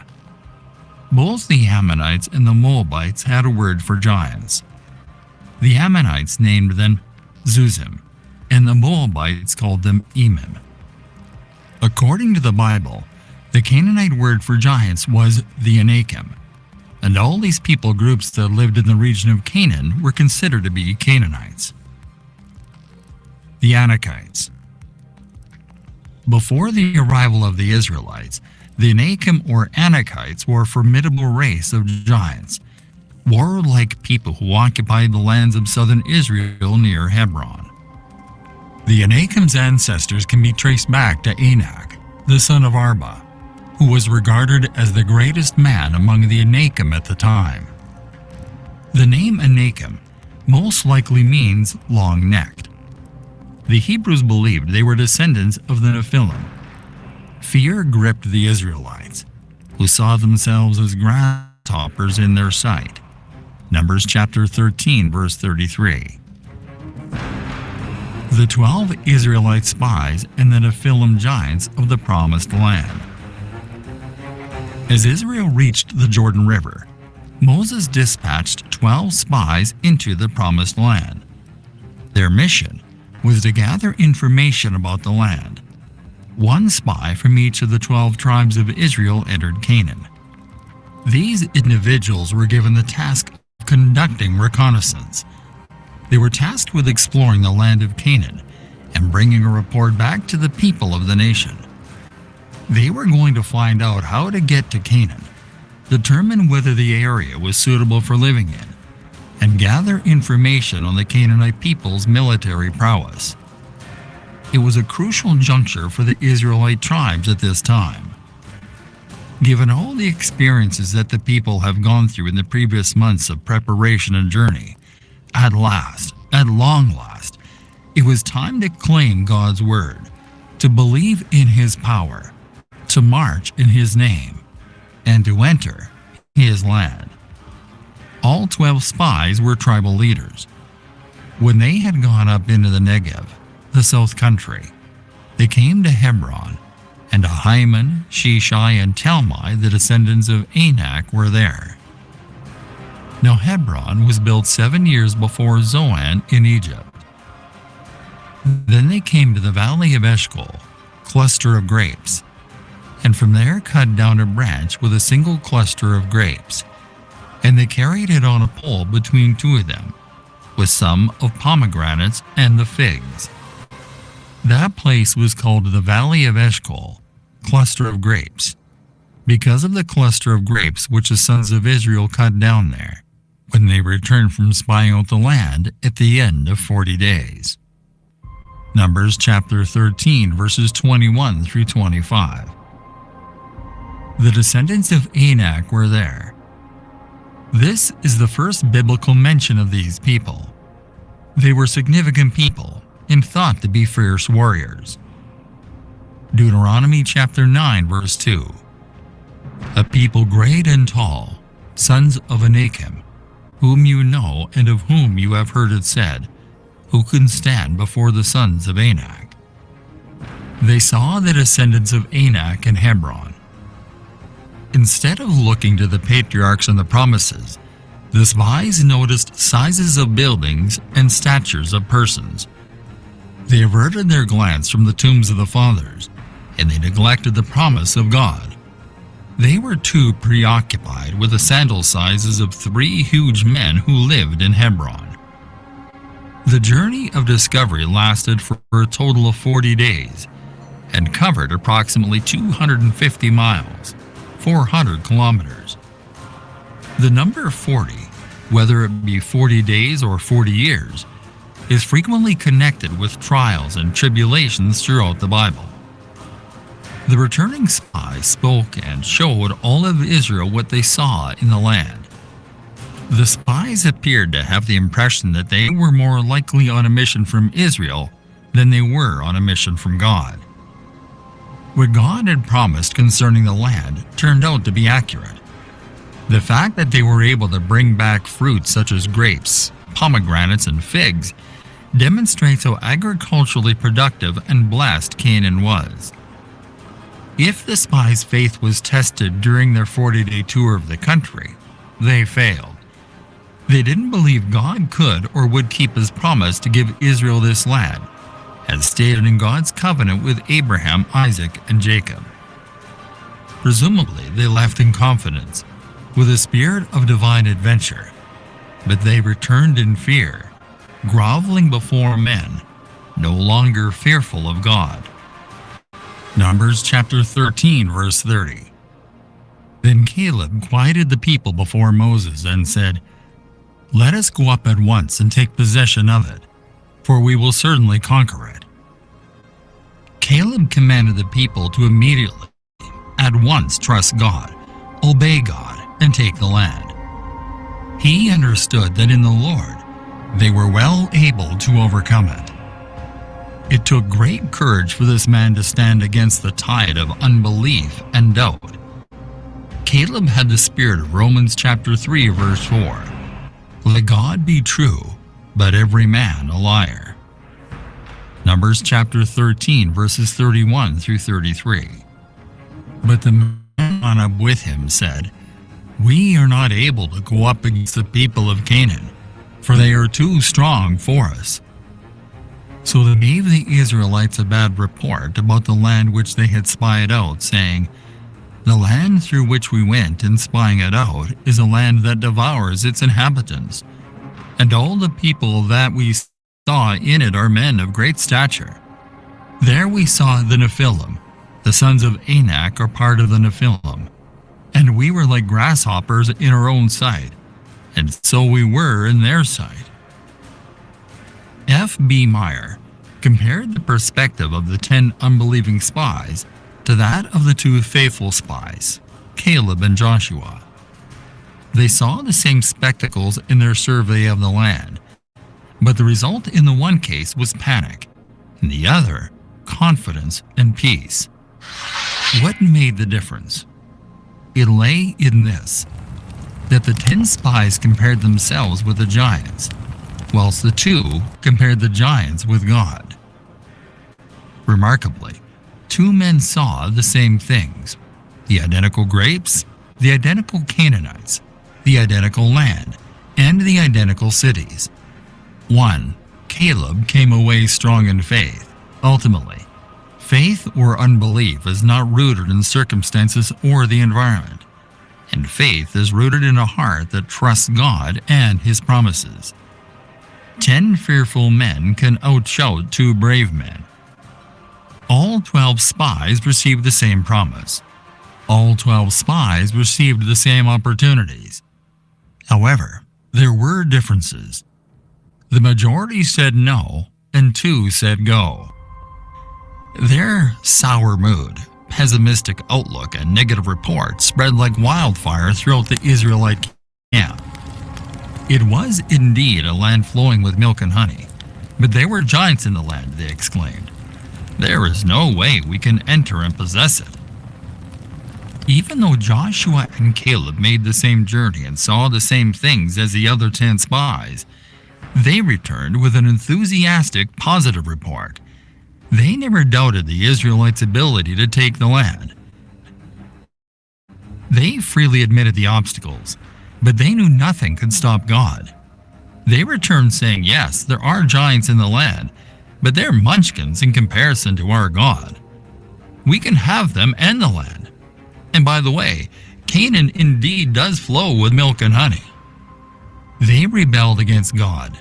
Deuteronomy chapter 1 verses 26 through 28, refusing to enter the land God had promised them. We can infer that they were larger than average in size, because they described themselves as grasshoppers in their eyes.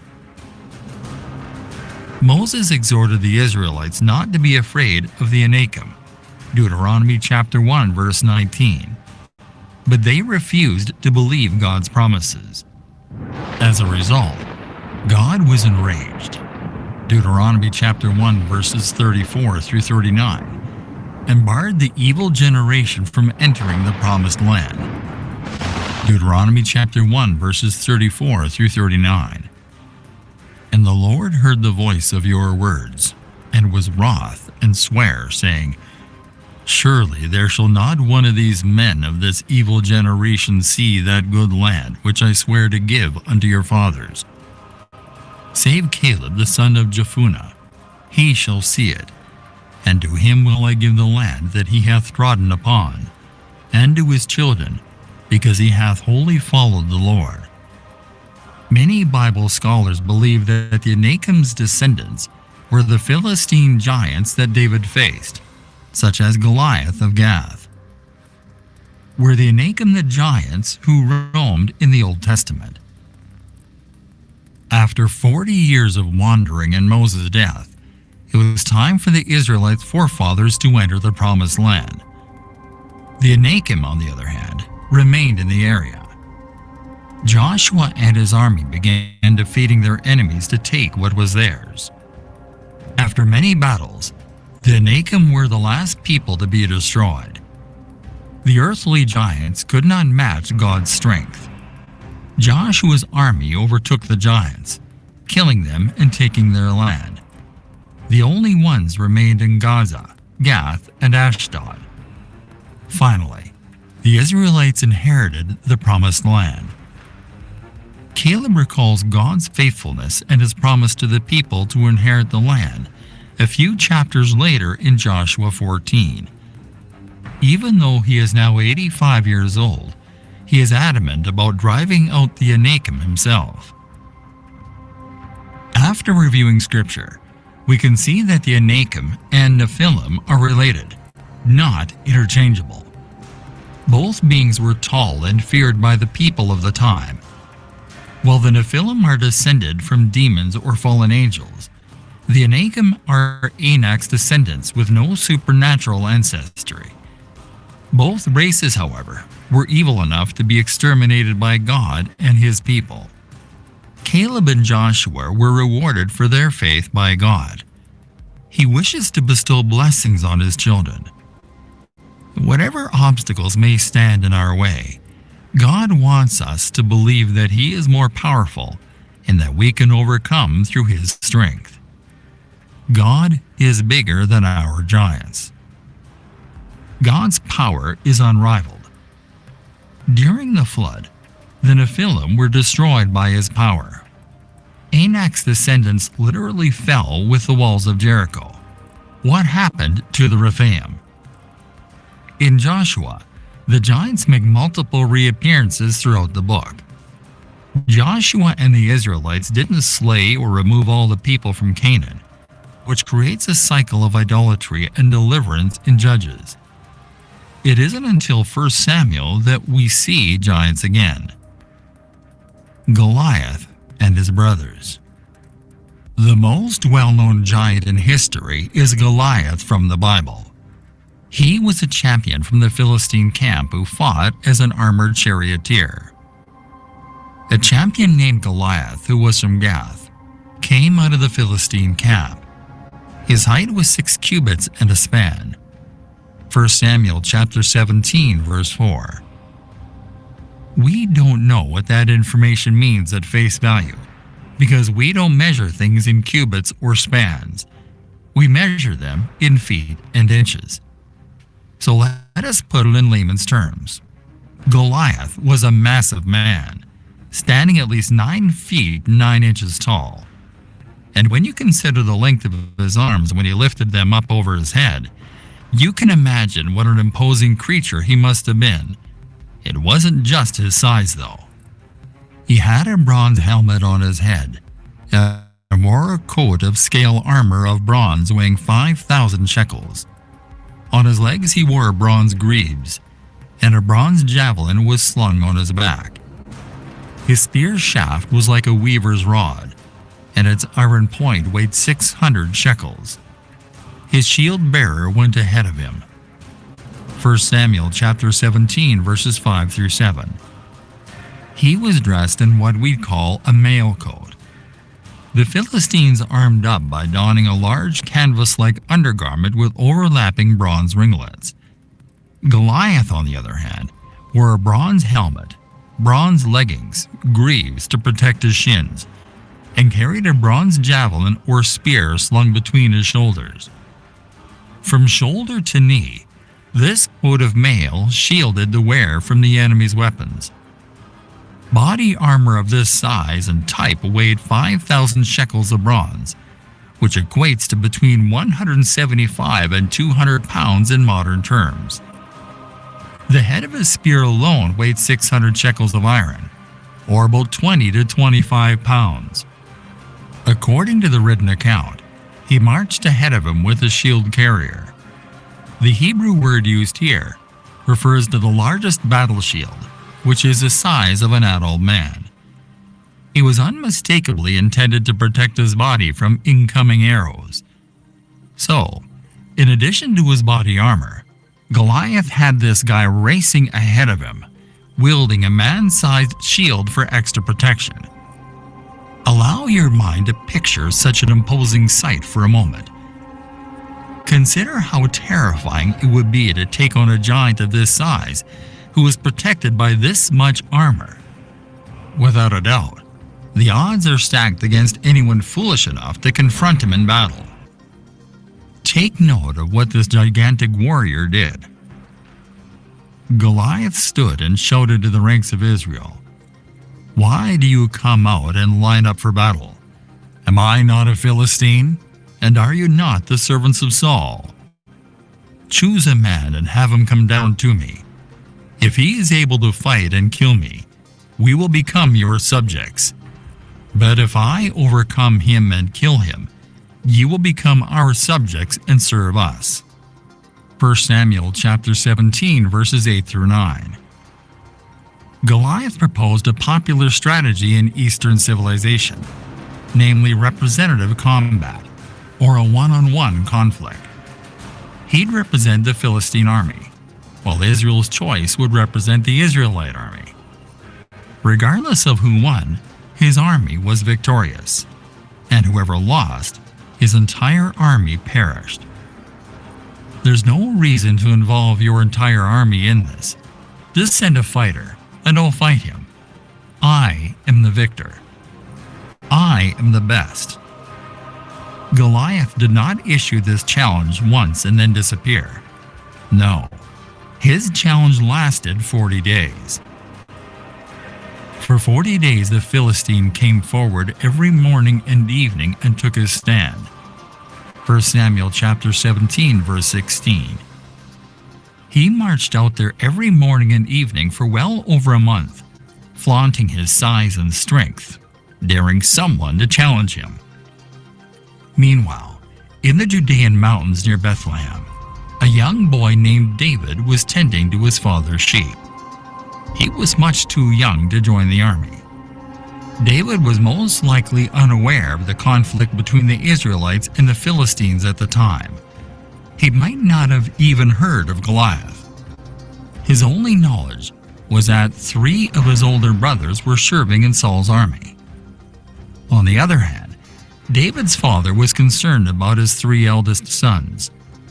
Jesse was getting older and would probably be unable to complete the journey across the mountains on his own. So he called his youngest son and told him, "David, I need you to run an errand for me. Take now for your brothers an ephah of this roasted grain and these 10 loaves, and run to the camp to your brothers. Bring also these 10 cuts of cheese to the commander of their 1,000, and look into the welfare of your brothers, and bring back news of them." 1 Samuel chapter 17, verse 17 through 18. And David rose up early in the morning, and left the sheep with a keeper, and took and went as Jesse had commanded him. And he came to the trench as the host was going forth to the fight, and shouted for the battle. 1 Samuel chapter 17, verse 20. Then, as he approaches the outskirts of the Israelite camp, he notices the troops preparing for battle, and hears the war cry. He simply wants to observe and see what happens. Then David dashed to the front lines to greet his brothers, leaving his luggage in the care of the baggage handler. David left his things with the keeper of supplies, ran to the battle lines, and asked his brothers how they were. As he was talking with them, Goliath, the Philistine champion from Gath, stepped out from his lines and shouted his usual defiance, and David heard it. 1 Samuel chapter 17, verses 22 through 23. Consider the following scenario. While standing there with his 3 brothers, David hears a loud cry from across the valley, and instantly, everyone in his immediate vicinity is sprinting to the back and crawling inside their tents. And all the men of Israel, when they saw the man, fled from him, and were sore afraid. 1 Samuel chapter 17, verse 24. Keep in mind that David has never seen or heard of this Gath giant's challenge. As he looks across the battlefield, he sees a giant of a man covered in armor, shouting threats and defiance and cursing the God of Israel. And David was enraged by this. Remember, this is the 41st day that the Israelites have faced Goliath, but this is the first time it has happened to David. Then David spoke to the men who were standing by him, saying, "What will be done for the man who kills this Philistine and takes away the reproach from Israel? For who is this uncircumcised Philistine that he should taunt the armies of the living God?" And the people answered him in accord with this word, saying, "Thus it will be done for the man who kills him." 1 Samuel chapter 17, verses 26 through 27. David then meets with King Saul. David said to Saul, "Let no one lose heart on account of this Philistine. Your servant will go and fight him." Saul replied, "You are not able to go out against this Philistine and fight him. You are only a young man, and he has been a warrior from his youth." But David said to Saul, "Your servant has been keeping his father's sheep. When a lion or a bear came and carried off a sheep from the flock, I went after it, struck it, and rescued the sheep from its mouth. When it turned on me, I seized it by its hair, struck it, and killed it. Your servant has killed both the lion and the bear. This uncircumcised Philistine will be like one of them, because he is defying the armies of the living God. The Lord who rescued me from the paw of the lion and the paw of the bear will rescue me from the hand of this Philistine. Saul said to David, "Go, and the Lord be with you." Then Saul dressed David in his own tunic.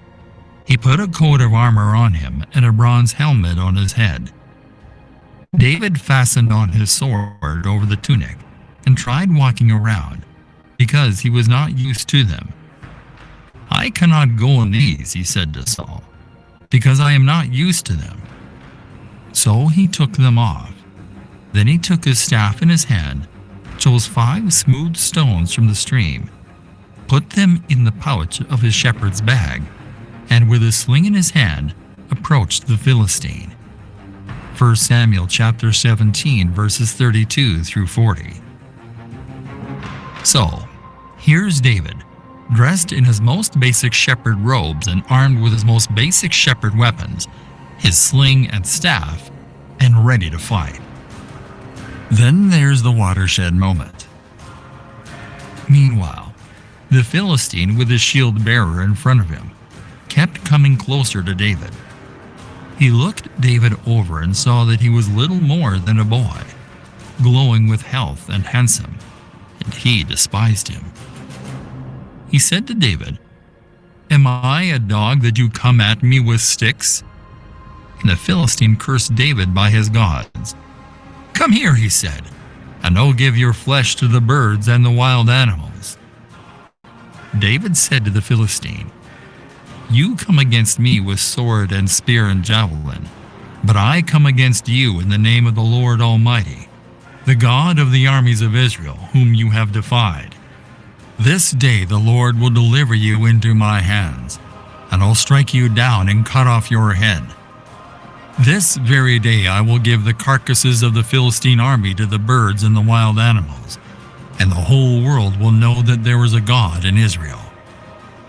1 Samuel chapter 17, verses 41 through 46. Consider the possibilities. David remained unafraid in the face of this monstrous beast. David's only weapons were a sling and a stone against a giant clad in 200 pounds of armor. As the Philistine moved closer to attack him, David ran quickly toward the battle line to meet him. Reaching into his bag and taking out a stone, he slung it and struck the Philistine on the forehead. The stone sank into his forehead, and he fell face down on the ground. So David triumphed over the Philistine with a sling and a stone. Without a sword in his hand, he struck down the Philistine and killed him. David ran and stood over him. He took hold of the Philistine's sword and drew it from the sheath. After he killed him, he cut off his head with the sword. When the Philistines saw that their hero was dead, they turned and ran. 1 Samuel chapter 17, verses 47 through 51. The Philistines did not return after that. When they realized their champion was no longer alive, they split the scene. Then the men of Israel and Judah surged forward with a shout and pursued the Philistines to the entrance of Gath and to the gates of Ekron. Their dead were strewn along the Sha'araim road to Gath and Ekron. When the Israelites returned from chasing the Philistines, they plundered their camp. Then David brought the head of the Philistine to Jerusalem. David took the Philistine's head and brought it to Jerusalem. He put the Philistine's weapons in his own tent. 1 Samuel chapter 17, verse 54. The biblical story of David and Goliath is one of the most well-known stories in the Bible. It is a lesson in bravery, faith, and overcoming the seemingly impossible. Was Goliath a Nephilim? Some scholars believe that Goliath the Gittite, a Gath resident, belonged to a race known as the Nephilim. Other experts argue that Goliath was a Rephaite because the Nephilim were destroyed in the Great Flood during Noah's time. Only Noah's family survived. Nearly 20 times in the Bible, the Rephaites are mentioned. Some scholars believe the Philistines descended from the Anakim. Goliath's champion status is enhanced by the fact that Gath was an ancient Anakim stronghold. Some scientists believe Goliath has an identifiable family tree, implying autosomal dominant inheritance, which causes familial acromegaly or gigantism. In biblical times, Goliath was a colossal figure. The relations of Goliath. There are also other giants mentioned in 2 Samuel chapter 21 verses 15 through 22 and 1 Chronicles chapter 20 verses 4 through 8, who were related to Goliath in the Bible. This event occurred when David was old. Even a great man of God grows old. As the years went on, David became unable to fight as he once did. In this battle against the Philistines, David's life was endangered when he grew faint in battle against a descendant of Goliath. 2 Samuel chapter 21 verses 15 through 22. Now the Philistines were at war again with Israel. David went down with his servants, and as they fought against the Philistines, David became weary.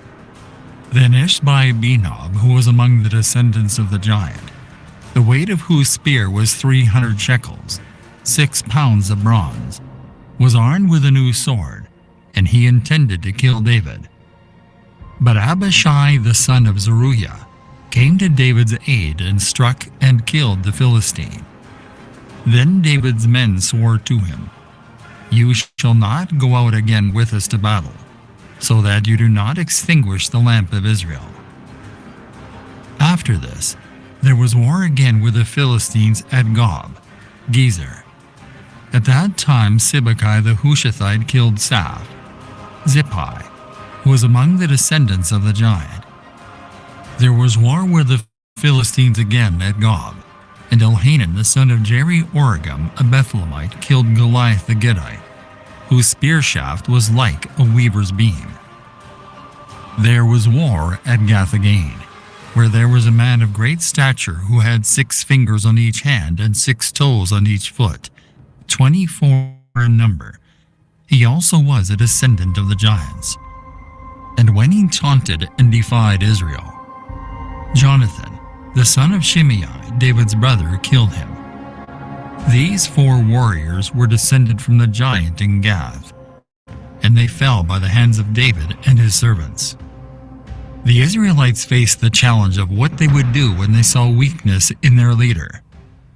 Since it was a weakness that could be understood, David's increasing frailty and old age, they needed to rally around their leader and supply what he could not. In his advanced age, it was time for David to retire from the field of battle. His season as a warrior had passed. This description of victory over Philistine giants showed that Israel could slay giants without David. Sibbecai, Elhanan, Jonathan. These men accomplished heroic deeds when David was finished with fighting giants. God will continue to raise up leaders when the leaders of the previous generation pass from the scene. The defeat of these 4 giants is rightly credited to the hand of David and the hand of his servants. David had a role in this through his example, his guidance, and his influence. With 24 fingers and toes, 6 on each hand, on 6 on each foot. This described an unnamed man of great stature from Gath. Since Goliath was from Gath, these were Goliath's sons or brothers. The Philistine warriors are also all called Rephaites, RSV, or descendants of Rapha, giants, NRSV, who are one of the pre-Israelite groups in Canaan and famous for their size.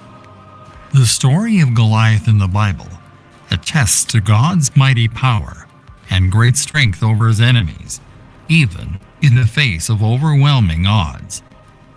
The story of Goliath in the Bible teaches us that even if we are currently battling big enemies and giant problems that are threatening our peace and livelihood, our Almighty Creator will protect and deliver us from all the challenges of this life. We should keep in mind that the giants of the Bible were not 40-foot colossi who sat on houses and picked their teeth with elm trees. In trying times, it can be difficult to make the choice to have hope. It is much simpler for us to become crippled by fear and anxiety when we are confronted with very real problems for which there are few solutions. Why is it so difficult to believe that God is greater than every challenge that we face? It's possible that we'll say something like, "I can see my problems, but I can't see God." On most days, it is difficult for me to hear God because my problems are so loud. When faced with challenges of this magnitude, it's easy for me to forget how great and powerful God has been in the past and will be again in the future. Even prophets had times when they needed to be reminded to be still and trust in God's plan for them. What challenges are you up against in your life right now? Is there a large issue coming to attack? There are times in everyone's life when it seems like so much is going on around them that they must be under some kind of assault. Learning how to make God bigger than your problems is about faith or trust in the Lord. Proverbs chapter 3, verses 5 through 6. Trust in the Lord with all your heart, and do not lean on your own understanding. In all your ways acknowledge Him, and He will make your path straight. God doesn't save us from having difficult times. It is imperative that we recognize that God is with us, even amid trials and tribulations.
Thank you.